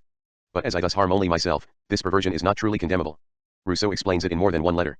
Thus, with that exception and the exception of vices that have always done harm to me alone, I can expose to all eyes a life irreproachable in all the secrets of my heart, to M. de Saint Germain, 2-26-7 I have great vices, but they have never harmed anyone but me, to M. L. Noir, 1-15-72. 10 Jean-Jacques could thus look for a supplement to Therese only on one condition, that the system of supplementarity in general be already open in its possibility, that the play of substitutions be already operated for a long time, and that in a certain way Therese herself be already a supplement. As Mama was already the supplement of an unknown mother, and as the true mother herself, at whom the known psychoanalyses of the case of Jean-Jacques Rousseau stop, was also in a certain way a supplement, from the first trace, and even if she had not truly died in giving birth. Here is the chain of supplements. The name Mama already designates one. Ah, my Therese. I am only too happy to possess you, modest and healthy, and not to find what I never looked for. The question is of maidenhood pucelage J, which Therese has just confessed to have lost in innocence and by accident. J, at first I had only sought amusement, I now saw that I had found more and gained a companion. A little intimacy with this excellent girl, a little reflection upon my situation, made me feel that, while thinking only of my pleasures, I had done much to promote my happiness. To supply the place of my extinguished ambition, I needed a lively sentiment which should take complete possession of literally fill my heart. In a word, I needed a successor to Mama. As I should never live with her again, I wanted someone to live with her pupil, in whom I might find the simplicity and docility of H which she had found in me. I felt it necessary that the gentle tranquility of private and domestic life should make up to me for the loss of the brilliant career which I was renouncing. When I was quite alone, I felt a void in my heart, which it only needed another heart to fill. Destiny had deprived me of, or, at least in part, alienated me from, that heart for which nature had formed me. From that moment I was alone, for with me it has always been everything or nothing. I found in Therese the substitute supplement that I needed. L1 Through the sequence of supplements a necessity is announced, that of an infinite chain, ineluctably multiplying the supplementary mediations that produce the sense of the very thing they defer, the mirage of the thing itself, of immediate presence, of originary perception. Immediacy is derived. That all begins through the intermediary is what is indeed inconceivable to reason. The exorbitant question of method: for me there has never been an intermediary between everything or nothing. The intermediary is the midpoint and the mediation, the middle term between total absence and the absolute plenitude of presence. It is clear that mediacy is the name of all that Rousseau wanted opinionatedly to efface. This wish is expressed in a deliberate, sharp, thematic way. It does not have to be deciphered. Jean-Jacques recalls it here at the very moment when he is spelling out the supplements that are relinked together to replace a mother or a nature. And here the supplement occupies the middle point between total absence and total presence. The play of substitution fills and marks a determined lack. But Rousseau argues as if the recourse to the supplement here to Therese was going to appease his impatience when confronted with the intermediary. From that moment I was alone, for me there has ever been an intermediary between everything and nothing. I found in Therese the substitute that I needed. The virulence of this concept is thus appeased, as if one were able to arrest it, domesticate it, tame it. This brings up the question of the usage of the word supplement, of Rousseau's situation within the language and the logic that assures to this word or this concept sufficiently surprising resources so that the presumed subject of the sentence might always say, through using the supplement, more, less, or something other than what he would mean vouchrait dire. This question is therefore not only of Rousseau's writing but also of our reading. We should begin by taking rigorous account of this being held within prize or the surprise. The writer writes in a language and in a logic whose proper system, laws, and life his discourse by definition cannot dominate absolutely. He uses them only by letting himself, after a fashion and up to a point, be governed by the system. And the reading must always aim at a certain relationship, unperceived by the writer, between what he commands and what he does not command of the patterns of the language that he uses. This relationship is not a certain quantitative distribution of shadow and light, of weakness or force, but a signifying structure that critical reading should produce. What does produce mean here? In my attempt to explain that, I would initiate a justification of my principles of reading. A justification, as we shall see, entirely negative, outlining by exclusion a space of reading. I shall not fill here, a task of reading. To produce the signifying structure obviously cannot consist of reproducing, by the effaced and respectful doubling of commentary, the conscious, voluntary, intentional relationship that the writer institutes in his exchanges with the history to which he belongs thanks to the element of language. This moment of doubling commentary should no doubt have its place in a critical reading. To recognize and respect all its classical exigencies is not easy and requires all the instruments of traditional criticism. Without this recognition and this respect, critical production would risk developing in any direction at all and authorize itself to say almost anything. But this indispensable guardrail has always only protected, it has never opened, a reading. Yet if reading must not be content with doubling the text, it cannot legitimately transgress the text towards something other than it, toward a referent, a reality that is metaphysical, historical, psychobiographical, etc.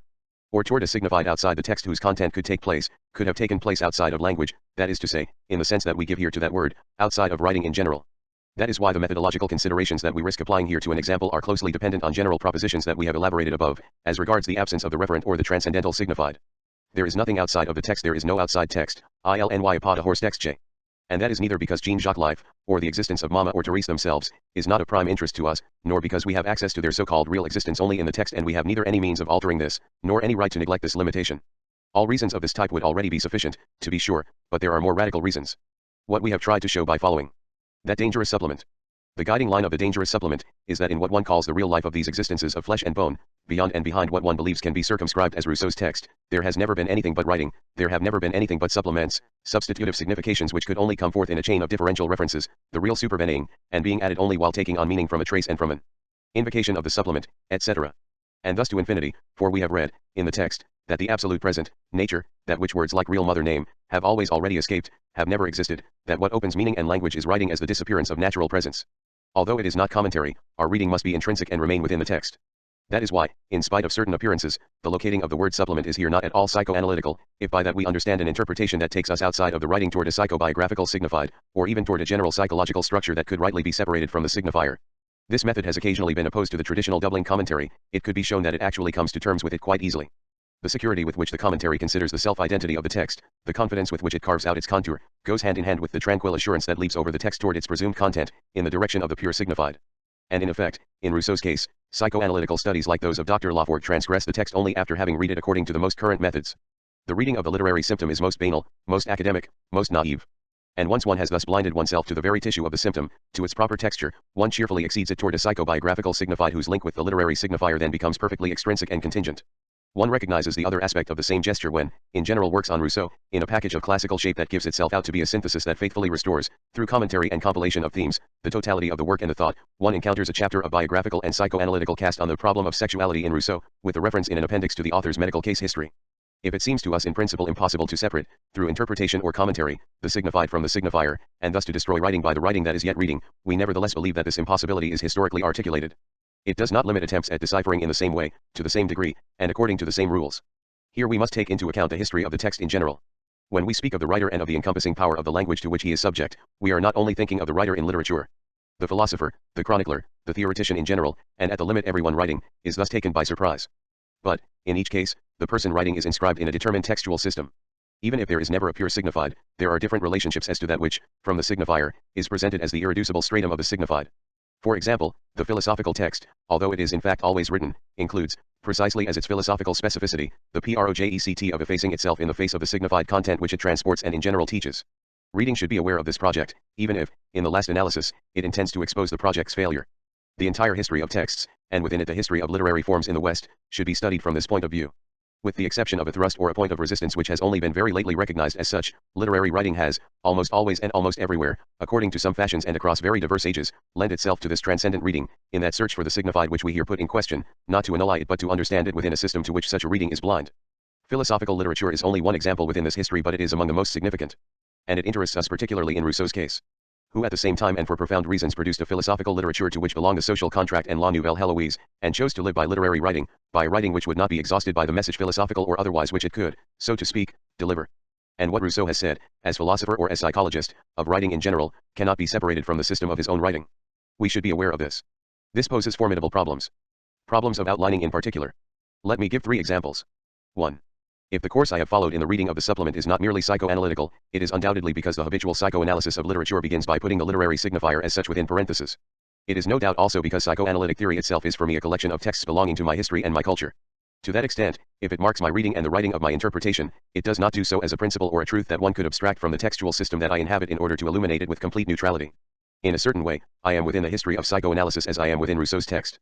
Just as Rousseau drew upon a language that was already there and which is found to be somewhat our own, thus assuring us a certain minimal readability of French literature, in the same way we operate today within a certain network of significations marked by psycho. Dangerous supplement. Analytic theory, even if we do not master it and even if we are assured of never being able to master it perfectly. But it is for another reason that this is not even a somewhat inarticulate psychoanalysis of Jean-Jacques Rousseau. Such a psychoanalysis is already obliged to have located all the structures of appurtenance within Rousseau's text, all that is not unique to it by reason of the encompassing power and the already there-ness of the language or of the culture, all that could be inhabited rather than produced by writing. Around the irreducible point of originality of this writing an immense series of structures, of historical totalities of all orders, are organized, enveloped, and blended. Supposing that psychoanalysis can by rights succeed in outlining them and their interpretations, supposing that it takes into account the entire history of metaphysics, the history of that Western metaphysics that entertains relationships of cohabitation with Rousseau's text, it would still be necessary for the psychoanalysis to elucidate the law of its own appurtenance to metaphysics and Western culture. Let us not pursue this any further. We have already measured the difficulty of the task and the element of frustration in our interpretation of the supplement. We are sure that something irreducibly Rousseauist is captured there, but we have carried off, at the same time, a yet quite unformed mass of roots, soil, and sediments of all sorts. 2. Even supposing that Rousseau's text can be rigorously isolated and articulated within history in general, and then within the history of the signed supplement, one must still take into consideration many other possibilities. Following the appearances of the word supplement and of the corresponding concept or concepts, we traverse a certain path within Rousseau's text. To be sure, this particular path will assure us the economy of a synopsis. But are other paths not possible? And as long as the totality of paths is not effectively exhausted, how shall we justify this one? 3. In Rousseau's text, after having indicated by anticipation and as a prelude the function of the signed supplement, I now prepare myself to give special privilege, in a manner that some might consider exorbitant, to certain texts like the essay on the origin of languages and other fragments on the theory of language and writing. By what right? And why these short texts, published for the most part after the author's death, difficult to classify, of uncertain date and inspiration? To all these questions and within the logic of their system, there is no satisfying response. In a certain measure and in spite of the theoretical precautions I formulate, my choice is in fact exorbitant. But what is the exorbitant? I wish to reach the point of a certain exteriority in relation to the totality of the age of logocentrism. Starting from this point of exteriority, a certain deconstruction of that totality which is also a traced path, of that orb, orbis, which is also orbitary, orbita, might be broached. The first gesture of this departure and this deconstruction, although subject to a certain historical necessity, cannot be given methodological or logical intra-orbitary assurances. Within the closure, one can only judge its style in terms of the accepted oppositions. It may be said that the style is empiricist, and in a certain way that would be correct. The departure is radically empiricist. It proceeds like a wandering thought on the possibility of itinerary and of method. It is affected by non-knowledge as by its future, and it ventures out deliberately. I have myself defined the form and the vulnerability of this empiricism. But here the very concept of empiricism destroys itself. To exceed the metaphysical orb is an attempt to get out of the orbit, orbita, to think the entirety of the classical conceptual oppositions, particularly the one within which the value of empiricism is held, the opposition of philosophy and non-philosophy, another name for empiricism, for this incapability to sustain on one's own and to the limit the coherence of one's own discourse, for being produced as truth at the moment when the value of truth is shattered, for escaping the internal contradictions of skepticism, etc. The thought of this historical opposition between philosophy and empiricism is not simply empirical, and it cannot be thus qualified without abuse and misunderstanding. Let us make the diagram more specific. What is exorbitant in the reading of Rousseau? No doubt Rousseau, as I have already suggested, has only a very relative privilege in the history that interests us. If we merely wish to situate him within this history, the attention that we accord him would be clearly disproportionate. But that is not our intention. We wish to identify a decisive articulation of the logocentric epoch. For purposes of this identification, Rousseau seems to us to be most revealing. That obviously supposes that we have already prepared the exit, determined the repression of writing as the fundamental operation of the epoch, read a certain number of texts but not all of them, a certain number of Rousseau's texts but not all of them. This avowal of empiricism can sustain itself only by the strength of the question. The opening of the question, the departure from the closure of a self-evidence, the putting into doubt of a system of oppositions, all these movements necessarily have the form of empiricism and of errancy. At any rate, they cannot be described, as to past norms, except in this form. No other trace is available, and as these errant questions are not absolute beginnings in every way, they allow themselves to be effectively reached, on one entire surface, by this description which is also a criticism. We must begin wherever we are, and the thought of the trace, which cannot not take the scent into account, has already taught us that it was impossible to justify a point of departure absolutely. Wherever we are, in a text where we already believe ourselves to be. Dangerous supplement. Let us narrow the arguments down further. In certain respects, the theme of supplementarity is certainly no more than one theme among others. It is in a chain, carried by it. Perhaps one could substitute something else for it. But it happens that this theme describes the chain itself, the being chain of a textual chain, the structure of substitution, the articulation of desire and of language, the logic of all conceptual oppositions taken over by Rousseau, and particularly the role and the function, in his system, of the concept of nature. It tells us in a text what a text is, it tells us in writing what writing it, in Rousseau's writing it tells us Jean-Jacques' desire, etc. If we consider, according to the axial proposition of this essay, that there is nothing outside the text, our ultimate justification would be the following: the concept of the supplement and the theory of writing designate textuality itself in Rousseau's text in an indefinitely multiplied structure, an abîme in an abyss, to employ the current phrase. And we shall see that this abyss is not a happy or unhappy accident. An entire theory of the structural necessity of the abyss will be gradually constituted in our reading. The indefinite process of supplementarity has already infiltrated presence, already inscribed there the space of repetition and the splitting of the self. Representation in the abyss of presence is not an accident of presence, the desire of presence is, on the contrary, born from the abyss, the indefinite multiplication, of representation, from the representation of representation, etc. The supplement itself is quite exorbitant, in every sense of the word. Thus Rousseau inscribes textuality in the text. But its operation is not simple. It tricks with a gesture of effacement, and strategic relations like the relationships of force among the two movements form a complex design. This design seems to us to be represented in the handling of the concept of the supplement. Rousseau cannot utilize it at the same time in all the virtualities of its meaning. The way in which he determines the concept and, in so doing, lets himself be determined by that very thing that he excludes from it, the direction in which he bends it, here as addition, there as substitute, now as the positivity and exteriority of evil, now as a happy auxiliary, all this conveys neither a passivity nor an activity, neither an unconsciousness nor a lucidity on the part of the author. Reading should not only abandon these categories, which are also, let us recall in passing, the founding categories of metaphysics, but should produce the law of this relationship to the concept of the supplement. It is certainly a production, because I do not simply duplicate what Rousseau thought of this relationship. The concept of the supplement is a sort of blind spot in Rousseau's text, the not seen that opens and limits visibility. But the production, if it attempts to make the not seen accessible to sight, does not leave the text. It has moreover only believed it was doing so by illusion. It is contained in the transformation of the language it designates, in the regulated exchanges between Rousseau and history. We know that these exchanges only take place by way of the language and the text, in the infrastructural sense that we now give to that word. And what we call production is necessarily a text, the system of a writing and of a reading which we know is ordered around its own blind spot. We know this a priori, but only now and with a knowledge that is not a knowledge at all. 22.3 Genesis and structure of the essay on the origin of languages, 23. I. The place of the essay, 23. I. The place of the essay. What about the voice within the logic of the supplement? Within that which should perhaps be called the graphic of the supplement? Within the chain of supplements, it was difficult to separate writing from onanism.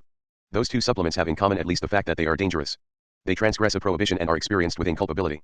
But, by the economy of difference, they confirm the interdict they transgress, get around a danger, and reserve an expenditure. In spite of them but also thanks to them, we are authorized to see the sun, to deserve the light that keeps us on the surface of the mind. What culpability attaches to these two experiences? What fundamental culpability is found fixed or deflected there? These questions may be elaborated in their proper place only if we first describe the structural and phenomenological superficies of these two experiences, especially the area they have in common. In both cases, the possibility of auto-affection manifests itself as such, it leaves a trace of itself in the world. The worldly residence of a signifier becomes impregnable. That which is written remains, and the experience of touching touched admits the world as a third party. The exteriority of space is irreducible there. Within the general structure of auto-affection, within the giving oneself a presence or a pleasure, the operation of touching touched receives the other within the narrow gulf that separates doing from suffering. And the outside, the exposed surface of the body, signifies and marks forever the division that shapes auto-affection. Auto-affection is a universal structure of experience. All living things are capable of auto-affection. And only a being capable of symbolizing, that is to say of auto-affecting, may let itself be affected by the other in general. Auto-affection is the condition of an experience in general. This possibility, another name for life, is a general structure articulated by the history of life, and leading to complex and hierarchical operations. Auto-affection, 166 Part 2, Nature 1 Culture 1 Writing the as for itself or for itself subjectivity gains in power and in its mas.terry of the other to the extent that its power of repetition idealizes itself. Here idealization is the movement by which sensory exteriority, that which affects me or serves me as signifier, submits itself to my power of repetition, to what thenceforward appears to me as my spontaneity and escapes me less and less. One must understand speech in terms of this diagram. Its system requires that it be heard and understood immediately by whoever emits it. It produces a signifier which seems not to fall into the world, outside the ideality of the signified one, but to remain sheltered even at the moment that it attains the audiophonic system of the other within the pure interiority of auto-affection. It does not fall into the exteriority of space, into what one calls the world, which is nothing but the outside of speech. Within so-called living speech, the spatial exteriority of the signifier seems absolutely reduced. It is in the context of this possibility that one must pose the problem of the cry of that which one has always excluded, pushing it into the area of animality or of madness, like th myth of the inarticulate cry and the problem of speech, voice, within the history of life. Conversation is, then, a communication between two absolute origins that, if one may venture the formula, auto-affect reciprocally, repeating as immediate echo the auto-affection produced by the other. Immediacy is here the myth of consciousness. Speech and the consciousness of speech, that is to say consciousness simply as self-presence, are the phenomenon of an auto-affection lived as suppression of difference. That phenomenon, that presumed suppression of difference, that lived reduction of the opacity of the signifier, are the origin of what is called presence. That which is not subjected to the process of difference is present. The present is that from which we believe we are able to think time, effacing the inverse necessity, to think the present from time as difference. This very formal structure is implied by all analyses of the investments of the system of orality and of the audiophonic system in general, however rich and diverse the field might be. From the moment that non-presence comes to be felt within speech itself, and there is at least a foreboding of it from the very threshold of articulation and diacriticity, writing is somehow fissured in its value. On the one hand, as we have seen, it is the effort of symbolically reappropriating presence. On the other, it consecrates the dispossession that had already dislocated the spoken word. In both senses, one may say that in one way or another, it had already begun to undermine and shape living speech, exposing it to the death within the sign. But the supplementary sign does not expose to death by affecting a self-presence that is already possible. Auto-affection constitutes the same, auto, as it divides the same. Privation of presence is the condition of experience, that is to say of presence. Inasmuch as it puts into play the presence of the present and the life of the living, the movement of language does not, one suspects, have only an analogical relationship with sexual auto-affection. It is totally indistinguishable from it, even if that totality is severely articulated and differentiated. The logocentric longing par excellence is to distinguish one from the other. Its last resort would be to dissolve sexuality within the transcendental generality of the structure touching touched, as a certain phenomenology might describe it. That dissociation is the very one by which one wishes to distinguish speech from writing. In the same way that the fatal advantage of sexual auto-affection begins well before what is thought to be circumscribed by the name of masturbation, organization of so-called wrong and pathological gestures, confined to some children or adolescents, the supplementary menace of writing is older than what some think to exalt by the name of speech. From then on, metaphysics consists of excluding non-presence by determining the supplement as simple exteriority, pure addition, or pure absence. The work of exclusion operates within the structure of supplementary writing. The paradox is that one annuls addition by considering it a pure addition. What is added is nothing because it is added to a full presence to which it is exterior. Speech comes to be added to intuitive presence, of the entity, of essence, of the eidos, of ousia, and so forth. Writing comes to be added to living self-present speech. Masturbation comes to be added to so-called normal sexual experience, culture to nature, evil to innocence, history to origin, and so on. The concept of origin or nature is nothing but the myth of addition, of supplementarity annulled by being purely additive. It is the myth of the effacement of the trace, that is to say of an originary difference that is neither absence nor presence, neither negative nor positive. Originary difference is supplementarity as structure. Here structure means the irreducible complexity within which one can only shape or shift the play of presence or absence, that will. Which metaphysics can be produced but which metaphysics cannot think. This movement of the effacement of the trace has been, from Plato to Rousseau to Hegel, imposed upon writing in the narrow sense. The necessity of such a displacement may now be apparent. Writing is one of the representatives of the trace in general, it is not the trace itself. The trace itself does not exist. To exist is to be an entity, a being present, to on. In a way, this displacement leaves the place of the decision hidden, but it also indicates it unmistakably. 24 Writing, political evil, and linguistic evil. Desire desires the exteriority of presence and non-presence. This exteriority is a matrix. Among all its representations, exteriority of nature and its others, of good and of evil, of innocence and perversity, of consciousness and non-consciousness, of life and death, etc., one in particular requires our special notice. It will introduce us to the essay on the origin of languages. It is the exteriority of mastery and servitude, or of liberty and non-liberty. Among all these representations, the exteriority of liberty and non-liberty is perhaps privileged. More clearly than others, it brings together the historical, political, economic, technological, and the metaphysical. Heidegger has summarized the history of metaphysics by repeating that which made of liberty the condition of presence, that is to say, of truth. Point 2. And speech always presents itself as the best expression of liberty. It is by itself language at liberty, and the liberty of language, the freedom of a speech which need not borrow its signifiers from the exteriority of the world, and which therefore seems incapable of being dispossessed. Do the most imprisoned and deprived beings not make use of that interior spontaneity which is speech? What is true of the citizen is in the first place true of those naked beings exposed to the power of others, the newborn. Your first gifts are fetters, your first treatment, torture. Their voice alone is free, why should they not raise it in complaint? Emile, p. 15 poll, italics added. The essay on the origin of languages opposes speech to writing as presence to absence and liberty to servitude. These are almost the final words of the essay, but I say that any tongue with which one cannot make oneself understood to the people assembled is a slavish tongue. It is impossible for a people to remain free and speak that tongue, chap XX. With this sentence, through the detour of the Levi-Straussian ideology of the neighborhood, of a small community where everybody knew everybody else and where nobody went beyond earshot, we have set foot again upon a Rousseauist ground that we had hardly left, a classical ideology according to which writing takes the status of a tragic fatality come to prey upon natural innocence, interrupting the golden age of the present and full speech. Rousseau concludes thus: these superficial reflections, which hopefully might give birth to more profound ones, I shall conclude with the passage that suggested them to me, to observe in fact and to show by examples, the degree to which the character, customs, and interests of a people influence their language, would provide material for a sufficiently philosophical investigation. Remarks on a General and Reasoned Grammar, by M. Duclos, p2 pp 73-74. In fact, the commentary 3 of Duclos, with the essay Sur l'origine de connaissances humaines * of Condillac, 1746, seems to have been one of the major sources of the essay on the origin of languages. One might even be tempted to consider Rousseau's essay as the accomplishment of the philosophic program charted by Duclos. The latter regrets the penchant we have of making our language soft, effeminate, and monotonous. We have reason to avoid roughness in pronunciation, but I think we go too far into the opposite fault. Formerly we pronounced many more diphthongs than we do today, in the tenses, as j avoy havwe, j oros irwe, and in many nouns, such as fran ois franswe, angloy angloy, polonois polonwe, whereas today we say j avise have, franza, angli, polone. Those diphthongs, however, gave force and variety to pronunciation, and saved it from a monotony that partly arises from our multitude of mute es. Point 4. The degradation of the language is the symptom of a social and political degradation, a theme that will become most frequent in the second half of the 18th century. It has its origins in the aristocracy and in the capital city. Duclos announces the Rousseauist themes most precisely when he holds forth thus: what we call society, and what our ancestors would merely have called a coterie, decides the nature of language and manners moors today. When a word has been for a time in use in these social circles, its pronunciation softens. 5. Duclos finds equally intolerable similar mutilations inflicted upon words, their corruptions, and above all their abridgments. One must on no account shorten coeur words. This nonchalance in pronunciation, which is not incompatible with an impatience in expression, makes us corrupt even the nature of words, by chopping them up in such a way that the meaning is no longer recognizable. Today, for example, one pronounces the proverb as, in spite of him and his teeth ses dens, rather than in spite of him and his helpers ses adens. We have more of these words shortened or corrupted by usage than one would credit. Our language will become imperceptibly more proper for conversations than for the tribune, and conversation sets the tone for the chair, the bar, and for the theater, whereas with the Greeks and Romans, the tribune did not submit to it. A sustained pronunciation and a fixed and distinct prosody must be maintained in particular by peoples who are obliged to treat publicly matters that are of interest to all the auditors, for, other things being equal, an orator whose pronunciation is firm and varied would be understood at a greater distance than another. Deterioration in the language and in pronunciation is thus inseparable from political corruption. The political model that inspires Duclos is Athenian 8. Our Roman democracy. The language is the property of the people. Each derives its unity from the other. For if language has a body and a system, they inhere in the people assembled and bodily united. It is a people in a body that makes a language. A people is thus the absolute master of the spoken language, and it is an empire they possess unawares. 6. To dispossess the people of their mastery of the language and thus of their self-mastery, one must suspend the spoken element in language. Writing is the very process of the dispersal of peoples unified as bodies and the beginning of their enslavement. The body of a nation alone has authority over the spoken language, and the writers have the right over the written language. The people, Varro said, are not masters of writing as they are of speech. p. 420. This unity of political and linguistic evil calls for a philosophical examination. Rousseau already responds to this appeal by means of the essay. But we shall, very much later, recognize Duclos' problematics in a much sharper form. The difficulty of the pedagogy of language and of the teaching of foreign languages is, Emile will say, that one cannot separate the signifier from the signified, and, changing words, one changes ideas in such a way that the teaching of a language transmits at the same time an entire national culture over which the pedagogue has no control, which resists him like the already there preceding the formation, the institution preceding instruction. You will be surprised to find that I reckon the study of languages among the useless lumber of education. If the study of languages were merely the study of words, that is, of the symbols by which language expresses itself, then this might be a suitable study for children, but languages, as they change the symbols, also modify the ideas which the symbols express. Minds are formed by language, thoughts take their color from its ideas. Reason alone is common to all. Every language has its own form, a difference which may be partly cause and partly effect of difference in national character. This conjecture appears to be confirmed by the fact that in every nation under the sun speech follows the changes of manners, and is preserved or altered along with them, p. 105 p. 73, and this entire theory of the teaching of languages rests on rigorous distinction separating thing, meaning, or idea, and sign. Today we would speak of it. Referent, the signified, and the signifier. If the representer may have an effect, sometimes pernicious, on the represented, and if the child must not and cannot learn to speak more than one language, it is that each thing may have 1,000 different signs for him, but each idea may have only one form, if it. Launched by Duclos, the invitation to the philosophic examination occupied Rousseau for a long time. In 1754 it had been formulated in the commentary. It is cited at the conclusion of the essay, elsewhere other passages of the commentary are evoked, notably in chapter 7.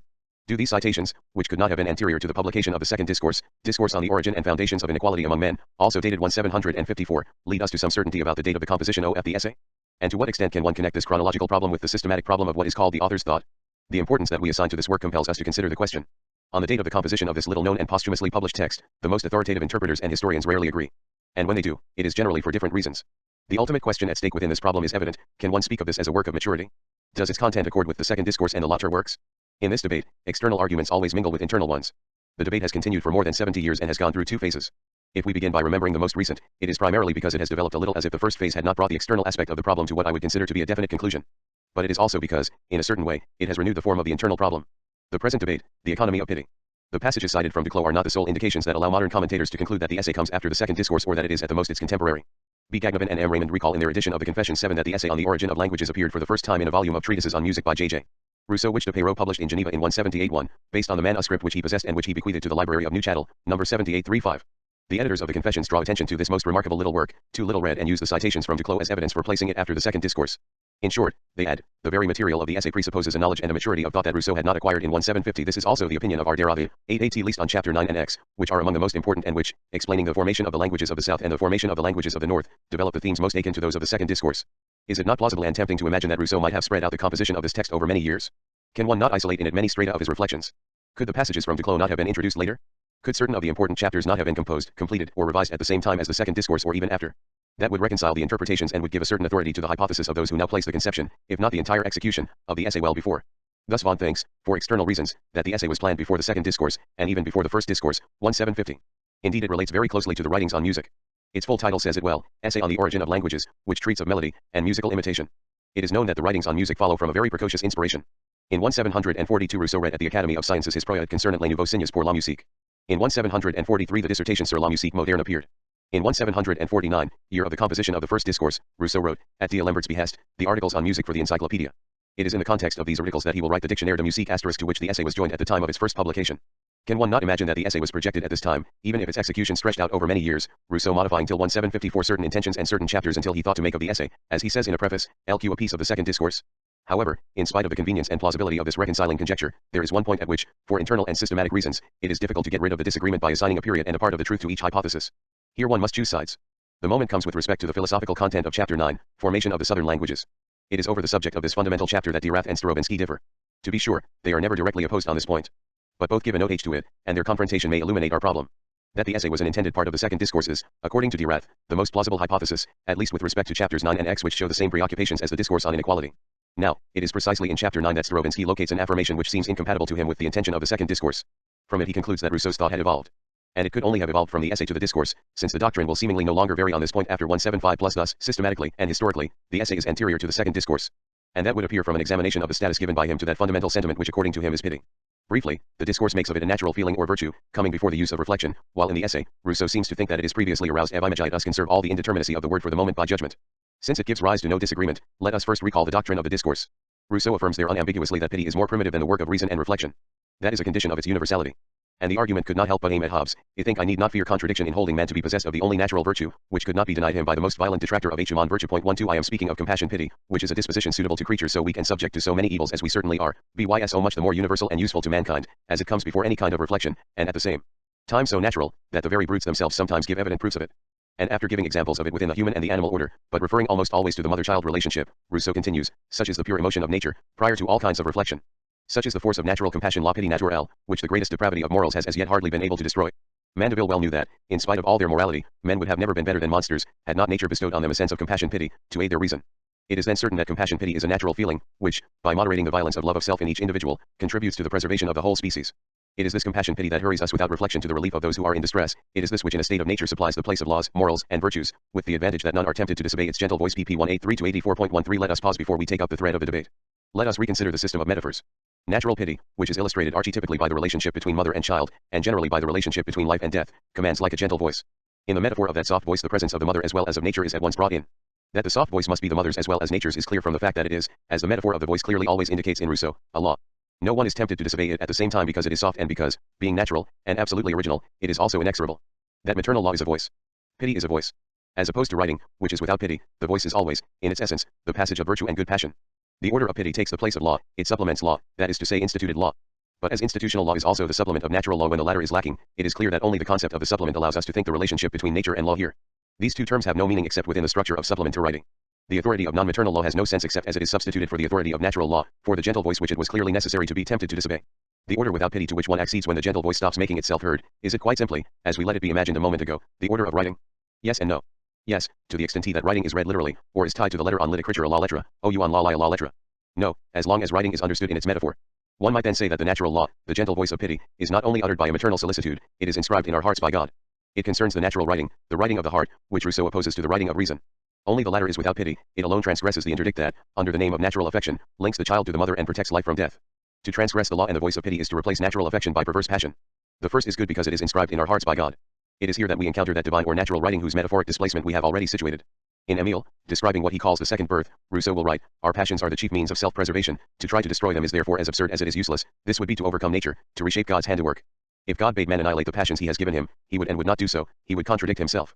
He has never given such a foolish commandment, there is nothing like it written on the heart of man, and what God will have a man do, he does not leave to the words of another man, he speaks himself, his words are written in the secret heart," pages 246-47, p. 0173. The absolutely primitive passion, which God may not ask us to deny without contradicting himself, is the love of self, one amour de soi.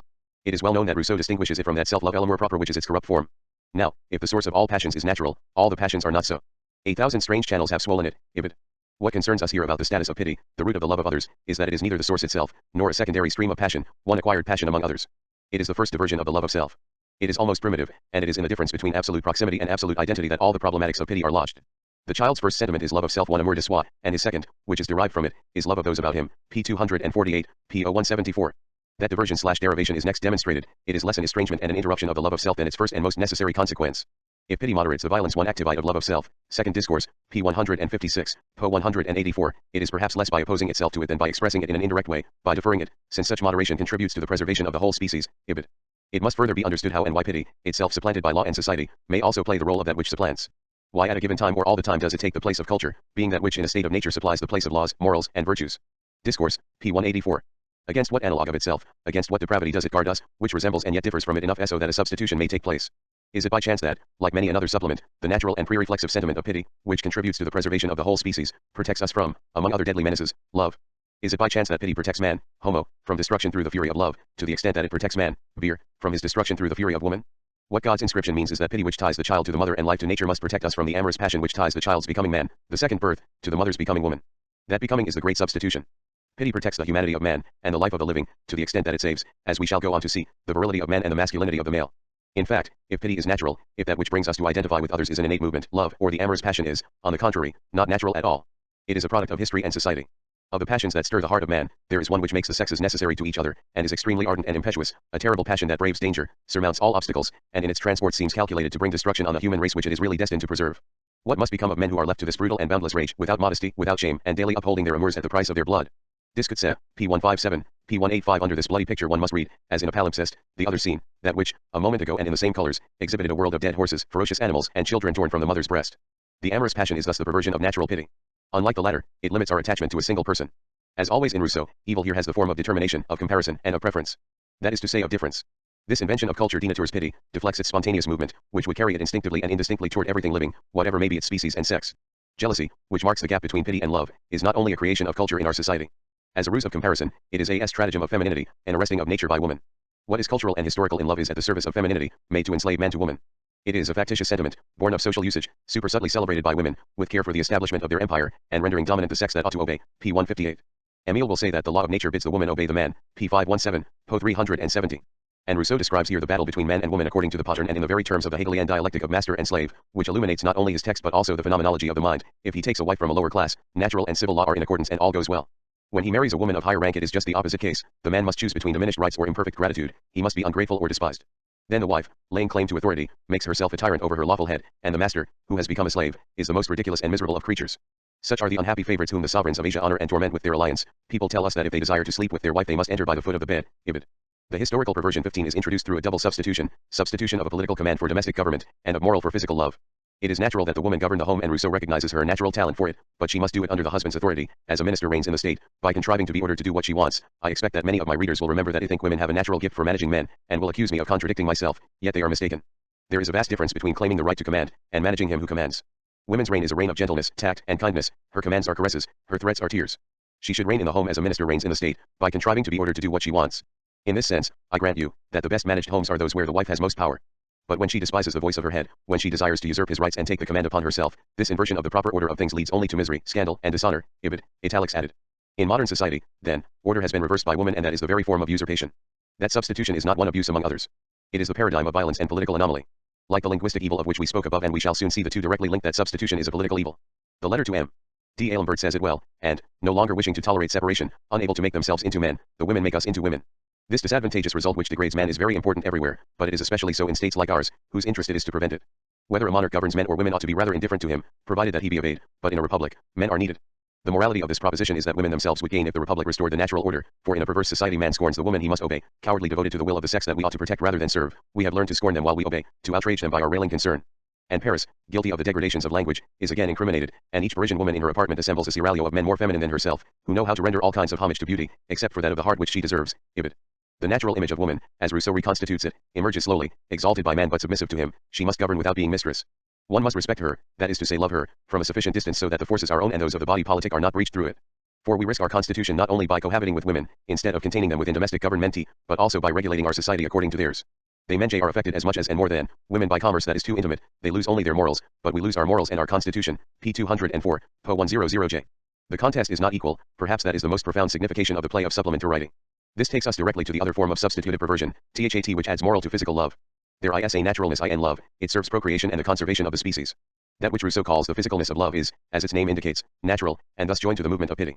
Desire is not pity, to be sure, but, according to Rousseau, it is pre-reflexive like pity. Now one must distinguish between what is moral and what is physical in the passion called love. Second Discourse, p. 157, po. 196j. Within the moral that substitutes itself for the natural, within the institution, history, and culture, female perfidy, thanks to social usage, works to arrest natural desire in order to capture its energy so that it may be directed to a single person. It thus makes sure of an usurping of control. The physical part of love is that general desire which urges the sexes to union with each other. The moral part is that which determines and fixes this desire exclusively upon one particular object, or at least gives it a greater degree of energy toward the object thus preferred. Discourse, pp. 157-58, po. 186. The operation of femininity, and that femininity, the feminine principle, may be at work among women just as much as among those whom society calls men and whom, Rousseau says, women turn to women, consists therefore in capturing energy to attach it to a single theme, a sole representation. Such is the history of love. In it is reflected nothing but history as denaturalization, that which adds itself to nature, the moral supplement, displaces the force of nature by substitution. In that sense the supplement is nothing, it has no energy of its own, no spontaneous movement.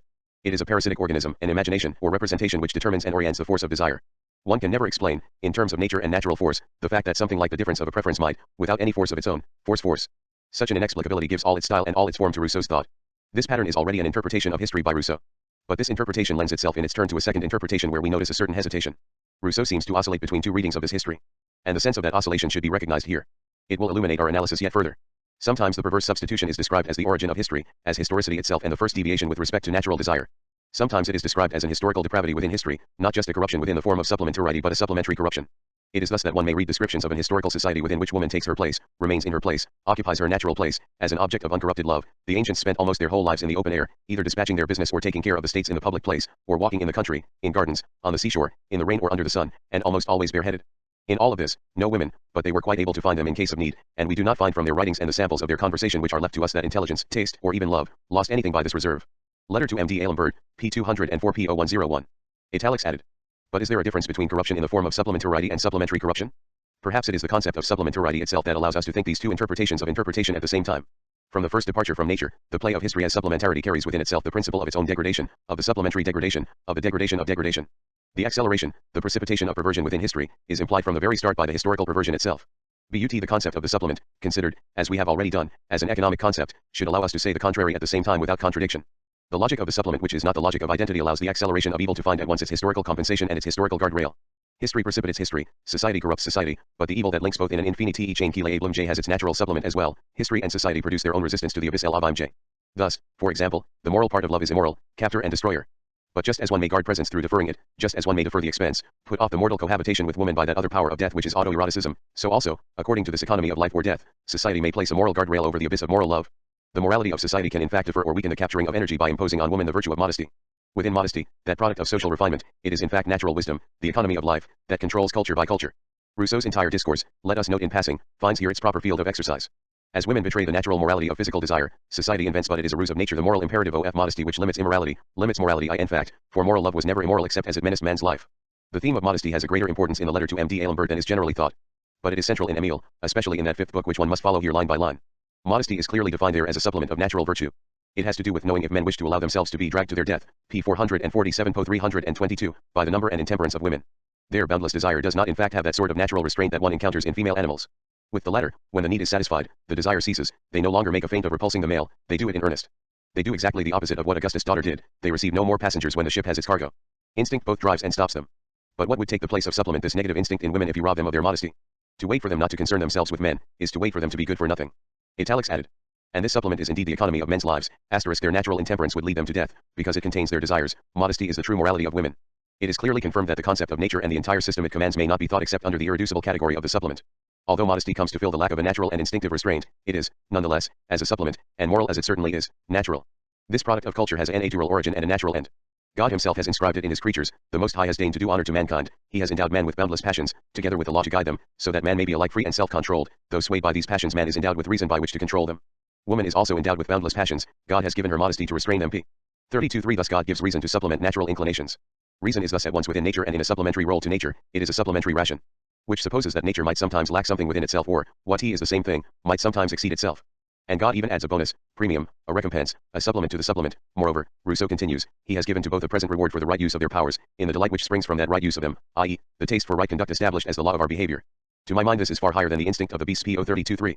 Guided by this pattern, one would have to reread all the texts describing culture as the corruption of nature, in the sciences, the arts, spectacles, masks, literature, writing. One would have to take them up again within the network of the structure of moral love, as the war of the sexes and as the chaining of the force of desire by the feminine principle. Setting not only men against women but also men against men, this war is historic. It is not a natural or biological phenomenon. As in Hegel, it is a war of consciousness and desires, not of needs or natural desires. How does one identify it? In particular by what cannot be explained by the scarcity of females or by the exclusive intervals, during which the females constantly refuse the addresses of the male, which, Rousseau notes, amounts to the first cause, for if each female admits the male but during 2 months in the year, it is the same as if the number of females were 5/6 less. Now, neither of these two cases is applicable to the human species, in which the number of females usually exceeds that of males, and among whom it has never been observed, even among savages, that the females have, like those of other animals, their stated times of passion and indifference. Moral love, not having any biological foundation, is born of the power of the imagination. All the depravity of culture, as the movement of difference and preference, is therefore related to the possession of women. One must know who will have the women but also what the women will have. And what price will be paid within that calculation of forces. Now according to the principle of acceleration or of capitalization that we have just defined, what T opens evil is also Dhat which precipitates toward the worst. Rousseau might say like Montaigne our morals bend with a marvelous inclination toward worsening, essays 2.s2. Asterisk thus writing, here literary, conspires with moral love. The first appears at the same time as the second. But moral love degrades even writing. It enervates writing as it enervates man. It provokes these throngs of ephemeral works which come to light every day, made only to amuse women and having neither strength nor depth, and which fly from the dressing table to the counter. This is the way to rewrite ever again the same things and to make them always new. 2 or 3 will be cited which will serve as exceptions, but I will cite 100,000 which will confirm the rule. It is for this reason that most of the productions of our age will pass with it, and posterity will think that very few books were written in this age which produced so many. 18 Has the Steeder taken us far from OUF initial preoccupation? How will it help us to situate the essay more precisely? We have just verified that, comprehended by the entire system of oppositions that it sustains, the concept of natural pity is fundamental. Yet, according to Stravinsky, it is absent, indeed excluded, from the essay on the origin of languages. And one cannot ignore this fact when assigning it a place within the history and architectonics of Rousseau's thought. The importance of the spontaneous outburst of pity, the unreasoned foundation of morality, has been indicated by Rousseau since the preface to the discourse, cfp. 126 and n. 1. In this part of the discourse, and later in Emile, Rousseau does not cease affirming that pity is a virtue that precedes the usage of all reflection. This is the definitive state of Rousseau's thought on this subject. Now the essay on the origin of languages, ch. 9, formulates on this point many quite different ideas, which will perhaps allow us to attribute to this text, or at least to this chapter, a date anterior to the final draft of the discourse on the origin of inequality. In the essay, Rousseau does not admit the possibility of an unpremeditated burst of sympathy, and seems more inclined to sustain the Hobbesian idea of the war of all against all. They were not bound by any idea of common brotherhood and, having no rule but that of force, they believed themselves each other's enemies. An individual isolated on the face of the earth, at the mercy of mankind, is bound to be a ferocious animal. We develop social feeling only as we become enlightened. Although pity is native to the human heart, it would remain eternally quiescent unless it were activated by imagination. How are we moved to pity? By getting outside ourselves and identifying with a being who suffers. We suffer only as much as we believe him to suffer. He who has never been reflective is incapable of being merciful or just or pitying. He is just as incapable of being malicious and vindictive. pp. 3132. This more intellectualist conception of pity agrees with the thought of Wollaston. Are these affirmations, extracted from the essay and quoted by Stravinsky, incompatible with the theses of the discourse and Emile? It seems not. At least for 3 sorts of reasons. A. First, Rousseau makes a concession in the essay which assures its place within the entire theory supposedly later of pity. He writes, although pity is native to the human heart, he thus recognizes that pity is an innate, spontaneous, and pre-reflexive virtue. That will be the thesis of the discourse and of Emile. B. It is imagination, not reason, without which this pity natural to man's heart would remain unawakened and inactive. According to the second discourse, natural pity is in danger of being strangled or corrupted by reason and reflection. Reflective reason is not contemporaneous with pity. The essay does not say the contrary.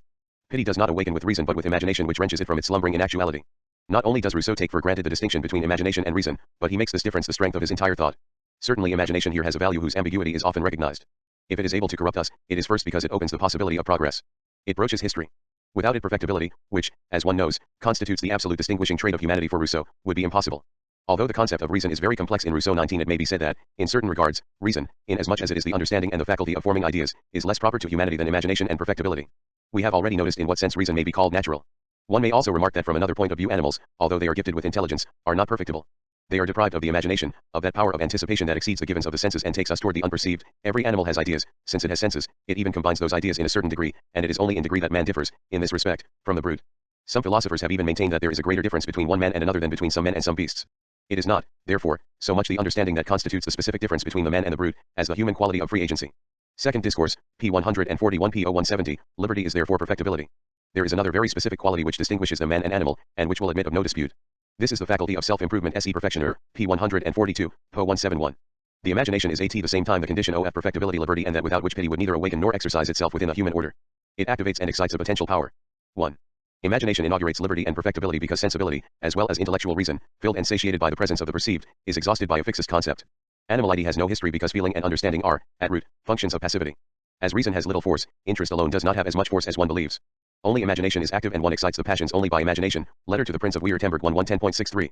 Asterisk immediate consequence, reason, a function of interest and need, the technical and calculating faculty, is not the origin of language, which is also a human property and without which there would be no perfectibility.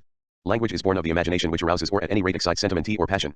This affirmation, which will be repeated ceaselessly, is already there at the opening of the essay. Speech distinguishes man among animals. The first words of chapter 2, it seems then that need dictated the first T gestures, while the passions rung forth the first words P011. We thus see two series working themselves out. 1. Animality, need, interest, gesture, sensibility, understanding, reason, etc. 2. Humanity, passion, imagination, speech, liberty, perfectibility, etc. It will gradually appear that, under the complexity of strands tangled in Russia US texts among these terms, requiring the minutest and most careful analyses, these two series always relate to each other according to the structure of supplementary writing. All the names of the second series are metaphysical determinations and therefore inherited, arranged with a laborious and interrelating coherence of supplementary difference. A dangerous difference, of course. For we have omitted the master name of the supplementary series, death. Or rather, for death is nothing, the relationship to death, the anguished anticipation of death. All the possibilities of the supplementary series, which have the relationships of metonymic substitutions among themselves, indirectly name the danger itself, the horizon and source of all determined dangers, the abyss from which all menaces announce themselves. We should not be surprised when, in the second discourse, the notion of perfectibility or liberty is set forth at the same time as the knowledge of death. The property of man is announced from the double possibility of liberty and of the express anticipation of death. The difference between human desire and animal need, between relationship with the woman and relationship with the female, is the fear of death. The only goods the animal recognizes in the universe are food, a female, and sleep. The only evils he fears are pain and hunger. I say pain, and not death, for no animal can know what it is to die, the knowledge of death and its terror being one of the first acquisitions made by man in departing from an animal state. Second discourse, p. 143 p. 0171, so does the child become man when he opens himself to the consciousness of death. Emile, p. 20, po 15. If one moves along the course of the supplementary series, he sees that imagination belongs to the same chain of significations as the anticipation of death. Imagination is at bottom the relationship with death. The image is death. A proposition that one may define or make indefinite thus, the image is a death, or, the death is an image. Imagination is the power that allows life to affect itself with its own representation. The image cannot represent and add the representer to the represented, except in so far as the presence of the represented is already folded back upon itself in the world, in so far as life refers to itself as to its own lack, to its own wish for a supplement. The presence of the represented is constituted with the help of the addition to itself of that nothing which is the image, announcement of its dispossession within its own representer and within its death. The property le proper j of the subject is merely the movement of that representative expropriation. In that sense imagination, like death, is representative and supplementary. Let us not forget that these are the qualities Rousseau expressly recognizes in writing. Imagination, liberty, and speech belong then to the same structure as the relationship with death. Let us rather say relationship than anticipation. To suppose that there is a being faced with death is not necessarily to suppose that there is a relationship established with a more or less distant point on a horizon of time. It is a structure of presence. How do pity and the identification with others' suffering intervene there? 2. I have said that the imagination is the only thing which can excite natural pity. Rousseau says this clearly in the essay, but, contrary to what Starobinsky's most careful formulation would seem to imply, he also invariably says it elsewhere. For him, pity never stops being a natural sentiment or an inner virtue that only imagination has the power to awaken or reveal. Let us note in passing that Rousseau's entire theory of the theatre also establishes a connection, within representation, between the power of identification pity and the faculty of the imagination. If now it is remembered that Rousseau gives the name terror to the fear of death, Discourse, p. 143, po 171, one perceives together the entire system which organizes the concepts of terror and pity on the one hand, and of the tragic scene, representation, the imagination, and death on the other. This example makes the ambivalence of the power of imagining understandable, it surmounts animality and arouses human passion only by opening the scene and the space of theatrical representation. It inaugurates the perversion whose possibility is itself inscribed in the notion of perfectibility. The scheme upon which Rousseau's thought has never varied would therefore be the following: pity is innate, but in its natural purity it is not the property of man in particular, it belongs to all living beings in general. It is so natural, that the very brutes themselves sometimes give evident proofs of it. Po 182. Without imagination, this pity does not awaken of itself in humanity, is not accessible to passion, language, and representation, does not produce identification with the other as with another may. Imagination is the becoming human of pity. That is indeed the thesis of the essay. Although pity is native to the human heart, it would remain eternally quiescent unless it were attivated by imagination. Po 32. This appeal to activation and to actualization by the imagination is so little in contradiction with other texts that one can follow everywhere in Rousseau's work, a theory of innateness as virtuality or of naturality as sleeping potentiality. Point 20. Not a very original theory to be sure, but one whose organizing role is indispensable. It asks us to think of nature not as a given, as a real presence, but as a reserve. This concept is itself confusing. One may determine it as a hidden actuality, dissimulated deposit, but also as a reserve of indeterminate power, such that the imagination, which makes the power of that reserve come forth, is at once beneficent and maleficent. In fact, such is the empire of the imagination among us, and such is its influence, that from it are born not only the virtues and the vices, but also good and evil. Dialogues, Pleiadi, pages 815-16. And if certain people pervert the usage of this consoling faculty, it is once more by the power of the imagination. Escaping all real and exterior influence, the imagination, faculty of signs and appearances, perverts itself. It is the subject of perversion. It awakens the potential faculty but just as quickly transgresses it. It brings forth the power which was held back, but, by showing that power what lies beyond it, by superseding it, imagination signifies for it its powerlessness. It animates the faculty of enjoyment but inscribes a difference between desire and power. If we desire beyond our power of satisfaction, the origin of that surplus and of that difference is named imagination. This permits us to determine a function of the concept of nature or of primitiveness. It is the equilibrium between reserve and desire. An impossible equilibrium, for desire cannot awaken and move out of its reserve except by the imagination, which also breaks the equilibrium. This impossible thing, another name for nature, therefore remains a limit. According to Rousseau, ethics, human wisdom, the path of true happiness, consists, then, in staying as close as possible to that limit, and in decreasing the difference between our desires and our powers. 1 Exes de desir sur les facultés. In this condition, nature, who does everything for the best, has placed him from the first. To begin with, she gives him only such desires as are necessary for self-preservation and such powers as are sufficient for their satisfaction. All the rest she has stored in his mind as a sort of reserve, to be drawn upon at need. It is only in this primitive condition that we find the equilibrium between desire and power, and then alone man is not unhappy. As soon as his potential powers of mind begin to function, imagination, more powerful than all the rest, awakes, and precedes all the rest. It is imagination which enlarges the bounds of possibility for us, whether for good or ill, and therefore stimulates and feeds desires by the hope of satisfying them. But the object which seemed within our grasp flies quicker than we can follow. Thus we exhaust our strength, yet never reach our goal, and the nearer we are to pleasure, the further we are from happiness. On the other hand, the more nearly a man's condition approximates to the state of nature, the more the difference between his desires and his powers is small, and he is therefore less remote from happiness. The world of reality has its bounds, the world of imagination is boundless. As we cannot enlarge the one, let us restrict the other, for all the sufferings which really make us miserable arise from the difference between the real and the imaginary.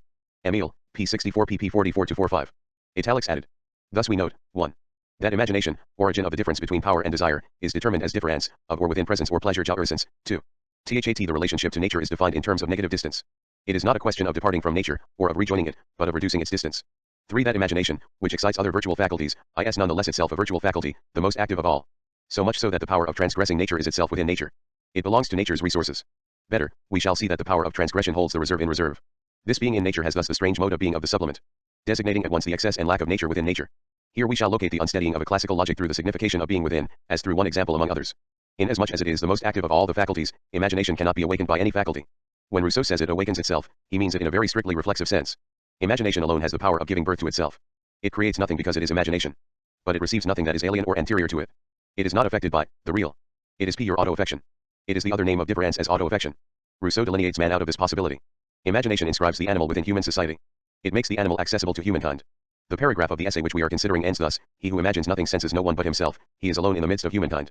This solitude or this non-belonging to humankind is due to the fact that suffering remains mute and closed in upon itself. Which signifies on the one hand that it cannot open itself, by the awakening of pity, to the suffering of the other as other, and on the other hand that it cannot exceed itself toward death. Indeed, the animal does have a potential faculty of pity, but it imagines neither the suffering of the other as such nor the passage from suffering to death. Indeed, that is one and the same limit. The relation with the other and the relation with death are one and the same opening. That which is lacking in what Rousseau calls the animal is the ability to live its suffering as the suffering of another and as the threat of death. Thought within its concealed relation to the logic of the supplement, the concept of virtuality or potentiality, like the entire problematic of power and the act, undoubtedly has for its function, for Rousseau in particular and within metaphysics in general, the systematic predetermining of becoming as production and development, evolution, or history, through the substitution of the accomplishment of a dynamis for the substitution of a trace, of pure history for pure play, and, as I noted above, of a welding together for a break. The movement of supplementarity seems to escape this alternative and to permit us to think it. See, Rousseau thus comes to evoke the awakening of pity by the imagination, that is to say by representation and reflection in the double but actually in the single sense of those words. In the same chapter, he forbids us to think that before the actualization of pity through imagination, man is wicked and bellicose. Let us recall Stravinsky's interpretation. In the essay, Rousseau does not admit the possibility of an unpremeditated burst of sympathy, and seems more inclined to sustain the Hobbesian idea of the war of all against all. They were not bound by an idea of common brotherhood and, having no rule but that of force, they believed themselves each other's enemies. An individual isolated on the face of the earth, at the mercy of mankind, is bound to be a ferocious animal. Essay, pp. 3132. Rousseau does not say they were each other's enemies but they believed themselves each other's enemies. It seems to be that we have the right to, and indeed should, consider that nuance. Primitive hostility comes out of a primitive illusion. This first opinion is due to a misguided belief, born of isolation, feebleness, dereliction. That it is only a simple opinion and already an illusion appears clearly in these three sentences. That must not be overlooked. They believed themselves each other's enemies. This belief was due to their weakness and ignorance. Knowing nothing, they feared everything. They attacked in self-defense. An individual isolated on the face of the earth. Essay, p. 32. Italics added. Ferocity is thus not bellicose but fearful. Above all, it is incapable of declaring war. It is the animal's characteristic, ferocious animal, the characteristic of the isolated being who, not having been awakened to pity by the imagination, does not yet participate in sociality or in humankind. That animal, let us emphasize, would be ready to do unto others all the evil that he feared from them. Fear and weakness are the sources of cruelty. Essay, p. 32. Italics added. Cruelty is not positive wickedness. The disposition to do evil finds its resource only in the other, in the illusory representation of evil that the other seems disposed to do to me. Is this not already sufficient reason for setting aside the resemblance with the Hobbesian theory of a natural war that imagination and reason would merely organize into a sort of economy of aggressivity? But Rousseau's text is even clearer. In the essay, the paragraph that occupies us comprises another proposition which forbids us to consider the moment of slumbering pity as the moment of bellicose wickedness, as a Hobbesian moment. How in fact does Rousseau describe that moment? Here at least it does not matter if it is real or mythic, the structural instance of slumbering pity. What, according to him, is that moment when language, imagination, relation to death, etc., are still reserved? At that moment, he says, he who has never been reflective is incapable of being merciful or just or pitying. Po 32. To be sure. But that is not to say that he would be unjust and pitiless. He is simply held short of that opposition of values. For Rousseau follows up immediately, he is just as incapable of being malicious and vindictive. He who imagines nothing is aware only of himself, he is isolated in the midst of mankind, ibid. In that state, the oppositions available in Hobbes have neither sense nor value. The system of appreciation within which political philosophy moves, has as yet no chance to function. And one thus sees more clearly within what, neutral, naked, and bare, element that system enters into play. Here one may speak with indifference of goodness or badness, of peace or war, each time it will be as true as false, always irrelevant. What Rousseau thus reveals is the neutral origin of all ethico-political conceptuality, its field of objectivity, and its axiological system. All the oppositions that follow in the wake of the classical philosophy of history, culture, and society must therefore be neutralized. Before this neutralization, or this reduction, political philosophy proceeds within the naivete of acquired and accidental evidence. And it incessantly risks the blunder made by those who, in reasoning on the state of nature, always import into it ideas gathered in a state of society. Second Discourse, p. 146, po 174j. The reduction that the essay operates has a particular style. Rousseau neutralizes oppositions by erasing them, and he erases them by affirming contradictory values at the same time. The procedure is used with coherence and firmness, precisely in chapter 9, this accounts for the apparent contradiction seen in the fathers of nations, so natural, and so inhuman, such ferocious behavior and such tender hearts. These barbaric times were a golden age, not because men were united, but because they were separated. If you wish, men would attack each other when they met, but they rarely met. A state of war prevailed universally, and the entire earth was at peace. Po 33.22. To privilege one of the two terms, to believe that only a state of war actually existed, was the Hobbesian error that strangely redoubles the illusory opinion of the first men who believed they were enemies of each other. Again, no difference between essay and discourse. The reduction operating within the essay will be confirmed in the discourse, precisely in the course of a critique of Hobbes. What is reproached in Hobbes is precisely that he concludes too quickly that men were neither naturally awakened to pity, nor bound by any idea of common fraternity, that they were therefore wicked and bellicose. We cannot read the essay as Hobbes might have hastily interpreted it. We cannot conclude wickedness from non-goodness. The essay says it and the discourse confirms it. If we assume that the latter comes after the former, above all, let us not conclude, with Hobbes, that because man has no idea of goodness, he must be naturally wicked, that he is vicious because he does not know virtue. Hobbes did not reflect that the same cause, which prevents a savage from making use of his reason, as our jurists hold, prevents him also from abusing his faculties, as Hobbes himself allows, so that it may be justly said that savages are not bad merely because they do not know what it is to be good, for it is neither the development of the understanding nor the restraint of law that hinders them from doing ill, but the peacefulness of their passions, and their ignorance of vice. Tanto plus in illis perficit vidi aurum ignoratio, quam in his cognitio virtutis. 23. One knows also from other indications that the economy of pity does not vary from the essay to the great works. When pity is awakened itself by imagination and reflection, when sensible presence is exceeded by its image, we can imagine and judge that the other feels and suffers. Yet, we neither can nor should simply experience the suffering of others by itself. According to Rousseau, pity does not allow the movement of identification to be simple and entire. Apparently for two reasons, actually for a single profound reason. It is a question yet again of a certain economy. 1. We neither can nor should feel the pain of others immediately and absolutely, for such an interiorization or identification would be dangerous and destructive. That is why the imagination, the reflection, and the judgment that arouse pity also limit its power and hold the suffering of the other at a certain distance. One knows the suffering for what it is, one pities others, but one protects oneself, and holds the evil at arm's length. This doctrine, which could further be related to the theory of dramatic representation, is formulated in both the essay and Émile. The paradox of the relation to the other is clearly articulated in those two texts. The more you identify with the other, the better you feel his suffering as his. Our own suffering is that of the other. That of the other, as itself, must remain the other's. There is no authentic identification except in a certain non-identification, etc. The essay, how are we moved to pity? By getting outside ourselves and identifying with the being who suffers. We suffer only as much as we believe him to suffer. It is not in ourselves, but in him that we suffer. Po 32. Émile, he shares the suffering of his fellow creatures, but he shares it of his own free will and finds pleasure in it. He enjoys at once the pity he feels for their woes and the joy of being exempt from them. He feels in himself that state of vigor which projects us beyond ourselves, and bids us carry elsewhere the superfluous activity of our well-being. To pity another's woes we must indeed know them, but we need not feel them. P 270, P 190. We must therefore not let ourselves be destroyed by identification with others. The economy of pity and of morality must always let itself be contained within the limits of the love of self, all the more because it alone can illuminate the good of others for us. That is why the maxim of natural goodness, do to others as you would have them do unto you, should be tempered by this other maxim, much less perfect indeed, but perhaps more useful: do good to yourself with as little evil as possible to others. Second Discourse, p. 156, po 18.5j. The latter is put in place of the former. 2. Further, identification by interiorization would not be moral. A. It would not recognize suffering as the suffering of the other. Morality, respect for the other, therefore supposes a certain non-identification. This paradox of pity as relation to the other is presented by Rousseau also as the paradox of the imagination and of time, that is to say of comparison. This concept, so important in Rousseau's thought, is at the center of the essay's chapter 9, and it intervenes in the explication of pity. In the experience of suffering as the suffering of the other, the imagination, as it opens us to a certain non-presence within presence, is indispensable. The suffering of others is lived by comparison, as are non-present, past, or future suffering. Pity would be impossible outside of this structure, which links imagination, time, and the other as one and the same opening into non-presence. To pity another's woes we must indeed know them, but we need not feel them. When we have suffered, when we are in fear of suffering, we pity those who suffer, but when we suffer ourselves, we pity none but ourselves. Emile, p. 270, p. 190. Just before this, Rousseau had explained this unity of pity and the experience of time in memory or anticipation, in imagination, and non-perception in general. The bodily effect of our sufferings is less than one would suppose. It is memory that prolongs the pain, imagination which projects it into the future, and makes us really to be pitied. This is, I think, one of the reasons why we are more callous to the sufferings of animals than of men, although a fellow feeling ought to make us identify ourselves equally with either. We scarcely pity the cart horse in his shed, for we do not suppose that while he is eating his hay he is thinking of the blows he has received and the labors in store for him. Emile, p. 264, p. 186b. Identification pure and simple would be immoral because it would remain empirical and would not be produced in the element of the concept of universality and formality. The condition of morality is that through the unique suffering of a unique being, through his presence and his empirical existence, humanity gives itself up to pity. As long as this condition is not fulfilled, pity risks becoming unjust. Imagination and temporality therefore open the reign of concept and law. One may say that already for Rousseau, the concept which he also calls comparison exists as time. It is for him, as Hegel will say, Dasein. Pity is contemporary with speech and representation. To prevent pity degenerating into weakness we must generalize it and extend it to mankind. Then we only yield to it when it is in accordance with justice, since justice is of all the virtues that which contributes most to the common good. Reason and self-love compel us to love mankind even more than our neighbor, and to pity the wicked is to be very cruel to other men. On this point there is no development in Rousseau's thought. It seems to me that one cannot draw an internal argument out of this in order to conclude a precociousness or a philosophical anteriority for the essay. For the moment, the field of external hypotheses is thus opened, even if we reserve the possibility of raising other internal problems when the time comes. 25. The initial debate and the composition of the essay. To treat the external problem, we shall deal with some declarations by Rousseau himself in addition to the quotations from Duclos. First, an important passage from the Confessions. From it one may at least conclude that the essay, originally conceived as an appendix to the second discourse, was, in Rousseau's mind, quite separate from his first writings on music. The time is 176-1. Besides these two works and my Dictionnaire de Musique, at which I worked from time to time, I had some other writings of less importance, all ready for publication, which I intended to bring out, either separately or in a general collection of my works, if I ever undertook to produce one. The most important of these, most of which are still in manuscript in the hands of Du Perrot, was an essay sur Origine de Langues, which I had read to M. de Malesherbes and the Chevalier de Lorenzi, who expressed his approval of it. I calculated that all these works together, after all expenses, would be worth to me at least 8,000 or 10,000 francs, which I intended to sink in a life annuity for myself and Therese. After this, we would go and live together in the corner of some province, p. 560, pages 580-81. Malesherbes advised him to publish the essay separately. 25. All this happened in 176-1, at the time of the publication of Emile. From the external point of view, the problem thus seems simple, and we can consider it as closed more than 50 years ago by Masson in an article of 191. 3-26. The polemic had been opened by Espina's. 27. Fastening upon what he considered to be contradictions in Rousseau's thought, he was already stressing what in the essay and even in the article Économie politique in the Encyclopedia, an article that poses analogous problems of dating and of internal relationships with the discourse, seemed to him to oppose the second discourse. Thus, for example, the discourse, which begins by setting aside all facts in order to describe an ideal structure or an ideal genesis, is in his view incompatible with the essay, which calls to some extent upon genesis, alludes to names like Adam, Cain, Noah, and deals with a certain factual content which belongs to history as well as to myth.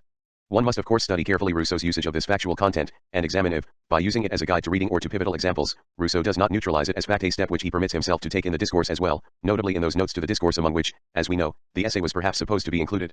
Whatever the case may be, unlike Starobinsky, Espina's does not conclude from this supposed contradiction that the essay came before the discourse.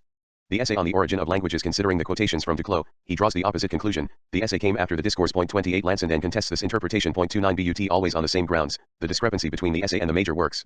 For the sake of the philosophical reasons which constitute the real stakes of this debate and indeed animate it, Lanson wishes at all costs to preserve the unity of Rousseau's thought as it was to fulfill itself in its maturity. 30. He must therefore relegate the essay to a place among the works of Rousseau's youth. The essay on the origin of languages is certainly in contradiction with the discourse on inequality. But what proof does M. Espina's have for placing the former chronologically after the latter, and very close to it? Some passages quoted by Rousseau from a work by Duclos that appeared in 1754. What value does this argument have, since it is known moreover that the text of the essay was revised by Rousseau at least once or twice? The quotations from Duclos could have entered the text at one of those revisions.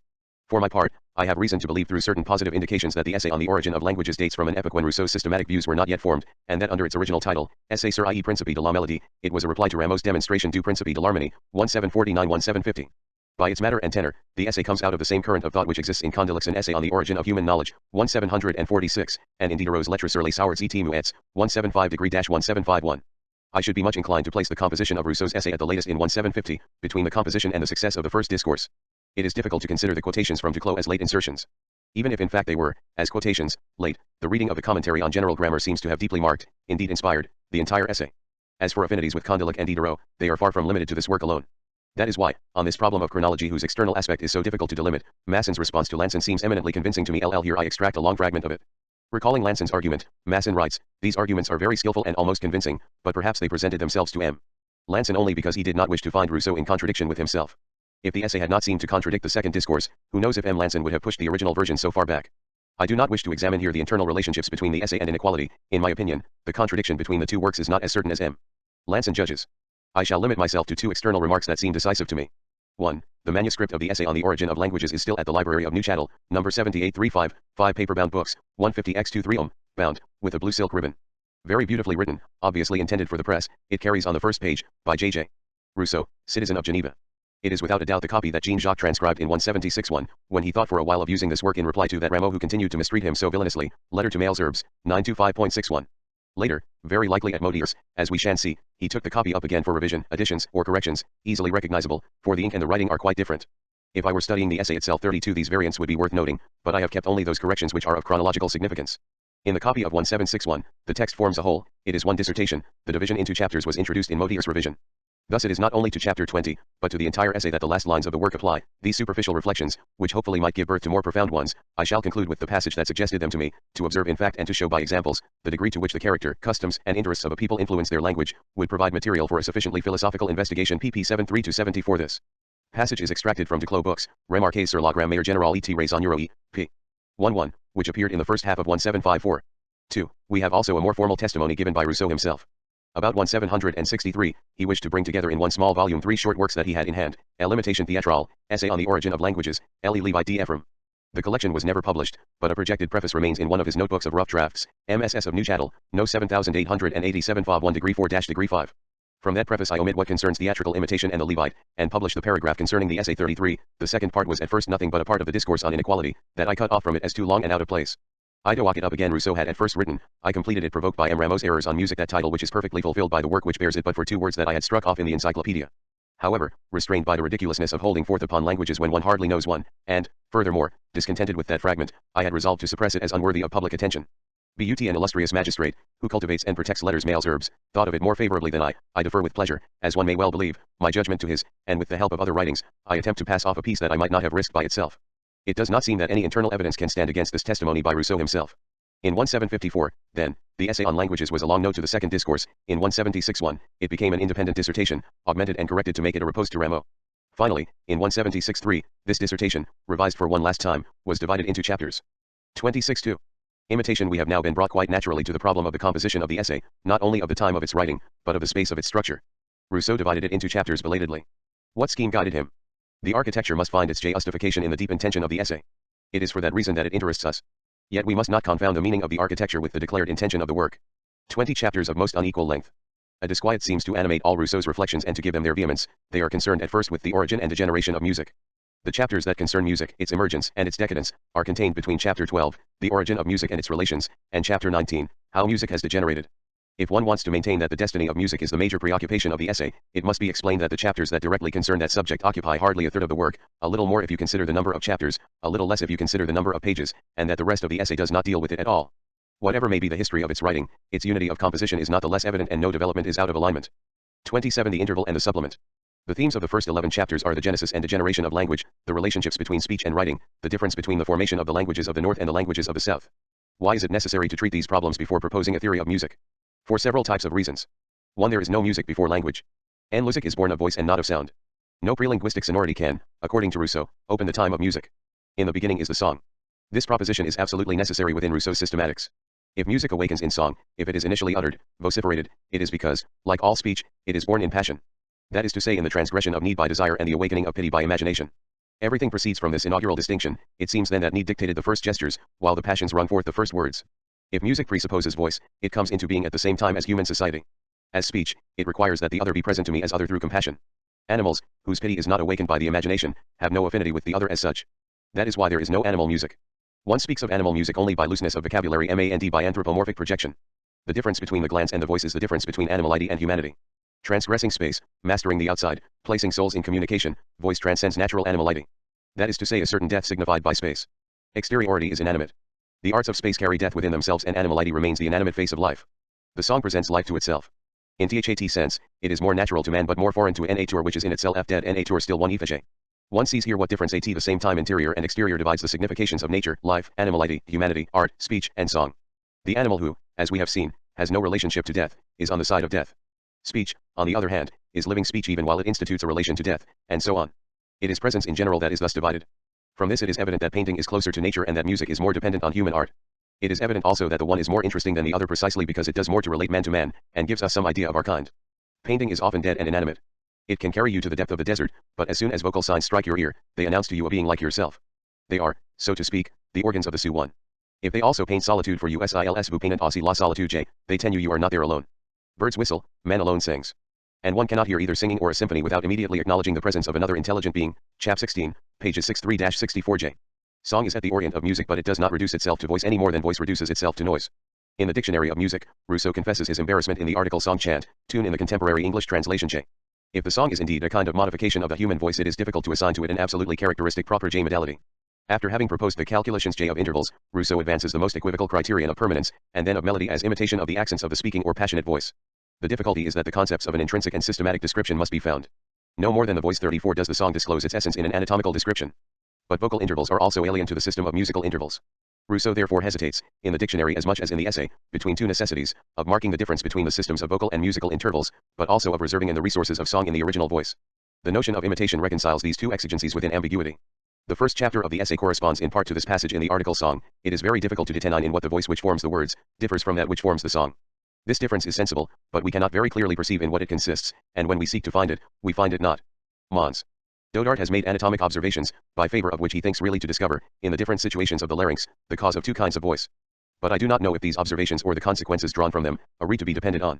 There seems to be wanting to the sounds which form the discourse, no more than permanence, to form a real song. It appears also, that the different inflections which we give to the voice in speaking, form intervals which are not at all harmonic, which form no parts of the system in our music, and which consequently not being expressed in notes, are not properly a song for us.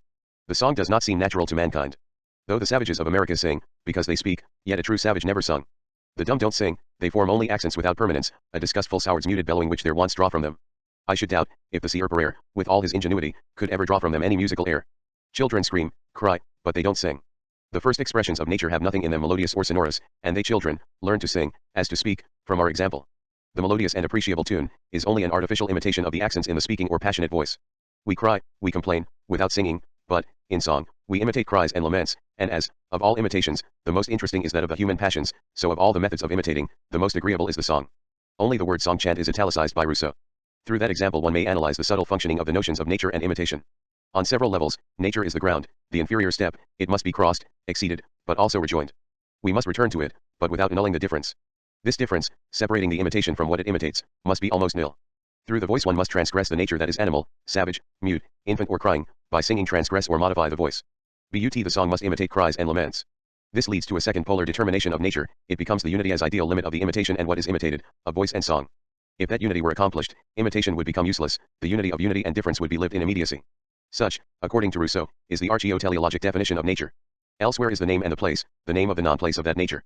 Elsewhere in time, in illo tempore, elsewhere in space, alibi. The natural unity of the cry, the voice, and the song, is the Proto-Greek or the Chinese experience. The article voice analyses and amplifies the same debate around the theses of Dodart and of Duclos, in the article Declamation d'Ancients in the Encyclopedia. The differences among languages are measured by the distance which, in the system of each language, separates the voice of speech from the voice of song, for as there are languages more or less harmonious, whose accents are more or less musical, we take notice also, in these languages, that the speaking and singing voices are connected or removed in the same proportion. So, as the Italian language is more musical than the French, its speaking is less distant from song, and in that language it is easier to recognize a man singing if we have heard him speak. In a language which would be completely harmonious, as was the Greek at the beginning, the difference between the speaking and singing voices would be nil. We should have the same voice for speaking and singing. Perhaps that may be at present the case of the Chinese. 2. We have just accepted two pieces of evidence, the unity of nature or the identity of origin is shaped and undermined by a strange difference which constitutes it by breaching it. We must account for the origin of the voice of speech therefore of society before assigning, and in order to assign, its possibility to music, that is to say to the voice of song. But since in the beginning of the all-harmonious voice, word, and song were, identified, before and in order to have perhaps a juridical or methodological meaning, they have no structural or genetic value. One might have been tempted to accord a structural value to the difference between speech and song, since Rousseau recognized that the latter comes to modify the former. But the archaeoteleological concept of nature also annuls the structural point of view. In the beginning or in the ideal of the all-harmonious voice, the modification becomes one with the substance that it modifies. This scheme has a general value and governs all discourses, from the moment that they make the smallest appeal to any of these notions, no matter which one, nature and its other, archaeology and eschatology, substance and mode, origin and genesis. Of course, the methodological or juridical point of view has no rigorous value the moment the difference of value between the structural and genetic points of view is annulled. Rousseau does not notice this consequence, but we should recognize that it would wreak havoc to more than one discourse. We must now study the consequence. It is a matter of presenting, with reference to the origin of language and society, a certain number of oppositions of concepts indispensable for understanding at the same time the possibility of both speech and song. And above all for understanding the tension or the difference that, in language as in music, operates at once as opening and menace, principle of life and of death. Since the first speech must be good, since the geoteleology of the nature of the language and the language of nature dictate to us, as does the voice of nature, that the original and ideal essence of speech is song itself, one cannot treat the two origins separately. But as the method of the discourse must retrace its path and take into account the historical regression or degradation, it must separate the two questions provisionally and, in a certain manner, begin with the end. This then is the story. For the history that follows the origin and is added to it is nothing but the story of the separation between song and speech. If we consider the difference which fractured the origin, it must be said that this history, which is decadence and degeneracy through and through, had no prehistory. Degeneration as separation, severing of voice and song, has always already begun. We shall see that Rousseau's entire text describes origin as the beginning of the end, as the inaugural decadence. Yet, in spite of that description, the text twists about in a sort of oblique effort to act as if degeneration were not prescribed in the Genesis and as if evil supervenate upon a good origin. As if song and speech, which have the same act and the same birth pangs, had not always already begun to separate themselves. Here one re-encounters the advantages and dangers of the concept of the supplement, and also of the concept of fatal advantage and dangerous supplement. The growth of music, the desolating separation of song and speech, has the form of writing as dangerous supplement, calculation and grammatically, loss of energy and substitution. The history of music is parallel to the history of the language, its evil is in essence graphic. When he undertakes to explain how music has degenerated, chapter 19, Rousseau recalls the unhappy history of the language and of its disastrous perfecting, to the degree that the language improved, melody, being governed by new rules, imperceptibly lost its former energy, and the calculus of intervals was substituted for nicety of inflection, italics added, post 68. Substitution distances from birth, from the natural or maternal origin. Forgetfulness of the beginning is a calculation that puts harmony in the place of melody, the science of intervals in the place of the warmth of accent. In this weaning of the voice of speech, a new object comes at once to usurp and compensate for the maternal traits. What he suffers then from this is the oral accent. Music thus finds itself deprived of its proper, that is to say natural and moral, effects, melody being forgotten, and the attention of musicians being completely turned toward harmony, everything gradually came to be governed according to this new object. The genres, the modes, the scale, all received new faces. Harmonic successions came to dictate the sequence of parts. This sequence having usurped the name of melody, it was, in effect, impossible to recognize the traits of its mother in this new melody. And our musical system having thus gradually become purely harmonic, it is not surprising that its oral tone accent has suffered, and that our music has lost almost all its energy. Thus we see how singing gradually became an art entirely separate from speech, from which it takes its origin, how the harmonics of sounds resulted in the forgetting of vocal inflections, and finally, how music, restricted to purely physical concurrences of vibrations, found itself deprived of the moral power it had yielded when it was the twofold voice of nature, italics added, post 71. The points italicized I and the passage should guide a sub-reading of this text and of many analogous texts. On each occasion one would notice, 1. That Rousseau weaves his text with heterogeneous threads, the instantaneous displacement that substitutes a new object, which institutes a substitutive supplement, must constitute a history, a progressive becoming gradually producing the forgetting of the voice of nature. The violent and eruptive movement that usurps, separates and deprives is simultaneously described as a progressive implicating of, and a gradual distancing from, the origin, a slow growth of a disease of language. Weaving together the two significations of supplementarity substitution and accretion, Rousseau describes the replacement of an object as a deficit in energy, the production of a replacement as effacement by forgetting. 2. The adverb doubly twofold summons up in its own condition of possibility the metaphor of the voice of nature, gentle voice, maternal voice, song as original voice, sung speech conforms to the prescriptions of natural law. In every sense of this word, nature speaks. And to hear and understand the laws formed by her gentle voice which, as we recall, no one is tempted to disobey, but which one must have been tempted to disobey, it is necessary to find again the oral accent of sung speech, take possession again of our own lost voice, the voice which, uttering and hearing, understanding itself signifying a melodious law, was the twofold voice of nature. 28. The engraving and the ambiguities of formalism. How was this supplementary substitution fatal? How is it fatal? How was it to be, for such is the time of its quiddity what it necessarily is? What is the fissure that, within the origin itself, destines its appearance? This fissure is not one among others. It is the fissure, the necessity of interval, the harsh law of spacing. It could not endanger song except by being inscribed in it from its birth and in its essence. Spacing is not the accident of song. Or rather, as accident and accessory, fall and supplement, it is also that without which, strictly speaking, the song would not have come into being. In the dictionary, the interval is a part of the definition of song. It is therefore, so to speak, an original, one accessory and an essential accident. Like writing. Rousseau says it with the t wishing to say it. Asterisk what he wishes to say is, accessory, accidental accident, the exterior outside, the supplementary evil or the accessory supplement. And space exterior to time. Spacing alien to the time of melody. As we shall see, even while saying that spacing assures the possibility of speech and song. Rousseau wishes to think of space as a simple outside by way of which disease and death in general, and especially the disease and death of sung speech, make their entry. He wishes to pretend that the fineness of inflections and of the oral accent did not already and always lend itself to spatialization, geometricization, grammaticalization, regularization, prescription, or to reason. As he wishes to efface this always already, he determines spacing as an event and as a catastrophic event. We shall have to come back more than once to the HAT concept of catastrophe. Let us note here that this catastrophe has indeed the form of philosophic reason. That is why the birth of philosophy during the epoch of Greek tragedy constitutes the best example of such a catastrophe, when the theatres had taken a regular form, all singing was according to prescribed modes. And, to the degree that the rules of imitation proliferated, imitative language was enfeebled. The study of philosophy and the progress of reasoning, while having perfected grammar, deprived language of its vital, passionate quality which made it so singeable. Composers, who originally were engaged by poets and worked only for them, under their direction so to speak, were becoming independent as early as the time of Melanipodes and Philoxenus. This is the license of which music complains so bitterly in a comedy of Socrates, according to the passage preserved by Plutarch. Thus melody, originally an aspect of discourse, imperceptibly assumes a separate existence and music becomes more independent of speech. That is also when it stopped producing the marvels it had produced when it was merely the accent and harmony of poetry and gave to it the power over the passions that speech subsequently exercised only on reason. Thus, as soon as Greece became fun of sophists and philosophers, she no longer had any famous musicians or poets. In cultivating the art of convincing, that of arousing the emotions was lost. Plato himself, envious of Homer and Euripides, decried the one and was unable to imitate the other. Essay, pp 68-69. Further, according to the law of supplementary acceleration that we noticed above and that we could call the law of geometric regression, another catastrophe necessarily adds itself to the first. Almost all the significations that will constantly define the figure of evil and the process of its degeneration are recorded there, a simultaneously violent and progressive substitution of servitude for political freedom as freedom of the living word, dissolution of the small democratic and autarchic city, preponderance of articulation over accentuation, of consonant over vowel, of northern over southern, of the capital over the province. Going necessarily in the direction of the first catastrophe, the supplementary catastrophe nevertheless destroys its positive or compensating effects. Let us italicize, servitude soon joined forces with philosophy. In fetters, Greece lost the fire that warms only free spirits, and in praising her tyrants, she never recovered the style tone in which she had sung her heroes. The intermingling of the Romans further weakened whatever harmony and accent remained to the language. Latin, a less musical, more certed mute tongue, did harm to the music in adopting it. The singing employed in the capital gradually corrupted that of the provinces. The Roman theatres harmed Nusirente those of Athens. When Nero carried off the prize, Greece had ceased to merit any. And the same melodiousness, parcelled between two tongues, had become less well suited to either. Finally came the catastrophe that disrupted the progress of the human spirit without removing the faults that were its product. Europe, flooded with barbarians, enslaved by ignoramuses, lost at the same time her sciences, her arts, and that universal instrument of both, that is, harmoniously perfected language. Imperceptibly, these coarse men engendered by the north made every ear accustomed to their rude voices. Their harsh, expressionless inuit accent voices were noisy without being sonorous. The Emperor Julian compared Gallic speech to the croaking of frogs. All their articulations, like their voices, being nasal and muffled, they could give only some kind of distinctness to their singing, augmenting the vowel sounds to cover up the abundance and harshness of the consonants. Chap 19, Essay, p 69j. In addition to the system of oppositions that controls the entire essay, servitude/political linguistic liberty, north/south, articulation/accent, consonant/vowel, capital/province/autarchic and democratic city, we may perceive here the strange workings of the historical process according to Rousseau. It never varies, beginning with an origin or a center that divides itself and leaves itself. An historical circle is described, which is degenerative in direction but progressive and compensatory in effect. On the circumference of that circle are new origins for new circles that accelerate the degeneration by annulling the compensatory effects of the preceding circle, and thereby also making its truth and beneficence appear.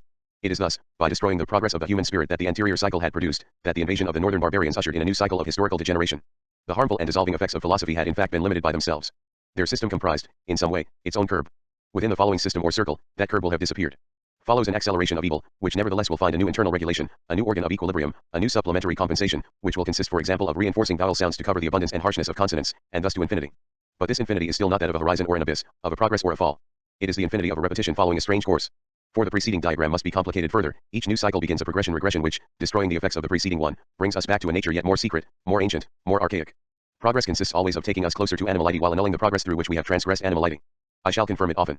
In any case, it would be difficult to represent the thus to infinity of this movement by the tracing of a line, however complicated that line might be. What cannot be thus represented by a line is the turn, trick/trope, of the return when it has the bearing of representation. What one cannot represent is the relationship of representation to so-called originary presence. The representation is ALS9 at a presentation. It is tied to the work of Spock. Spacing insinuates into presence an interval which not only separates the different times of speech and of song but also the represented from the representer. Such an interval is prescribed by the origin of art as determined by Rousseau. According to a tradition that remains imperturbable here, Rousseau is sure that the essence of art is mimesis. Imitation redoubles presence, adds itself to it by supplementing it. Thus it makes the present pass into its outside. In the inanimate arts, the outside is split and it is the reproduction of the outside in the outside. The presence of the thing itself is already exposed in exteriority, it must therefore be presented and represented in an outside of the outside. In the living arts, and preeminently in song, the outside imitates the inside. It is expressive. It paints passions. The metaphor which makes the song a painting is possible, it can wrest from itself and drag outside into space the intimacy of its virtue, only under the common authority of the concept of imitation. Painting and song are reproductions, whatever might be their differences, the inside and the outside share them equally. Expression has already begun to make passion go outside itself, it has begun to set it forth and to paint it. That confirms what we proposed above, imitation cannot allow itself to be appreciated by a simple act. Rousseau has need of imitation, he advances it as the possibility of song and the emergence out of animality, but he exalts it only as a reproduction adding itself to the represented though it adds nothing, simply supplements it. In that sense he praises art or mimesis as a supplement. But by the same token praise may instantly turn to criticism. Since the supplementary mimesis adds nothing, is it not useless? And if nevertheless, adding itself to the represented, it is not nothing, is that imitative supplement not dangerous to the integrity of what is represented and to the original per ity of nature? This is why, traveling along the system of supplementarity with a blind infallibility, and the sure foot of the sleepwalker, Rousseau must at once denounce mimesis and art as supplements, supplements that are dangerous when they are not useless, superfluous when they are not disastrous, in truth both at the same time, and recognize in them man's good fortune, the expression of passion, the emergence from the inanimate. It is the status of the sign that is marked by the same ambiguity. Signifier imitates signified. Art is woven with signs. In so far as signification seems to be, at first glance at least, nothing but an instance of imitation, let us come to Emile. The ambiguity of the treatment reserved for imitation in that book will clarify those passages in the essay that deal with the sign, art, and imitation. Pedagogy cannot help but encounter the problem of imitation. What is example? Should one educate by example or explanation? Should the teacher make an example of himself and not interfere any further, or pile lesson upon exhortation? And is there virtue in being virtuous by imitation? All these questions are asked in the second book of Emile. The problem at first is knowing how to teach generosity or liberality to the child. Even before the word and the theme of imitation occupy the front of the stage, the problem of the sign is posed. To teach the child true generosity is to make sure that he is not content only to imitate it. What does it mean to imitate generosity? It is to give signs in the place of things, words in the place of sentiments, money in the place of real goods. Therefore the child must be taught not to imitate liberality, and this teaching must combat resistance. The child spontaneously wants to guard his goods and put 1 off the cent literally, give away the coin. Observe that the only things children are said to give are things of which they do not know the value, bits of metal carried in their pockets for which they have no further use. A child would rather give 100 coins than 1 cake. Emile, p. 67. What one gives easily is not signifiers inseparable from signifieds or things, it is the devalued signifiers. The child would not give away money so easily if he knew how to, or could, do something with it. But get this prodigal giver to distribute what is dear to him, his toys, his sweets, his own lunch, and we shall soon see if you have made him really generous. Emile, pages 97 to -99, p. 67. Not that the child is naturally greedy. He desires naturally to keep what he desires. It is normal and natural. Here vice or perversity would consist of not attaching oneself to things that are naturally desirable but to their substitutive signifiers. If a child loved money for money's sake, he would be perverse, he would no longer be a child. For Rousseau the concept of the child is always related to the sign. More precisely, childhood is the non-relation to the sign as such. But what is a sign as such? There is no sign as such. Either the sign is considered a thing, and it is not a sign. Or it is a reference, and thus not itself. According to Rousseau, the child is the name of that which should not relate in any way to a separated signifier, loved in some way for itself, like a fetish. This perverse use of the signifier is in a certain way at once forbidden and tolerated by the structure of imitation. As soon as a signifier is no longer imitative, undoubtedly the threat of perversion becomes acute. But already within imitation, the gap between the thing and its double, that is to say between the sense and its image, assures a lodging for falsehood, falsification, and vice. Hence the hesitation in Emile. On the one hand, everything begins with imitation and the child learns only by example. Here imitation is good, it is more human, it has nothing to do with aping. Those who, following Locke's argument, give children reasons for the advantage of being liberal rather than examples of liberality, would in fact be the deceptive ones. One will never pass from that usurious liberality to the true generosity that is transmitted only by example and good imitation. Teachers, have done with these shams, be good and kind, let your example sink into your scholars' memories until they can enter their hearts. Emile, p. 68j. But this good imitation already carries within itself the premises of its corruption alteration j. And all the problems of pedagogy in Emile may be summarized in this fact. The child is at first passive, the example engraves itself within the memory, waiting to enter the heart. It may remain in the memory without entering the heart, and conversely, because of the resemblance between the heart and memory, the child may feign feeling from the heart when he actually contents himself with imitating according to the signs of memory. He may always content himself with giving signs. A first time, good imitation may be impossible, a second time, it may be turned away from its good usage. Rather than hasten to demand deeds of charity from my pupil, I prefer to perform such deeds in his presence, even depriving him of the means of imitating me, as an honor beyond his years. Emile, p. 68j. I know that all these imitative virtues are only the virtues of a monkey, and that a good action is only morally good when it is done as such and not because others do it. But at an age when the heart does not yet feel anything, you must make children copy the deeds you wish to grow into habits, until they can do them with understanding and for the love of what is good. Emile, p. 68j.35. The possibility of imitation seems thus to interrupt natural simplicity. With imitation, is it not duplicity that insinuates itself within presence? And yet, according to a scheme that we have already identified, Rousseau wished that good imitation should regulate itself according to a natural imitation. The taste for and power of imitation are inscribed within nature. Like pretense, if they are a corruption of imitation, vice and duplicity are not daughters of but diseases of imitation, are not its natural effect but a monstrous anomaly. Evil is a result of a sort of perversion of imitation, of the imitation within imitation. And that evil has a social origin. Man imitates, as do the beasts. The love of imitating comes from well-regulated nature. In Sakayev it becomes a vice. The monkey imitates man, whom he fears, and the oth are beasts, which he scorns. He thinks what is done by his betters must be good. Amongst us, on the other hand, our harlequins imitate all that is good to degrade it and bring it into ridicule. Knowing their own baseness, they try to equal what is better than they are, or if they strive to imitate what they admire, their bad taste appears in their choice of models. They would rather deceive others or win applause for their own talents than become wiser or better. Emile, p. 68. Here the relationships among childhood, animality, and man in society order themselves according to the structure and problematics which we had such difficulty in outlining in the analysis of pity. And it is not by chance, the same paradox of the alteration of identity and of identification with the other is here at work. Imitation and pity have the same foundation, a sort of metaphorical ecstasy. Imitation has its roots in our perpetual desire to transport ourselves outside of ourselves. Ibid. Let us return to the essay. The ruses of metaphor now appear in the mimetology of all the arts. If art is imitation, it is essential to remember that everything in it signifies. In the aesthetic experience, we are affected not by things but by signs. No one doubts that man is changed by his senses. But instead of distinguishing the changes, we confuse them with their causes. We attach too much and too little importance to sensations. We do not see that frequently they affect us not merely as sensations, but as signs or images, and that their moral effects also have moral causes. Just as the feelings that a painting excites in us are not at all due to colors, the power of music over our souls is not at all the work of sounds. Beautiful, subtly shaded colors are a pleasing sight, but this is purely a pleasure of the sense. It is the drawing, the imitation, which gives life and spirit to these colors. The passions they express are what stir ours, the objects they represent are what affect us. Colors entail no interest or feeling at all. The strokes of a touching picture affect us even in a print. Without these strokes in the picture, the colors would do nothing more. Chap. 13. p. 053. If art operates through the sign and is effective through imitation, it can only take place within the system of a culture, and the theory of art is a theory of mores. A moral impression, contrary to a sensible impression, is recognized through the fact that it places its force in a sign. Aesthetics passes through a semiology and even through an ethnology. The effects of aesthetic signs are only determined within a cultural system. Unless the influence of sensations upon us is due mainly to moral causes, why are we so sensitive to impressions that mean nothing to the uncivilized? Why is our most touching music only a pointless noise to the ear of a West Indian? Are his nerves of a different nature from ours? Chap 15, Essay, p. 59. Medicine itself must take account of the semiological culture within which it must heal. As with the therapeutic art, the therapeutic effects of art are not natural in as much as they work through signs, and if the cure is a language, the remedies must make themselves understood to the sick through the code of his culture. The healing of tarantula bites is cited as proof of the physical power of sounds. But in fact this evidence proves quite the opposite. What is needed for curing those bitten by this insect are neither isolated sounds, nor even the same tunes. Rather, each needs tunes with familiar melodies and understandable lyrics. Italian tunes are needed for Italians, for Turks, Turkish tunes. Each is affected only by accents familiar to him. His nerves yield only to what his spirit predisposes for them. One must speak to him in a language he understands, if he is to be moved by what he is told. The cantatas of Berni are said to have cured the fever of a French musician. They would have given one to a musician of any other nation. Chap 1.5, Essay, p. 60. Rousseau does not go so far as to consider that the symptoms themselves belong to a culture and that the bite of a tarantula might have different effects in different places. But the principle of such a conclusio is clearly indicated in his explication. There is a single exception, which is more than simply strange, within this ethnosemiotics, cooking, or rather taste. Rousseau condemns gluttony without mercy. One might wonder why. I know of only one effective sense in which there is no moral element, that is taste. And, accordingly, gluttony is the main vice only of those who have no sense of taste, ibid. Who have no sense of taste means here, of course, who do nothing but taste, who have nothing but uneducated and uncultivated sensations. As the value of virtuality or potentiality further introduces here an element of transition and confusion, of graduality, and of shifts within the rigor of distinctions and within the functioning of concepts, limits of animality, childhood, savagery, etc., one must admit that moral impressions through signs and a system of differences can always be already discerned, although confusedly, in the animal. Something of this moral effect is perceivable even in animals. We realize the need for this hesitation in connection with pity, and at the same time with imitation. So long as one insists on considering sounds only in terms of the shock that they excite in our nerves, one will not attain the true principle of music, nor its power over men's hearts.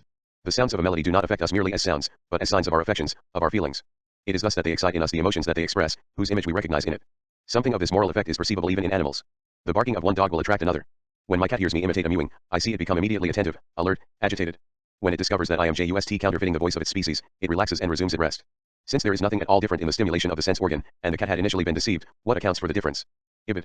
From this irreducibility of the semiotic order, Rousseau also draws conclusions against the sensationalism and materialism of his own century. Colors and sounds can do much, as representations and signs, very little simply as objects of sense. Essay, p. 61j. The argument for art as signifying text is at the service of metaphysics and of spiritualist ethics. I believe that had these ideas been better developed, we should have been spared many stupid arguments about ancient music. But in the century when all the operations of the soul have to be materialized, and even human feeling deprived of all morality, I am deluded if the new philosophy does not become as destructive of good taste as of virtue. Ibid. /I/1 E must be attentive to the ultimate finality of the esteem which the sign enjoys. According to a general rule which is important for us, attention to the signifier has the paradoxical effect of reducing it. Unlike the concept of the supplement which, of course, signifies nothing, simply replaces a lack, the signifier, as it is indicated in the grammatical form of this word and the logical form of the concept, signifies a signified. One cannot separate its effectiveness from the signified to which it is tied. It is not the body of the sign that acts, for that is all sensation, but rather the signified that it expresses, imitates, or transports. It would be wrong to conclude that, in Rousseau's critique of sensationalism, it is the sign itself that exhausts the operation of art. /I/1 E are moved, excited, by the represented and not by the representer, by the expressed and not by the expression, by the inside which is exposed and not by the outside of the exposition. Even in painting, representation comes alive and touches us only if it imitates an object, and, better, if it expresses a passion. It is the drawing, the imitation, which gives life and spirit to these colors. The passions they express are what stir ours. The strokes of a touching picture affect us even in a print essay, p. 53j.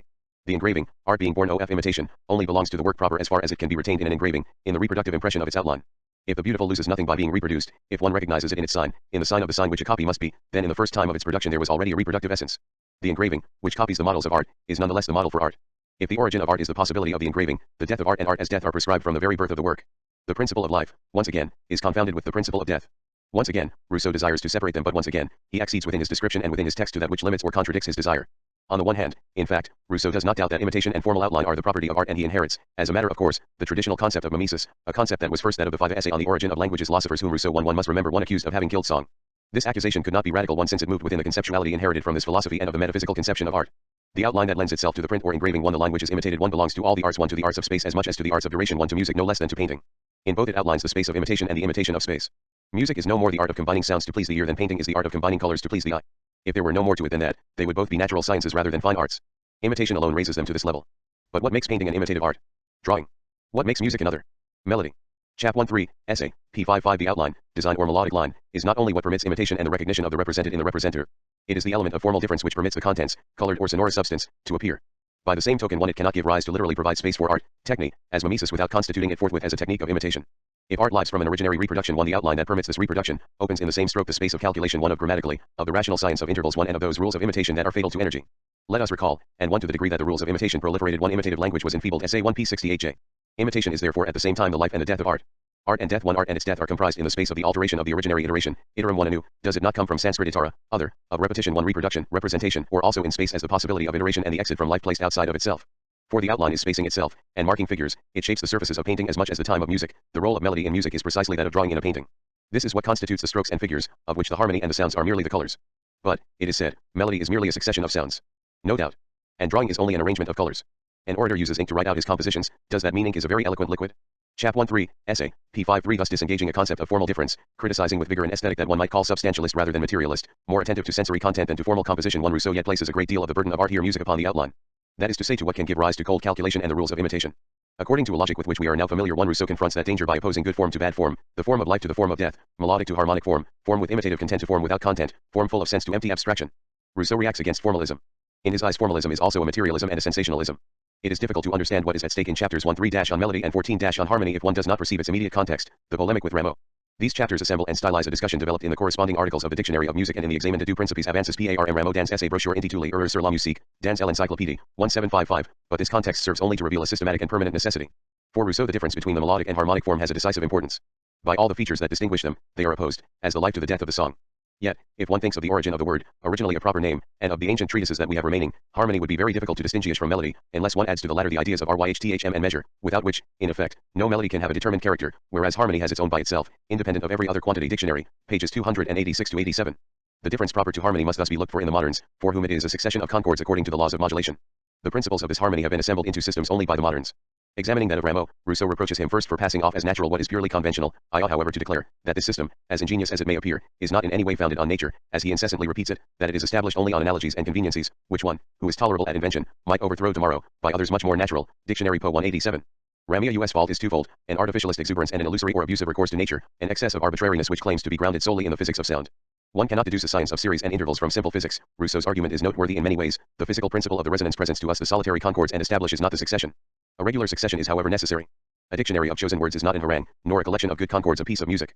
A sense is wanting, and union in the music as well as language is necessary. Something of what precedes must be transmitted to what follows, that the whole may form a consonancy skillful congruity and may be truly one.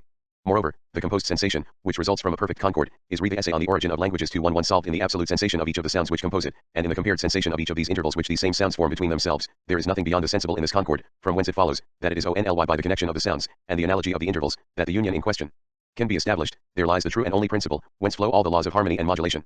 If then, the whole of harmony was formed only by a succession of perfect major concords, it would be sufficient to proceed to them by intervals similar to those which compose such a concord, for then, some sound of the preceding concord being necessarily prolonged on the phonoing, all the concords would be found sufficiently united, and the harmony would be one, at least, in this sense. But besides that such successions would exclude the whole melody, by excluding the diatonic genus, which forms its base, they would not reach the true aim of the art, since music, being a discourse, ought, like it, to have its periods, its phrases, suspensions, stops, and punctuation of every kind, and as the uniformity of the harmonic courses presents nothing of these properties, the diatonic course required the major and minor concords to be intermixed, and we have felt the necessity of dissonances to mark the stops and phrases. Moreover, the united succession of perfect major concords neither gives the perfect minor concord, the dissonance, or any kind of phrase, and its punctuation appears entirely erroneous. Mons.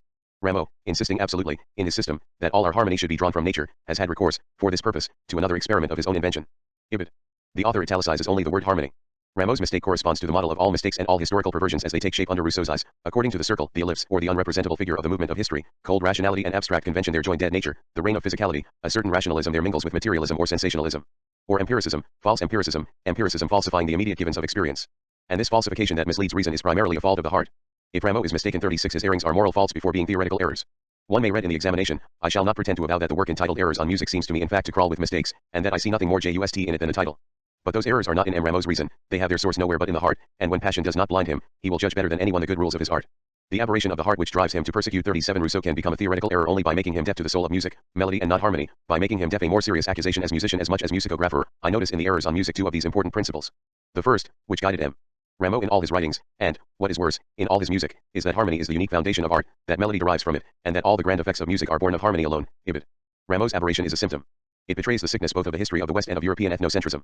For harmony according to Rousseau is a musical perversion that dominates Europe, Northern Europe, alone, and ethnocentrism consists of considering it a natural and universal principle of music.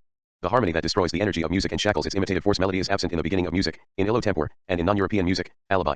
One wonders if Rousseau, conforming to a schema that we now know well, does not criticize ethnocentrism by a symmetrical counter-ethnocentrism and a profound Western ethnocentrism, notably by claiming that harmony is the evil and the science proper to Europe. 38 The good form of music, which, through representative imitation, produces sense while exceeding the senses, would be melody. One must, according to the same principle of dichotomy which is repeated endlessly, distinguish within melody itself a principle of life and a principle of death, and hold them carefully separated one from the other. Just as there is a good musical form, melody, and a bad musical form, harmony, there is a good and a bad melodic form. By a dichotomous operation that one must ever begin anew and carry further, Rousseau exhausts himself in trying to separate, as two exterior and heterogeneous forces, a positive and a negative principle. Of course, the malign element in melody communicates with the malign element of music in general, that is to say with harmony. This second dissociation between good and bad melodic form puts the first exteriority into question. There is harmony already within melody. LV1 melody has reference to two different principles, according to the manner in which we consider it. Taken in the connection of sounds, and by the rules of the mode, it has its principle in harmony, since it is in harmonic analysis which gives the degrees of the gamut scale, the chords of the mode, and the laws of the modulation, the only elements of singing. According to this principle, the whole force of melody is bounded to flattering the ear by agreeable sounds, as one flatters the eye by agreeable concords of colors, but when taken as an art of imitation, by which the mind may be affected with different images, the heart moved by different sentiments, the passions excited or calmed, in a word, moral effect be operated, which surpass the immediate empire of the sense, another principle must be sought for it, for we see no hold, by which the harmony alone, and whatever comes from it, can affect us thus. Dictionary, p. 227. What is there to say about this second principle? It must undoubtedly permit imitation. Imitation alone can interest us in art, concern us by representing nature and by expressing the passions. But what is it within melody that imitates and expresses? It is the accent. If we have lingered long in the debate with Rameau, it is also in order to delimit this notion of accent better. It will be indispensable for us when we come to it in the theory of the relationships between speech and writing. What is the second principle? It is in nature as well as the first. I italicize. Rousseau recognizes that harmony, the principle against nature, principle of death and of barbarism, is also in nature, but to discover it therein, a more nice observation is necessary, though more simple, and a greater sensibility in the observer. This principle is the same which makes the tone of the voice vary when we speak, according to the things we say, and the movements we use in speaking. It is the accent of the language which determines the melody in each nation. It is the accent which makes us speak while singing, and speak with more or less energy, according as the language has more or less accent. That, whose accent is most expressed, should produce a melody more lively and more passionate. That which has little or no accent, can have only a cold and languishing melody, without character or expression. Herein are the true principles. Dictionary, p. 228, italics added. The essay, and notably the 3 chapters on the origin of music, on melody, and on harmony, which thus follow the order of growth, may be read according to the same pattern. But the concept of the supplement is this time present in the text, named even though it is never, as it nowhere is, expounded. It is indeed this difference between implication, nominal presence, and thematic exposition that interests us here. The chapter on melody proposes the same definitions, but it is not without significance that the pedagogic argumentation that introduces them is totally derived from an analogy with an art of space, painting. The point is first to show by this example that the science of relations is cold, without imitative energy, like the calculation of intervals within harmony, while the imitative expression of meaning, of passion, of the thing as it interests us, is the true living content of the work. Let us not be surprised to see Rousseau place design on the side of art, and colors on the side of science and the calculation of relationships. The paradox is apparent. By design, one must understand condition of imitation; by color, natural substance, whose physical play can be explained by physical causes and can become the object of a quantitative science of relationships, of a science of space and of the analogical disposition of intervals. The analogy between the two arts, music and painting, appears thus: it is analogy itself. These two arts carry a corruptive principle, which strangely enough is also in nature, and in both cases, that corruptive principle is linked to spacing, to the calculable and analogical regularity of intervals. Thus, in both cases, whether music or painting, whether it is the scales of music or the scales of color, the harmony of tone as visible or audible nuance, the rational calculation of harmonics is a chromatic, if one understands that word in the larger sense, beyond what one specifies with respect to the fact of the scale and the bass part in music. Rousseau does not use the word in the essay, but the analogy does not escape him in the dictionary. Chromatic, adjective sometimes taken substantively. A kind of music which proceeds in several consecutive semitones. This word is derived from the Greek chroma, which signifies color, either because the Greeks mark these notes with red characters, or differently colored, or, according to authors, because the chromatic kind is a medium between the two others, as color is between black and white, or according to others, because this kind varies and embellishes the diatonic by its semitones, which, in music, produces the same effect as the colors in painting. Post 6.1. The chromatic, the scale gamma J, is to the origin of art what writing is to speech. And one will reflect on the fact that gamma is also the name of a Greek letter introduced into the system of literal musical notation. Rousseau wishes to restore a natural degree of art within which chromatics, harmonics, and interval would be unknown. He wishes to efface what he had furthermore, and elsewhere, already recognized, that there is harmony within melody, etc. But the origin must, should, have been, such is, here and elsewhere, the grammar and the lexicon of the relationship to the origin, pure melody, the first tales, the first speeches, the first laws, were in verse. Poetry was devised before prose. That was bound to be, since feelings speak before reason. And so it was bound to be the same with music. At first, there was no music but melody, and no other melody than the varied sounds of speech. Accents constituted singing. Italics added.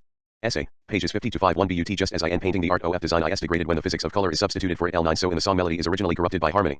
Harmony is the originary supplement of melody. But Rousseau never makes explicit the originarity of the lack that makes necessary the addition of the supplement, the quantity and the differences of quantity that already shape melody. He does not make it explicit, or rather he says it without saying it, in an oblique and clandestine manner. And reading it must be surprised at this work of contraband. If I may add a passage from the Confessions here. Point 40 in the passage of the essay that we have just cited, the definition of the origin of music was developed in this way, without the contradiction or the impurity becoming its themes. Accents constituted singing, quantity constituted measure, and one spoke as much by sounds and rhythm as by articulations and words. To speak and to sing were formerly one, says Strabo, which shows that in his opinion poetry is the source of eloquence. It should be said that both had the same source, not that they were initially the same thing. Considering the way in which the earliest societies were bound together, is it surprising that the first stories were in verse and the first laws were sung? Is it surprising that the first grammarians subordinated their art to music and were professors of both? Italics added, p51 We shall have to relate these propositions to analogous ones, those of Vico for example. For the moment I am interested in the logic proper to Rousseau's discourse, instead of concluding from the simultaneity that the song broached itself in grammar, that difference had already begun to corrupt melody, to make both it and its laws possible at the same time. Rousseau prefers to believe that grammar must, should, have been comprised, in the sense of being confused with, within melody. There must, should, have been plenitude and not lack, presence without difference. From then on the dangerous supplement, scale, or harmony, adds itself from the outside as evil and lack to happy and innocent plenitude. It would come from an outside which would be simply the outside.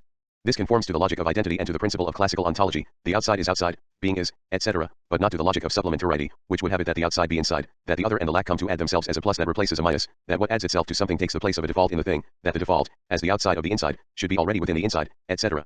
What Rousseau in fact describes is that the lack, adding itself as a plus to a plus, cuts into an energy which must, should, have been and remain intact.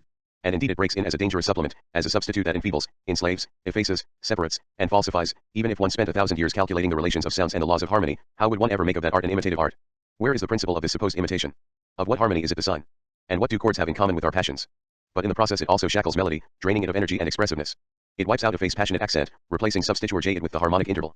It is restricted to only two types of songs, within which its possibilities are determined by the number of oral tones. It eliminates a face et de trop many sounds or intervals which do not fit into its system. Thus in brief, it separates singing from speech, setting these two languages against each other to their mutual deprivation of all authenticity v.right, so that it is absurd for them to occur together in a pathetic subject. Italics added, yet once again, I emphasize particularly the strange association of the values of effacement and substitution, essay, pages 57 to 58. What does Rousseau say without saying, see without seeing? That substitution has always already begun, that imitation, principle of art, has always already interrupted natural plenitude, that, having to be a discourse, it has always already broached presence in difference, that in nature it is always that which supplies nature's lack, a voice that is substituted for the voice of nature. But he says it without drawing any conclusions. By itself, harmony is insufficient even for those expressions that seem to depend uniquely on it. Thunder, murmuring waters, winds, tempests, are but poorly rendered by simple chords. Whatever one does, noise alone does not speak to the spirit at all.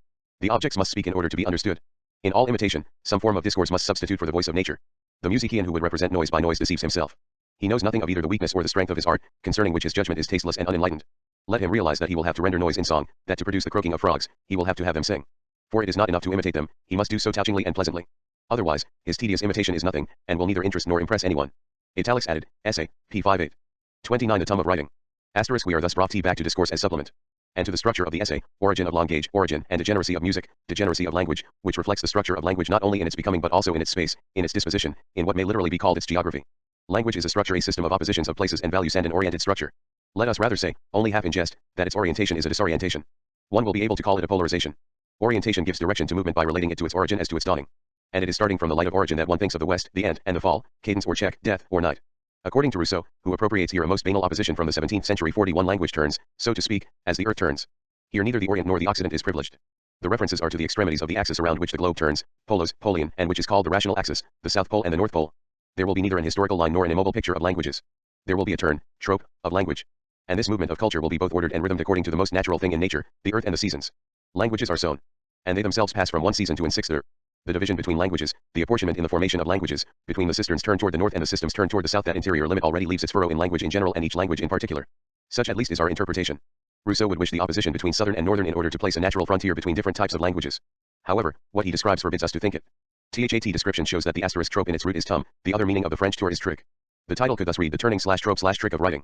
Opposition north slash south being rational and not natural, structural and not factual, relational and not substantial, traces an axis of reference inside each language. No language is from the south or the north, no real element of the language has an absolute situation, only a differential one. That is why the polar opposition does not divide a set of already existing languages, it is described, though not declared, by Rousseau to be the origin of languages. We must measure this gap between the description and the declaration. What I shall loosely call the polarization of languages repeats within each linguistic system the opposition that permits us to think the emergence of language from non-language, the opposition of passion and need and the entire series of connotative significations. Whether from north or south, all language in general springs forth when passionate desire exceeds physical need, when imagination is awakened, which awakens pity and gives movement to the supplementary chain. But once languages are constituted, the polarity need slash passion, and the entire supplementary structure, remain operative within each linguistic system. Languages are more or less close to pure passion, that is to say more or less distant from pure need, more or less close to pure language or pure non-language. And the measure of that proximity furnishes the structural principle of a classification of languages. Thus the languages of the north are on the whole languages of need, the languages of the south, to which Rousseau devotes 10 times the space in his description, are on the whole languages of passion. But this description does not prevent Rousseau from declaring that the one group is born of passion, the other of need, the one group expresses first passion, the other expresses first need. In southern countries, the first discourses were songs of love, in northern countries the first words were not love me aimez moi but help me des moi.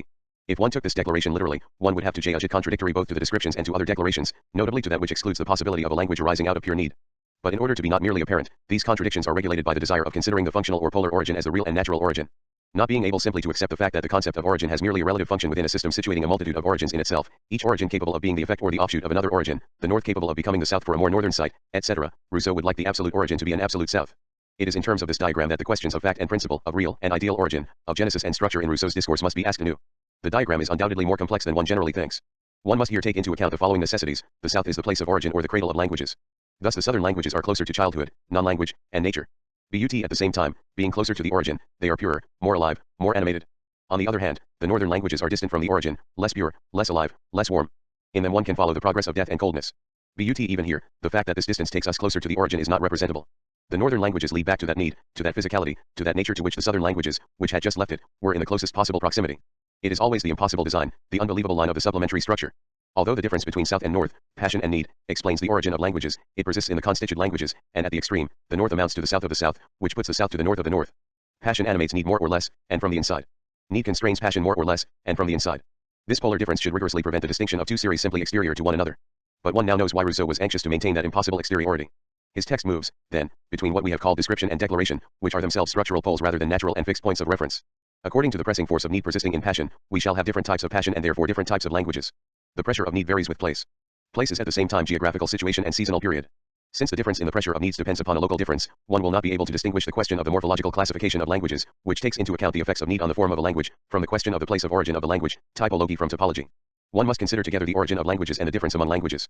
Such that, continuing our reflection on the organization of the essay, we see Rousseau approaching this double question as one and the same question, and doing so after having spoken of the definition of language in general or of primitive languages in general.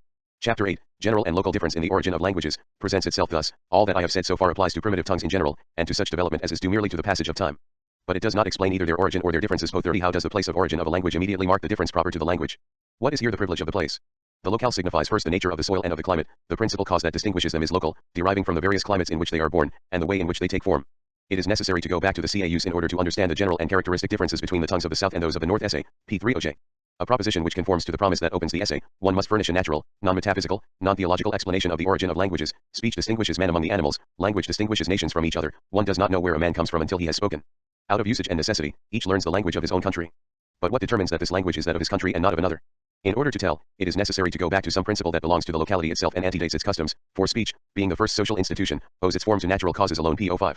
To return to these natural causes is, then, to avoid the theologico-moral osteron pro eron, that of Condillac for example. One knows that in the second discourse, Rousseau, while recognizing his debt fully, still reproaches Condillac for allowing himself mores and a society to explain the origin of languages, especially at the moment when he professes to give a purely natural explanation of what nevertheless remains in his eyes a gift of God. Rousseau regrets that Condillac supposes precisely that which one must question from the beginning, namely a sort of society already established among the inventors of language. It is the blunder made by those who, in reasoning on the state of nature, always import into it ideas gathered in a state of society. Discourse, pages 174-75.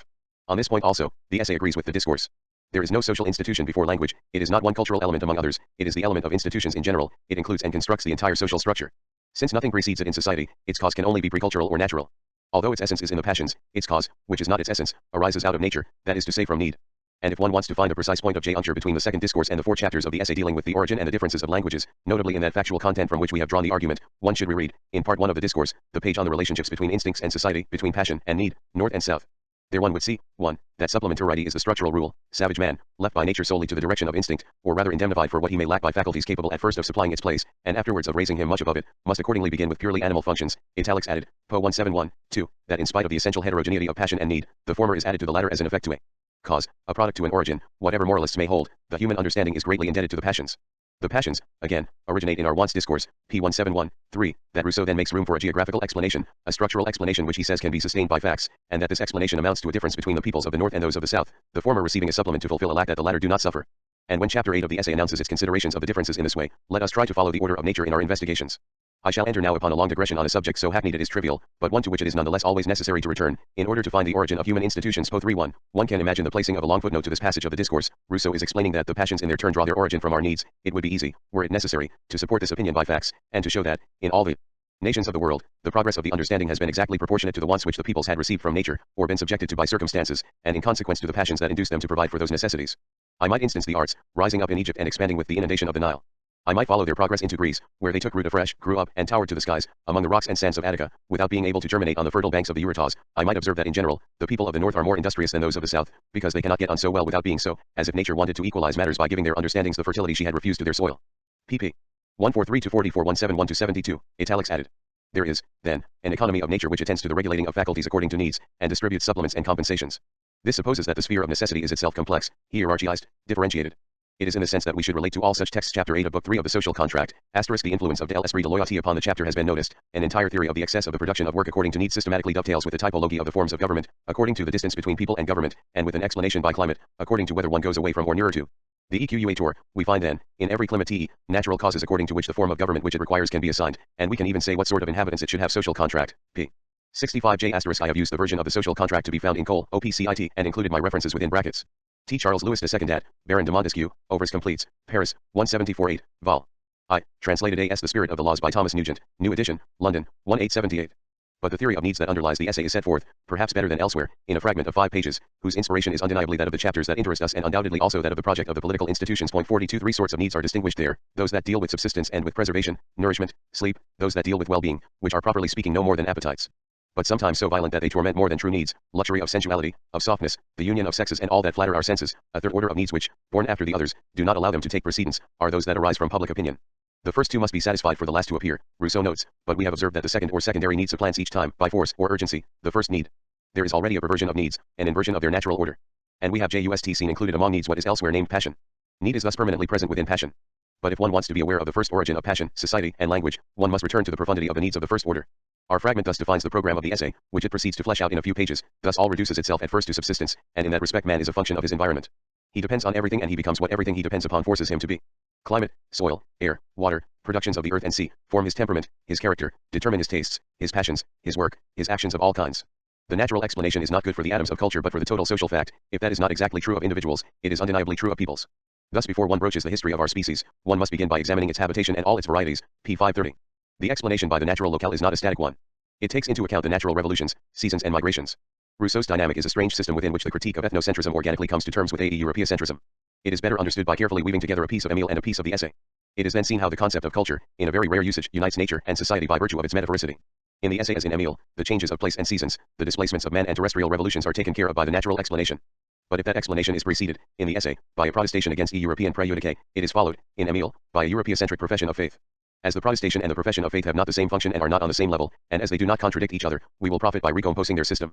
Let us first place the texts side by side. The essay, the great shortcoming of Europeans is always to philosophize on the origins of things exclusively in terms of what happens within their own milieu. They never fail to show us primitive men inhabiting a barren and harsh world, dying of cold and hunger, desperate for shelter and clothing, with nothing in sight but Europe's ice and snow. But they fail to realize that, like all life, the human race originated in warm climes, and that on 2/3 of the globe, winter is hardly known. When one wants to study men, one must consider those around one. But to study man, one must extend the range of one's vision. One must first observe the differences in order to discover the properties. The human race, born in warm lands, spread itself into cold areas where it multiplied, and then coursed back into the warm lands. From this action and reaction come the revolutions of the earth and the continual agitation of its inhabitants. Chap 8, pp 33-1. Emile, the birthplace is not a matter of indifference in the education culture of man, it is only in temperate climes that he comes to his full growth. The disadvantages of extremes are easily seen. A man is not planted in one place like a tree, to stay there the rest of his life, and to pass from one extreme to another you must travel twice as far as he who starts halfway. A Frenchman can live in New Guinea or in Lapland, but a Negro cannot live in Tornea nor a Samoyed in Benin. It seems also as if the brain were less perfectly organized in the two extremes. Neither the Negroes nor the Laps are as wise as Europeans. SOIF I want my pupil to be a citizen of the world I will choose him in the temperate zone, in France for example, rather than elsewhere. In the north with its barren soil men devour much food, in the fertile south they eat little. This produces another difference, the one is industrious, the other contemplative, p27, italics added, po20. How do these two apparently contradictory texts complement each other? We shall see below how culture is linked to agriculture. It appears here that man, inasmuch as he depends upon a soil and a climate, is cultivated, he sprouts, he forms a society and the birthplace is not a matter of indifference in the education culture of man. But this culture is also the power of changing terrain, of opening oneself to another culture. Man may look far, he is not planted in one place like a tree, he is engaged, both texts say, in migrations and revolutions. From that perspective, one may criticize ethnocentrism inasmuch as it shuts us in within a locality and an empirical culture. The European makes the mistake of not traveling, of deeming himself the immobile center of the world, of resting planted like a tree in his own country. But this criticism of the empirical Europe should not prevent us from recognizing, Rousseau seems to think, that the European, by his natural locality, occupying the middle between extremes, has a greater facility for traveling, for opening himself to the horizon and diversity of universal culture. At the center of the world, the European has the luck or power to be European and everything else at the same time. It is only in temperate climates that man comes to his full growth. He is simply wrong in not using this universal opening in fact. All this argumentation circulates between the two Europes, it has remained or become classic. We shall not examine it here for its own sake, let us only consider that it is the condition of all Rousseau's discourse. If, in his eyes, there were no unlocking of a determined culture, no opening into all other cultures in general, no mobility and possibility of imaginary variations, these questions would remain closed. Better, it would be impossible to determine difference. Difference only appears starting from a certain middle point, a certain median, mobile and temperate, between north and south, need and passion, consonant and accent, etc. Under the factual determination of this temperate zone, Europe, in France, for example, rather than elsewhere, birthplace of the anthropologist and of the citizen of the world, an essential necessity is concealed, it is between different things that one can think difference. But this difference between may be understood in two ways, as another difference or as access to non-difference. It is not at all doubtful for Rousseau that the inhabitant of the temperate zone should make of his difference, effacing it or surmounting it in an interested indifference, an opening to the humanity of man. Pedagogical success and ethnological humanism would have the good fortune of producing itself in Europe, in France, for example, rather than elsewhere, in that happy region of the world where man is neither warm nor cold. From this privileged place of observation, one will better dominate the play of oppositions, order, and the predominance of extremes. One will better understand the natural causes of culture. Since language is not an element but the element of culture, one must first locate, both in the language and in nature, the oppositions of corresponding and inter-articulated values.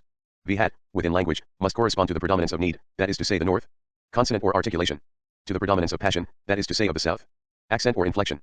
The play of predominances would be inexplicable if one held to the simple proposition according to which languages are born of passion. Chapter 3. In order that need may come to dominate passion in the north, an inversion or perversion must already be possible within the order of need and of a need that is forever related to passion, arousing it, persevering in it, submitting to it or controlling it. The appeal to the second discourse and to the fragment was thus indispensable. It permits us to explain this affirmation of the essay. Eventually all men became similar, but the order of their progress is different. In southern climes, where nature is bountiful, needs are born of passion. In cold countries, where she is miserly, passions are born of need, and the languages, sad daughters of necessity, reflect their austere origin. Chap 10, Essay, p. 46. Now if the predominance of the North Pole over the South, of need over passion, of articulation over accent, is in fact gradual, it nonetheless has the sense of substitution.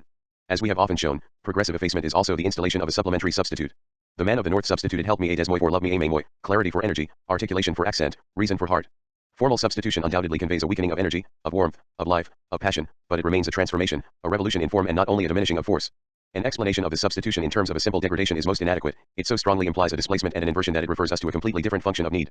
In the normal order of origin, in the South, the proposition of Chapter 2, that the first invention of speech is due not to need but to passions and the natural effect of the first needs was to separate men, and not to reunite them, has an absolutely general value.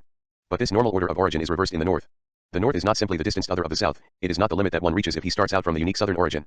Rousseau is in a way compelled to recognize that the North is also another origin. It is to death that he accords this status, because the absolute North is death. Normally need isolates men instead of bringing them closer. In the North, it is the origin of society. The idleness that nurtures passion is replaced by work, which represses it. Before being concerned with living happily, one had to be concerned with living. Mutual need uniting men to a greater extent when sentiment has not done so, society would be formed only through industry. The ever-present danger of perishing would not permit a language restricted to gesture. And, the first words among them were not love me a moi but help me a des moi. These two expressions, although similar enough, are pronounced in a very different tone. The whole point was not to make someone feel something, but to make him understand. Thus what was needed was not vigor energy but clarity. For the accents which the heart does not provide, distinct articulation is substituted. And if some trace of nature remains in the form of the language, this too contributes to its austerity. Italics added. In the North, the passions do not disappear, there is substitution, not effacement. The passions are not extenuated but repressed by what takes the place of desire, work. Fork represses more than it lessens the force of desire. It displaces it. That is why northern men are not passionless, but their passions are, in effect, of another kind. Essay, p. 48, anger, irritation, fury, disquietude are the displacements of southern passion. In the South, passion is not repressed, whence a certain softness, a certain intemperance for which people in temperate regions do not have an unreserved indulgence. The passions of the warm countries are voluptuous, relating to love and tenderness. Nature does so much for people there that they have almost nothing to do. Provided that an Asiatic has women and repose, he is contented. But in the North, where people consume a great deal, on barren soil, men are easily irritated, being subject to so many needs. Anything happening near them disturbs them. As they subsist only through effort, the poorer they are the more firmly they hold to the little they have. To approach them is to threaten their lives.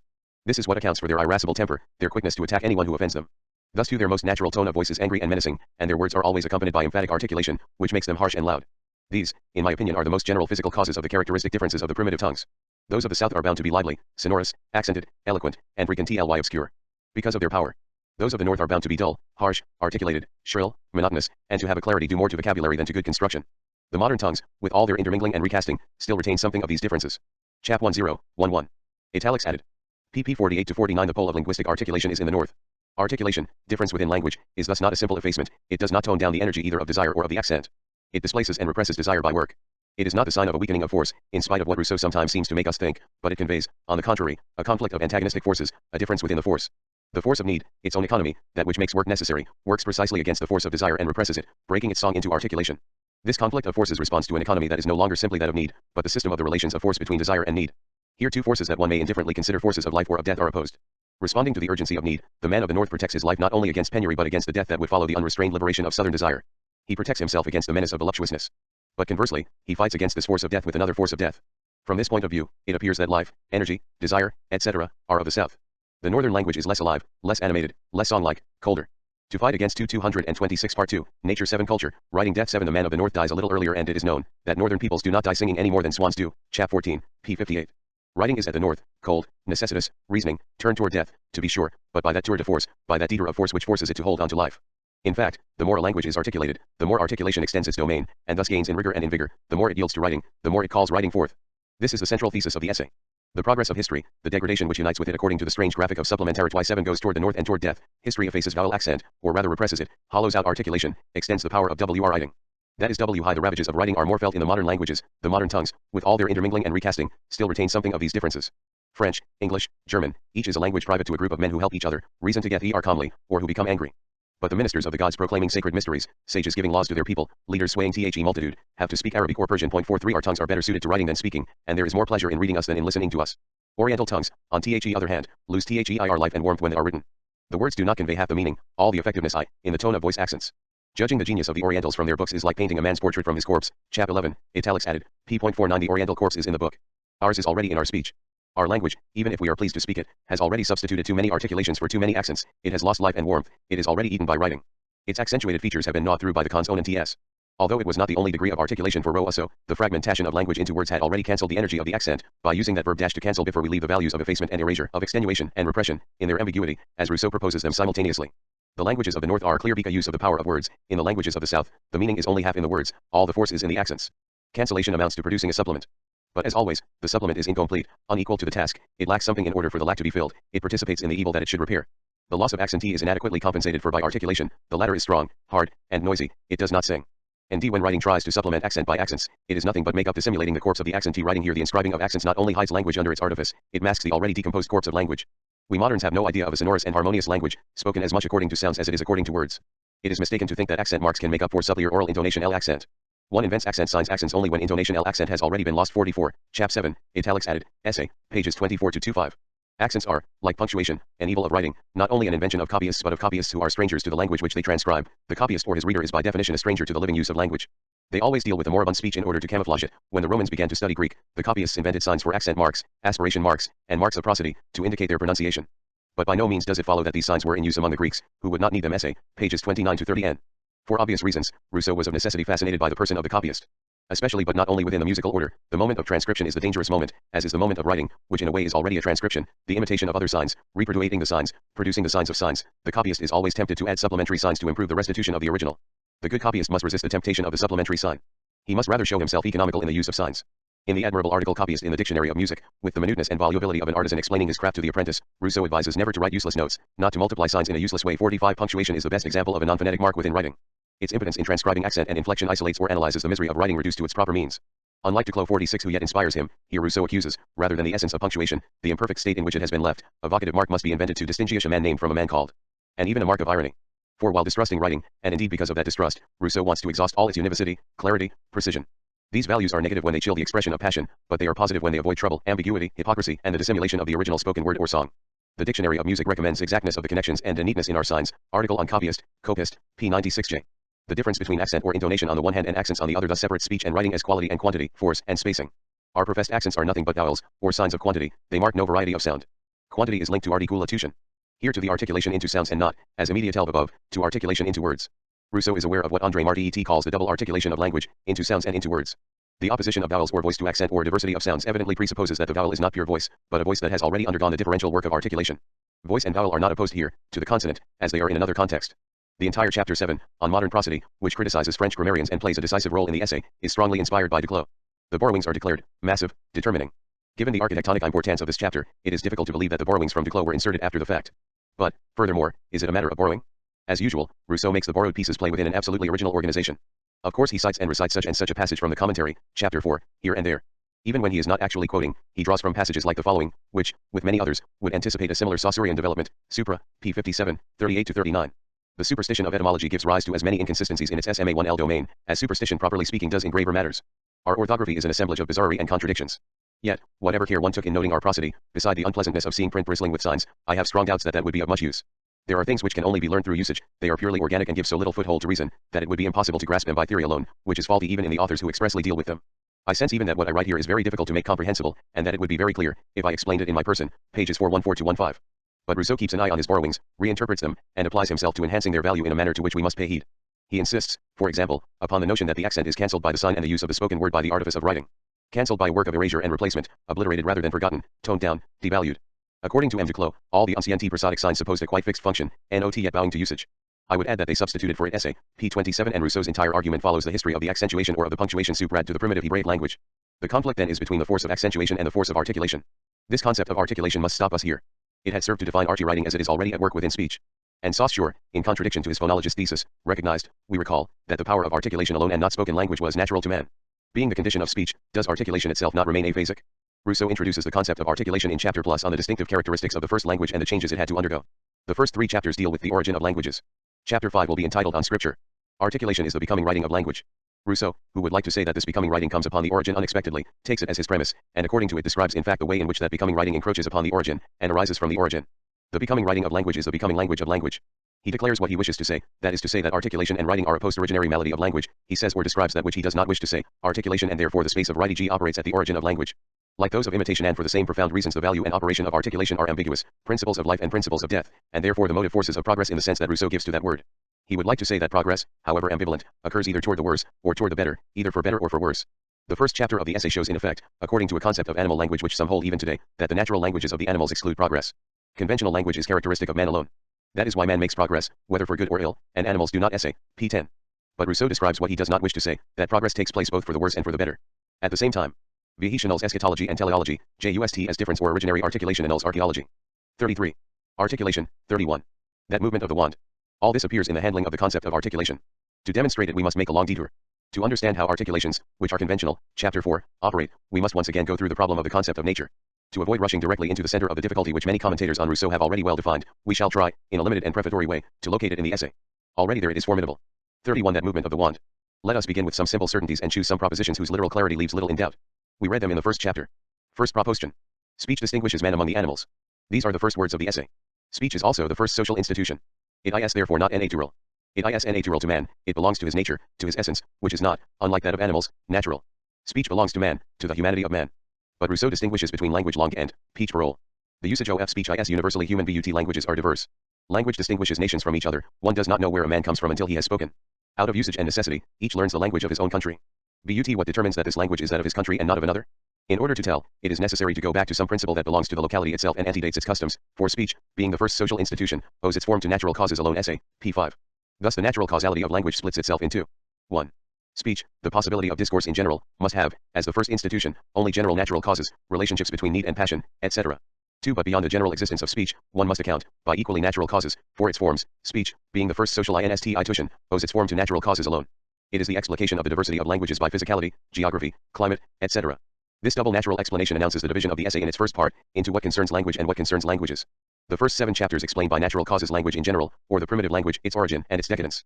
With the 8th chapter, we pass from language to languages. General and local differences are explained by natural causes. How should this natural explanation be analyzed? Second proposition, as soon as one man was recognized by another as a sentient, thinking being similar to himself, the desire or need to communicate his feelings and thoughts made him seek the means to do so. Essay, p. 5. Desire or need, the home of two origins, southern or northern, is already assured. And Rousseau refuses, as he also does in the second discourse, to wonder if the language preceded the society as its condition, or conversely. He sees no solution, and no doubt no sense, to such a question. In the second discourse, confronted by the immense difficulty of the genealogy of language, almost giving up a natural and purely human explanation, Rousseau writes what is also implied in the essay, for myself, I am so aghast at the increasing difficulties which present themselves, and so well convinced of the almost demonstrable impossibility that languages should owe their original institution to merely human means, that I leave, to anyone who will undertake it, the discussion of the difficult problem, which was most necessary, the existence of society to the invention of language, or the invention of language to the establishment of society, p. 151, p. 179. Same gesture in the essay, one is given language and society at the same time, at the moment when the pure state of nature is crossed, when absolute dispersion is overcome for the first time. One attempts to seize the origin of language at the moment of this first crossing over. In the second discourse, we can still locate a footnote reference, a place is indicated for that long digression which would have been the essay. It is in the first part, immediately after the critique of Condillac and of those who, reasoning from the state of nature, transport their ideas taken from society. Rousseau knows that it is very difficult to find the resource of an explanation for the birth of languages in the pure state of nature and in the original dispersion. And he proposes a leap. We will suppose, however, that this first difficulty is obviated. Let us for a moment then take ourselves as being on the side of the vast space which must lie between a pure state of nature and that in which languages had become necessary, and, admitting their necessity, let us inquire how they could first be established. Here we have a new and worse difficulty to grapple with, p. 14, p. 1751. Let us for a moment then take ourselves as being on the side of the vast space. Up to what point? Not up to constituted society but up to the moment when the conditions for its birth are united. Between the pure state of nature and that moment a multitude of centuries, rhythmed by distinct steps. Point 47 but it is difficult to discern the stages. The difference among all Rousseau's texts is subtle, perhaps unstable, always problematic on this point. To the distinctions already located, we must, at the risk of complicating the debate, add the following specification, which concerns precisely the essay in its relationship to the discourse. Between the pure state of nature and society, Rousseau describes, both in the discourse and in the essay, an age of huts. And since that age is presented in chapter 9 of the essay as the primitive times, one might be tempted to think that the pure state of nature is radical one to it only in the second discourse, first part, the age of huts of the essay corresponding to the one that appeared after the pure state of nature in the second part of the discourse. Even though this hypothesis does not seem simply false and is in fact confirmed by many descriptive elements, it must be nuanced or complicated. As it is evoked in the essay, the age of huts is much closer to the pure state of nature. Speaking of primitive times, when the sparse human population had no more social structure than the family, no laws but those of nature, no language but that of gesture and some inarticulate sounds, Rousseau adds in a note, one consider primitive the period of time from the dispersion of men to any period of the human race that might be taken as determining an epoch. Essay, p. 31, and 1. And certainly familial societies do not have the same status here as in the second part of the discourse. Point 48 the two accounts become similar, it seems, only at the moment when, after a revolution that we shall examine later, ties of another family are constituted, making possible love, morality, speech. It is only the close of chapter 9 of the essay that one may compare to the second part of the discourse. Let us for a moment then take ourselves as being on this side of the vast space and give ourselves the following hypothesis, starting from the state of pure nature, thanks to a certain reversal that we shall discuss later. Man encounters man and recognizes him.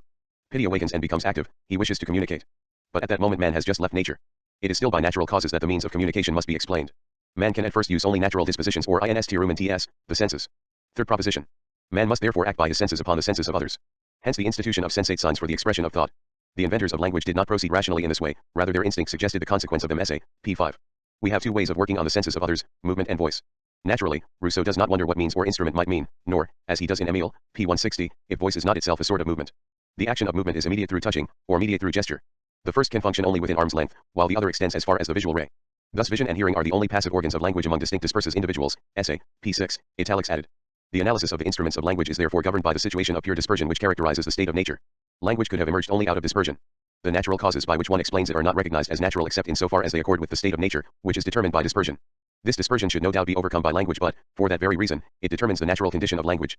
The natural condition, it is remarkable that the original dispersion out of which language began continues to mark its milieu and essence. That language must traverse space, be obliged to be spaced, is not an accidental trait but the mark of its origin. In truth, dispersion will never be a past, a pre-linguistic situation in which language would certainly have been born only to break with it. The original dispersion leaves its mark within language. We shall have to verify it. Articulation, which seemingly introduces difference as an institution, has for ground and space the dispersion that is natural, space itself. At this point, the concept of nature becomes even more enigmatic, and if one does not want Rousseau to contradict himself at all, one must use a great deal of analysis and sympathy. The natural is first valorized and then disqualified, the original is also the inferior retained within the superior. The language of gesture and the language of voice, sight, and hearing, are equally natural. Nevertheless, one is more natural than the other, and because of this it is first and better.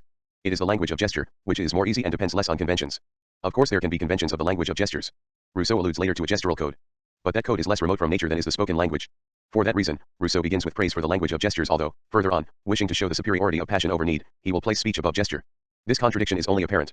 Natural immediacy is at once origin and end, but in the double sense of these words, birth and death, unfinished sketch, and finished perfection. From then on, all value is determined according to its proximity to an absolute nature. But as this concept is that of a polarized structure, proximity is a distancing. All the contradictions of the discourse are regulated, rendered necessary yet resolved, by the structure of the concept of nature. Before all determinations of a natural law, there is, effectively constraining the discourse, a law of the concept of nature. A contradiction regulated in this way appears in a flagrant manner when, praising the language of gesture, Rousseau speaks of love.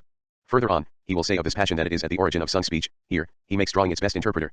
To appeal to the eye in order to declare love is more natural, more expressive, more alive, at once more immediate and more alive, therefore more energetic, more present, more free. Thus resolving the entire contradiction, summing it up into its two poles, the essay begins with praise and concludes with condemnation of a mute sign. The first chapter exalts language without voice, that of glance and gesture, which Rousseau distinguishes from our gesticulation, thus one speaks more effectively to the eye than to the ear. Essay, Ph.J. The last chapter depicts, at the other pole of history, the ultimate servitude of a society organized by the circulation of silent sign s. Societies have assumed their final form, no longer is anything changed except by arms and cash. And since there is nothing to say to people besides give money, it is said with placards on street corners or by soldiers in their homes. Essay, p. 72j.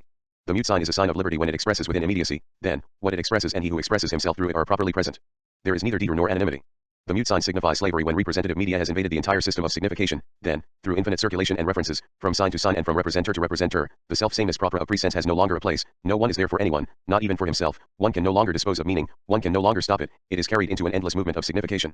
The system of the sign has no outside. As it is speech that has opened this endless movement elabime of signification, thus constantly risking the loss of signification, it is tempting to return to an archaeological moment, a first moment of sign without speech, when passion, beyond need but short of articulation and difference, expresses itself in an unheard of way, an immediate sign. Although the language of gesture and spoken language are equally natural, still the first is easier 49 and depends less upon conventions. For more things affect our eyes than our ears. Also, visual forms are more varied than sounds, and more expressive, saying more in less time. Love, it is said, was the inventor of drawing. It might also have invented speech, though less happily. Not being very well pleased with it, it disdains it, it has livelier ways of expressing itself. How she could say things to her beloved, who traced his shadow with such pleasure. What sounds might she use to render this movement of the magic wand? Essay, P6. The movement of the magic wand that traces with so much pleasure does not fall outside of the body.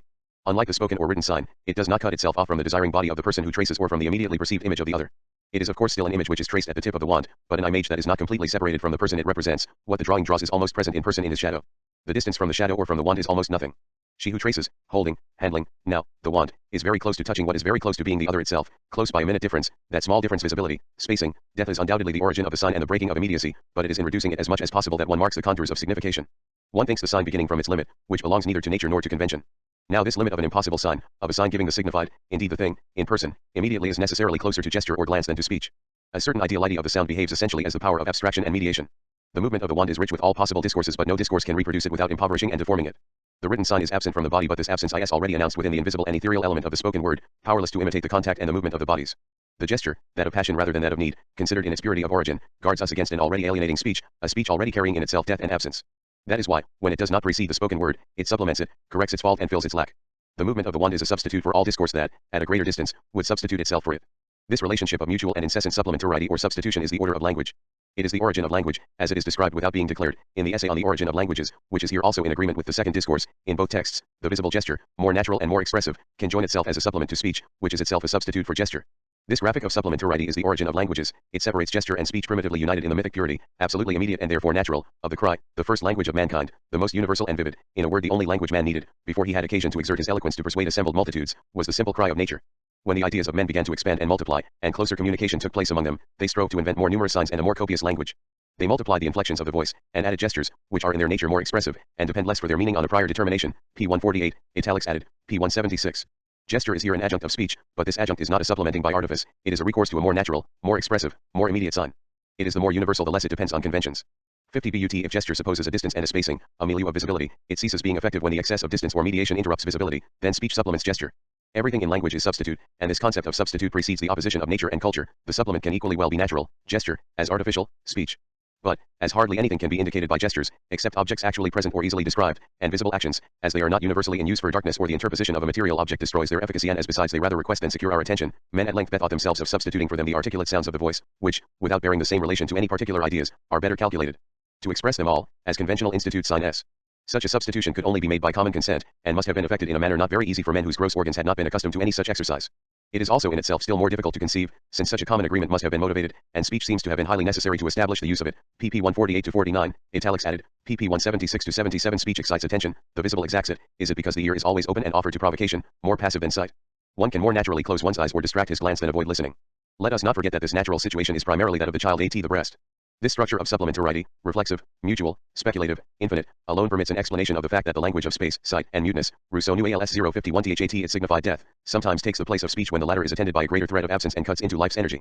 In that case, the language of visible gestures is more alive. Love might also have invented speech, though less happily. Not being very well pleased with it, it disdains it, it has livelier ways of expressing itself. How she could say things to her beloved, who traced his shadow with such pleasure. What sounds might she use to work such magic? Essay, P6J. It is therefore after the invention of language and the birth of passion that desire, in order to recapture presence and according to the pattern I have identified, returns to the movement of the magic wand, to the finger and the eye, to a mutism charged with discourse. It is the question of a supplementary return toward a greater naturalness, not of an origin of language. Rousseau clarifies it further on by distinguishing gesture from gesticulation. The former, which sketches the shadow of presence, silently governs the first metaphor, the latter is an indiscreet and cumbersome adjunct of speech. It is a bad supplement. The silent language of love is not a pure linguistic gesture, it is a mute eloquence. Our European gestures merely indicate our natural unrest.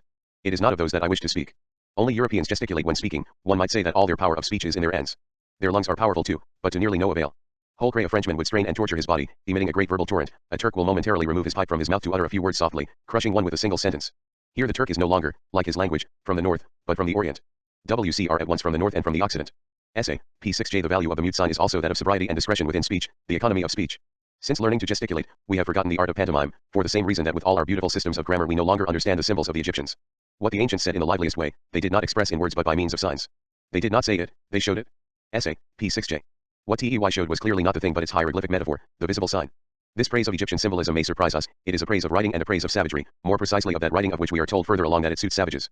Savagery does not characterize the primitive state of man, the state of pure nature, but rather the state of society being born, of the first language and the first passions. A state structurally anterior to the state of barbarism, itself anterior to civil society. In fact, in the chapter on script, 5, Egyptian hieroglyphs are defined as the most crude and most antique script. It would suit people assembled as a nation under the form of savagery, the cruder the writing, the more ancient the language. The primitive way of writing was not to represent sounds, but objects themselves, whether directly, as with the Mexicans, or by allegorical imagery, or as the Egyptians did in still other ways. This stage corresponds to passionate language, and already supposes some society and some needs to which the passions have given birth. The depicting of objects is appropriate to a savage people. Essay, pp 16-17. The hieroglyphic language is an impassioned language. Savagery holds itself closest to this passional origin of language. The paradox is that thus it also holds itself closer to writing than to speech. Because gesture, which elsewhere expresses need, here represents passion. It is writing not only because it traces, like the movement of the wand, a design in space, but because the signifier first signifies a signifier, and not the thing itself or a directly presented signified. The hieroglyphic graphy is already allegorical. The gesture which speaks before words, dit la parole avant les mots, and which argues with the eyes, is the moment of savage writing. Consider ancient history, it is full of such ways of appealing to the eye, each of them more effective than all the discourse that might have replaced it. An object held up before speaking will arouse the imagination, excite curiosity, hold the mind in suspense, in expectation of what will be said. I have noticed that Italians and Provençals, among whom gesture ordinarily precedes discourse, use this as a way of drawing attention and of pleasing their listeners. But in the most vigorous language, everything is said symbolically, before one actually speaks.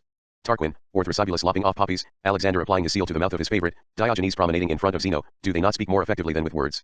What verbal circumlocution would express the same idea as well? 52, italics added. Essay, pp 6-7. How can the language of gesture or sight express passion here, and need elsewhere? The contradiction between these different texts responds to the unity of an intention and the necessity of a constraint. 1. Rousseau speaks the desire of immediate presence. When the latter is better represented by the range of the voice and reduces dispersion, he praises living speech, which is the language of the passions. When the immediacy of presence is better represented by the proximity and rapidity of the gesture and the glance, he praises the most savage writing, which does not represent oral representation, the hieroglyph. 2. This concept of writing designates the place of unease, of the Rego 238 Part 2, nature, culture, writing-lated incoherence within conceptuality, both beyond the essay and beyond Rousseau. This incoherence would apply to the fact that the unity of need and passion, with the entire system of associated significations, constantly effaces the limit that Rousseau obstinately sketches and recalls. Rousseau declares this backbone, without which the entire conceptual organism would break up, and wishes to think it as a distinction. He describes it as a supplementary difference. This constrains in its graphics the strange unity of passion and need. How does writing reveal it? How is writing, like pity, for example, both in nature and outside of it? Like the awakening of imagination before this, what does the awakening of writing signify here, if it belongs neither to nature nor to its other? Writing precedes and follows speech, it comprehends it. This is already true from the only point of view that concerns us here, that of the structure of the essay. On the one hand, the theory of writing follows the genealogy of speech and is proposed as a sort of supplementary appendix. Once one has described the passional origin of speech, one can accessorily consider that accessory which is writing, in order to draw from it some supplementary information about the state of languages. The entire chapter on script is opened and governed by this declared project. After having summarized the progress of languages and the movement of supplementarity and substitution which holds it to its law, one substitutes new articulations for accents that efface themselves, one substitutes ideas for sentiments, etc. Rousseau introduces a new development. Another way of comparing languages and determining their relative antiquity is to consider their script, and reason inversely from the degree of perfection of this art. Po 16. Yet writing had to appear even before there was a question of speech and its passional origin. The movement of the magic wand and the hieroglyph expressed a passion before the passion that draws out the primitive voices, and as writing will also be recognized as the language of need, it will have stated need before need. The first allusion to writing holds itself out of reach of all distinction, if not of all difference of need from passion. The advantage of writing requires a new conceptuality. The metaphoric origin of speech opens an eye, one might say, at the center of language. And the passion that draws out the first voices relates to the image. The visibility inscribed on the act of birth of the voice is not purely perceptive, it signifies. Writing is the eve of speech. That appears also from the first chapter. Darius, engaged, with his army in Scythia, receives from the king of Scythia a frog, a bird, a mouse, and 5 arrows. The herald makes the presentation in silence and departs. That terrible harangue was understood, and Darius returned to his own country as quickly as he could. Substitute a letter, namely, a phonetic script for the sign, the more menacing it is, the less frightening will it be. It will be no more than a boast, which would draw merely a smile from Darius. 53 Essay, p7. And after another series of biblical and Greek examples, thus one speaks more effectively to the eye than to the ear. There is no one who does not feel the truth of Horace's judgment in this regard. Clearly the most eloquent speeches are those containing the most imagery, and sounds are never more forceful than when they produce the effects of colors. Italics added. Essay, p8. Decisive consequence, eloquence depends upon the image. What is already announced is that the first language had to be figurative, title of chapter 3. The metaphor within spoken language draws its energy from the visible and from a sort of oral picto-hieroglyphics. Now if one considers that Rousseau elsewhere associates visibility, space, painting, writing, etc., with the loss of passional energy, with need, and sometimes with death, one must surely decide within the advantage of writing, in favor of the unity of heterogeneous or so declared values. But Rousseau cannot declare this unity of the advantage of writing. He can only describe it clandestinely as he plays with the different parts of his discourse. Even though he contradicts himself, he places writing on the side of need and speech on the side of passion. In the passage that we have just cited, it is clear that it is a question of passional signs. That will be confirmed further along when hieroglyphic script will be defined as impassioned language. Yet IF sounds never have more energy than when they make the effect OF colors. It is not that color or THAT space as such which speaks to passion. Rousseau unexpectedly reverses the order of the demonstration. Only the spoken word has the power of expressing or exciting passion. But when it is a question of stirring the heart and inflaming the passions, it is an altogether different matter. The successive impressions of discourse, which strike a redoubled blow, produce a different feeling from that of the continuous presence of the same object, which can be taken in at a single glance. Imagine someone in a painful situation that is fully known. As you watch the afflicted person, you are not likely to weep. But give him time to tell you what he feels and soon he will burst into tears. It is so low in this way that the scenes of a tragedy produce their effect. Asterisk pantomime without discourse will leave you nearly tranquil, discourse without gesture will bring tears from you. The passions have. I have said elsewhere why feigned misfortunes touch us more than real ones. There is a type that weeps at a tragedy, yet has never had any pity for the suffering. The invention of theater is remarkable for inflating our pride with all the virtues in which we are entirely lacking. Essay, pp 8-9 Rousseau's footnote. Their gestures, but they also have their accents, and these accents, which thrill us, these tones of voice that cannot fail to be heard, penetrate to the very depths of the heart, carrying there the emotions they wring from us, forcing us in spite of ourselves to feel what we hear. We conclude that while visible signs can render a more exact imitation, sounds more effectively arouse interest. In this argument I have emphasized the two controlling strands. Right at first the sound touches us, interests us, emphasizes us all the more because it penetrates us. It is the element of interiority because its essence, its own energy, implies that its reception is obligatory. As we noted above, I can close my eyes, I can avoid being touched by that which I see and that which is perceptible at a distance. But my passivity and my passion are totally open to accents to which one may not conceal one's organ, which penetrate through it to the bottom of one's heart, and carry there in spite of us the movements which draw them forth. Voice penetrates into me violently, it is the privileged route for forced entry and interiorization, whose reciprocity produces itself in the hearing oneself speak, in the structure of the voice and of interlocution. 54 This violence obliges Rousseau to temper the praise of passion and to suspect this complicity between voice and heart. Beauty and other violence complicates the scheme even more. Within the voice, the presence of the object already disappears. The self-presence of the voice and of the heading oneself speak conceals the very thing that visible space allows to be placed before us. The thing disappearing, the voice substitutes an acoustic sign for it which can, in the place of the object taken away, penetrate profoundly into me, to lodge there in the depth of the heart. It is the only way of interiorizing the phenomenon, by transforming it into acamine, which supposes an originary synergy and an originary synesthesia, but which also supposes that the disappearance of presence in the form of the object, the being before the eyes or being at hand, installs a sort of fiction, if not a lie, at the very origin of speech. Speech never gives the thing itself, but a simulacrum that touches us more profoundly than the truth, strikes us more effectively. Another ambiguity in the appreciation of speech. It is not the presence of the object which moves us but its phonic sign, the successive impressions of discourse, which strike a redoubled blow, produce a different feeling from that of the continuous presence of the same object. I have said elsewhere why feigned misfortunes touch us more than real ones. If the theater is condemned, it is thus not because it is, as its name implies, a place of spectacle, it is because it makes us hear and understand. Thus is explained the nostalgia for a society of need that Rousseau disqualifies so harshly elsewhere. Dream of a mute society, of a society before the origin of languages, that is to say, strictly speaking, a society before society. The essay on the origin of languages. This leads me to think that if the only needs we ever experienced were physical, we should most likely never have been able to speak, we would fully express our meanings by the language of gesture alone. We would have been able to establish societies little different from those we have, or such as would have been better able to achieve their goals. We would have been able to institute laws, to choose leaders, to invent arts, to establish commerce, and to do, in a word, almost as many things as we do with the help of speech. Without fear of jealousy, the secrets of Oriental gallantry are passed across the more strictly guarded harems in the epistolary language of salams. The mutes of great nobles understand each other, and understand everything that is said to them by means of signs, just as well as one can understand anything said in discourse. Essay, p9. With reference to the society of mute writing, the advent of speech resembles a catastrophe, an unpredictable misfortune. Nothing made it necessary. The end of the essay, this pattern is exactly inverted. Things are further complicated if one considers that the language of needs is a natural language and that it would be difficult to find a sure criterion for distinguishing between this mute society and animal society. One does then perceive that the only difference between what Rousseau wished to consider the fixity of animal language and the progressiveness of human languages is not dependent on any one organ, any one sense, is not to be found in either the visible or the audible order. It is once again the power of substituting one organ for another, of articulating space and time, sight and voice, hand and spirit. It is this faculty of supplementarity which is the true origin or non-origin of languages, articulation in general, as articulation of nature and of convention, of nature and all its others.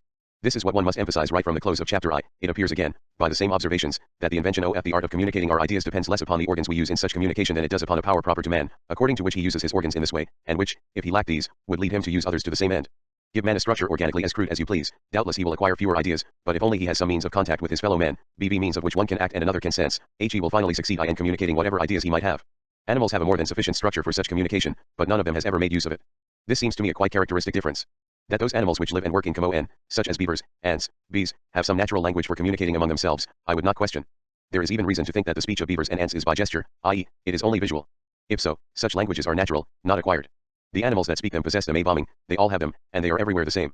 They are entirely unchanging and make not the slightest progress. Conventional language is characteristic of man alone. Italics added. Animal language and animality in general represents here the still living myth of fixity, of symbolic incapacity, of non-supplementarity. If we consider the concept of animality not in its content of understanding or misunderstanding but in its specific function, we shall see that it must locate a moment of life which knows nothing of symbol, substitution, lack, and supplementary addition, etc. Everything, in fact, whose appearance and play I wish to describe here. A life that has not yet broached the play of supplementarity and which at the same time has not yet let itself be violated by it, a life without difference and without articulation. 32. The inscription of the origin. This detour was necessary for recapturing the function of the concept of articulation. It broaches language, it opens speech as institution born of passion but it threatens song as original speech. It pulls language toward need and reason accomplices and therefore lends itself to right yield more easily. The more articulated a language is, the less accentuated it is, the more rational it is, the less musical it is, and the less it loses by being written, the better it expresses need. It becomes Nordic. Rousseau wants us to think of this movement as an accident. He describes it however in its originary necessity. This unhappy accident is also a natural progress. It does not come unexpectedly upon a constituted song, nor does it surprise a full music. For articulation, therefore, we now know, there is no speech, no song, and thus no music. Passion could not be expressed or imitated without articulation. The cry of nature, second discourse, the simple sounds that emerge naturally from the throat, Essay 4, do not make a language because articulation has not yet played there. Natural sounds are inarticulate, Essay 4. Convention has its hold only upon articulation, which pulls language out of the cry, and increases itself with consonants, tenses, and quantity. Thus language is born out of the process of its own degeneration.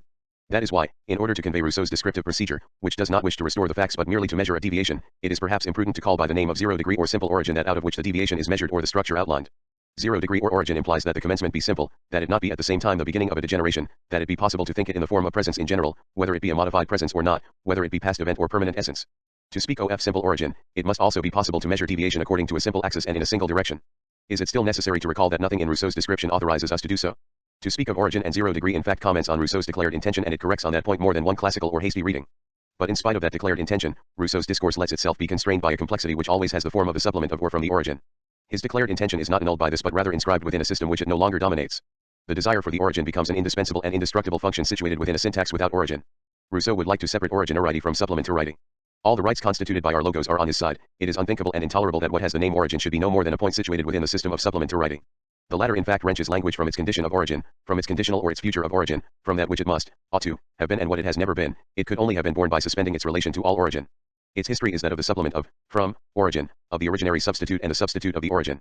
Let us observe the play of the tenses and modes at the end of chapter 4, which describes the ideal of the language of origin. Since natural sounds are inarticulate, words would have few articulations. Interposing some consonants to fill the gaps between vowels would suffice to make them fluid and easy to pronounce. On the other hand, the sounds would be very varied, and the diversity of accents for each sound would further multiply them. Quantity and rhythm would account for still further combinations. Since sounds, accents, and number, which are natural, would leave little to articulation, which is conventional, it would be sung rather than spoken. Most of the root words would be imitative sounds or accents of passion, or effects of sense objects. It would contain many onomatopoeic expressions. This language would have many synonyms for expressing the same thing according to various relationships. Asterisk, it would have few adverbs and abstract names for expressing these same relationships. It would have many augmentatives, diminutives, composite words, expletive particles to indicate the cadence of sentences and fullness of phrases. It would have many irregularities and anomalies. It would deem phasized grammatical analogy for euphony, number, harmony, and beauty of sounds. Instead of arguments, it would have aphorisms. It would persuade without convincing, and would represent without reasoning. Follows the customary extrinsic or archaeological reference. It would resemble Chinese in certain respects, Greek, and Arabic in others. If you understand these ideas in all their ramifications, you will find that Plato's Critylus is not as ridiculous as it appears to be. Italics added, pp 1516. The stage thus described in the conditional is already that of a language that has broken with gesture, need, animality, etc. But of a language that has not yet been corrupted by articulation, convention, supplementarity. The time of that language is the unstable, inaccessible, mythic limit between that already and this not yet, time of a language being born, just as there was a time for society being born. Neither before nor after the origin. After having observed this play of the temporal mode, let us continue with our reading. The chapter on script follows immediately. The title alone separates the quotation above from the one following. I stress the sense of certain verbs and the mode of all the verbs. Anyone who studies the history and progress of the tongues will see that the more the words become monotonous, the more the consonants multiply, that, as accents fall into disuse and quantities are neutralized, they are replaced subtly by grammatical combinations and new articulations. But only the pressure of time brings these changes about. To the degree that needs multiply, that affairs become complicated, that light is shed, knowledge is increased, language changes its character. It becomes more regular and less passionate. It substitutes ideas for feelings. It no longer speaks to the heart but to reason. For that very reason, accent diminishes, articulation increases. Language becomes more exact and clearer, but more prolix, duller, and colder. This progression seems to me entirely natural. P016. Thus supplementarity makes possible all that constitutes the property of man, speech, society, passion, etc. But what is this property proper J of man? On the one hand, it is that of which the possibility must be thought before man, and outside of him. Man allows himself to be announced to himself after the fact of supplementarity, which is thus not an attribute accidental or essential of man. For on the other hand, supplementarity, which is nothing, neither a presence nor an absence, is neither a substance nor an essence of man. It is precisely the play of presence and absence, the opening of this play that no metaphysical or ontological concept can comprehend. Therefore this property proper J of man is not a property of man, it is the very dislocation of the proper in general, it is the dislocation of the characteristic, the proper in general, the impossibility and therefore the desire of self-proximity, the impossibility and therefore the desire of pure presence. That supplementarity is not a characteristic or property of man does not mean only, and in an equally radical manner, that it is not a characteristic or property, but also that its play precedes what one calls man and extends outside of him. Man calls himself man only by drawing limits excluding his other from the play of supplementarity, the purity of nature, of animality, primitivism, childhood, madness, divinity. The approach to these limits is at once feared as a threat of death, and desired as access to a life without difference. The history of man calling himself man is the articulation of all these limits among themselves. All concepts determining a non-supplementarity, nature, animality, primitivism, childhood, madness, divinity, etc., have evidently no truth value. They belong moreover, with the idea of truth itself to an epoch of supplementarity. They have meaning only within a closure of the game. Writing will appear to us more and more as another name for the structure of supplementarity. If one takes into account that, according to Rousseau himself, articulation makes possible both speech and writing, a language is necessarily articulated, and the more articulated it is, the more it lends itself to writing, one should be assured of what Saussure hesitated to say in what we know of the anagrams, namely, that there are no phonemes before the grapheme. That is, before that which operates as a principle of death within speech. Perhaps now one will better grasp the situation of Rousseau's discourse with reference to this concept of the supplement, and by the same token, the status of the analysis that I am attempting here. It does not suffice to say that Rousseau thinks the supplement without thinking it, that he does not match his saying and his meaning, his descriptions and his declarations. One must still organize this separation and this contradiction. Rousseau uses the word and describes the thing. But now we know that what concerns us here belongs neither to word nor to thing. Word and thing are referential limits that only the supplementary structure can produce and mark. Using the word and describing the thing, Rousseau in a way displaces and deforms the sign supplement, the unity of the signifier and the signified, as it is articulated among nouns, supplement, substitute supplement, subaligned, verbs, to supply, to be substituted superior, se substituere, etc., and adjectives, supplementary, suppletory supplementaire, suppletive, and makes the signifieds play on the register of plus or minus. But these displacements and deformations are regulated by the contradictory unity itself supplementary of a desire. As in the dream, as Freud analyzes it, incompatibles are simultaneously admitted as soon as it is a matter of satisfying a desire, in spite of the principle of identity, or of the excluded third party, the logical time of consciousness. Using a word other than dream, inaugurating a conceptuality which would no longer belong to the metaphysics of presence or consciousness, opposing wakefulness and dream even within Freud's discourse, it would be necessary to define a space in which this regulated contradiction has been possible and can be described. What is called history of ideas would have to begin by disengaging this space before articulating its field in terms of other fields. These are, of course, questions that can only be asked. What are the two contradictory possibilities that Rousseau wishes to retain simultaneously? And how does he do it? He wishes on the one hand to affirm, by giving it a positive value, everything of which articulation is the principle or everything with which it constructs a system, passion, language, society, man, etc. but he intends to affirm simultaneously all that is cancelled by articulation, accent, energy, passion yet again, and so on. The supplement being the articulated structure of these two possibilities, Rousseau can only decompose them and dissociate them into two simple units, logically contradictory yet allowing an intact purity to both the negative and the positive. And yet Rousseau, caught, like the logic of identity, within the graphic of supplementarity, says what he does not wish to say, describes what he does not wish to conclude, that the positive is the negative, life is death, presence is absence, and that this repetitive supplementarity is not comprised in any dialectic, at least if that concept is governed, as it always has been, by a horizon of presence. Moreover, Rousseau is not alone in being caught in the graphic of supplementarity. All meaning and therefore all discourse is caught there, particularly, and by a singular tum, the discourse of the metaphysics within which Rousseau's concepts move. And when Hegel will proclaim the unity of absence and presence, of non-being and being, dialectics or history will continue to be, at least on the level of discourse that we have called Rousseau's wishing to say, a movement of mediation between two full presences. Eschatological parousia is also the presence of the full speech, bringing together all its differences and its articulations within the consciousness, self the logos. Consequently, before asking the necessary questions about the historical situation of Rousseau's text, we must locate all the signs of its appurtenance to the metaphysics of presence, from Plato to Hegel, rhythmed by the articulation of presence upon self-presence. The unity of this metaphysical tradition should be respected in its general permanence through all the marks of appurtenance, the genealogical sequences, the stricter roots of causality that organize Rousseau's text. We must recognize, prudently and as a preliminary, what this historicity amounts to. Without this, what one would inscribe within a narrower structure would not be a text and above all not Rousseau's text. It does not suffice to understand Rousseau's text within that implication of the epochs of metaphysics or of the West what I only diffidently sketch here. We must also know that this history of metaphysics, to which the concept of history itself returns, belongs to an ensemble for which the name history is no longer suitable. All this interplay of implications is so complex that it would be more than imprudent to wish to assure oneself as to how much of it is proper to a text revient and proper a text, for example, Rousseau's. That is not only difficult, it is in fact impossible. The question which one professes to answer here has undoubtedly no meaning outside of the metaphysics of presence, of the proper J and of the subject. There is not, strictly speaking, a text whose author or subject is Jean-Jacques Rousseau. From this principal proposition, it remains to draw the rigorous consequences, without confusing all the subordinate propositions under the pretext that their meaning and their limits are already contested at their root. 33. The nuum. We shall, then, examine how Rousseau operates when, for example, he attempts to define the limit of possibility of the thing whose impossibility he describes, the natural voice or the inarticulate language. No longer the animal cry before the birth of language, but not yet the articulated language, already shaped and undermined by absence and death. Between the prelinguistic and the linguistic, between cry and speech, animal and man, nature and society, Rousseau looks for a limit being born, and he gives it several determinations. There are at least two of them that have the same function. They relate to childhood and to God. In each, two contradictory predicates are united. It is a matter of language uncontaminated by supplementarity. The model of this impossible and natural voice is first that of childhood. Described in the conditional in the essay, let us recall the analysis of the natural voices that are not articulated. Consider it now in Emile.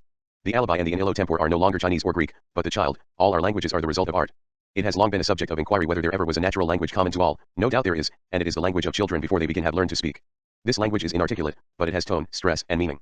The use of our own language has led us to neglect it so far as to forget it altogether. Let us study children and we shall soon learn it afresh from them. Nurses can teach us this language. They understand all their nurslings say to THM, they answer THM, and keep up long conversations with them, and though they use words, these words are quite useless. It is not the sense of the word, but its accompanying intonation accent that is understood. P45, italics added, P32. To speak before knowing how to speak, such is the limit toward which Rousseau obstinately guides his repetition of origin. This limit is indeed that of non-supplementarity, but as there must already be language there, the supplement must announce itself without having been produced. Lack and absence mused have begun without beginning. Without the summons of the supplement, the child would not speak at all. If he did not suffer, if he lacked nothing, he would not call, he would not speak. But if supplementarity had simply been produced, if it had really begun, the child would speak knowing how to speak. The child speaks before knowing how to speak. He has language, but what is lacking in it is the power of replacing itself, of substituting one sign for another, one organ of expression for another. What he lacks is, as the essay said, let us recall, a power proper to man, according to which he uses his organs in this way, and which, if he lacked these, would lead him to use others to the same end. P010. The concept of the child is the concept of one who has no more than one language because he has only one organ. And that signifies that his lack, his unease itself, is unique and uniform, not countenancing any substitution or any operation of supplementing. Such is Rousseau's child. He has no language because he has only one. He has only one language because he has, so to say, only one kind of discomfort.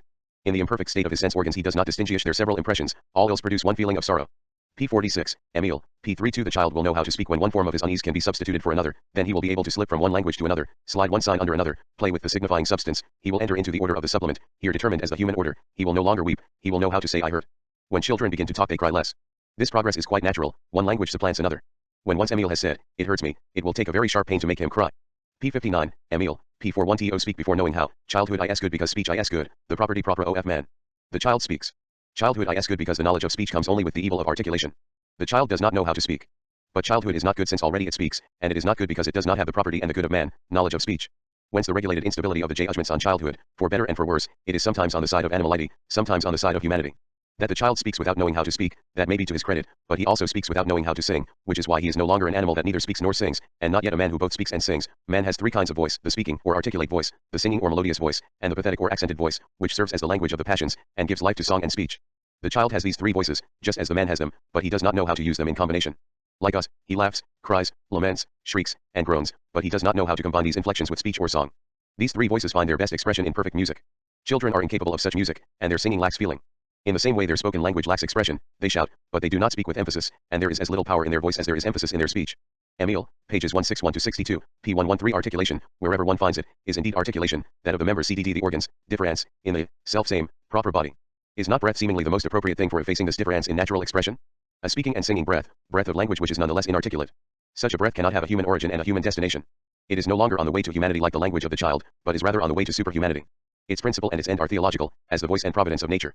It is on this onto theological model that Rousseau regulates his repetitions of origin. With this exemplary model of a pure breath, pneuma, and of an intact life, of a song and an inarticulate language, of speech without spacing, we have, even if it is placeless atypique or utopian, a paradigm suitable to our measure. We can name and define it. It is the pneum, pure vocalization, form of an inarticulate song without speech, whose name means breath, which is inspired in us by God and may address only him. The Dictionary of Music defines it as such, pneum. S.F. A term in church music. The pneum is a kind of short recapitulation of the air in a mode, which is made at the end of an antiphon, by a simple variety of sounds, and without joining to them any words.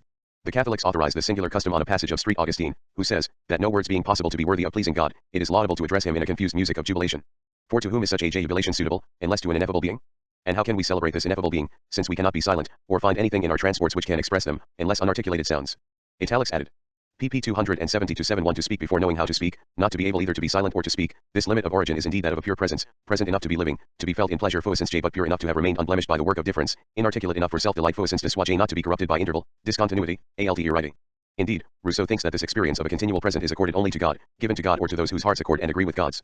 It is indeed this accord, this resemblance of the divine and the human that inspires him when he dreams, in the reveries, of that experience of a time reduced to presence, where the present lasts forever, without marking its duration in any way, and without any trace of succession. Po 113j. Let us reread all these pages. They speak the sorrow of time in its presence by memory and anticipation.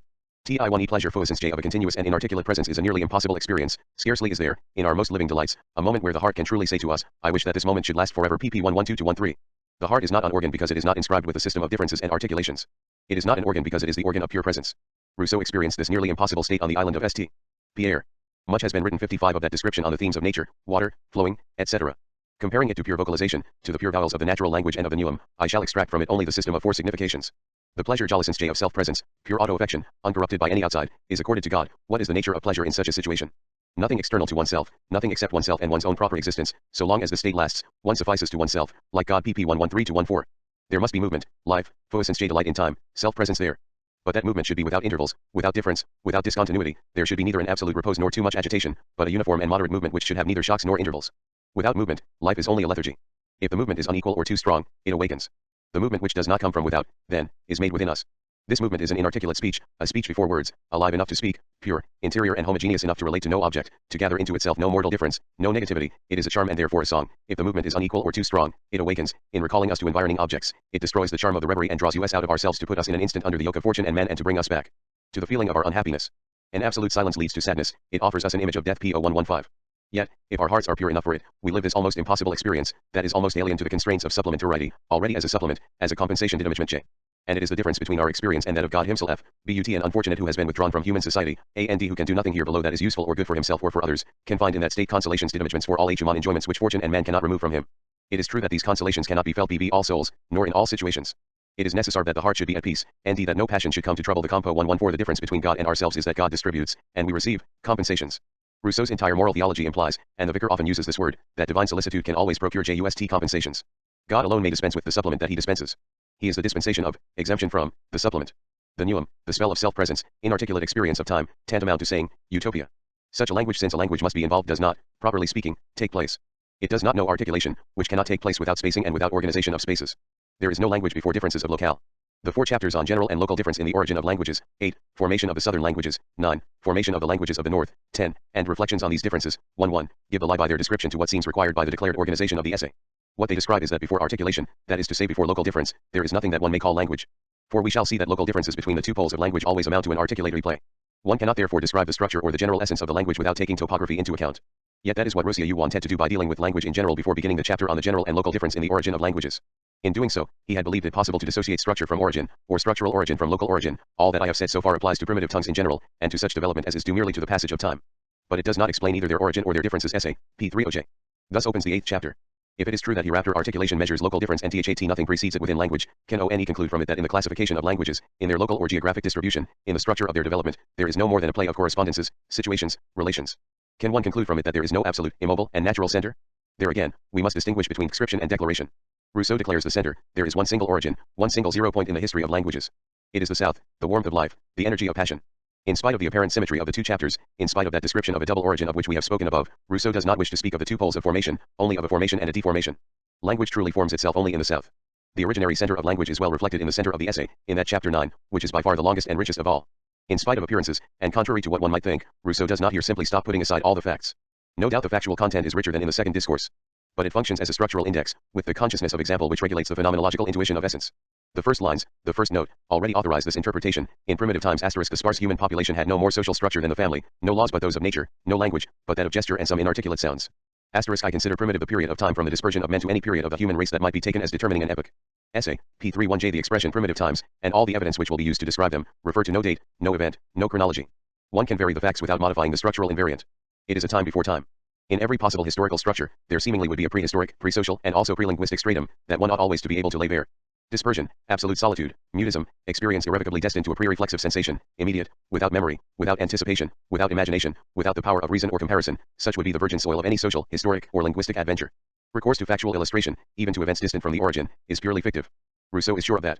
And when we make objections to him on historical grounds, or when he seems to make similar objections to himself, in the name of verisimilitude or the compossibility of facts, he wheels around, reminds us that he could not care less about facts when he describes the origin and that he has given a definition of primitive times. I am told that Cain was a farmer and Noah planted grapes. Why not? They were solitaries. What did they have to fear? Besides, this does not conflict with my thesis. I have said what I understand by primitive times. Essay, p34. We have here another way into the problem of the relationships between the essay and the second discourse from the point of view of the state of pure nature. There is nothing before the primitive times and therefore no rigorously determinable discrepancy between the two texts. We suggested it above in connection with the age of huts. Now we must be more precise.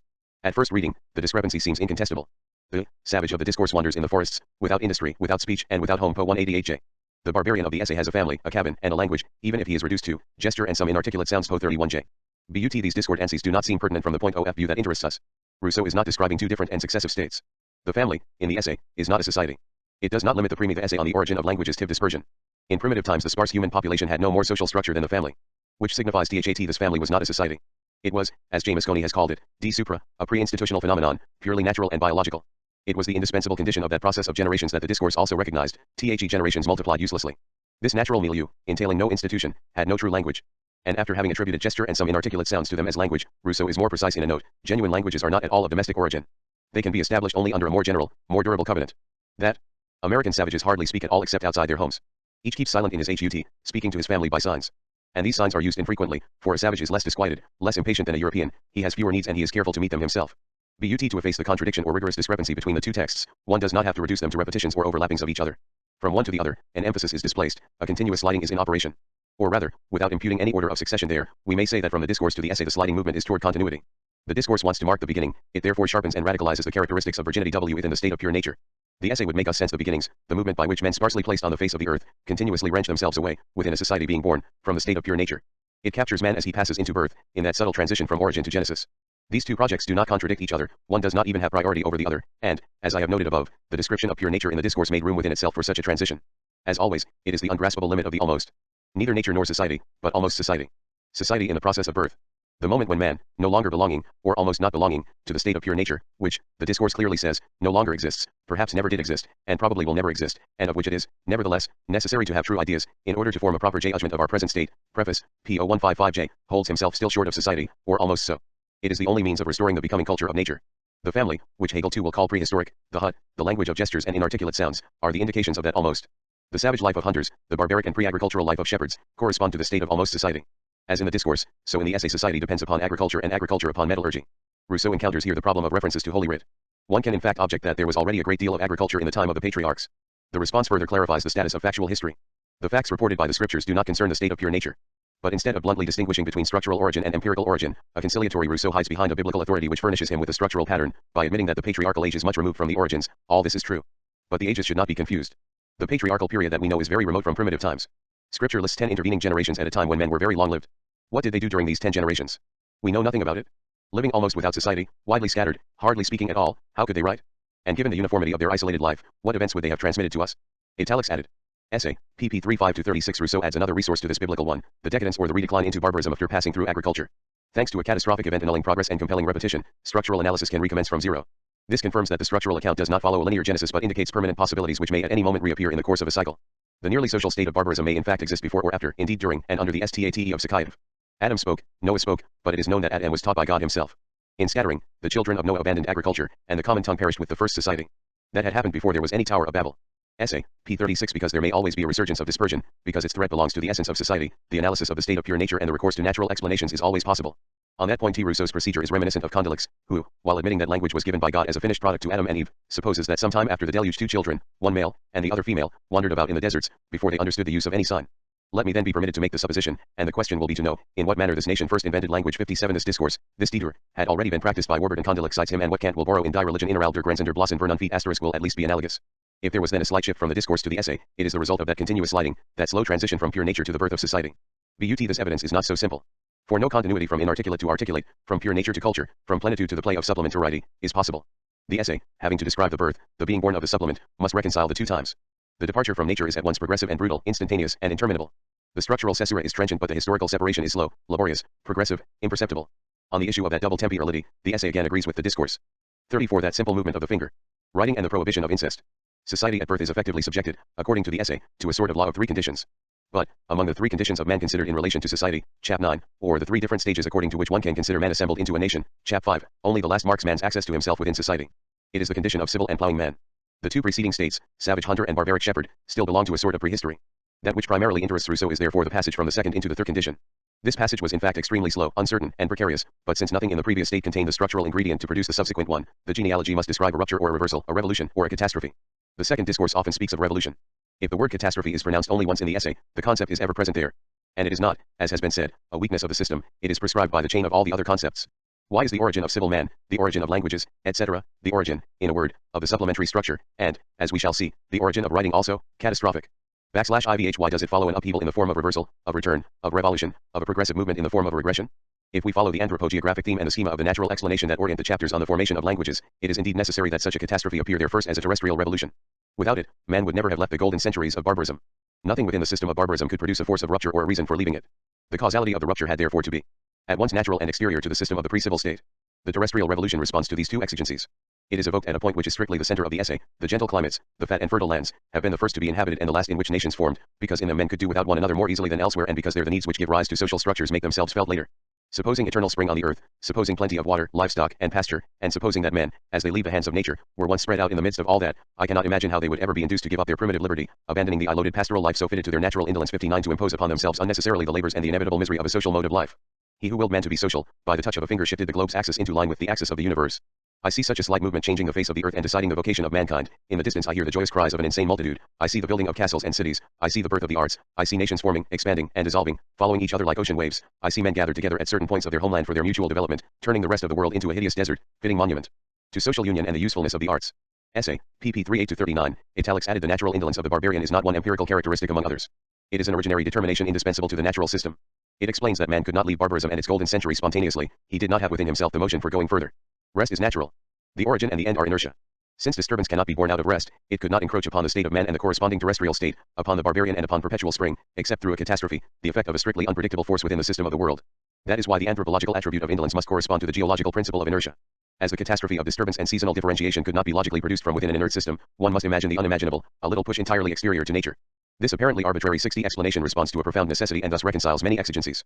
Negativity, the origin of evil, of society, of articulation, comes from without. Presence is surprised by what threatens it. On the other hand, it is imperative that this exteriority of evil be nothing or nearly nothing. The little push, the slight movement produces a revolution out of nothing. It suffices that the force of the person who touched the axis of the globe with his finger should be exterior to the globe. A nearly non-existent force is a nearly infinite force when it is strictly alien to the system it sets going. The system offers it no resistance, for antagonistic forces play only within a globe. The slight push is almighty because it shifts the globe in the void. The origin of evil or of history is thus nothing or nearly nothing. Thus is explained the anonymity of him who inclined the axis of the world with his finger.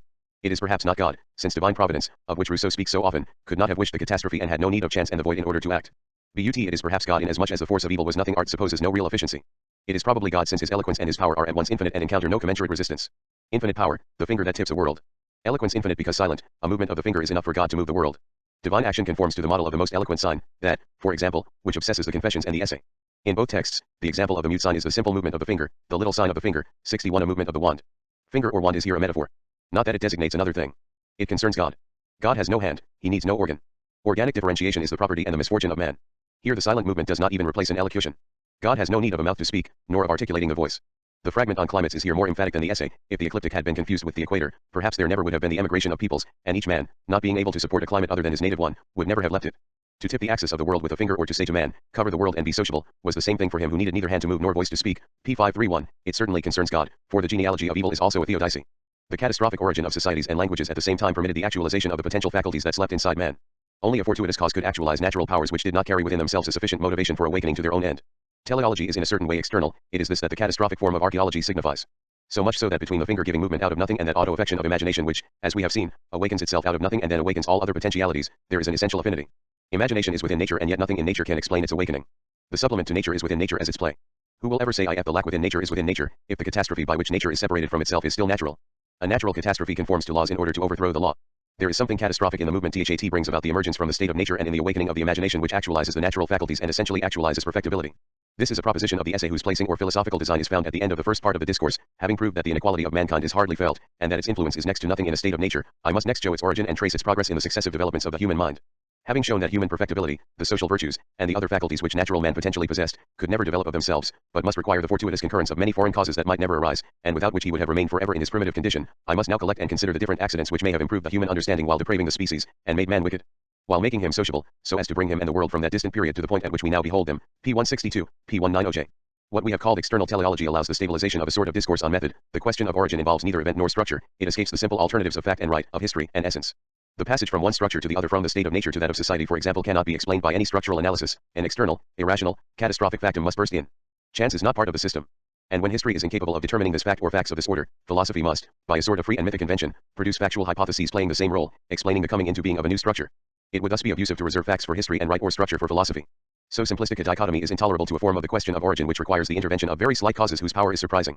This will be a sufficient analogy for my not dwelling on the manner in which the lapse of time compensates for the little probability in the events, on the surprising power of trivial causes, when their action is constant, on the impossibility, on the one hand, of destroying certain hypotheses, though on the other we cannot give them the certainty of known matters of fact, on its being within the province of history, when two facts are given as real, and have to be connected by a series of intermediate facts, which are unknown or supposed to be so, to supply such facts as may connect them, and on its being in the province of philosophy when history is silent, to determine similar facts to serve the same end, and, lastly, on the influence of similarity, which, in the case of events, reduces the facts to a much smaller number of different classes than is commonly imagined.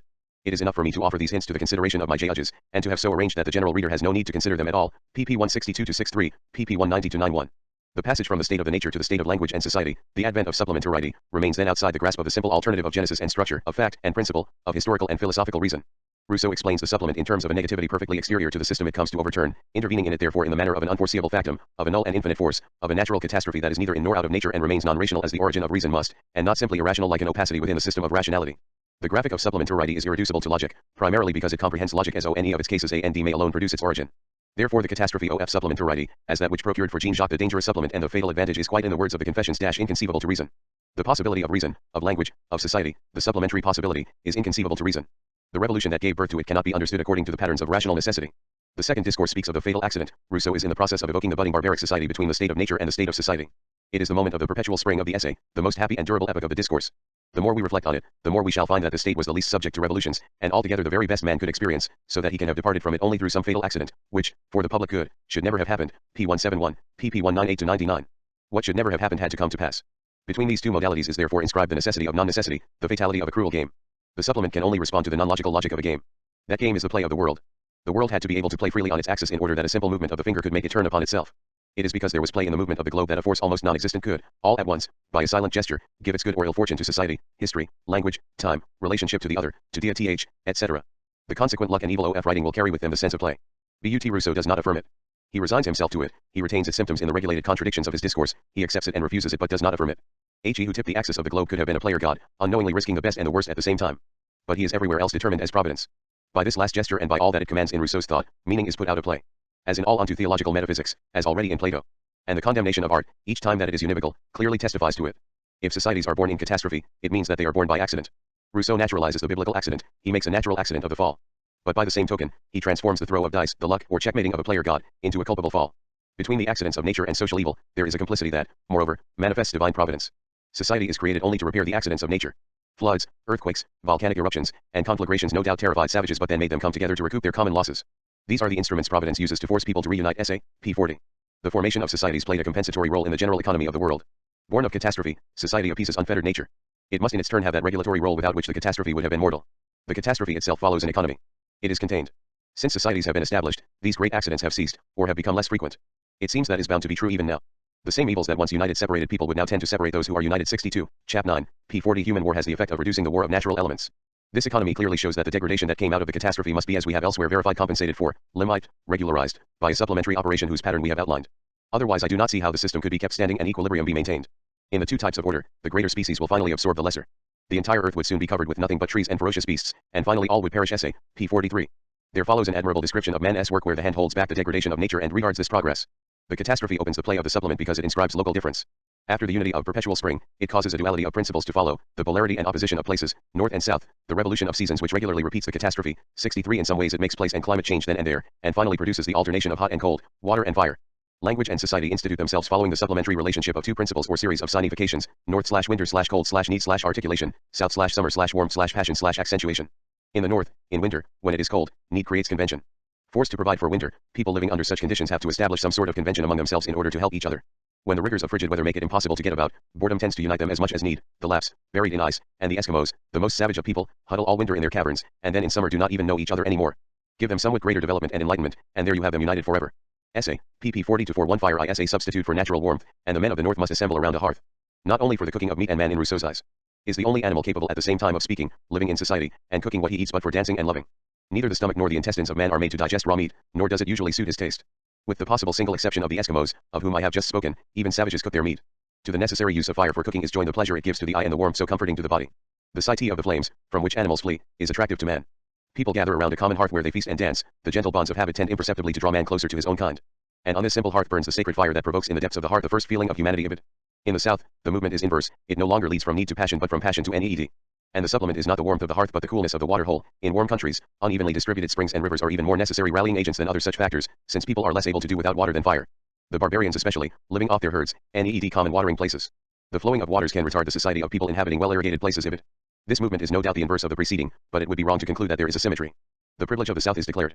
To the structure of reversibility that we have just described, Rousseau assigns an absolute and fixed beginning, youth human race, born in warm lands. Reversibility is superimposed upon the simplicity of the origin.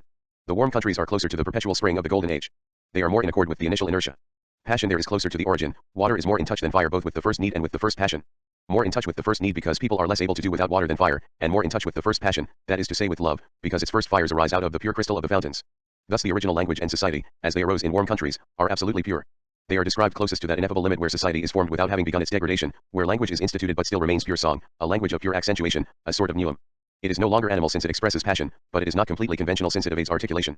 The origin of this society is not a contract, it does not happen through treaties, conventions, laws, diplomats, and representatives. It is a festival fate. It consumes itself in presence.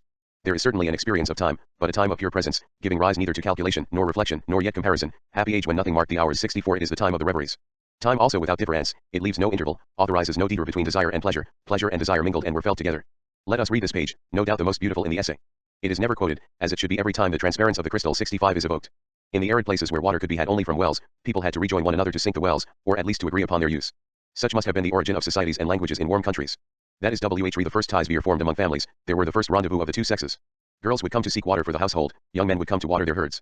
Their eyes, accustomed to the same sights since infancy, began to see with increased pleasure. The heart is moved by these novel objects, an unknown attraction renders it less savage, it feels pleasure at not being alone. Imperceptibly, water becomes more necessary. The livestock become thirsty more often. One would arrive in haste and leave with regret. In that happy age when nothing marked the hours, nothing would oblige one to count them, the unformed measure of time would be the alternation of amusement and boredom. Under old oaks, conquerors of the years, an ardent youth will gradually lose its ferocity. Little by little they become less shy with each other. In trying to make oneself understood, one learns to explain oneself. There too, the original festivals developed. Feet skipped with joy, earnest gestures no longer sufficed, the voice accompanied them in impassioned accents, pleasure and desire mingled and were felt together.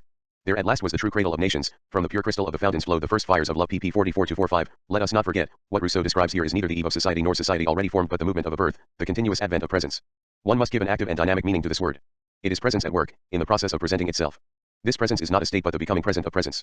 None of the oppositions of determined predicates can be applied clearly to what, between the state of nature and the state of society, is not a state but a passage which should have continued and lasted like the present of the reveries. It is already society, passion, language, time, but it is not yet servitude, preference, articulation, measure, and interval. Supplementarity is possible but nothing has yet come into play. Rousseau's festival excludes play. The moment of the festival is the moment of pure continuity, of indifference between the time of desire and the time of pleasure. Before the festival, in the state of pure nature, there is no experience of the continuous. After the festival, the experience of the discontinuous begins. The festival is the model of the continuous experience. All that we can fix in the conceptual oppositions is therefore society formed on the morrow of the festival. And these oppositions will first suppose the fundamental opposition of the continuous and the discontinuous, of the original festival to the organization of society, of the dance to law. What follows the festival? The age of the supplement, of articulation, of signs, of representatives. That is the age of the prohibition of incest. Before the festival, there was no incest because there was no prohibition of incest and no society. After the festival, there is no more incest because it is forbidden. Rousseau declares this, and we are going to read it. But since he says nothing about what happens in that place during the festival, nor in what the indifference between desire and pleasure consists, we may, at least if we wish to, complete this description of the first festivals and lift the interdiction that still weighs on it. Before the festival, what then? Before that time did men spring from the earth? Did generations succeed each other without any union of the sexes, and without anyone being understood? No, there were families, but there were no nations. There were domestic, but not popular, languages. There were marriages but there was no love at all.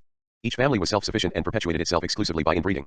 Children of the same parents grew up together and gradually they found ways of expressing themselves to each other. The sexes became obvious with age, natural inclination sufficed to unite them. Instinct held the place of passion, habit held the place of preference. They became husband and wife without ceasing to be brother and sister. This non-prohibition is interrupted after the festival. If we have paid attention to another lacuna, to be sure verb common, we shall be very little surprised by the omission of incest in the evocation of the festival. Describing the non-prohibition, Rousseau does not mention the mother at all, only the sister. And in a note called forth by the word sister, Rousseau explains with some embarrassment that the prohibition of incest had to follow the festival, and be born of the act of birth of human society, and thus put upon it the seal of a sacred law. The first men would have had to marry their sisters. In the simplicity of primitive customs, this practice would easily perpetuate itself as long as families remained isolated, and even after the reunion of the most ancient peoples. But the law that prohibits it is no less sacred for its human institution. Those who see it only in terms of the bond it forms among families, fail to see its most important aspect. Given the intimacy that domestic life is bound to establish between the two sexes, from the moment such a sacred law ceased to appeal to the heart and mind there would be no more integrity among men and the most terrifying practices would soon bring about the destruction of mankind. Italics added, pp 45-46, and 9. In general, Rousseau gives a sacred and holy character only to the natural voice that speaks to the heart, to the natural law, which alone is inscribed in the heart. There is only one institution, only one fundamental convention that is sacred in his eyes. It is, as the social contract tells us, the social order itself, the right of law, the convention that serves as foundation for all conventions. The social order is a sacred right which is the basis of all other rights. Nevertheless, this right does not come from nature, and must therefore be founded on conventions. Social contract, BK. I, chap. I, p. 352. Does this not justify us in placing the prohibition of incest, the law sacred among all, on the level of that fundamental institution, of that social order which supports and legitimizes all others? The function of the prohibition of incest is neither named nor expounded in the social contract, but its place is marked as a blank there. Recognizing the family as the only natural society, Rousseau specifies that it cannot maintain itself beyond biological urgencies, except by convention. Now between the family as natural society and the organization of civil society, there are relationships of analogy and corresponding image. The ruler corresponds to the father, and the people to the children, and all, being born free and equal, alienate their liberty only for their own advantage. Social contract, p4j. One element alone breaks this analogical rapport. The political father no longer loves his children, the element of the law sets him apart. The first convention, which transformed the biological family into a society of institution, has thus displaced the figure of the father. But as the political father must, in spite of his separation and in spite of the abstraction of the law he incarnates, give himself pleasure, a new investment is necessary. It will have the form of the supplement T. The whole difference is that, in the family, the love of the father for his children repays him for the care he takes of them, while, in the state, the pleasure of commanding takes the place of supply, the love which the chief cannot have for the peoples under him. P. 352, Po 4. One can therefore separate with difficulty the prohibition of incest, sacred law, the essay says, from the social order, sacred right which is the basis for all other rights. If that holy law belongs to the very order of the social contract, why is it not named in the exposition of the social contract? Why does it only appear in a footnote in an unpublished essay? Everything in fact permits us to respect the coherence of Rousseau's theoretical discourse by reinscribing the prohibition of incest in this place. If it is called sacred although instituted, it is because, although instituted, it is universal. It is the universal order of culture. And Rousseau consecrates convention only on one condition, that one might universalize it and consider it, even if it were the artifice of artifices, as a quasi-natural law conforming to nature. That is exactly the case with this prohibition. It is also the case of the order of that first and unique convention, of that first unanimity to which, the contract tells us we must always go back, p. 359, Po 10 for understanding the possibility of law. The origin of laws must be a law. In the note to the essay this law is obviously not justified. It must not be explained by social circulation and the economy of kinship laws, by the bond it forms among families. All this supposes the interdict but does not take it into account. What must make us turn away from incest is described in terms where morality, terrifying practices, and a sort of biological economy of the species, the destruction of mankind, mingle and are confused. Beside the fact that these two arguments are heterogeneous if not contradictory, it is the argument of the kettle that Freud recalls in the interpretation of dreams, *, neither of the two is intrinsically pertinent to the argument. The morality that condemns incest is constituted from the interdict, the former has its origin in the latter, and the biological or natural argument is ipso facto annulled by what we are told of the golden age which preceded the interdict. Generation. Followed generation. Even after the reunion of the most ancient peoples, this practice continued without ill effect. This fact, which ought to limit the universality of the sacred law, does not stop Rousseau. Society, language, history, articulation, in a word supplementarity, are born at the same time as the prohibition of incest. That last is the hinge bridger, between nature and culture. This statement does not name the mother in Rousseau's text. But it shows her place all the better. The age of the signs of institution, the epoch of the conventional relationships between the representer and its represented belongs to the time of this interdict. *GWII 2, 125, SE 4. 119-20. 266 Part 2. Nature, culture, writing. The natural woman, nature, mother, or if one wishes, sister, is a represented or a signified replaced and supplanted, in desire, that is to say in social passion, beyond need. She is in fact the only represented, the only signified whose replacement by its signifier Rousseau prescribes, thus exalting the sanctity of the interdict. Not only does he accept but he commands that, for once, one comply with the sacred obligation of the sign, to the holy necessity of the representer. As a general rule, one reads in Emile, never substitute the symbol for the thing signified, unless it is impossible to show the thing itself, for the child's attention is so taken up with the symbol that he will forget what it signifies. Pages 189-0, italics added, po 133 here, then, it is impossible to show the thing, but this impossibility is not natural. Rousseau himself says so. It is moreover not simply one element of culture among others, since it is a sacred and universal interdict. It is the element of culture itself, the undeclared origin of passion, of society, of languages, the first supplementar ity which permits the substitution in general of a signifier for the signified, of signifiers for other signifiers, which subsequently makes for a discourse on the difference between words and things. So dangerous is the supplementarity that one can only show it indirectly, by means of the examples of certain effects derived from it. One can neither show it, nor name it as such, but only indicate it, by a silent movement of the finger. The displacing of the relationship with the mother, with nature, with being as the fundamental signified, such indeed is the origin of society and languages. But can one speak of origins after dhat? Is the concept of origin, or of the fundamental signified, anything but a function, indispensable but situated, inscribed, within the system of signification inaugurated by the interdict? Within the play of supplementarity, one will always be able to relate the substitutes to their signified, this last will be yet another signifier. The fundamental signified, the meaning of the being represented, even less the thing itself, will never be given us in person, outside the sign or outside play. Even that which we say, name, describe as the prohibition of incest does not escape play. There is a point in the system where the signifier can no longer be replaced by its signified, so that in consequence no signifier can be so replaced, purely and simply. For the point of non-replacement is also the point of orientation for the entire system of signification, the point where the fundamental signified is promised as the terminal point of all references and conceals itself as that which would destroy at one blow the entire system of signs. It is at once spoken and forbidden by all signs. Language is neither prohibition nor transgression, it couples the two endlessly. That point does not exist, it is always elusive or, what comes to the same thing, always already inscribed in what it ought to escape or ought to have escaped, according to our indestructible and mortal desire. This point is reflected in the festival, in the waterhole point around which feet skipped with joy when pleasure and desire mingled and were felt together. The festival itself would be incest itself if some such thing itself could take place, if, by taking place, incest were not to confirm the prohibition. Before the prohibition, it is not incest, forbidden, it cannot become incest except through the recognition of the prohibition. We are always short of or beyond the limit of the festival, of the origin of society, of that present within which simultaneously the interdict is, would be, given with the transgression, that which passes, comes to pass, always and, yet, never properly takes place. It is always as if I had committed incest. This birth of society is therefore not a passage, it is a point, a pure, fictive and unstable, ungraspable limit. One crosses it in attaining it. In it society is broached and is deferred from itself. Beginning, it begins to decay. The south passes into its own north. Transcending need, passion engenders new needs which in turn corrupt it. Post-originary degradation is analogous to pre-originary repetition. Articulation, substituting itself for passion, restores the order of need. The treaty takes the place of love. Hardly attempted, the dance degenerates. The festival becomes war. And already at the waterhole, the barbarians especially, living off their herds, need common watering places. And we learn from the history of the earliest times that, in effect, this is where both their treaties and their disputes originated. See Genesis XXI, for an example of each, between Abraham and Abimelech, concerning the well of oath. Essay, pages 41-42. The waterhole is at the frontier of passion and need, culture and the earth. The purity of the water reflects the fires of love, it is the pure crystal of the fountains, but water is not only the transparency of the heart, it is also its freshness, the body of nature, of the herds and their barbaric shepherd needs it in its dryness, people are less able to do without water than fire. If culture is thus broached within its point of origin, then it is not possible to recognize any linear order, whether logical or chronological. In this broaching, what is initiated is already corrupted, thus returning to a place before the origin. Speech lets itself be heard and understood in the south only through articulation, through chilling itself in order to express need anew. It then returns to the north or, what comes to the same thing, to the south of the south. The morrow of the festival resembles the eve of the festival infallibly and the point of occurrence of the dance is only the ungraspable limit of their difference.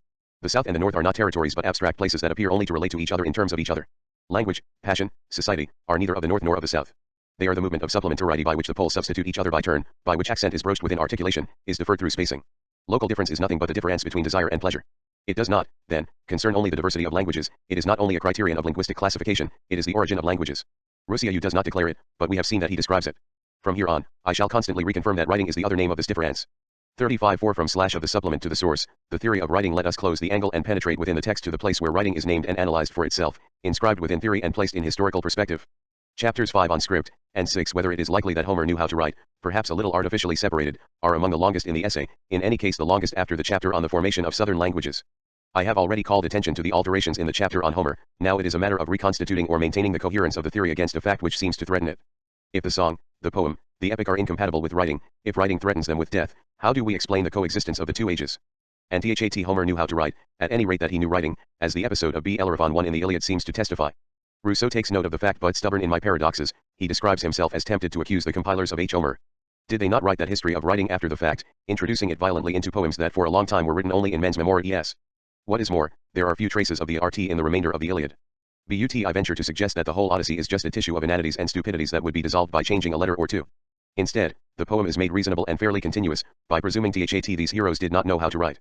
Had the Iliad been written, it would have been sung much less. Thus a thesis without which the entire theory of language would founder had to be saved at all costs. The sign of obstinacy which I have just quoted shows it well. These chapters on writing are a decisive moment of the essay. In addition, they introduce one of those rare themes which, treated in the essay, are absent in the second discourse, as themes articulated into an organized theory, absent, in fact, from all other texts. Why did Rousseau never finish or publish a theory of writing? Because he judged himself a bad linguist, as he says in the draft of the preface? Because the theory of writing is rigorously dependent upon the theory of language developed in the essay? And if it were not so, would not this argument, reasonably assumed, be all the more significant? Or further, is it because the essay was supposed to be an appendix to the second discourse? Or because Rousseau, as he says in Emile, is ashamed to speak of the nonsense that is writing? Why shame? What might one have invested in the signification of writing in order to be ashamed to speak of it? To write of it? To write it? And why is it nonsense, this operation in which one recognizes at the same time, notably in the essay, such dangerous and mortal powers? At any rate, the importance of these two chapters, the obstinate effort to consolidate a theory, the laborious ruse to disqualify the interest in writing, are signs that one may not neglect. Such is the situation of writing within the history of metaphysics, a debased, lateralized, repressed, displaced theme, yet exercising a permanent and obsessive pressure from the place where it remains held in check. A feared writing must be cancelled because it erases the presence of the self-same proper within speech. 36. The originary metaphor. The situation is reflected in the placing of the chapter on script in the essay. How does Rousseau in fact construct this theory of writing with the help of borrowed elements? He does it after describing the origin of languages. It is the question of a supplement at the origin of languages. This supplement lays bare an additive substitution, a supplement of speech. It is inserted at the point where language begins to be articulated, is born, that is, from falling short of itself, when its accent or intonation, marking origin, and passion within it, is effaced under that oathal mark of origin which is articulation. According to Rousseau, the history of writing is indeed that of articulation. The becoming language of the cry is the movement by which spoken plenitude begins to become what it is through losing itself, hollowing itself out, breaking itself, articulating itself. The cry vocalizes itself by beginning to efface vocalic speech. It is indeed at the moment when it is a question of explaining this originary effacement of what, properly speaking, constitutes the spoken of speaking, that is to say the vocalic accent, that Rousseau introduces his chapter on writing. One must deal with the consonant belonging to the north and with writing at the same time. On script must first in its first paragraph evoke the obliteration of the accent or intonation by consonantal articulation, effacement and substitution at the same time. We should reread that introduction here. Anyone who studies the history and progress of the tongues will see that the more the words become monotonous, the more the consonants multiply, that, as accents fall into disuse and quantities are neutralized, they are replaced on supply by grammatical combinations and new articulations. But only the press from / of the supplement to the source shore of time brings these changes about. To the degree that needs multiply, that affairs become complicated, that light is shed, knowledge is increased, language changes its character. It becomes more regular and less passionate. It substitutes ideas for feelings. It no longer speaks to the heart but to reason. For that very reason, accent diminishes, articulation increases. Language becomes more exact and clearer, but more prolix, duller, and colder. This progression seems to me entirely natural. Another way of comparing languages and determining their relative antiquity is to consider their script, and reason inversely from the degree of perfection of this art. The cruder the writing, the more ancient the language. The progress of writing is thus a natural progress. And it is a progress of reason. Progress as regression is the growth of reason as writing. Why is that dangerous progress natural? No doubt because it is necessary. But also because necessity operates within language and society, according to ways and powers that belong to the state of pure nature. A pattern that we have already encountered. It is need and not passion that substitutes light for heat, clarity for desire, precision for strength, ideas for sentiment, reason for heart, articulation for accent. The natural, that which was inferior and anterior to language, acts within language after the fact, operates there after the origin, and provokes decadence or regression. It then becomes the posterior seizing the superior and dragging it toward the inferior. Such would be the strange time, the indescribable diagram of writing, the unrepresentable movement of its forces and its menaces. In what consists the precision and the exactitude of language, that lodging of writing? Above and in literalness appropriate. A precise and exact language should be absolutely univocal and literal proper non-metaphorical. The language is written, and progresses, to the extent that it masters or effaces the figure in itself. Effaces, that is, its origin. For language is originarily metaphorical. According to Rousseau it derives this from its mother, passion. Metaphor is the characteristic that relates language to its origin.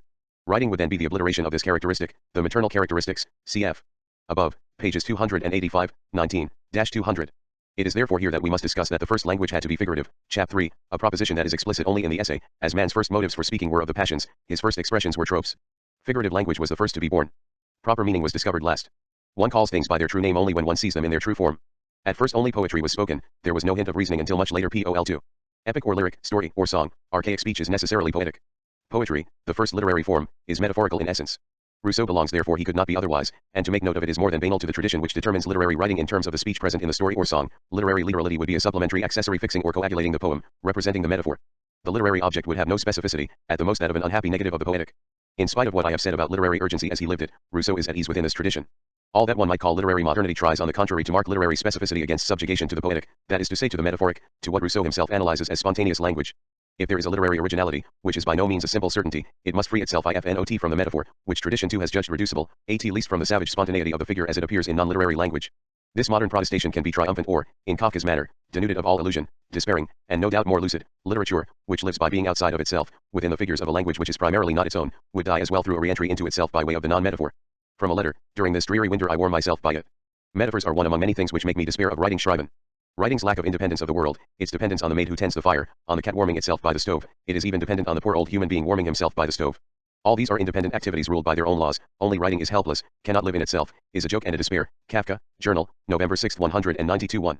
Asterisk that the first language had to be figurative, although this proposition was not peculiar to Rousseau, although he might have encountered it in Vico too, although he must not only but surely have read it in Condillac, who must not only but surely have taken it from Warburton, we must emphasize the originality of the essay. I was, perhaps, the first who discovered his abilities, says Rousseau of Condillac, remembering their tête-à-tête at the moment that the latter was engaged upon his essay sur l'origine de connaissances humaines, Confessions, p. 347, pages 356-57. Rousseau is closer to Condillac than to Warburton. The essay on hieroglyphics is certainly governed by the theme of a language originarily figurative, and it inspired, among other articles of the encyclopedia, that on the metaphor, one of the richest. But unlike Vico, Condillac 3 and Rousseau, Warburton thinks that the originary metaphor does not come from the warmth of a poetic fancy, as is commonly supposed. The metaphor arose as evidently from the rusticity of conception for Warburton, 2, 147. If the first metaphor is not poetic, it is asterisk Tage Beischer 1910-23, ed. Max Brad, New York, 1948-49, pp. 550-551, The Diaries of Franz Kafka 1914-29, New York, 1949, vol. 2, pages 201. From slash of the supplement to the source because it is not sung but acted out. According to Warburton, one passes through a continuous transition from a language of action to a language of speech. That will also be Condillac's thesis. Rousseau is therefore the only one to indicate an absolute break between the language of action or the language of need and speech or the language of passion. Without criticizing Condillac directly on this point, Rousseau opposes him after a fashion. For Condillac, speech succeeding the language of action, retained its character. This new method of communicating our thoughts could not be imagined without imitating the first. In order then to supply the place of violent contours of the body, the voice was raised and depressed by very sensible intervals, 2 ILL sector 1-3, pages 179-80. This analogy and continuity are incompatible with Rousseau's theses about the formation of languages and local differences. For both Condillac and Rousseau the north certainly inclines toward precision, exactitude, and rationality. But for opposite reasons. For Rousseau the distance from the origin increases the influence of the language of action, for Condillac it reduces it, since for him everything begins through the language of action being continued within speech. Precision of style was much sooner received among the northern nations. In consequence of their cold and phlegmatic constitutions, they were readier to part with anything that resembled the mode of speaking by action. Everywhere else the influence of this manner of communicating their thoughts subsisted a long time. Even now, in the southern parts of Asia, pleonasms are considered as an elegance of speech. Sector 67. Style was originally poetical, p. 149, po. 228. Condillac's position is more difficult to maintain. He must reconcile a poetic origin, Rousseau, and a practical origin, Warburton. Through the weaving of these difficulties and differences, Rousseau's intention becomes precise. History goes toward the north as it parts from the origin. But whereas for Condillac this distancing follows a simple, straight, and continuous line, for Rousseau it leads to a place before the origin, toward the non-metaphoric, the language of needs and the language of action. In spite of all his borrowings, all his convergence, the system of the essay thus remains original. In spite of all difficulties, the caesura between the gesture and the spoken word, between need and passion, is maintained there. It seems then that need dictated the first gestures, while the passions rung forth the first words. By pursuing the course of the facts with these distinctions we may be able to see the question of the origin of language in an entirely new light. The genius of Oriental languages, the oldest known, absolutely refutes the assumption of a didactic progression in their development. These languages are not at all systematic or rational. They are vital and figurative. The language of the first men is represented to us as the tongues of geometers, but we see that they were the tongues of poets. The distinction between need and passion is justified in the last instance only by the concept of pure nature.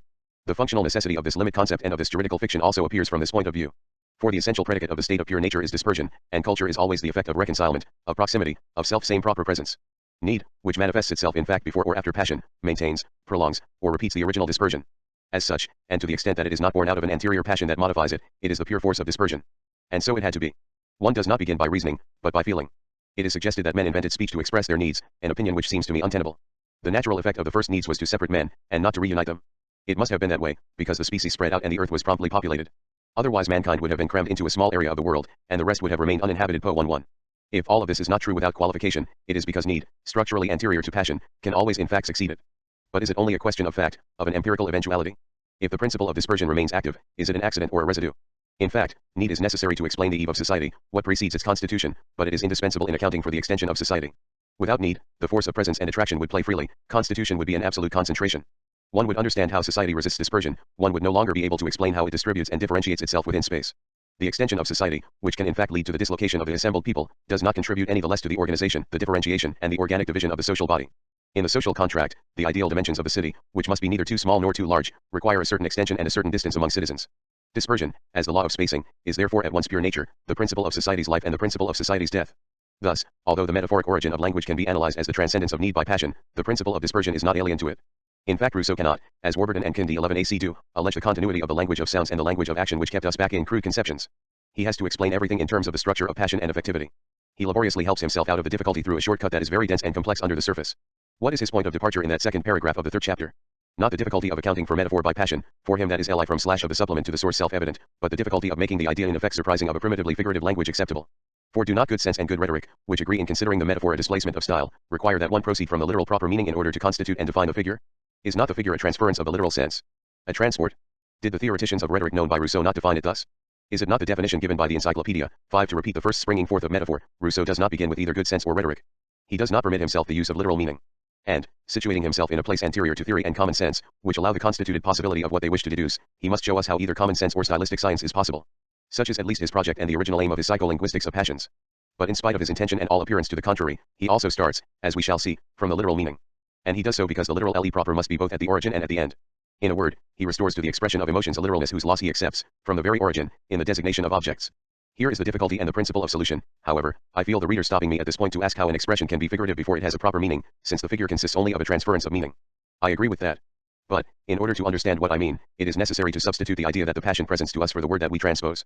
For one only transposes words because one also transposes ideas. Otherwise figurative language would signify nothing. pp. 1213. Metaphor must therefore be understood as the process of the idea or meaning, of the signified, if one wishes, before being understood as the play of signifiers. The idea is the signified meaning, that which the word expresses. But it is also a sign of the thing, a representation of the object within my mind. Finally, this representation of the object, signifying the object and signified by the word or by the linguistic signifier in general, may also indirectly signify an affect or a passion. It is in this play of the representative idea, which is signifier or signified according to the particular relationship, that Rousseau lodges his explanation. Before it allows itself to be caught by verbal signs, metaphor is the relation between signifier and signified within the order of ideas and things, according to what links the idea with that of which it is the idea, that is to say, of which it is already the representative sign. Then, the literal or proper meaning will be the relationship of the idea to the affect that it expresses. And it is the inadequation of the designation, metaphor, which properly expresses the passion. If fear makes me see giants where there are only men, the signifier as the idea of the object will be metaphoric, but the signifier of my passion will be literal. And if it then say I see giants, that false designation will be a literal expression of my fear. For in fact I see giants and there is a sure truth there, that of a sensible cogito, analogous to what Descartes analyzes in the reguli, phenomenologically, the proposition I see yellow is unexceptionable, error becomes possible only in the judgment the world is yellow. 6. Nevertheless, what we interpret as literal expression in the perception and designation of giants, remains a metaphor that is preceded by nothing either in experience or in language. Since speech does not pass through reference to an object, the fact that giant is literal as sign of fear not only does not prevent, but on the contrary implies, that it should be non-literal or metaphoric as sign of the object. It cannot be the idea sign of the passion without presenting itself as the idea sign of the presumed cause of that passion, opening an exchange with the outside. This opening allows the passage to a savage metaphor. No literal meaning precedes it. No reader watches over it. We must therefore come back to the subjective affect, substitute the phenomenological order of passions for the objective order of designations, expression for indication, in order to understand the emergence of metaphor, and the savage possibility of transference. To the objection that the literal meaning is prior, Rousseau responds with an example. Upon meeting others, a savage man will initially be frightened. Because of his fear he sees the others as bigger and stronger than himself. He calls them giants. After many experiences, he recognizes that these so-called giants are neither bigger nor stronger than he. Their stature does not approach the idea he had initially attached to the word giant. So he invents another name common to them and to him, such as the name man, for example, and leaves giant to the false object that had impressed him during his illusion. That is how the figurative word is born before the literal word, when our gaze is held in passionate fascination, and how it is that the first idea it conveys to us is not that of the truth. What I have said of words and names presents no difficulty relative to the forms of phrases. The illusory image presented by passion is the first to appear, and the language that corresponded to it was also the first invented.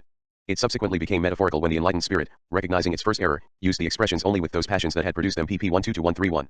The essay thus describes at the same time the advent of the metaphor and its cold recapture within rhetoric. One cannot, then, speak of metaphor as a figure of style, as technique or procedure of language, except by a sort of analogy, a sort of return and repetition of the discourse. Then one deliberately passes through the initial displacement, that which expressed the passion literally. Or rather the representer of the passion. It is not fear itself that the word giant expresses literally, and a new distinction from / of the supplement to the source is necessary which would infiltrate as far as the literalness proper of expression, but the idea that the passion presents to us. Essay, p. 13.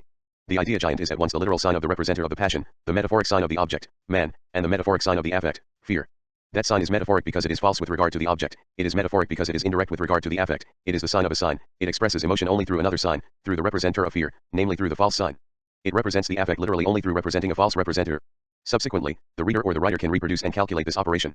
The interval of this repetition separates savagery from civility. It separates them within the history of the metaphor. Naturally, this savagery and the civility interrelate within the condition of society opened by passion and the primitive figures. The enlightened spirit, the cold clarity of reason, turned toward the north and dragging the corpse of the origin, can, having recognized its first error, handle metaphors as such, with reference to what it knows to be their true and literal meaning. In the south of language, the impassioned spirit was caught within metaphor, the poet relating to the world only in the style of non-literality. The reasoner, the writer-calculator, and the grammarian, knowingly and coldly organize the effects of the non-literalness of style. But one must also turn these relationships inside out. The poet has a relationship of truth and literalness with that which he expresses. He keeps himself as close as possible to his passion. Lacking the truth of the object, he speaks himself fully and reports authentically the origin of his speech. The reader accedes to objective truth, denounces error, deals with the passions, but all by virtue of having lost the living truth of the origin. Thus, even while apparently affirming that the original language was figurative, Rousseau upholds the literal proper J, as Archie and as telos. At the origin, since the first idea of passion, its first representative, is literally expressed. In the end, because the enlightened spirit stabilizes the literal meaning. He does it by a process of knowledge and in terms of truth. One will have remarked that in the last analysis, it is also in these terms that Rousseau treats the problem. He is situated there by an entire naive philosophy of the idea sign. 2. Does the example of fear come by chance? Does not the metaphoric origin of language lead us necessarily to a situation of threat, distress, and dereliction, to an archaic solitude, to the anguish of dispersion? Absolute fear would then be the first encounter of the other than I and as other than itself. I can answer the threat of the other as other than I, only by transforming it into another than itself, through altering it in my imagination, my fear, or my desire. Upon meeting others, a savage man will initially be frightened. Fear would thus be the first passion, the mistaken face of pity of which we spoke above. Pity is the force of reconciliation and presence. Fear would still be turned toward the immediately anterior situation of pure nature as dispersion, the other is first encountered at a distance, separation, and fear must be overcome so that he may be approached as a fellow being. From a distance, he is immense, like a master and a threatening force. It is the experience of the small and silent enfants J man. He begins to speak only out of these deforming and naturally magnifying perceptions. 7 And as the force of dispersion is never reduced, the source of fear always compounds with its contrary. The acknowledged influence of Condillac also makes us think that the example of fear is not fortuitous. According to an essay on the origin of human knowledge, anguish and repetition are the double root of language. As for the language of action, the fact that language was given to man by God does not forbid a search into its natural origin by a philosophic fiction which teaches the essence of what was thus received. It does not suffice for a philosopher to say a thing was effected by extraordinary means. It is incumbent upon him to explain how it could have happened according to the ordinary course of Na Tour pages 170-71. It is the hypothesis of the 2 children left in the desert after the flood, before they understood the use of any sign 8 po 169. These 2 children began to speak only in a moment of fear, to ask for help. But language does not begin in pure anguish, or rather anguish signifies itself only through repetition. It is held between perception and reflection and is here called imitation. Let us italicize, thus by instinct alone they asked and gave each other assistance. I say by instinct alone, for as yet there was no room for reflection. One of them did not say to himself, I must make such particular motions to render him sensible of my want, and to induce him to relieve me, nor the other, I see by his motions that he wants such a thing, and I will let him have the ointment iuessence of it, but they both acted in consequence of the want which pressed them most. For example, he who saw a place in which he had been frightened, mimicked those cries and movements which were the signs of fear, in order to warn the other not to expose himself to the same danger. 93 The work which produces the common noun supposes, like all work, the chilling and displacement of passion. One can substitute the adequate common noun, man, for the noun giant only after the appeasement of fear and the recognition of error. With this work the number and extension of common nouns, names, multiply. Here the essay is in close accord with the second discourse. The first substantives were not common but proper from / of the supplement to the SU TCE 279 nouns or names. The absolutely literal proper is the origin, one sign to a thing, one representative per passion. It is the moment when the lexical element is as much the more extended as knowledge is limited. Low but that is true only of categorms, a fact that ought to raise more than one logical and linguistic difficulty. For the substantive as proper name is not quite the first state of the language. It does not stand alone within the language. It already represents an articulation and a division of discourse. Not that, in Vico's manner, Rousseau makes the noun be born almost at the act, after onomatopoeia, interjections, first names, pronouns, articles, but before verbs. The noun cannot appear without the verb. After a first step, during which discourse is undivided, each word having the sense of a whole proposition, the noun is born at the same time as the verb. It is the first internal rupture of the proposition that opens discourse. There are no nouns that are not proper, no verbal modes but the infinitive, no tense but the present t, when they began to distinguish subject and attribute, and noun and verb, which was itself no common effort of genius. Substantives were at first only so many proper names, the present infinitive was the only tense of verbs, and the very idea of adjectives must have been developed with great difficulty, for every adjective is an abstract idea, and abstractions are painful and unnatural operations. P 149, Discourse, P 177J. This correlation of the proper noun and of the infinitive present is important for us. One thus leaves the present and the proper in the same movement t, that which distinguishing the subject from subject with verb and later distinguishing it from the subject with its attribute substitutes for the proper noun the common noun and the pronoun personal or relative trains the classification within a system of differences and substitutes the tenses for the impersonal present of the infinitive. Before this differentiation, the moment t of language is ignorant of the division of discourse. Discourse, P 77 corresponds to that state suspended between the state of nature and the state of society, an epoch of natural languages, of the Neume, of the time of the Isle of St. Pierre, of the festival around the water hole. Between prelanguage and the linguistic catastrophe instituting the division of discourse, Rousseau attempts to recapture a sort of happy pause, the instantaneity of a full language, the image stabilizing what was no more than a point of pure passage, a language without discourse, a speech without sentence, without syntax, without parts, without grammar, a language of pure effusion, beyond the cry, but short of the hinge brisure that articulates and at the same time disarticulates the immediate unity of meaning, within which the being of the subject distinguishes itself neither from its act nor from its attributes. It is the moment when there are words, see the words first made use of by mankind, which do not yet function as they do in languages already formed and in which man first gave every single word the sense of a whole proposition. Discourse, P 177 But language cannot be truly born except by the disruption and fracture of that happy plenitude, in the very instant that this instantaneity is wrested from its fight of immediacy and put back into movement. It serves as an absolute reference point for him who wishes to measure and describe difference within discourse. One cannot do it without referring to the limit, always already crossed, of an undivided language, where the proper infinitive present is so welded to itself that it cannot even appear in the opposition of the proper noun and the verb in the infinitive present.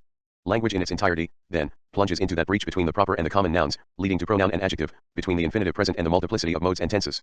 All language will substitute itself for that living self-presence of the proper, which, as language, already supplanted things in themselves. Language adds itself to presence and supplants it, defers it within the indestructible desire to rejoin it. Articulation is the dangerous supplement of fictive instantaneity and of the good speech, of full pleasure jouissance, for presence is always determined as pleasure by Rousseau. The present is always the present of a pleasure, and pleasure is always a receiving of presence. What dislocates presence introduces difference and delay, spacing between desire and pleasure. Articulated language, knowledge, and work, the anxious research of learning, are nothing but the spacing between two pleasures. We desire knowledge only because we wish to enjoy. Second Discourse, p. 143 po 17:1. And in the art of enjoyment, that aphorism which speaks the symbolic restitution of the presence supplied in the past of the verb, saying to myself, I enjoyed, I still enjoy 12. The great project of the Confessions, was it not also to enjoy once more when I desire it? 37. The history and system of scripts. The verb to supplant or to compensate for suppl defines the act of writing adequately. It is the first and the last word of the chapter on scripture. We have read its opening paragraph. Here are the last lines. Words voix, not sounds sons, are written. Yet, in an inflected language, these are the sounds, the accents, and all sorts of modulations that are the main source of energy for a language, and that make a given phrase, otherwise quite ordinary, proper only to the place where it is. The means used to overcome suppletive weakness tend to make written language rather elaborately prolix, from slash of the supplement to the source, and many books written in discourse will enervate the language. To say everything as one would write it would be merely to read aloud, italics added, po 22. If supplemental writing is a necessarily indefinite process, writing is the supplement par excellence since it marks the point where the supplement proposes itself as supplement of supplement, sign of sign, taking the place of a speech already significant, it displaces the proper place of the sentence, the unique time of a sentence pronounced hic nunc by an irreplaceable subject, and in return innovates the voice. It marks the place of the initial doubling. Between these two paragraphs, 1. A very brief analysis of the diverse structures and the general growth of writing, 2. Starting from the premises of that typology and of that history. A long reflection on alphabetic writing and an appreciation of the meaning and value of writing in general. Here again, in spite of massive borrowings, history and typology remain most singular. Warburton and Condillac propose the diagram of an economic, technical, and purely objective rationality. The economic imperative must be understood here in the restrictive sense of economies to be made, of abbreviation. Writing reduces the dimensions of presence in its sign. The miniature is not reserved to illuminated capitals, it is, understood in its derivative sense, the very form of writing. The history of writing would then follow the continuous and linear progress of the techniques of abbreviation. The systems of script would derive from one another without essential modification of the fundamental structure and according to a homogeneous and monogenetic process. One script would not replace another except to gain more space and time. If one believes the project of the general history of script proposed by Condillac 13, writing does not have a different origin from that of speech, need and distance. Thus it continues the language of action. But it is at the moment that the social distance, which had led gesture to speech, increases to the point of becoming absence, that writing becomes necessary. This becoming absence of distance is not interpreted as a rupture by Condillac but described as a consequence of a continuous increase. From then on, writing has the function of reaching subjects who are not only distant but outside of the entire field of vision and beyond earshot. Why subjects? Why should writing be another name for the constitution of subjects and, so to speak, of constitution itself? Of a subject, that is to say of an individual held responsible, for, himself in front of a law and by the same token subject to that law. Under the name of writing, Condillac thinks readily of the possibility of such a subject, and of the law mastering its absence. When the field of society extends to the point of absence, of the invisible, the inaudible, and the immortal, when the local community is dislocated to the point where individuals no longer appear to one another, become capable of being imperceptible, the age of writing begins.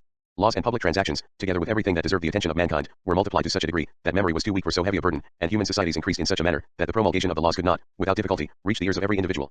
In order therefore to instruct the people, they were obliged to have recourse to some new method. Then it was that writing was invented. What progress it made I shall presently state. Sector 7.3, p. 232. When mankind had once acquired the art of communicating their conceptions by sounds, they began to feel the necessity of inventing new signs proper for perpetuating them, and for making them known to absent persons. Sector 127, p. 273. Since the operation of writing reproduces that of speech here, the first graphic will reflect the first speech, figure, and image. It will be pictographic. Again a paraphrase of Warburton, their imaginations then represented nothing more to them than those same images, which they had already expressed by gestures and words, and which from the very beginning had rendered language figurative and metaphorical. The most natural way therefore was to delineate the images of things. To express the idea of a man or of a horse, they represented the form of each of these animals, so that the first essay towards writing was a mere picture. 14 like the first word, the first pictogram is therefore an image, both in the sense of imitative representation and of metaphoric displacement. The interval between the thing itself and its reproduction, however faithful, is traversed only by transference. The first sign is determined as an image. The idea has an essential relationship to the sign, the representative substitute of sensation. Imagination supplements attention which supplements perception. Attention may have for first effect to make those perceptions which are occasioned by their objects to continue still in the mind, when those objects are removed. 2. Sector 17, po 38. Imagination permits the representation of an object in terms of a sign, by its simple name, for example. The theory of the sensible origin of ideas in general, the theory of signs and of metaphoric language which commands almost all 18th century thought, here exhibits its Cartesian critique of rationalism against an intact theological and metaphysical base. It is the original sin, functioning as did the flood in the previous examples, which makes possible and necessary the sensationalist criticism of innate ideas, the recourse to learning through signs or metaphors, speech or writing, the system of signs, accidental, natural, arbitrary. Whenever therefore I happen to say, that from slash of the supplement to the source we have no ideas but what come from the senses, it must be remembered, that I speak only of the state into which we are fallen by sin. This proposition applied to the soul before the fall, or after its separation from the body, would be absolutely false. I confine myself therefore, in the following work, to the present state of humanity, 8, p. 10, po 18. It is thus, as with Malebranche, for example, the very concept of experience which remains dependent on the idea of original sin. There is one law there, the notion of experience, even when one would like to use it to destroy metaphysics or speculation, continues to be, in one or another point of its functioning, fundamentally inscribed within onto theology, at least by the value of presence, whose implication it can never reduce by itself. Experience is always the relationship with the plenitude, whether it be sensory simplicity or the infinite presence of God. Even up to Hegel and Husserl, one could show, for this very reason, the complicity of a certain sensationalism and of a certain theology. The onto-theological idea of sensibility or experience, the opposition of passivity and activity, constitute a profound homogeneity, hidden under the diversity of metaphysical systems. Within that idea, absence and the sign always seem to make an apparent, provisional, and derivative notch in the system of first and last presence. They are thought as accidents and not as conditions of the desired presence. The sign is always a sign of the fall. Absence always relates to distancing from God. In order to escape the closure of the system, it is not enough to get rid of the theological hypothesis or obligation. If he denies himself the theological facilities of Condillac when he looks for the natural origin of society, speech, and writing, Rousseau makes the substitutive concepts of nature or origin play an analogous role. How can we believe that the theme of the fall is absent from this discourse? How especially when we see the disappearing finger of God appear exactly when the so-called natural catastrophe comes about? The differences between Rousseau and Condillac will always be contained within the same closure. One cannot state the problem of the model of the fall, Platonic or Judeo-Christian, except within this common closure. 15. The first writing is thus a painted image. Not that painting had served as writing, as miniature. The two were at first intermingled, a closed and mute system within which speech had as yet no right of entry and which was shielded from all other symbolic investment. There, one had nothing but a pure reflection of object or action. It is in all probability to the necessity of thus delineating our thoughts that the art of painting owes its original, and this necessity has doubtless contributed to preserve the language of action, as the easiest to represent by the pencil. Sector 128, p274J. This natural writing is thus the only universal writing. The diversity of scripts appears from the moment the threshold of pure pictography is crossed. That would be a simple origin. Condillac, following Warburton in this, engenders or rather deduces all other types and all other stages of writing out of this natural system. 16 Linear progress will always be that of condensation, and of purely quantitative condensation. More precisely, it will concern an objective quantity, natural volume and space. To this profound law are submitted all displacements and all graphic condensations that only avoid it in appearance. From this point of view, pictography, the primary method that employs one sign per thing, is the least economical. This squandering of signs is American, notwithstanding the inconveniences arising from this method. The most civilized nations in America were incapable of inventing a better. The savages of Canada have no other. Sector 129, po 274. The superiority of hieroglyphic script picture and character depends on the fact that only a single figure is used to signify several things. pp 275, 274. Which supposes that there might be it is the function of the pictographic limit something like a unique sign for a unique thing, a supposition contradictory to the very concept and operation of the sign. To determine the first sign in this way, to found or deduce the entire system of signs with reference to a sign which does not belong to that system, is to reduce signification to presence. The sign from then on is nothing but a disposing of presences in the library. The advantage of hieroglyphs, one sign for many things, is reduced to the economy of libraries. That is what the more ingenious Egyptians understood. They were the first who made use of a shorter method which is known by the name of hieroglyphics. The inconveniency arising from the enormous bulk of volumes induced them to make use of only a single figure to signify several things. The forms of displacement and condensation differentiating the Egyptian system are recomprehended within this economic concept and conform to the nature of the thing, to the nature of things, which it thus suffices to consult. 3 degrees or 3 moments, the part for the whole, 2 hands, a shield, and a bow for a battle. In curiologic hieroglyphs, the instrument real or metaphorical for the thing, an eye for God's knowledge, a sword for the tyrant, finally an analogous thing, in its totality, for the thing itself, a serpent and the medley of its spots for the starry heavens, in tropical hieroglyphics. According to Warburton, it was already for economic reasons that cursive or demotic hieroglyphics were substituted for hieroglyphics properly speaking or for sacred writing. Philosophy is the name of what precipitates this movement, economic corruption which desacralizes through abridging and effacing the signifier for the benefit of the signified, but it is now time to speak of an alteration, which this change of the subject and manner of expression made in the delineation of hieroglyphic from slash of the supplement to the source figures. Hitherto the animal or thing representing was drawn out graphically, but when the study of philosophy, which had occasioned symbolic writing, had inclined their learned to write much, and variously, that exact manner of delineation would be as well too tedious as too voluminous, they therefore by degrees perfected another character, which we may call the running hand of hieroglyphics, resembling the Chinese characters, which being at first formed only by the outlines of each figure, became at length a kind of marks. One natural effect that this running hand character would, in time, produce, we must not here omit to speak of, it was this, that its use would take off much of the attention from the symbol, and fix it on the thing signified by it, by which means the study of symbolic writing would be much abbreviated, there being then little to do, but to remember the power of the symbolic mark, whereas before, the properties of the thing or animal, used as a symbol, were to be learned, in a word. It would reduce this writing to the present state of the Chinese. 139-40, Warburton, p115J. This effacement of the signifier led by degrees to the alphabet, cf pp. 125-26, pages 10-11. This is also Condillac's conclusion, sector 134. It is therefore the history of knowledge of philosophy which, tending to multiply books, pushes toward formalization, abbreviation, algebra. By the same movement, separating itself from the origin, the signifier is hollowed and desacralized, demotized, and universalized. The history of writing, like the history of science, would circulate between the two epochs of universal writing, between two simplicities, between two forms of transparence and univocity, an absolute pictography doubling the totality of the natural entity in an unrestrained consumption of signifiers, and an absolutely formal graphy reducing the signifying expense to almost nothing. There would be no history of writing and of knowledge. One might simply say no history at all except between these two poles. And if history is not thinkable except between these two limits, one cannot disqualify the mythologies of universal script pictography or algebra without suspecting the concept of history itself. If one has always thought the contrary, opposing history to the transparence of true language, it was no doubt through a blindness toward the archaeological or eschatological limits, starting from which the concept of history was formed. Science, what Warburton and Condillac call philosophy here the episteme and eventually self-knowledge, consciousness, would therefore be the movement of idealization, and algebraizing, depoetizing formalization whose operation is to repress in order to master it be either the charged signifier or the linked hieroglyph. That this movement makes it necessary to pass through the logocentric stage is only an apparent paradox. The privilege of the logos is that of phonetic writing, of a writing provisionally more economical, more algebraic, by reason of a certain condition of knowledge. The epoch of logocentrism is a moment of the global effacement of the signifier. One then believes one is protecting and exalting speech, one is only fascinated by a figure of the technique. By the same token, one scorns phonetic writing because it has the advantage of assuring greater mastery in being effaced, in translating an oral signifier in the best possible way for a more universal and more convenient time. Phonic auto-affection, dispensing with all exterior recourses, permits, at a certain epoch of the history of the world and of what one calls man, the greatest possible mastery, the greatest possible self-presence of life, the greatest possible liberty. It is this history, as epoch not of history but as history, which is closed at the same time as the form of being of the world that is called knowledge. The concept of history is therefore the concept of philosophy and of the episteme. Even if it was only belatedly imposed upon what is called the history of philosophy, it was invoked there since the beginning of that adventure. It is in a sense unheard of until now. All idealist, or conventionally Hegelian follies of an analogous appearance notwithstanding that history is the history of philosophy. Or if one prefers, here Hegel's formula must be taken literally, history is nothing but the history of philosophy, absolute knowledge is fulfilled. What exceeds this closure is nothing, neither the presence of being, nor meaning, neither history nor philosophy, but another thing which has no name, which announces itself within the thought of this closure and guides our writing here. A writing within which philosophy is inscribed as a place within a text which it does not command. Philosophy is, within writing, nothing but this movement of writing as effacement of the signifier and the desire of presence restored, of being, signified in its brilliance and its glory. The evolution and properly philosophic economy of writing go therefore in the direction of the effacing of the signifier, whether it take the form of forgetting or repression. Whether opposed or associated, these two last concepts are equally inadequate. At any rate, forgetfulness, if one understands it as the effacement of the power of retention by finitude, is the very possibility of repression. And repression, that without which dissimulation would have no meaning. The concept of repression is thus, at least as much as that of forgetting, the product of a philosophy, of meaning. Whatever it might be, the movement of the retreat of the signifier, the perfecting of writing, would free attention and consciousness, knowledge and self-knowledge as idealization of the mastered object, for the presence of the signified. The latter is all the more available because it is ideal. And the value of truth in general, which always implies the presence of the signified, aletheia or adequatio, far from dominating this movement and allowing it to be thought, is only one of its epochs, however privileged. A European epoch within the growth of the sign, and even, as Nietzsche, who wrenches Warburton's proposition from its environment and its metaphysical security, would say, of the abbreviation of signs. So from slash of the supplement to the source THAT, let it be said in parenthesis, in wishing to restore a truth and an originary or fundamental ontology in the thought of Nietzsche, one risks misunderstanding, perhaps at the expense of everything else, the axial intention of his concept of interpretation. Repeating Warburton's and Kondelik's statement outside its closure, one may say that the history of philosophy is the history of prose, or rather of the becoming prose of the world. Philosophy is the invention of prose. Philosophy speaks prose, less in excluding the poet from the city than in writing. In necessarily writing that philosophy in which the philosopher has long believed, not knowing what he was doing, and not knowing that a most convenient writing permitted him to do it, and that by rights he could be even satisfied to speak it. In his chapter on the origin of poetry, Kondelik calls it a fact, at length the philosopher, incapable of bending to the rules of poetry, was the first who ventured to write in prose, Sector 67, Po 229. He is writing of Sides of the Isle of Sires, the first we know of who wrote in prose. Writing in the colloquial sense is by itself prosaic. It is prose. On that point too Rousseau is different from Kondelik. When writing appears, one no longer needs rhythm and rhyme whose function is, according to Kondelik, to engrave meaning within memory, ibid. Before writing, poetry will 1d in some way be a spontaneous engraving, a writing before the fact. Intolerant of poetry, philosophy would have taken writing to be a fact. It is difficult to appreciate what separates Rousseau from Warburton and Kondelik here, and to determine the value of the rupture. On the one hand, Rousseau seems to refine the models which he borrows. Genetic derivation is no longer linear or causal. He is more attentive to the structures of the systems of writing in their relationship to social or economic systems and to the figures of passion. The appearance of forms of writing is relatively independent of the rhythms of the history of languages. The models of explication are in appearance less theological.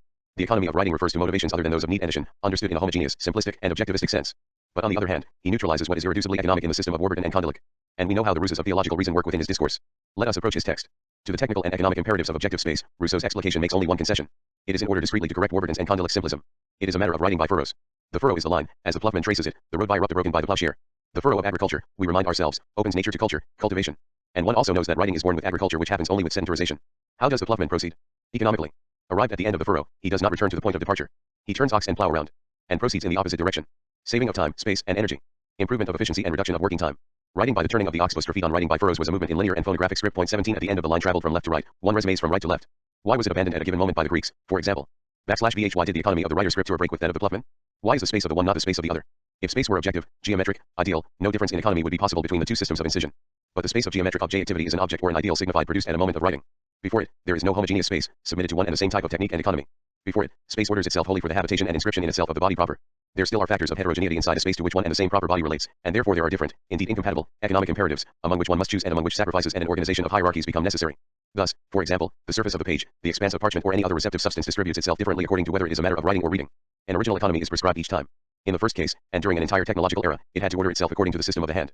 In the second case, and during the same epoch, to the system of the eye. In both cases, it is a matter of a linear and oriented path, the orientation of which is not indifferent and reversible in a homogeneous milieu. In a word, it is more convenient to read than to write by furrows. The visual economy of reading obeys a law analogous to that of agriculture. The same thing is not true of the manual economy of writing, and the latter was predominant during a specific era and period of the great phonographic linear epoch. The fashion outlives the conditions of its necessity, it continued till the age of printing. Our writing and our reading are still largely determined by the movement of the hand. The printing press has not yet liberated the organization of the surface from its immediate servitude to the manual gesture, and to the tool of writing. Rousseau, therefore, was already astonished. At first the Greeks adopted not only the characters of the Phoenicians, but also the direction of their lines from right to left. Later it occurred to them to proceed as the ploughman, that is, writing alternately from left to right and right to left. Finally, they wrote according to our present practice of starting from slash of the supplement to the source each line from left to right. This development is quite natural. Writing in the furrow fashion is undoubtedly the most comfortable to read. I am even surprised that it did not become the established practice with printing, but, being difficult to write manually, it had to be abandoned as manuscripts multiplied. Essay, p20 The space of writing is thus not an originarily intelligible space.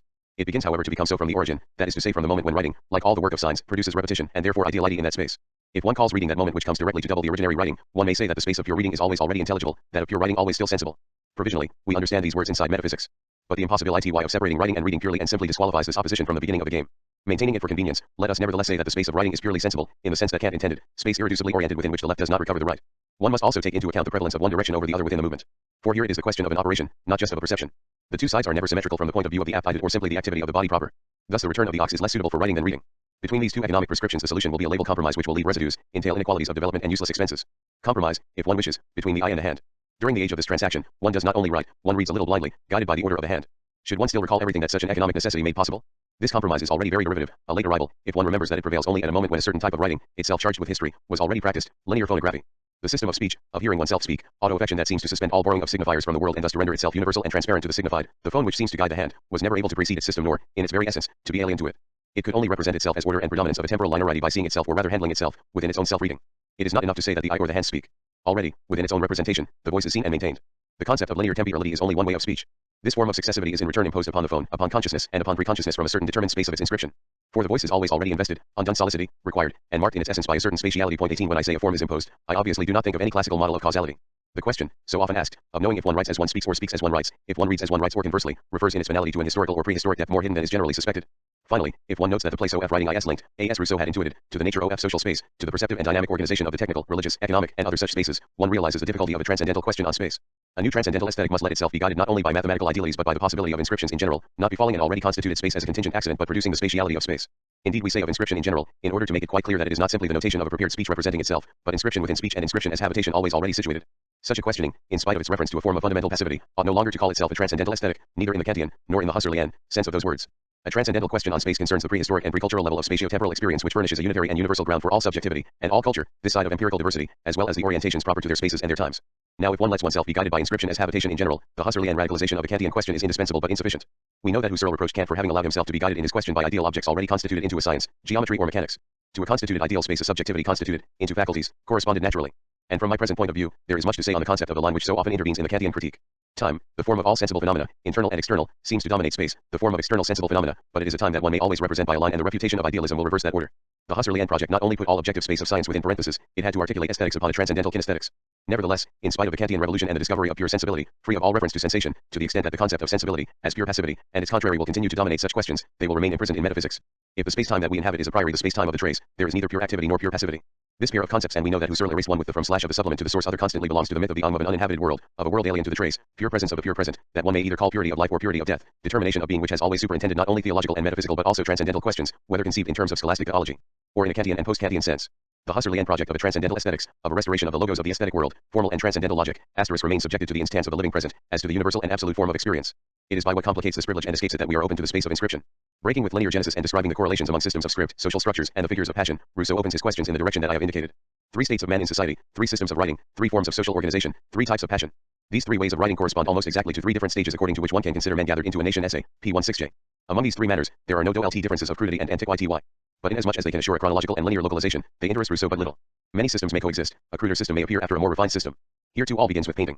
That is to say with savagery, the primitive way of writing was not to represent sounds, but objects themselves. Is this painting satisfied with reproducing the thing?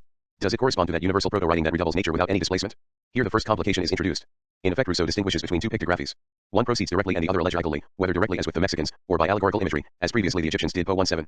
And when he links them thus, this stage corresponds to passionate language, and already supposes some society and some needs to which the passions have given birth, he do not designate the sole Egyptian or allegorical state with any verisimilitude, without which it would be necessary to conclude that a writing direct pictography could have existed in a society without passion, which is contrary to the premises of the essay. On the other hand, how should one imagine a direct, proper, unallegorical painting in a state of passion? That too is contrary to the premises. One cannot overcome this alternative without reinstating something unsaid. Pure representation without metaphoric displacement, the purely reflecting kind of painting, is the first figure. In it the thing most faithfully represented is already no longer properly present. The project of repeating the thing already corresponds to a social passion and therefore requires a metaphoricity, an elementary transference. One transports the thing within its double, that is to say already within an ideality, for another, and the perfect representation is always already other than what it doubles and represents. Allegory begins there. Direct painting is already allegoric and impassioned. That is why there is no true writing. The duplication of the thing in the painting, and already in the brilliance of the phenomenon where it is present, guarded and regarded, maintained, however slightly, facing the regard and under the regard, opens appearance as the absence of the thing in itself sameness proper and its truth. There is never a painting of the thing itself and first of all because there is no thing itself.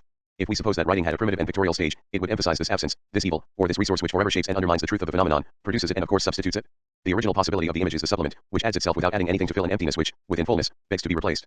Writing as painting is thus at once the evil and the remedy within the phanesthai or the eidos.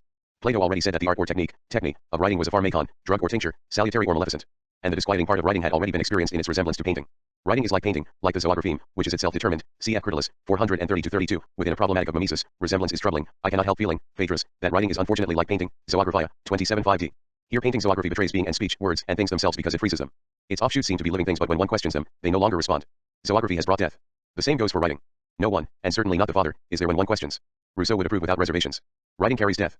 One could play on this, writing as zoography as that painting of the living which stabilizes animality, is, according to Rousseau, the writing of savages, who are also, as we know, only hunters, men of the zoagraia, of the capture of the living.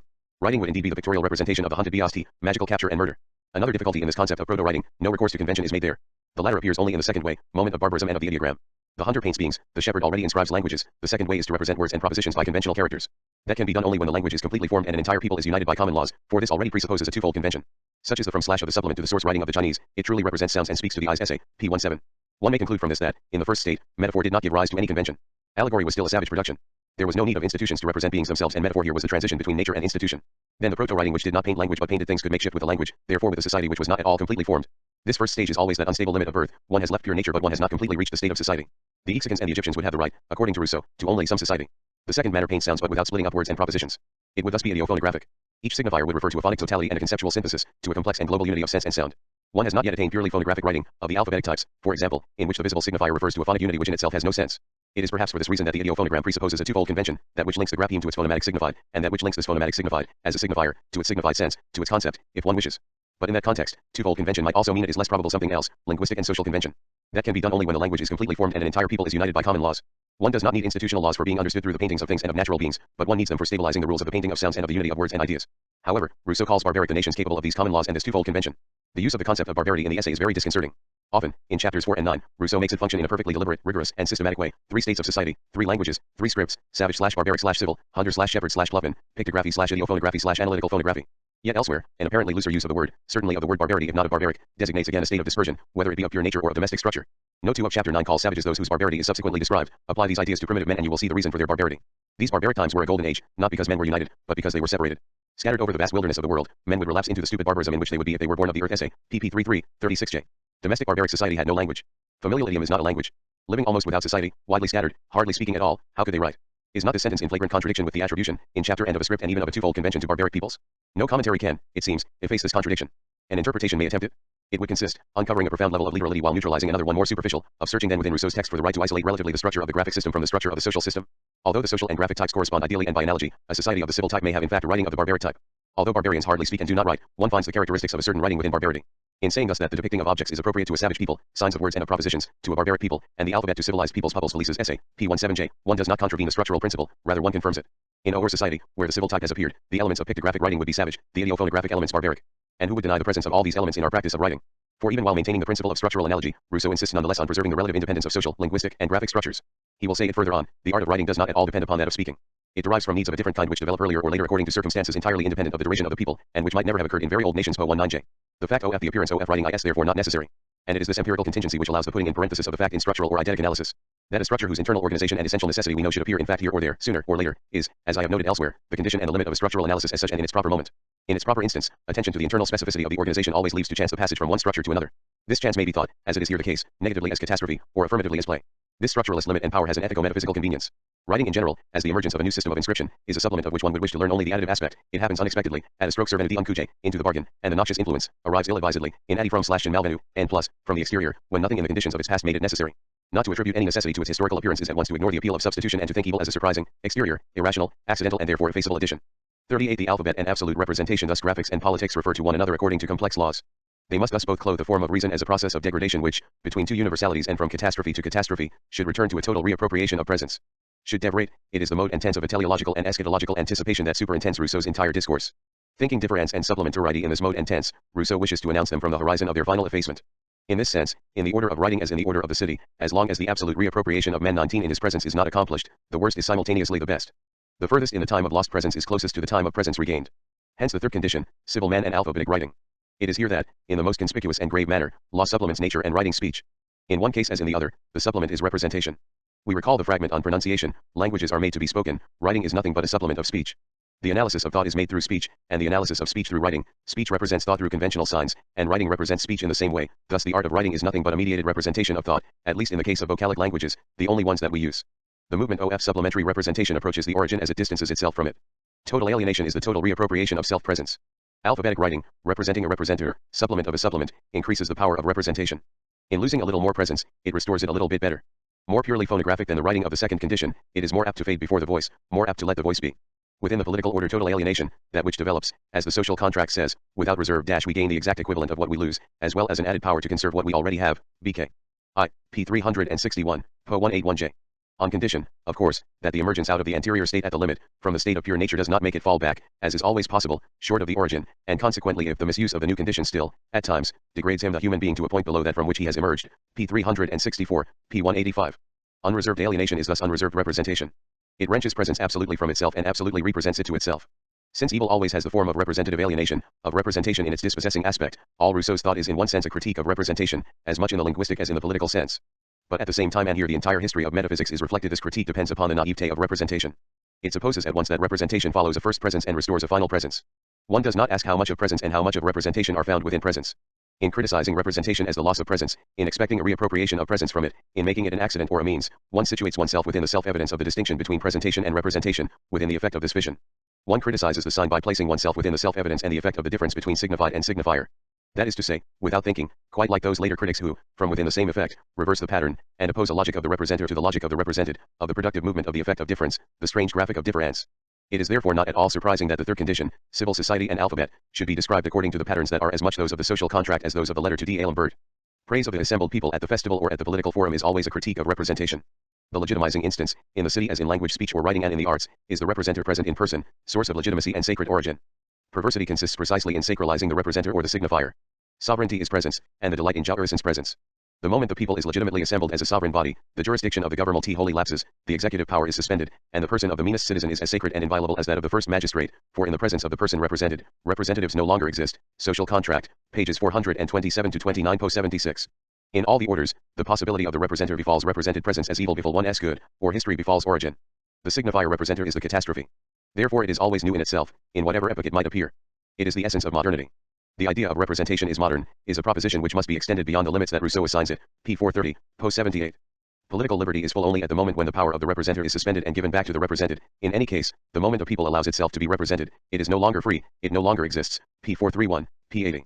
It is necessary, then, to reach the point where the source is held within itself, where it returns or reascends toward itself in the inalienable immediacy of self-possession iuissance de soil, in the moment of the impossible representation, in its sovereignty.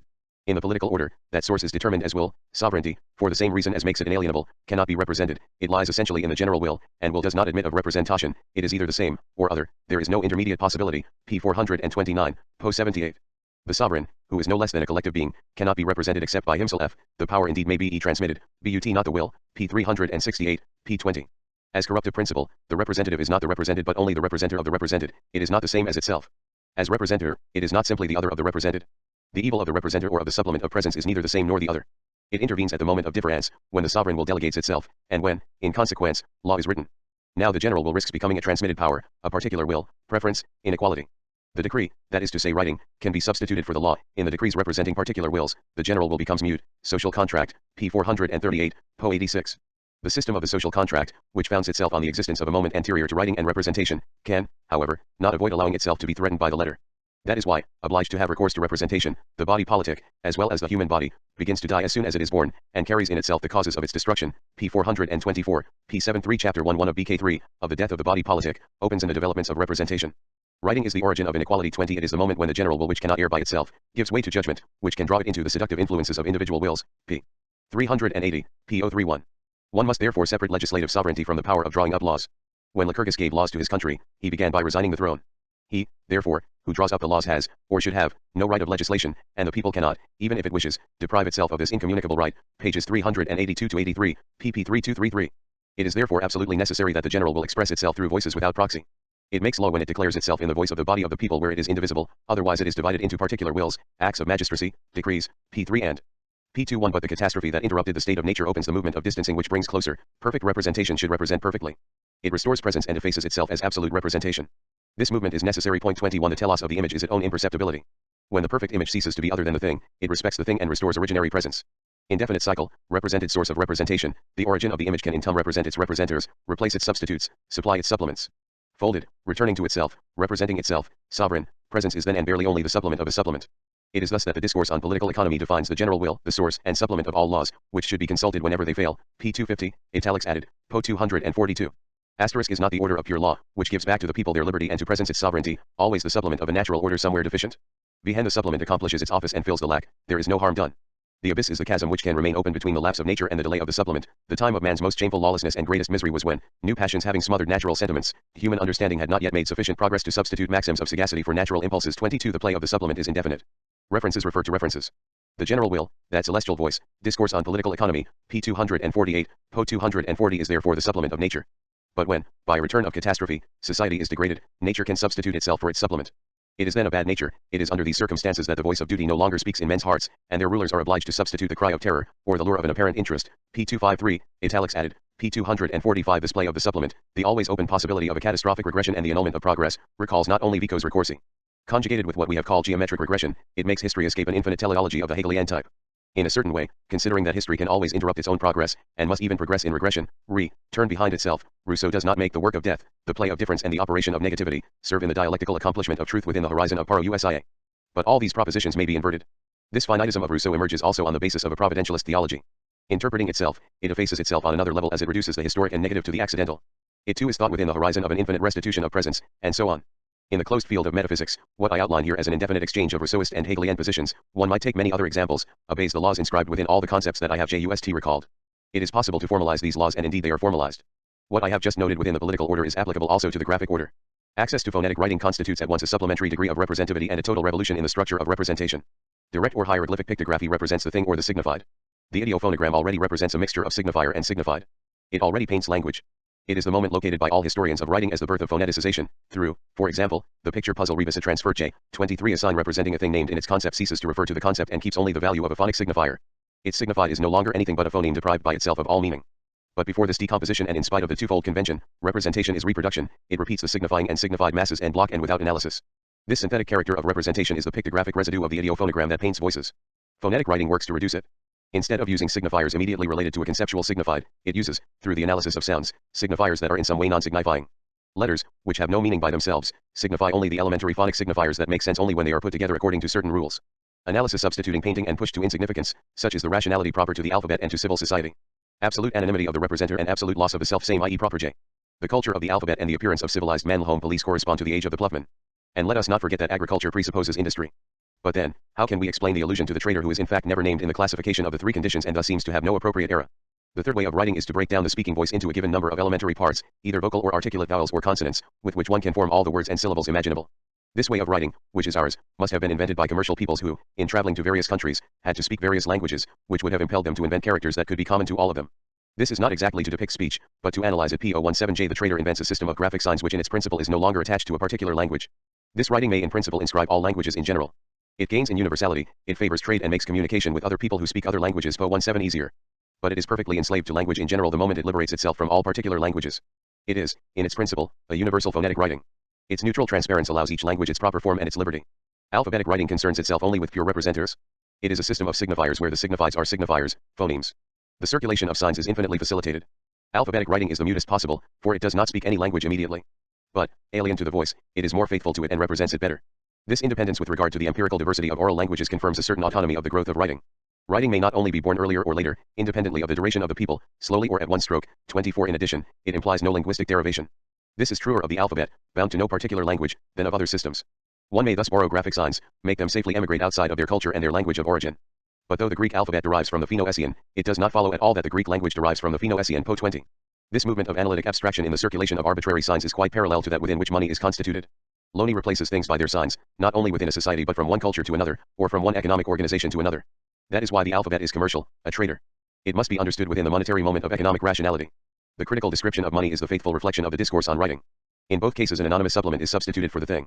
Just as the concept retains only the comparable element of diverse things, just as money gives the common measure 25 to incommensurable objects in order to constitute them into merchandise, so alphabetic writing transcribes heterogeneous signifieds within a system of arbitrary and common signifiers, the living languages. It thus opens an aggression against the life that it makes circulate. If the sign has led to the neglect of the thing signified, as Emile 26 says speaking of money, then the forgetfulness of things is greatest in the usage of those perfectly abstract and arbitrary signs that are money and phonetic writing. Following the same graphic, the alphabet introduces a supplementary degree of representativity which marks the progress of analytic rationality. This time, the element brought to light is a pure signifier, purely arbitrary, in itself non-signifying. This non-signification is the negative, abstract, and formal aspect of universality or rationality. The value of such a writing is therefore ambiguous. There was a natural universality of a sort in the most archaic degree of writing, painting, as much as the alphabet, is not tied to any determined language. Capable of reproducing all sensible being, it is a sort of universal writing. But its liberty with reference to languages is due not to the distance which separates painting from its model but to the imitative proximity which binds them. Under a universal appearance, painting would thus be perfectly empirical, multiple, and changeful like the sensory units that it represents outside of any code. By contrast, the ideal universality of phonetic writing is due to its infinite distance with respect to the sound, the primary signified of that writing which marks it arbitrarily, and to the meaning signified by the spoken word. Between these two poles, universality is lost. I say between these two poles since, as I have confirmed, pure pictography and pure phonography are two ideas of reason. Ideas of pure presence, in the first case, presence of the represented thing in its perfect imitation, and in the second, the self-presence of speech itself. In both cases, the signifier tends to be effaced in the presence of the signified. This ambiguity characterizes the evaluation that all metaphysics has imposed upon its own writing since Plato. Rousseau's text belongs to this history, articulating one of its remarkable epochs. More rational, more exact, more precise, more clear, the writing of the voice corresponds to a more efficient civil order. But insofar as it effaces itself better than another before the possible presence of the voice, it represents it better and permits it to be absent with the smallest loss. Faithful servant of speech, it is preferred to writings used by other societies, but as a slave is preferred to a barbarian, fearing it at the same time as a machine of death.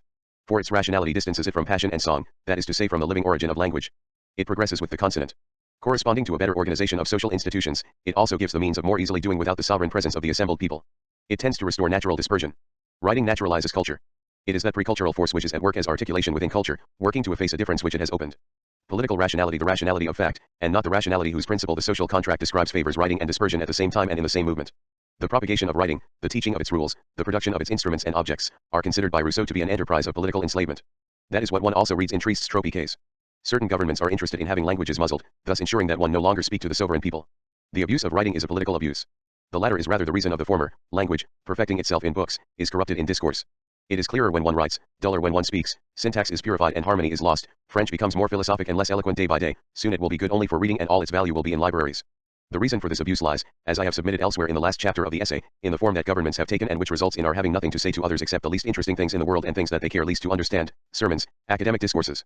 Fragment on pronunciation, pp 124950, political decentralization, dispersion, and decentering of sovereignty calls, paradoxically, for the existence of a capital, a center of usurpation and of substitution. In opposition to the autarchic cities of antiquity, which were their own centers and conversed in the living voice, the modern capital is always a monopoly of writing. It commands by written laws, decrees, and literature. Such is Paris's role as Rousseau sees it in the text on pronunciation. Let us not forget that the social contract judged the exercise of the sovereignty of a people and the existence of a capital incompatible. And as in the case of representatives, if it was impossible not to have recourse to them, it was at least necessary to remedy that evil by changing them often. Which amounts to recharging writing with the living voice. Nevertheless, if the state cannot be reduced to the right limits, there remains still one resource, this is, to allow no capital, to make the seat of government move from town to town, and to assemble by tum in each the provincial estates of the country. 27, p. 427, po 76. The instance of writing must be effaced to the point where a sovereign people must not even write to itself, its assemblies must meet spontaneously, without any formal summons. Po 75. Which implies, and that is a writing that Rousseau does not wish to read, that there were fixed and periodic assemblies that cannot be abrogated or prorogued, and therefore a mark de iur mark. That mark had to be made orally, since the moment the possibility of writing were introduced into the operation, it would insinuate usurpation into the body of society. But is not a mark, wherever it is produced, the possibility of writing? 39. The theorem and the theatre. The history of the voice and its writing is comprehended between two mute writings, between two poles of universality relating to each other as the natural and the artificial, the pictogram and algebra. The relationship of natural to artificial or arbitrary is itself subject to the law of extremes which touch one another. And if Rousseau suspects alphabetic writing without condemning it absolutely, it is because there are worse. From slash of the supplement to the source, it is structurally but the next to the last step of that history. Its artifice has a limit. Unbound to any particular language, it yet refers to the phone or language in general. As phonetic writing, it keeps an essential relationship to the presence of a speaking subject in general, to a transcendental locutor, to the voice as the self-presence of a life which hears itself spaclk. In that sense, phonetic writing is not absolute evil. It is not the letter of death. Nevertheless, it announces death. To the extent that that writing progresses with consonantic chilling, it allows the anticipation of the ice, speech degree 0, the disappearance of the vowel, the writing of a dead language. The consonant, which is easier to write than the vowel, initiates this end of speech in the universal writing. In algebra, it would be easy to construct a language consisting solely of consonants, which could be written clearly but not spoken. Algebra has something of such language. When the orthography of a language is clearer than its pronunciation, this is a sign that it is written more than it is spoken. This may have been true of the scholarly language of the Egyptians, as is the case for us with the dead languages. In those burdened with useless consonants, writing seems to have preceded speech, and who would doubt that such is the case with Polish? Essay, chap.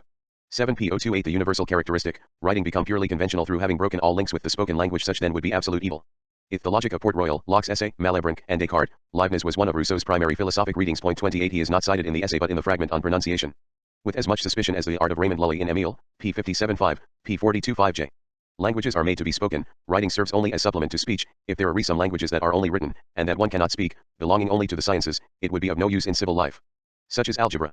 Such was no doubt the universal language that Leibniz looked for. It would probably have been more useful to a metaphysician than to an artisan. p. 1249. The universal writing of science would thus be absolute alienation. The autonomy of the representer becomes absurd, it has attained its limit and broken with all representatives, with all living origin, with all living present. In its supplementarity is accomplished, that is to say emptied. The supplement, which is neither simply the signifier nor simply the representer, does not take the place of a signified or a represented, as is prescribed by the concepts of signification or representation or by the syntax of the word signifier or representer. The supplement comes in the place of a lapse, a non-signified or a non-represented, a non-presence. There is no present before it, it is not preceding by anything but itself, that is to say by another. 304. Part 2, Nature, Culture, Writing Supplement. The supplement is always the supplement of a supplement.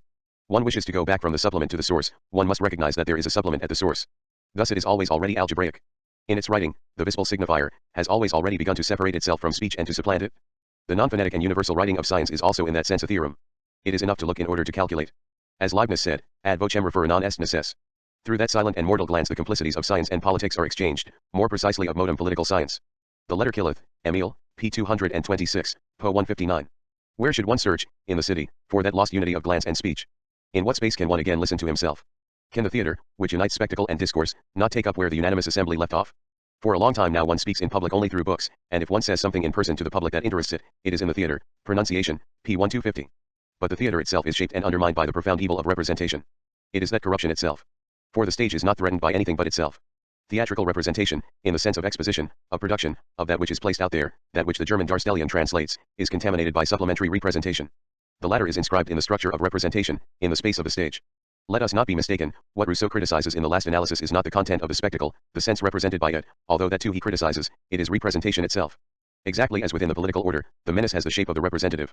In fact, after having evoked the misdeeds of the theater considered in the content of what it stages, in its represented, the letter to D'Alembert incriminates representation and the representer. Beyond these effects of the theater, which are relative to what is performed representees, there are others no less necessary which relate directly to the stage and to the persons who perform representants, and it is to them that the previously mentioned Jean attribute the taste for luxury, adornment, and dissipation, whose introduction among us they rightly fear. 29 Immorality, then, attaches, to the very status of the representer, performer. Vice is his natural bent. It is normal that he who has taken up representation as a profession should have a taste for external and artificial signifiers, and for the perverse use of signs. Luxury, fine clothes, and dissipation are not signifiers incidentally coming about here and there, they are the crimes of the signifier or the representer itself. Double consequence, from / of the supplement to the source 1. There are two sorts of public persons, two men of spectacle, on the one hand the orator or preacher, on the other the actor.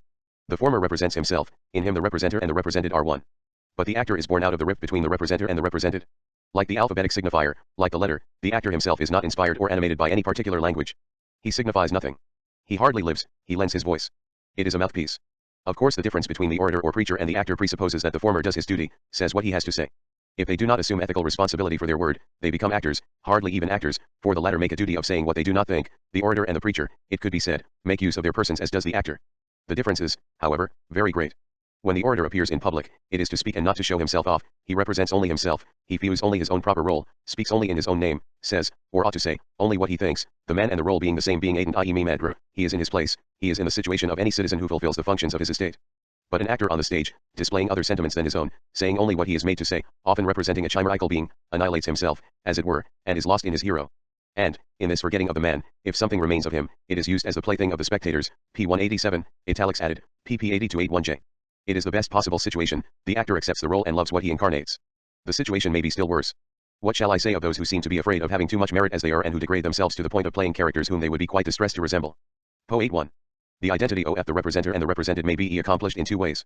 The better way, by the effacement of the representer and the personal presence of the represented, the orator, the preacher, or the worse way, it is not illustrated by the actor alone, representer emptied of what he represents, but by a certain society, that of the worldly Parisians who have, in order to find themselves there, alienated themselves in a certain theater of a theater, play representing the comedy of that society. It is nevertheless solely for these people that theatrical entertainments are made. They are represented by fictitious characters in the middle of the theater, and show themselves in real ones on each side. They are at-once persons of the drama and the stage, and comedians in the boxes, La Nouvelle Heloise, p. 252.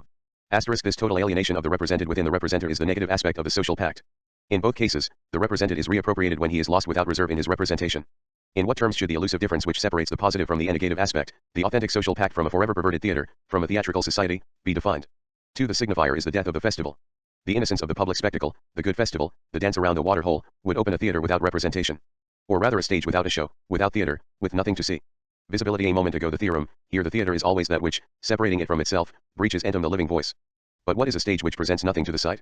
It is the place where the spectator, presenting himself as spectacle, will no longer be either seer voyant or voyeur, will efface within himself the difference between the actor and the spectator, the represented and the representer, the object seen and the seeing subject.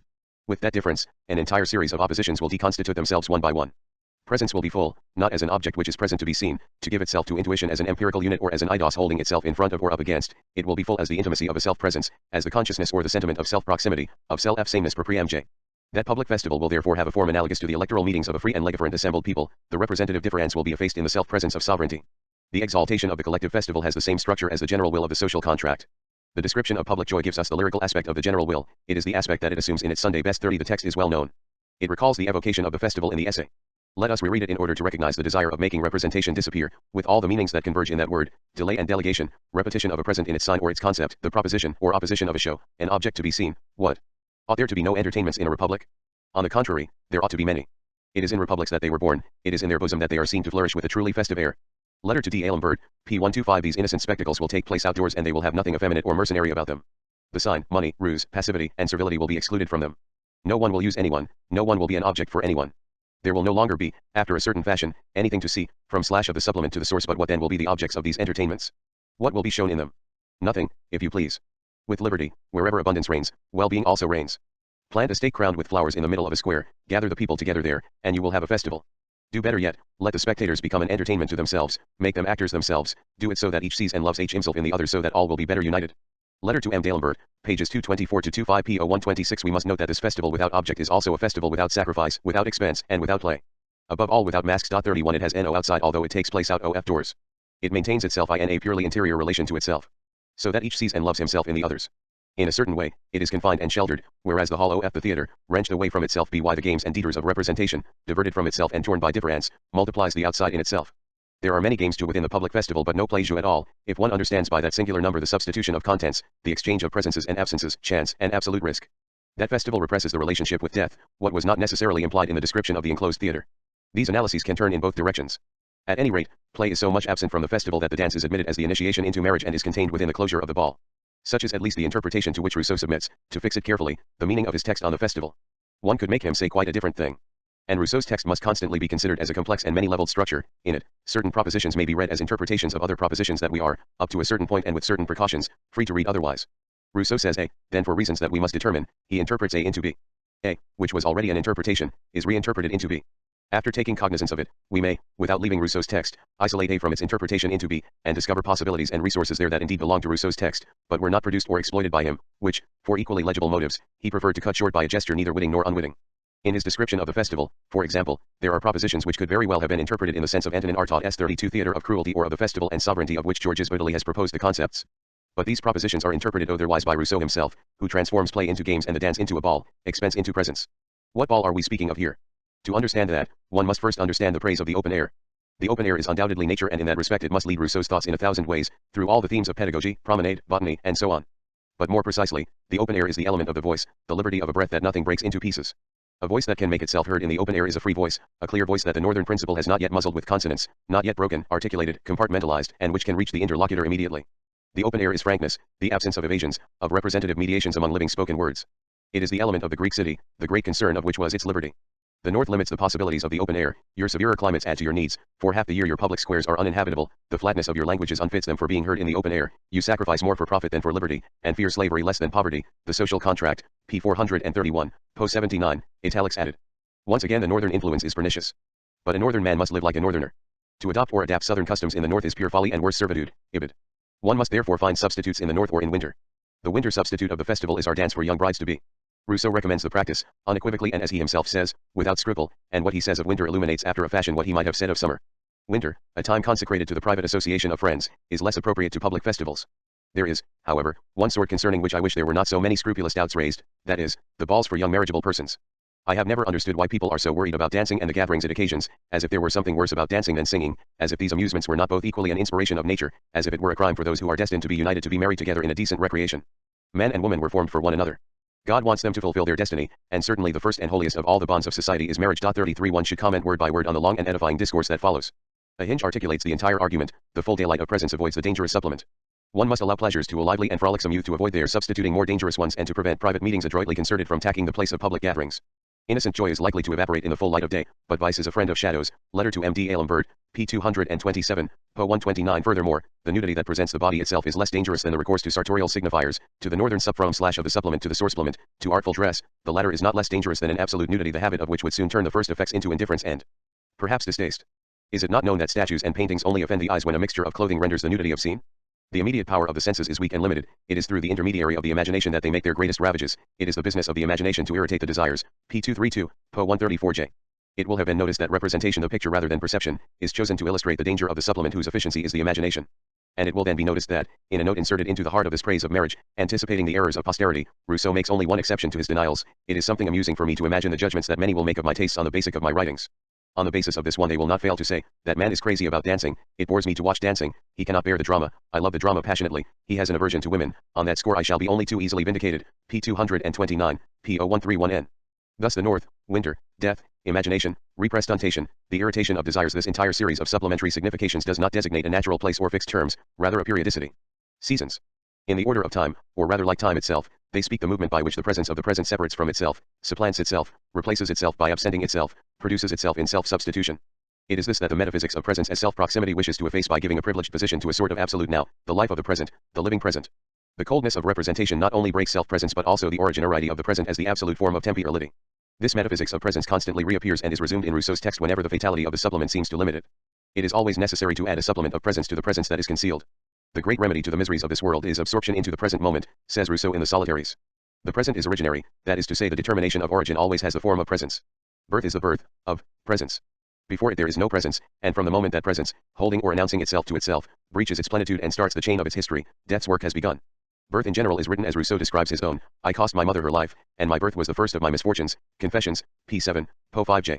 Every time that Rousseau tries to recapture an essence, in the form of an origin, a right, an ideal limit, he always leads us back to a point of full presence. He is less interested in the present, in the being present, than in the presence of the present, in its essence as it appears to itself and is retained in itself. Essence is presence. As life, that is as self-presence, it is birth. And just as the present goes out of itself only to return to itself, a rebirth is possible which, furthermore, is the only thing that permits all the repetitions of origin. Rousseau's discourse and questions are possible only in the anticipation of a rebirth or a reactivation of the origin. Rebirth, resurrection, or reawakening always appropriate to themselves, in their fugitive immediacy, the plenitude of presence returning to itself. That return to the presence of the origin is produced after each catastrophe, at least in so far as it reverses the order of life without destroying it. After a divine finger had turned the order of the world over and reverse by inclining the axis of the globe on the axis of the universe and had thus willed that men be sociable, the festival around the waterhole was possible and pleasure was immediately present to desire.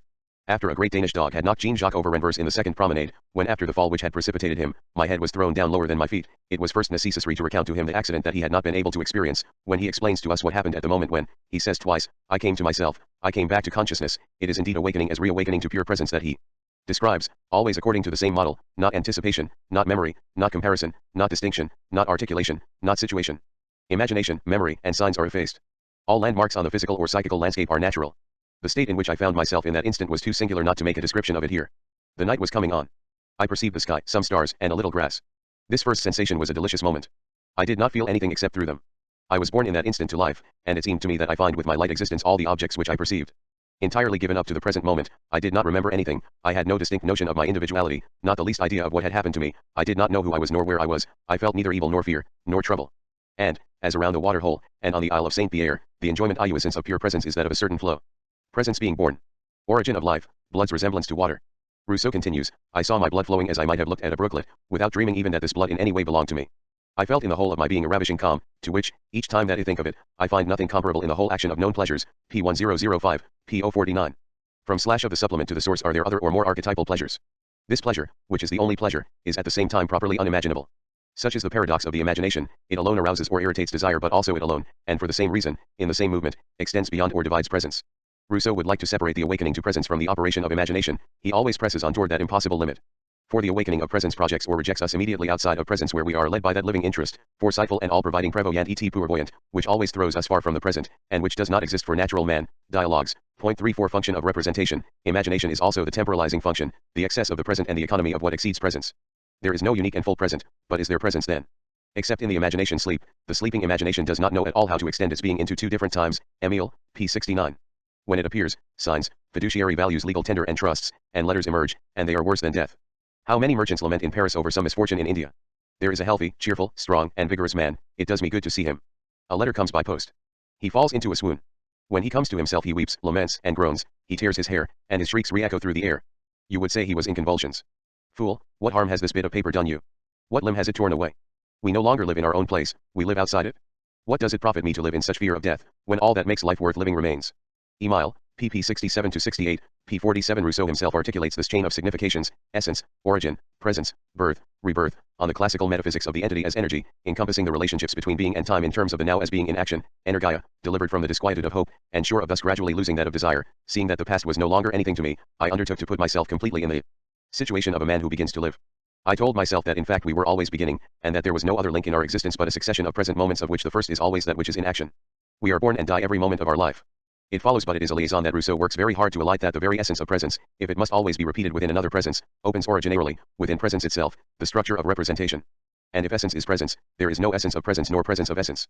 There is a play of representation and alighting that liaison or that consequence. Rousseau places play out of play, he alludes, which is another way of playing, or rather, as the dictionaries say, of playing, with. What is thus alluded is the fact that representation does not suddenly encroach upon presence, it inhabits it as the very condition of its experience, of desire, and of enjoyment. Jouissance J. The entire doubling of presence, its having, makes it appear as such, that is to say, concealing enjoyment in frustration, makes it disappear as such. Placing representation outside, which means placing the outside outside, Rousseau would like to make of the supplement of presence a pure and simple addition, a contingence, thus wishing to elude what, in the interior of presence, calls forth the substitute, and is constituted only in that appeal, and in its trace. Thence the letter. Writing is the evil of representative repetition, the double that opens desire and contemplates and binds regard enjoyment. Literary writing, the traces of the confessions, speak that doubling of presence. Rousseau condemns the evil of writing and looks for a haven within writing. It repeats enjoyment symbolically. And just as enjoyment has never been present except in a certain repetition, so writing, recalling enjoyment, gives it as well. Rousseau eludes its admission but not the pleasure. We recall those texts, saying to myself I have rejoiced, I rejoice again. I rejoice again in a pleasure that no longer is. Incessantly occupied with the thought of my past happiness, I recall it, so to speak, chew the cud of it to such an extent that, when I desire it, I am able to enjoy it over again. Po 607J. Writing represents, in every sense of the word, enjoyment. It plays enjoyment, renders it present and absent. It is play. And it is because it is also the good fortune of enjoyment repeated that Rousseau practices it while condemning it. I shall set down in writing those delightful contemplations which may still come to me, each time that I reread them will give me new pleasure. Reveries, p. 999, po 38J. This entire digression was necessary in order to mark well that, unless some extrinsic desire is invested in it, Leibniz's universal characteristic represents the very death of enjoyment. It leads the representer to the limit of its excess. Phonetic writing, however abstract and arbitrary, retains some relationship with the presence of the represented voice, to its possible presence in general and therefore to that of a certain passion. A writing that breaks with the phone radically is perhaps the most rational and effective of scientific machines. It no longer responds to any desire, or rather it signifies its death to desire. It was what already operated within speech as writing and machine. It is the representer in its pure state, without the represented, or without the order of the represented naturally linked to it. That is why this pure conventionality ceases, being pure, to be of any use within civil life, which always mingles nature and convention. The perfection of convention here touches its opposite extreme, it is death and the perfect alienation of the instrument of civil order. The telos of the from/of the supplement to the source 313 alienation of writing has in Rousseau's eyes the form of scientific or technical writing, wherever it can act, that is to say even outside of the areas reserved for science or technology. It is not by chance that in mythology, the Egyptian in particular, the god of sciences and technologies is also the god of writing, and that it is he, Thoth, Theoth, Tuthus, or his Greek homologue Hermes, god of the ruse, of trade, and of thieves, whom Rousseau incriminates in the discourse on the arts and sciences. Plato had already denounced his invention of writing at the end of the Phaedrus, an ancient tradition passed out of Egypt into Greece, that some god, who was an enemy to the repose of mankind, was the inventor of the sciences star. In fact, whether we turn to the annals of the world, or supplement with philosophical investigations the uncertain chronicles of history, we shall not find for human knowledge an origin answering to the idea we are pleased to entertain of it at present. Their evil origin is indeed, but too plainly reproduced in their objects. Cole, op. cit. p131.j*. It is easy to see the allegory in the fable of Prometheus, and it does not appear that the Greeks, who chained him to the Caucasus, had a better opinion of him than the Egyptians had of their god Tuthus. 40. The supplement of, at, the origin in the last pages of the chapter on script, the critique, the appreciative presentation, and the history of writing, declares the absolute exteriority of writing but describes the interiority of the principle of writing to language. The sickness of the outside, which comes from the outside but also draws outside, thus equally, or inversely, the sickness of the homeland, a homesickness, so to speak, is in the heart of the living word, as its principle of effacement and its relationship to its own death. In other words, it does not suffice to show, it is in fact not a question of showing, the interiority of what Rousseau would have believed exterior, rather to speculate upon the power of exteriority as constitutive of interiority, of speech, of signified meaning, of the present as such, in the sense in which I said, a moment ago, that the representative mortal doubling having constituted the living present, without adding itself to presence, or rather constituted it, paradoxically, by being added to it. The question is of an originary supplement, if this absurd expression may be risked, totally unacceptable as it is within classical logic. Rather the supplement of origin, which supplements the failing origin and which is yet not derived, this supplement is, as one says of a spare part on piece, of the original make the origine or a document, establishing the origin. Thus one takes into account that the absolute alteriority of writing might nevertheless affect living speech, from the outside, within its inside, alter it for the worse. Even as it has an independent history, as we have seen, and in spite of the inequalities of development, the play of structural correlations, writing marks the history of speech. Although it is born out of needs of a different kind and according to circumstances entirely independent of the duration of the people, although these needs might never have occurred, the eruption of this absolute contingency determined the interior of an essential history and affected the interior unity of a life, literally infected it.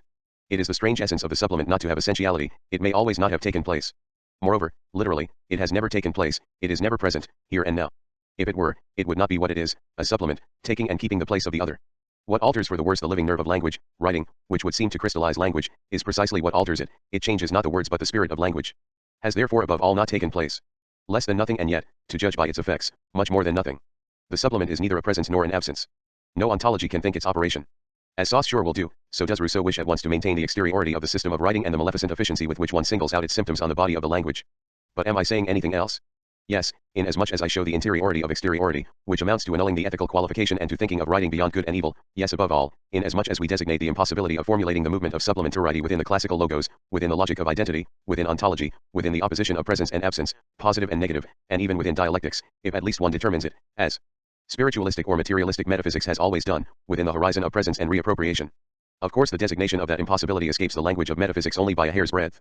For the rest, it must borrow its resources from the logic it deconstructs. and by doing so, find its very foothold there.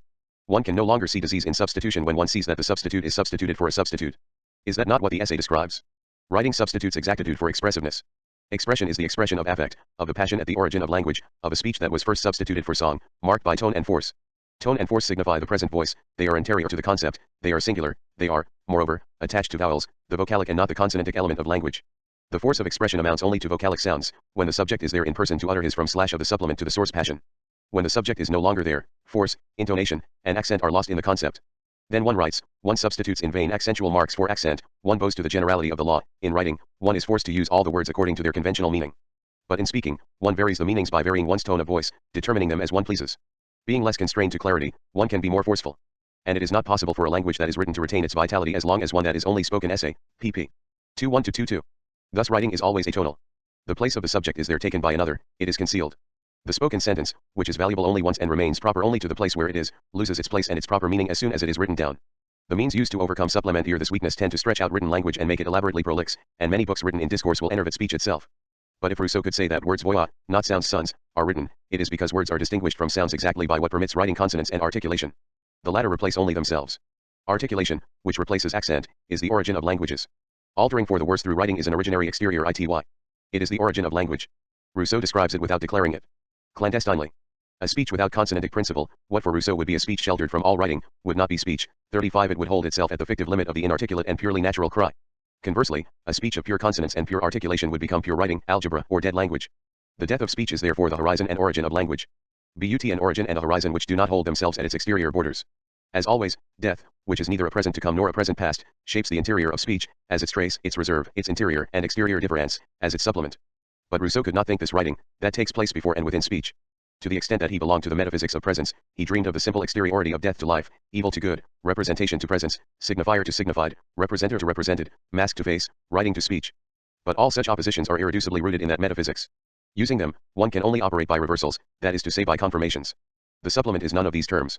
It is especially not more a signifier than a signified, a representer than a presence, a writing than a speech. None of the terms of the series can, being comprehended within it, dominate the economy of difference or supplement to writing. Rousseau's dream consisted of making the supplement enter metaphysics by force. But what does that mean? The opposition of dream to wakefulness, is not that a representation of metaphysics as well? And what should dream or writing be if, as we know now, one may dream while writing? And if the scene of dream is always a scene of writing? At the bottom of a page of Emile, after having once more cautioned us against books, writing, signs, what is the use of inscribing on their brains a list of symbols which mean nothing for them, after having opposed the tracing of these artificial signs to the indelible characters of the book of nature, Rousseau adds a note, the dreams of a bad night are given to us as philosophy. You will say I too am a dreamer, I admit it, but I do what others fail to do, I give my dreams as dreams, and leave the reader to discover whether there is anything in them which may prove useful to those who are awake.